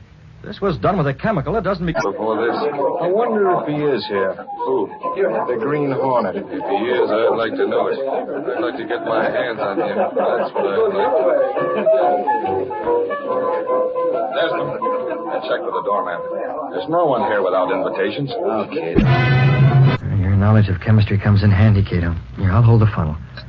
I saw you with the jitters like this. Dry up. Listen, boss. What's the matter with you? I just come from the back room. Well, what of it? I just wondered, did you leave the window open there? No. I shut it and locked it and had the slide closed over it. That's what I thought you said. Why? It's wide open now. It is. Who opened it? I don't know, boss. Smuggling racket! Foreign diplomat involved! Freedom! Hey, you better. Well, I'm going to have a dance. What the heck? Nothing will happen. What are you so worried about? Hey, Maisie, how about a dance? I don't feel much like dancing, Bill. No one feels like doing anything. Blast it, this is the worst party. Hey, Nelson, the boss wants you. Me? I'll see you later, Maisie. Yeah, don't be long.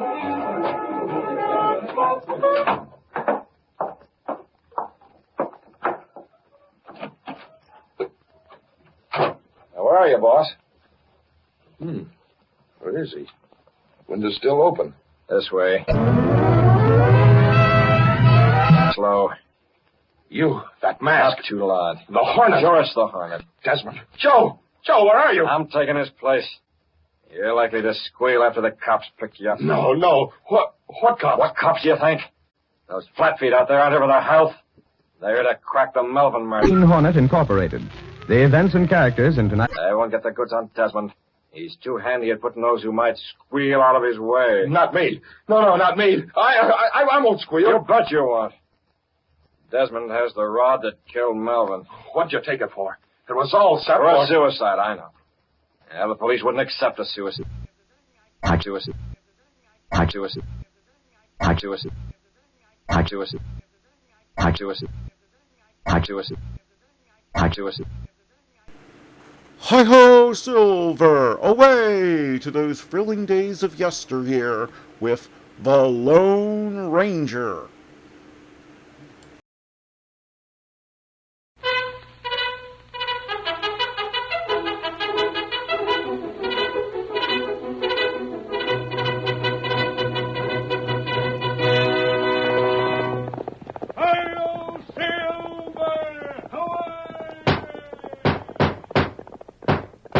Fiery horse with the speed of light, a cloud of dust, and a hearty hi-yo Silver, the Lone Ranger.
The record of the Lone Ranger's thrilling fight against outlaws and crime will not be found in the written pages of American history. However, the exciting stories of the mysterious phantom figure of the plains, his great horse Silver, and his faithful Indian companion Tonto are as vivid today as they were in the pioneer days of the West. Adventure returns as silver-shod hoofs thunder down the trails of long ago. The Lone Ranger rides again. Come on, Silver, old fellow. There's work to be done in Los Palmas County. We must hurry. Hi-yo, Silver!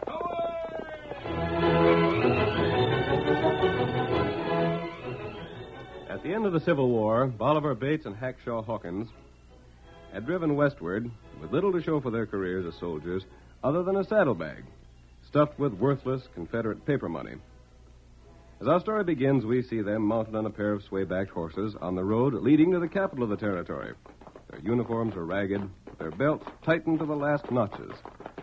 I tell you, Hacksaw, it ain't right. 'Tain't just, that's what it ain't. What ain't what, Bolivar? Look at us. Just look at us. Here we are, two of the finest soldiers that ever followed General Bob Lee. And we ain't got no food, no cash, no prospects. All we got is stomachs so plumb full of emptiness they like to bust. Yeah, and a sack of Confederate paper money. Be useful to build a fire with if we had something to cook when the fire was built. $5,000 worth of Jeff Davis paper money, and it won't buy a mess of beans. Bolivar, can't you think of nothing we could do to get something to eat? I'm powerful hungry. You're hungry? So help me, Hacksaw, if I didn't get blisters riding bareback, I'd eat the saddle off General Sherman here. Hold on a second.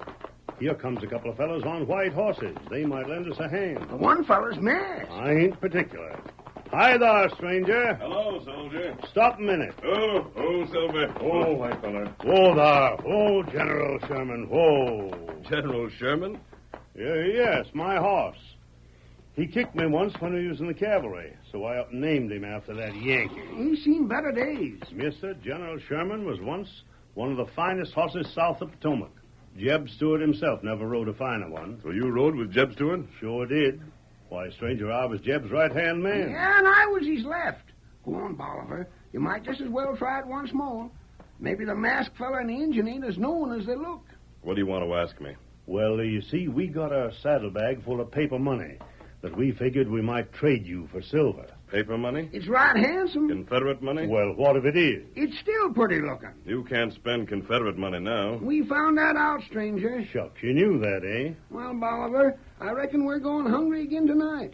I declare, if I don't see food mighty soon, I won't recollect what to do with it. Maybe we may camp here, huh? Yes, Tonto, this place is fine. Wouldn't you men like to camp here with us? We've food enough to go around. Food? You mean victuals? The real thing? Yes. Mister, we'd be downright ossified without gratitude.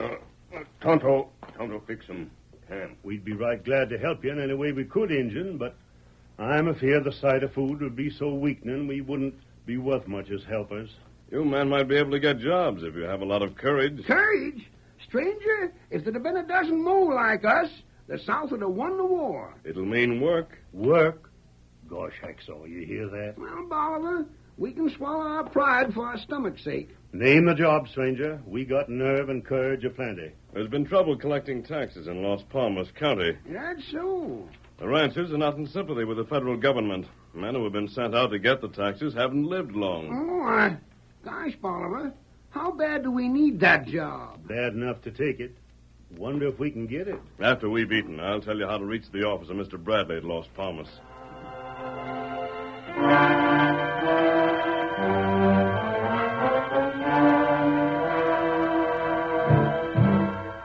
The Lone Ranger fed the two old veterans, then directed them to Clint Bradley.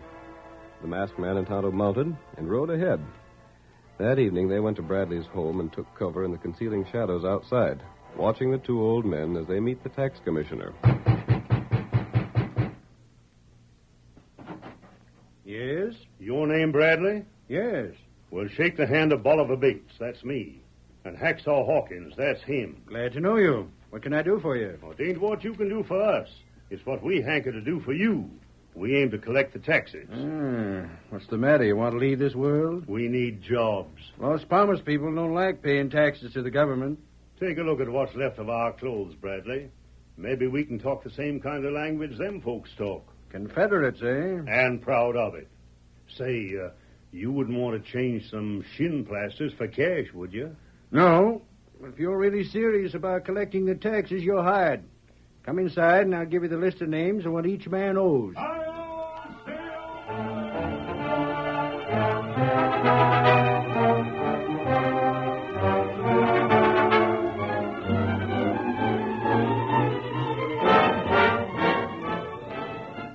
The Lone Ranger had thought of a plan to aid Bolivar and Hacksaw in the collection of the taxes. The masked man had learned the route the two old soldiers would take, so he and Tonto rode ahead of them. There's the first stop they'll make, Tonto. Barnaby Lee's ranch. Oh, we go there first, huh? Yes, and we'll have to make sure the old men aren't too far behind us. You take care of the horses. Oh, Silver. Oh, boy, fella. Oh. Take the horses around to the rear of the house. I'll meet you there. Tonto do. Bolivar and Hacksaw should be along soon. Them near. Them be here maybe 2-3 minutes. Very well. I'll meet you later, then. Come, Silver. White feller.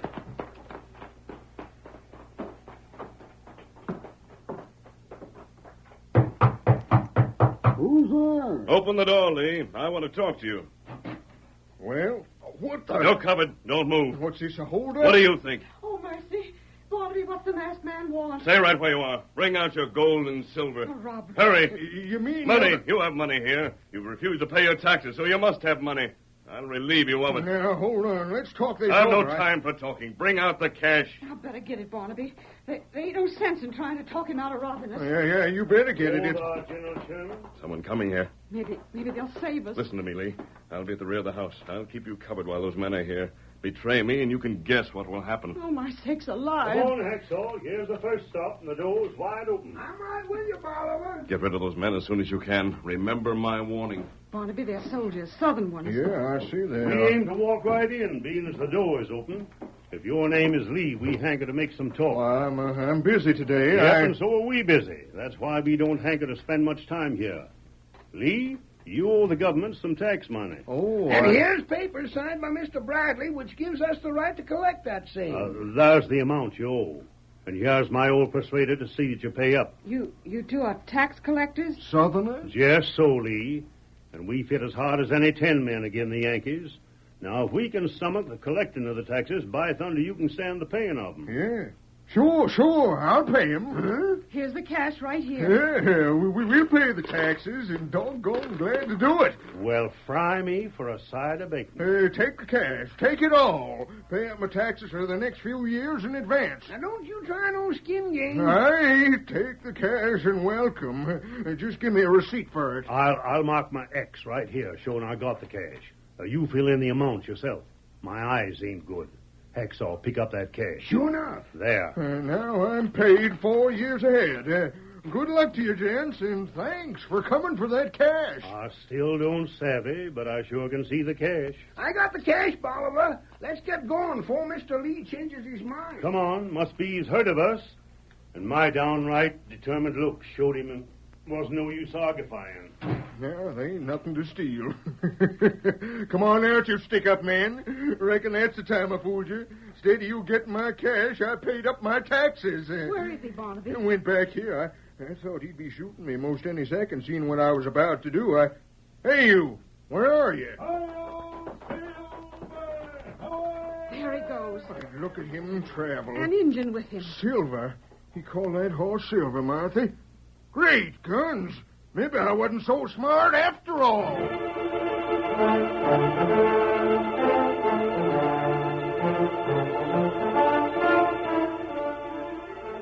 The masked man carried on with his plans. He raced away from Lee's ranch only to join Tonto and ride to the next place where Bolivar and Hacksaw would call. There they again pulled as robbers. Don't make a move. Bring out your savings. I'll take the money you've been refusing to pay out in taxes for the last year. Yeah, but stranger... Bring it out. Oh, General Sherman. Someone coming here. Get rid of them as soon as you can. I'll be in the kitchen.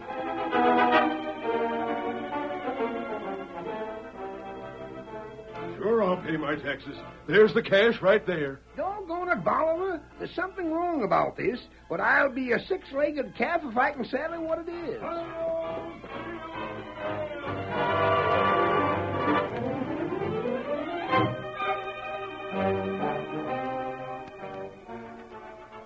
There's my tax money. Take it and welcome to it. Thanks for coming. Hacksaw. I never seen the like of it. Come on,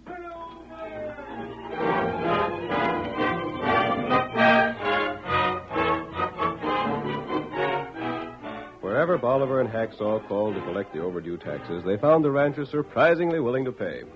Men who had loudly claimed they'd never give the government its money turned over their cash to the two old soldiers without a word of protest. Bolivar and Hacksaw carried on for several days. We joined them as they make camp for the night. $950, $60, $70, $80. $980. Now, Dad, ain't that something magnanimous? Sure something. Why, shucks, Bolivar. Folks are downright scared out in their wits of us. Must be the steely look I get in my eye. That ain't it, Hackshaw. It's the ring of determination in my voice that gets them. I never seen folks pay up like they've been doing. We better get this cash back to Mr. Bradley before it gets too heavy for General Sherman to tote. Bolivar, I've been having notions about that cash. What do you mean, Hacksaw? Wishing it was ours. Shucks, we ain't cut out to be outlaws. I know that, Bolivar, but all the same... Besides that, our horses ain't built for fast travel. Wonder if we'd have to be outlaws. We got paper money, ain't we? Eh? What's the matter with hiding the silver summers and taking the Confederate shin plasters to Mr. Bradley?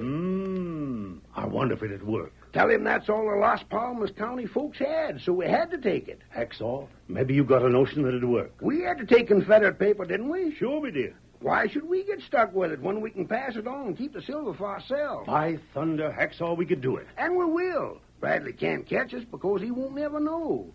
And none of the folks around here will be speaking to him. They wouldn't have reason to. They're too far away from his office. Besides that, they don't have no use for him because he's a Yankee. Hacksaw, we've been honest men all our lives, but right here and now is where we change. We get dishonest and do it so slick we won't never get catched.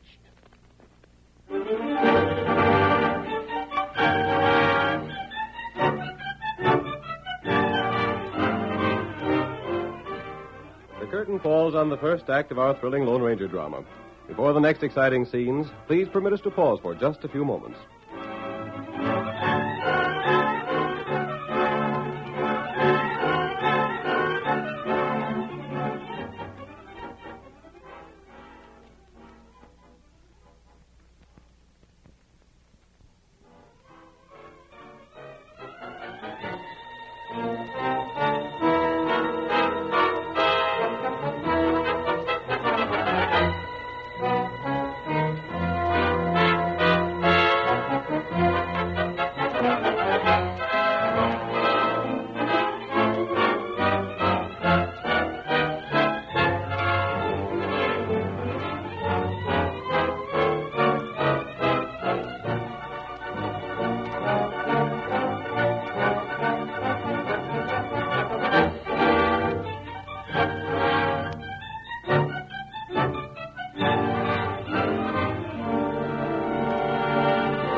And now to continue our story. Bolivar and Hacksaw, two Civil War veterans, had collected nearly $1,000 in silver. They were tempted to keep the cash for themselves and turn over an equal amount in worthless Confederate money to the authorities. We see them now before the desk of Clint Bradley, federal official in charge of the collection of taxes. This is Confederate money. Yep, that's what it is, Mr. Bradley. But the folks we got it from was Confederate folks. Worthless. Now, ain't that a doggone shame? I sort of thought you'd be having a kind word for a couple of old galoots that done the best they knowed how in fulfilling your orders. I suppose it's not your fault. Boss, we just risk our lives in defying the folks and making them pay up. I tell you, it wasn't easy. Maybe we'll raise some hard cash in the next calls we go out to make. I hope so. We figured we better tote in what we had. Yes, of course. Well, we'll get moving again. Old Jeb Stewart will tell you that Bolivar Bates and Hacksaw ain't men that give up. We are a couple of the most determined men that Come back when you've made some more collection. Yes, sir. Sure as thunder we will. Come on, Bolivar. Come on, Hacksaw, coming.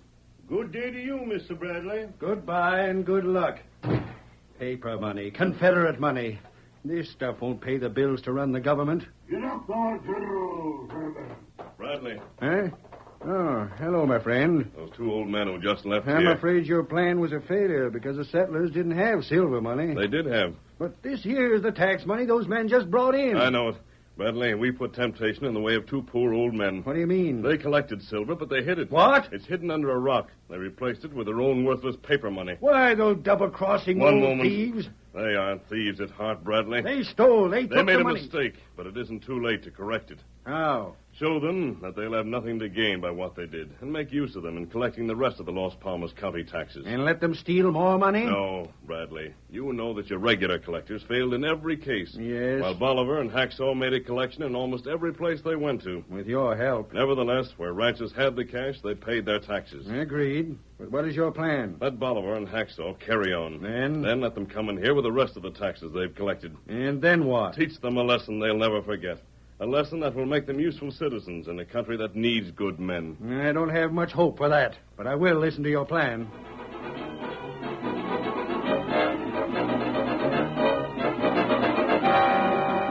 When the Lone Ranger left Bradley, he continued his earlier plan. He rode ahead of Bolivar and Hacksaw, stopping wherever ranchers owed tax money. Come on, Silver!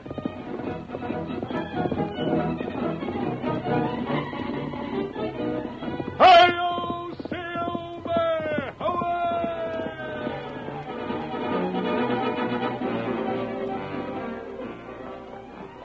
Get along now, General Sherman. By darn Hacksaw, if I weren't a modest man, I'd be out not stuck up by the way we managed to get them taxes without so much as a complaint. What gets me is the way folks sometimes thank us for the taking of the cash. Get up there. Get along there.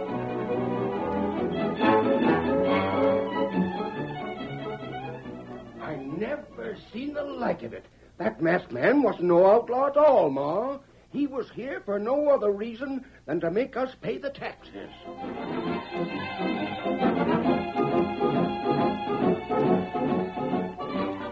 After several busy days, Bolivar and Hacksaw had completed their collections. They returned to their camp, hid the gold and silver that had been paid them for taxes, and substituted worthless Confederate money once more. Then they mounted and rode again to Clint Bradley's office. There's Mr. Bradley at the door. Thank goodness you gents are back safe. Come on in. We figured on What's the matter, Mr. Bradley? I've been worried about you. You didn't meet any killers, did you? Gosh, no. Well, come in. Come inside. It's a good thing we've got some extra rooms here. You men are just 2 jumps ahead of a lot of trouble. Golly, now what? You have the money? We got the saddlebags here. They got the paper money in them. Still paper money? Uh-huh. Well, it isn't the money I'm worried about. I'd hate to be the cause of the death of 2 men like you. The what? Death? Yes. Word has come here there's a chance that the Los Palmas people are angry at the way you made them pay the taxes.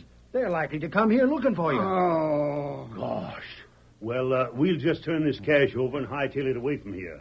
There's a list of the names and the money each is paid. Yes. Too bad that it's all Confederate money. I'd hope we could pay you your commissions in silver. Well, being as you got that paper, reckon we'll have to be satisfied with some of the same for our pay. Too bad. A man can buy this money for about 10 cents on the dollar. We ain't meant to complain, though. Now, if you leave us go... I couldn't think of letting you risk your lives. You'll have to wait until tomorrow before you leave. Till tomorrow? Yes. If you started out now, you might meet the ranchers heading this way. Tomorrow I'll send a guard with you. But, Mr. Bradley, we could head north. Old General Sherman is the headinest horse you ever seen when he heads north. No, the responsibility for your lives rests with me. Now, you stay here for tonight. I have a room where to be quite safe. Tomorrow we'll see about getting you away from here. But, Dad, right at Mr. Bradley... You men are my responsibility. No, we don't I want to be can't no- shirk my duty. I know, Now, just but- come right in here, and I'll show you where you can sleep. And I'll see that your meals are brought to you. Hang it, Hacksaw. We ain't no choice. Look here, Bradley, I'll protect you if I have to use a gun to put you in your bedroom. Hey, this here looks like a jail to me. Look at them bars on the window. They won't get at you here. And we won't get at nothing while we're in here, not even sunlight. Cheer up. It's only for one night. If you'd committed a crime, you'd spend years here. Then you'd have something to complain about. You ain't going to lock us in, are you? Of course. How else could I be sure you'd be safe? You're treating us just like prisoners. Cheer up. It won't be for long. Well, by thunderation, if this ain't a fine kettle of fish we got into. Bolivar, I don't like what he said about being crooked and staying here for years. How in thunder did you think I felt about it? If them ranchers get here and tell him they paid in silver instead of paper money, we will stay here. Won't never see the light of day. That ain't the worst of it. Did you hear what he said about being able to buy the shin plasters for a dime a dollar's worth? He knows, Bolivar. There ain't no two ways about it. Mr. Bradley knows as sure as you're born. And then even if he don't know, look at what happened. Huh? Just suppose he does leave us go tomorrow with a guard to see us to the north. Dad Bradley won't have no chance to get that silver. Doggone, I never thought of that. Hacksaw, we are just a couple of plain and fancy doggone fools and idiots. We ain't cut out for crime, Bolivar.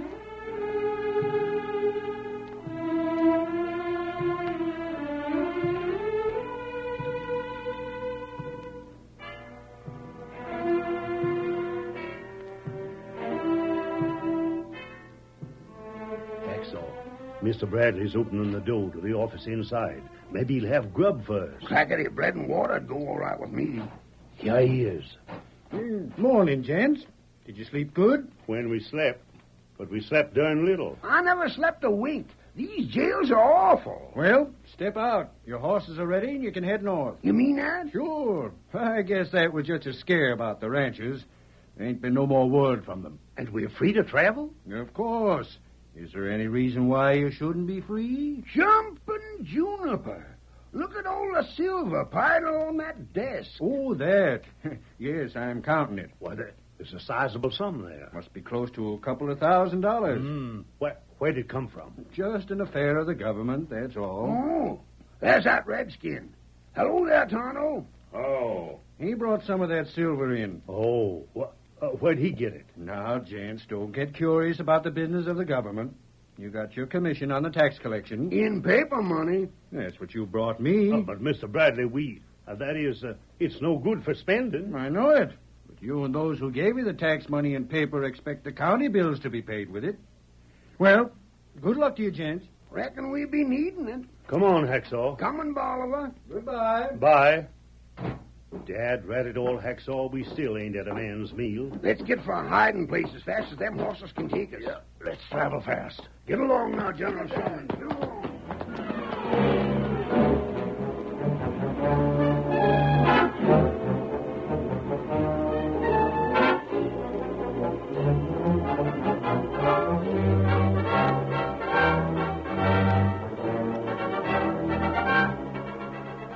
Whoa there. There's a hiding place. I'll get to the ground and dig up under that rock as fast as you can. Come on, Hacksaw. Give me a hand. Hello there. There's the masked man. Hi, stranger. How did you make out with the tax collections? Well, we made out... But we got paper money. Confederate money that ain't no good. Yeah, so that's what we was paid our commission with. And Dad rat it all, mister, we still ain't got no cash to spend. Are you sure you were paid in Confederate money? Well, I once heard of tax collectors who thought they could put one over on the government. Huh? They hid the silver they collected and turned in Confederate money. They did? Yes, but they were sorry for it. There are several kinds of men in the world. What do you mean by that? Sometimes men turn crooked without being crooks at heart. Those men can be made to see their mistake and changed into worthwhile citizens.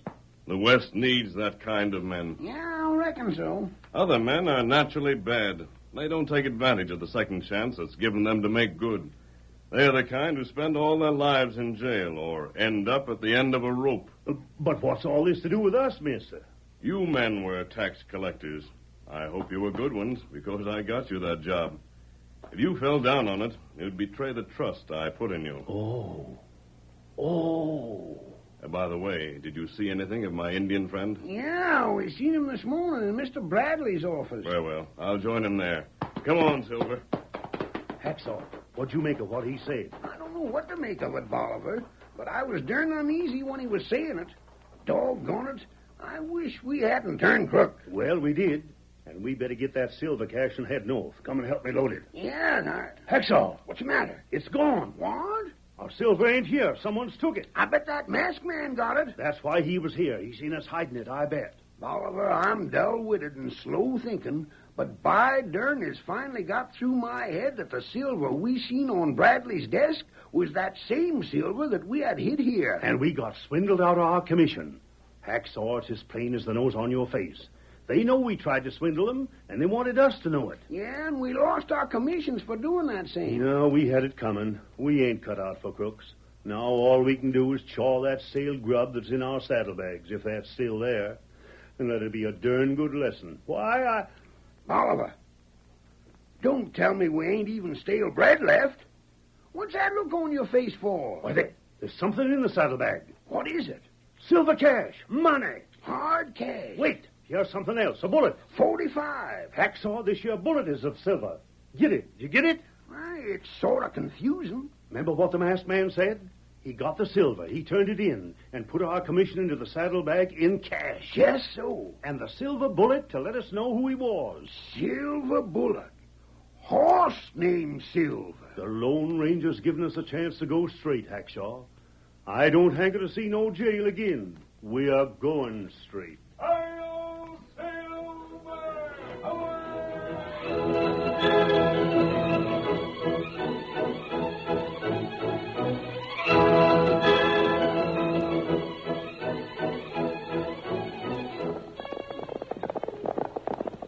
Come on there, Silver, old fellow. There's trouble ahead. Hi-yo, Silver! Away!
The story you have just heard is a copyrighted feature of the Lone Ranger Incorporated.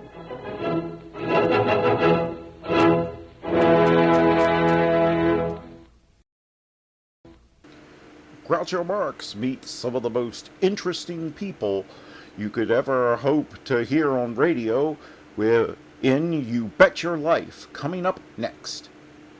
Ladies and gentlemen, the secret word tonight is chair. C-H-A-I-R. Really? You bet your life.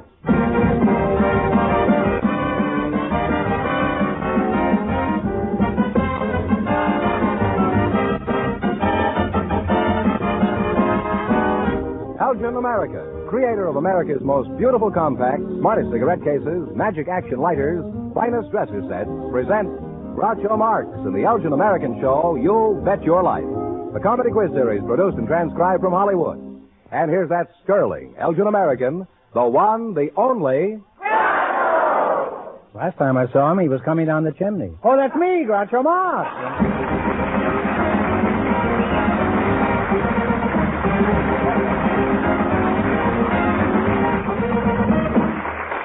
Thank you. Well, here I am again, old Chris Kringle Marx, with $1,000 for one of our couples tonight. George Fenneman, who's first to try for us? We invited some messenger boys to the show tonight, and just before we went on the air, our studio audience selected Harvey Crater, and here he comes with his partner Fred Knopf, who was selected because of his unusual occupation. Gentlemen, meet Groucho Marx. Merry Christmas and welcome for Elgin American Compacts. And if one of you says the secret word, he wins a 16-millimeter Apollo sound movie projector. It's a common word, something you use every day. You're a messenger boy? That I am. Who do you work for? Oh, the Red Arrow Bondage Messenger Corporation. Where are you from? Oh, back east.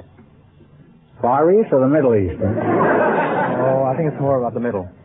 Iron River, Michigan. Oh, that Middle East, I see. Of course, it's obvious you weren't born at home. Messenger boy would have to be born in a delivery room. Are you married? No. Do you have a girl? Oh, that I have. Mm-hmm. Nice girl. What does she look like? She kind of resembles you. Can't you get another girl? Mr. Fred Knoth, is that? That's right.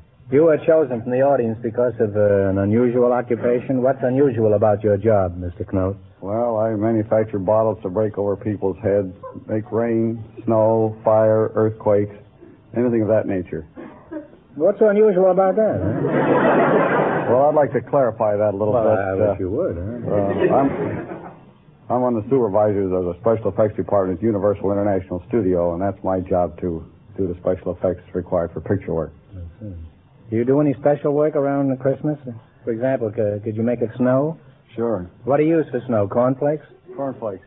With strawberries and cream, or just straight cornflakes? Have you ever thought of using snow? That's too tough here in California. What's the toughest job you ever tackled in the movie business? Making an earthquake? No, an earthquake is very easy. I think one of the toughest assignments I ever had was getting some chickens to fly out of a piano. The gag was that when they opened the piano, the chickens were supposed to fly out. When you tried this, nothing happened. So we finally had to just put a wire on each and every one of the chickens and yank the whole works out at once. What picture was this in? That was in an Olson & Johnson picture. Oh, that explains it. What do you do on your job, Harvey? Pick up and delivery. Just what do you deliver? Well, anything. Could you deliver the Republican vote? It would have to be something to fit in the station wagon. What's that? It would have to be something to fit in the station wagon. Well, the vote they got in the last election, you could put in the station.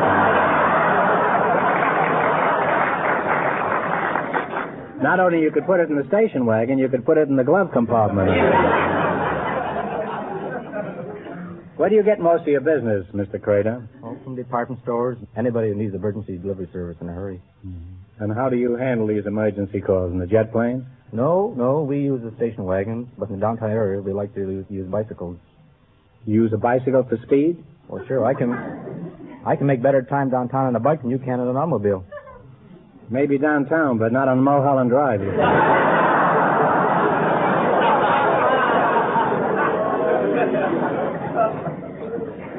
Well, you both certainly have interesting jobs, and now George has the perfect Christmas gift from our sponsor. Yes, Groucho, a perfect Christmas gift for any woman.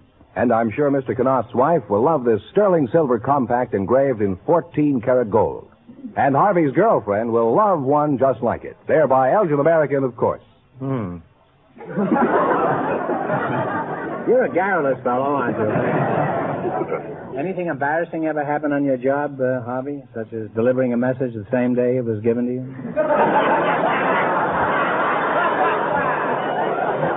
No, not on the job. But something did happen to me at a party when I was awful embarrassing. What was that? Well, it seemed we got involved in a kissing game. And I don't know how it happened, but a hook from my partial plate got caught in between her teeth. And when No, slower. I didn't... Where was your girl while this was going on? The one that looks like me. Huh? Don't think I'll ever forget that, huh? And don't think she ever will, either. Well, anyway, when I finally broke away... Did you sing thanks for the memory? She said it was a time and a place for everything.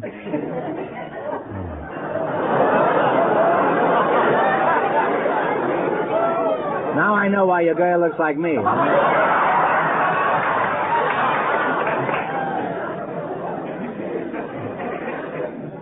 Now, what's the most valuable item you ever delivered, Lightning? Well, it was a piece of jewelry valued at $5,000. You mean they trusted you, a perfect stranger, with all that stuff? Oh, sure. We're all bonded. So's old Granddad. Now, I've seen him disappear pretty fast. Well, you certainly make an unusual team, and I hope you'll be very happy together. In just 1 minute, you're going to work together as a team for $1,000. But first, listen to this. It's almost the night before Christmas, and there's plenty stirring at our house. Gifts to deliver, cards to address, and we're far from broke, even giving the best. Elgin American. The loveliest dresser set for swanky Aunt Carrie. That sensational lighter case for smooth Uncle Harry. And Mother's Elgin American simulated pearls. Gorgeous strands, earrings and rope. She'll let me borrow them, I hope. Yes, our magnificent compact Magic Action lighter and cigarette cases just couldn't be righter than Elgin American makes them. And talk about values. Elgin American beats them all. Looks like $1 million for prices so small. And there's also American Beauty to save you even more. It's Elgin American's companion line, the extra thrifty adore. So these last 3 days, do as millions have done. Buy the finest gifts made by the only, the one, Elgin American.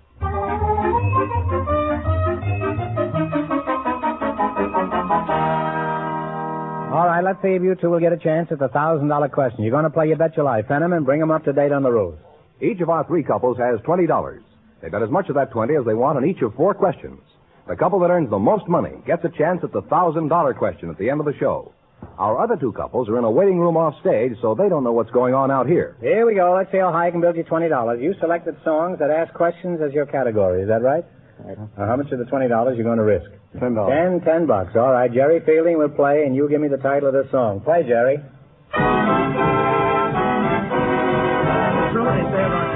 it true when they say about Dixie is right? And they're on their way with $30. Remember, you're going for $1,000 tonight. How much of your $30 you going to try? 20. Give me the title of this song. How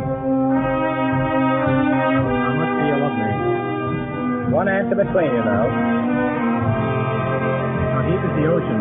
How deep is the ocean is right, huh? Now they have $50.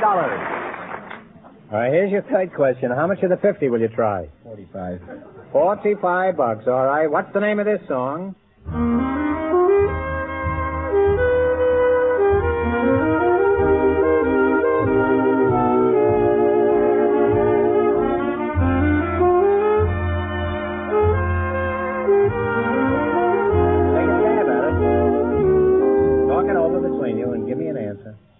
The name of that is Don't You Love Me Anymore. You've got $5. Now, how much you going to bet now? Play about 3, I guess. No, we'll shoot the 5.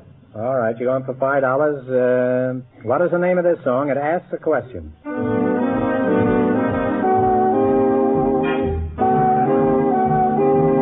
Good and loud, and what is it? Do you remember? Remember Me. Remember Me is right. And they wind up with $10.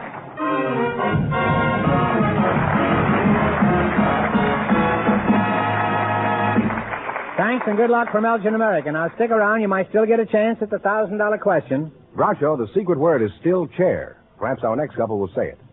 Just before we went on the air, our studio audience selected a school teacher and a housewife. And here they are, Miss Betty Pearson and Mrs. Julie Gibson. Meet Groucho Marx. Merry Christmas, girls. And if one of you says the secret word, she wins a 16-millimeter Apollo sound movie projector. It's a common word, something you use every day. Teachers like that when I went to school. I wonder if I couldn't take another course or 2. School teacher and a housewife, eh? You're the housewife, huh? Yes. Miss Julie Gibson, huh? Oh, you're the school teacher? Yes, I'm Betty the school Jane teacher. Pearson, huh? Where are you from, Betty? Well, I'm from Whittier. It's about 12 miles east of Los Angeles. What does your husband do, Betty? I don't have a husband. Well, then you probably don't know what he does, huh? Well, that's the best way to keep a husband happy, if you don't know what he does, huh? But would you like a husband, Betty? Yes, I think so. Anybody out here got an old husband and not you? Mrs. Gibson? Yes. Where are you from, Julie? Oh, I'm from all over. That's a good place to be from. My husband was in the Air Corps, and we traveled a lot until recently, but I originally came from Florida. Uh-huh. How'd you meet your husband? Were you in a parachute or something? No. I was on a house party down in Florida. And the doorbell rang, and I went to the door, and this man stepped in the door and it frightened me so much. I screamed and fell down the chair. Why? That's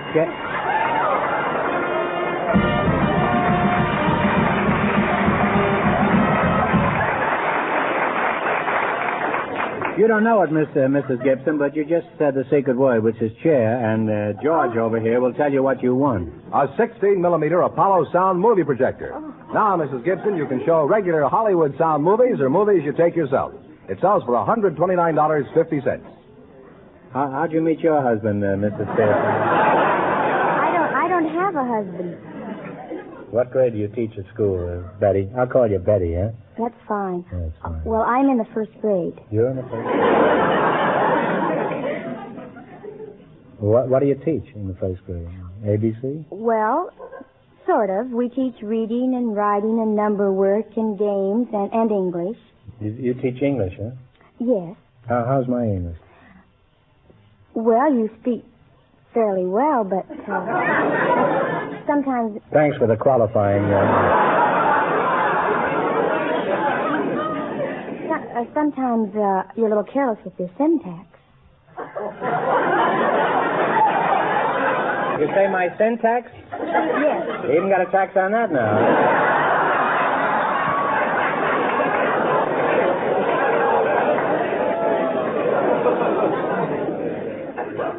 Mrs. Gibson, who disciplines the youngsters, you or your husband? I do. Why? Well, my husband doesn't like to spank them. I see, and you like to slug them? Huh? Well, no, it hurts me worse than it hurts them. You mean they slug you back, huh? Mrs. Pearson, do you believe in spanking youngsters, or should they be allowed to have their own way? Well, I think you should strike a middle course.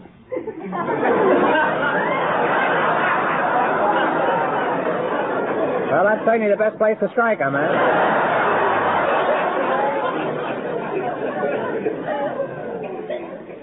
Anything exciting ever happen around your school? The biggest thrill I ever had was the first day I started to teach school, and I stood in my own room, and there were 35 children, which were my own, and I... How's your husband, Mrs. Gibson?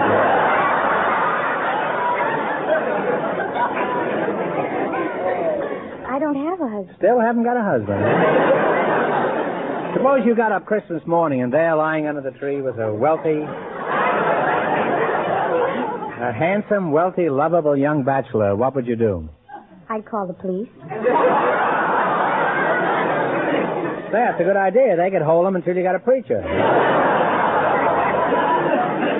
Now, we'd like you to have perfect Christmas gifts from our sponsor. For each of our ladies, Elgin American's beautiful simulated pearls. They're the finest pearls made by man. Nothing could be nicer for Christmas.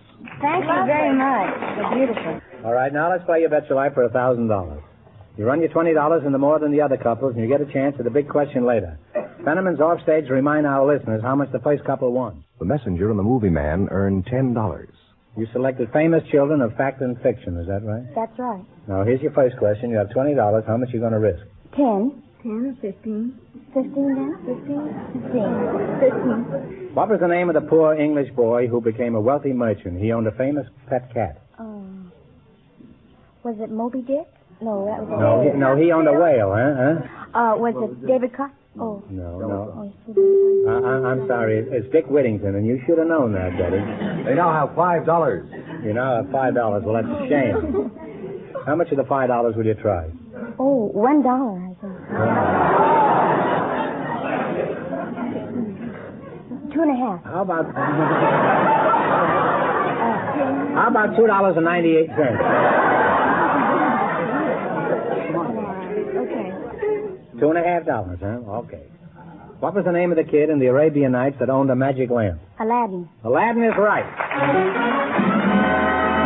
Well, they're on their way. They have $7.50. You now have $7.50. For the price of a very fair steak at the Brown Derby. Huh? Here's your third question. You have $77.50. How much are you going to bet? 7.5. You're going to shoot the works, huh? What was the name of the girl who had a party with the Mad Hatter? Alice. Alice in Wonderland is right. Now they have $15. You got 15 smackers. How much are you going to risk? $15.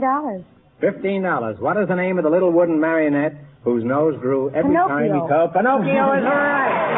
Now they wind up with $30. Okay.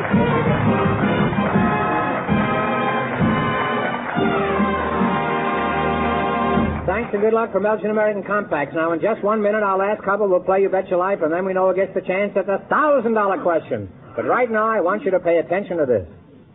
Good gracious, I've nothing for the Johnsons yet. Oh, gifts for girls at the office. Heavens, what can I get this late for Jim's boss? Keep calm, folks. It's not too late to buy the gifts that will make a big hit, do you proud, and look more expensive than they are. Elgin American gifts for men and women.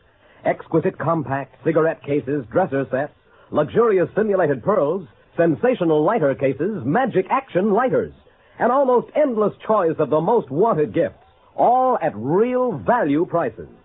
Gifts with the world's finest designing and craftsmanship, the prestige of the leading name in its field, the thrill of saying it's an Elgin American. So make your last-minute shopping a big success. Tomorrow, buy the first in fashion, first in value gifts of them all. Elgin American Gifts.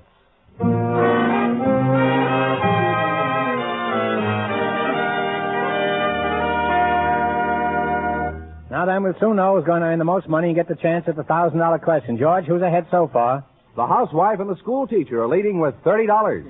And Groucho, the secret word is still chair. Our next couple doesn't know what it is. We invited some college students from foreign countries to the show tonight, and here comes the couple selected by our studio audience just before we went on the air. Miss Ruth Nicole and Mr. Jan Dykstra meet Groucho Marx. Welcome, kids, to You Bet Your Life, and Merry Christmas. And if one of you says the secret word, he wins a 16-millimeter Apollo sound movie projector. It's a common word, something you use every day. College students from foreign countries, eh? Miss Nicole, is that right? Yes. Mm-hmm. Parlez-vous français? No. Sprechen Sie Deutsch, honey? No. Habla usted español, kiddo? Oh, sí, señor. I knew I could do it. Chinese, huh? I'm from Guatemala. Guatemala, huh? What part of China is that in? It's Central America, between Mexico and Honduras, in the tropical Central America. Uh-huh. And are all the girls as attractive as you down there? Well, I don't know. You come down.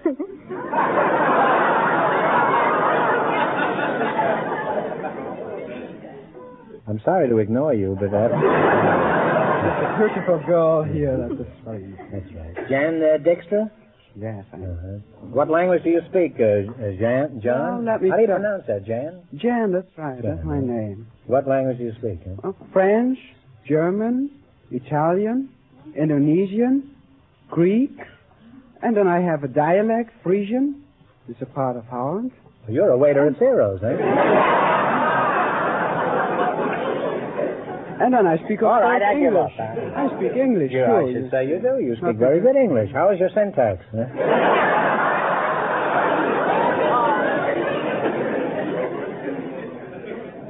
What part of Holland are you from, Jan? Well, I'm from Utrecht. It's not far from Amsterdam and The Hague. It is in the middle of the country. Mm-hmm. What college are you attending? UCLA. UCLA, huh? What college is so fortunate as to have you, Miss Nicole? Southern California. What are you taking at USC? Your English professor? I am taking English. You're taking English? And journalism. What are you studying, Dutch Street? Oh, political science. Political science. But that is not a Dutch street.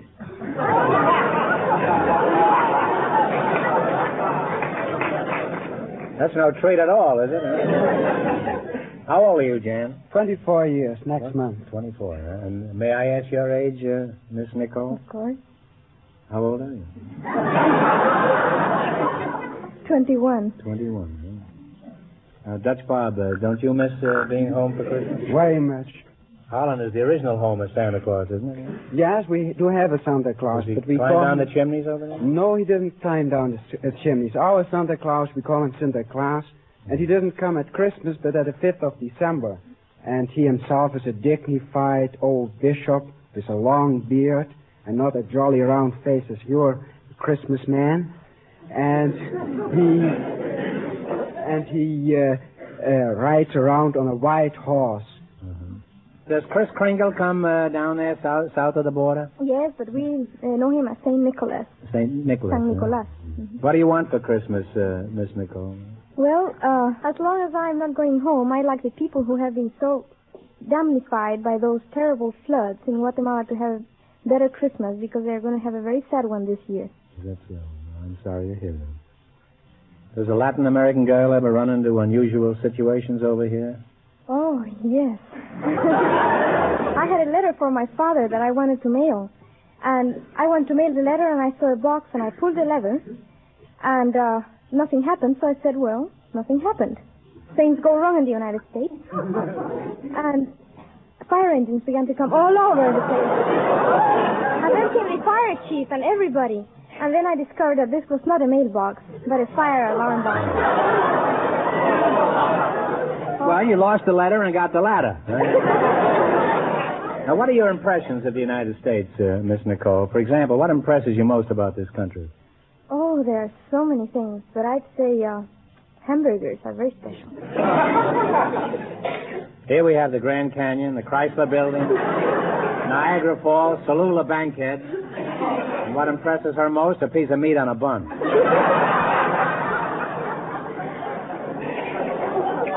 I mean, what do you like about the United States? I like the theaters and the beaches. There are beautiful beaches, especially Malibu. What do you dislike about the United States? And now, be frank. Oh, there are many things. There are? It's true, oh, yes. I have a great gripe against the United States. Well, they grow gripes out here. There are those doors that are marked in and out. And if you try to get in and it's marked out, then it goes against your nose and it breaks it. Don't they have any doors in Central America? Oh, they are not marked in and out. You can go in whatever you like. You can? Oh, yes. I tried that once and got thrown out.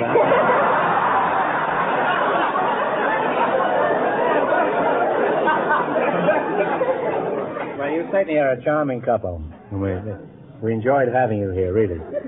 And now, before we proceed, we want you to have the perfect Christmas gifts from our sponsor. For Ruth, this lovely sterling silver compact with 14-karat gold engraving. And Elgin American, of course, the perfect Christmas gift.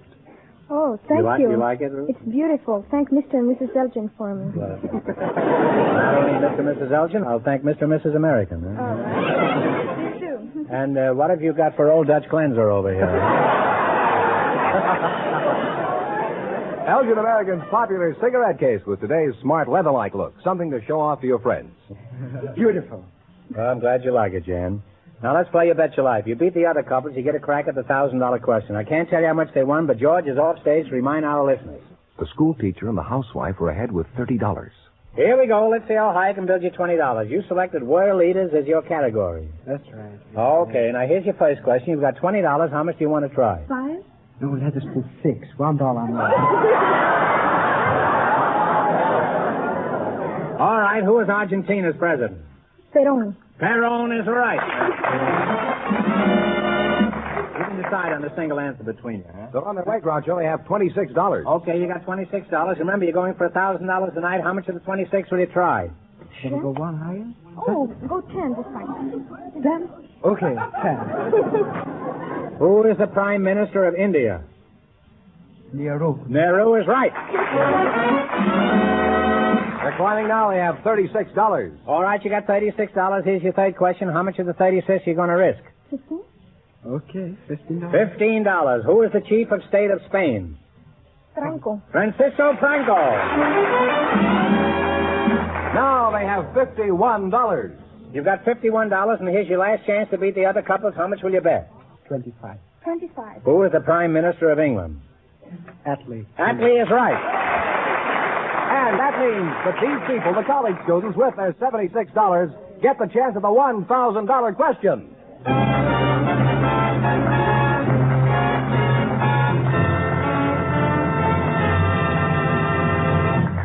And now, a word from Myron Wallace. The name Elgin American means the very finest quality, designing, finish, and craftsmanship. The best value. In exquisite compacts, gorgeous simulated pearls, magnificent dresser sets, magic action lighters, wondrous lighter cases, distinguished cigarette cases, handsome military sets, fascinating musical humidors. Your favorite store has a complete assortment of the newest Elgin American styles right now. See them. And for your own proud use, for thrilling prestige gifts, always buy Elgin American.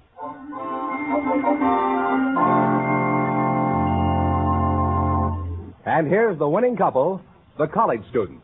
Ready to try for $1,000, eh? Good luck, and I'll give you 15 seconds to decide on a single answer between you, and no help from the audience, please. Here it is. Now that military government has been abandoned in Germany, who is America's civilian high commissioner in charge of our interests there?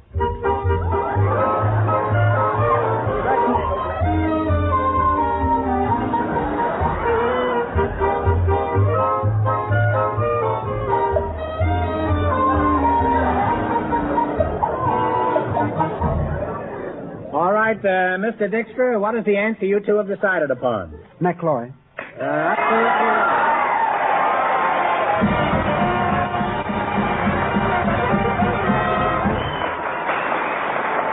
That's right, you win $1,000. You had the right answer, so you win $1,000 from Elgin American Compacts. What are you going to do with all that money? Well, I'm going to use it for my thesis writing. I hope to get more material from Holland. What about you, Miss My Nicole? money will go to Guatemala to indemnify of the floods. Well, that's a wonderful way to spend it. Thanks and congratulations to both of you. Thank you very much.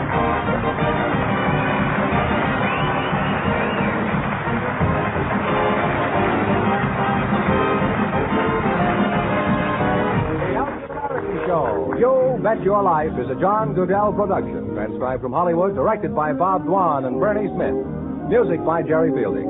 Remember, next week's big question pays $1,000. Be sure to tune in again next Wednesday night at this time for You Bet Your Life, starring Groucho Marx, presented by the creators of America's most beautiful compacts, smartest cigarette cases, magic action lighters, and finest dresser sets, Elgin American. Good night, folks. Have you looked at your compact lately? Don't go away now. Bing Crosby's next.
Well, this concludes another stream. I want to thank you all for listening with me, and I hope you enjoyed these shows that represent, in my opinion, some of the best of old-time radio.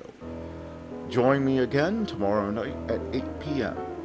Thank you for listening, and have a good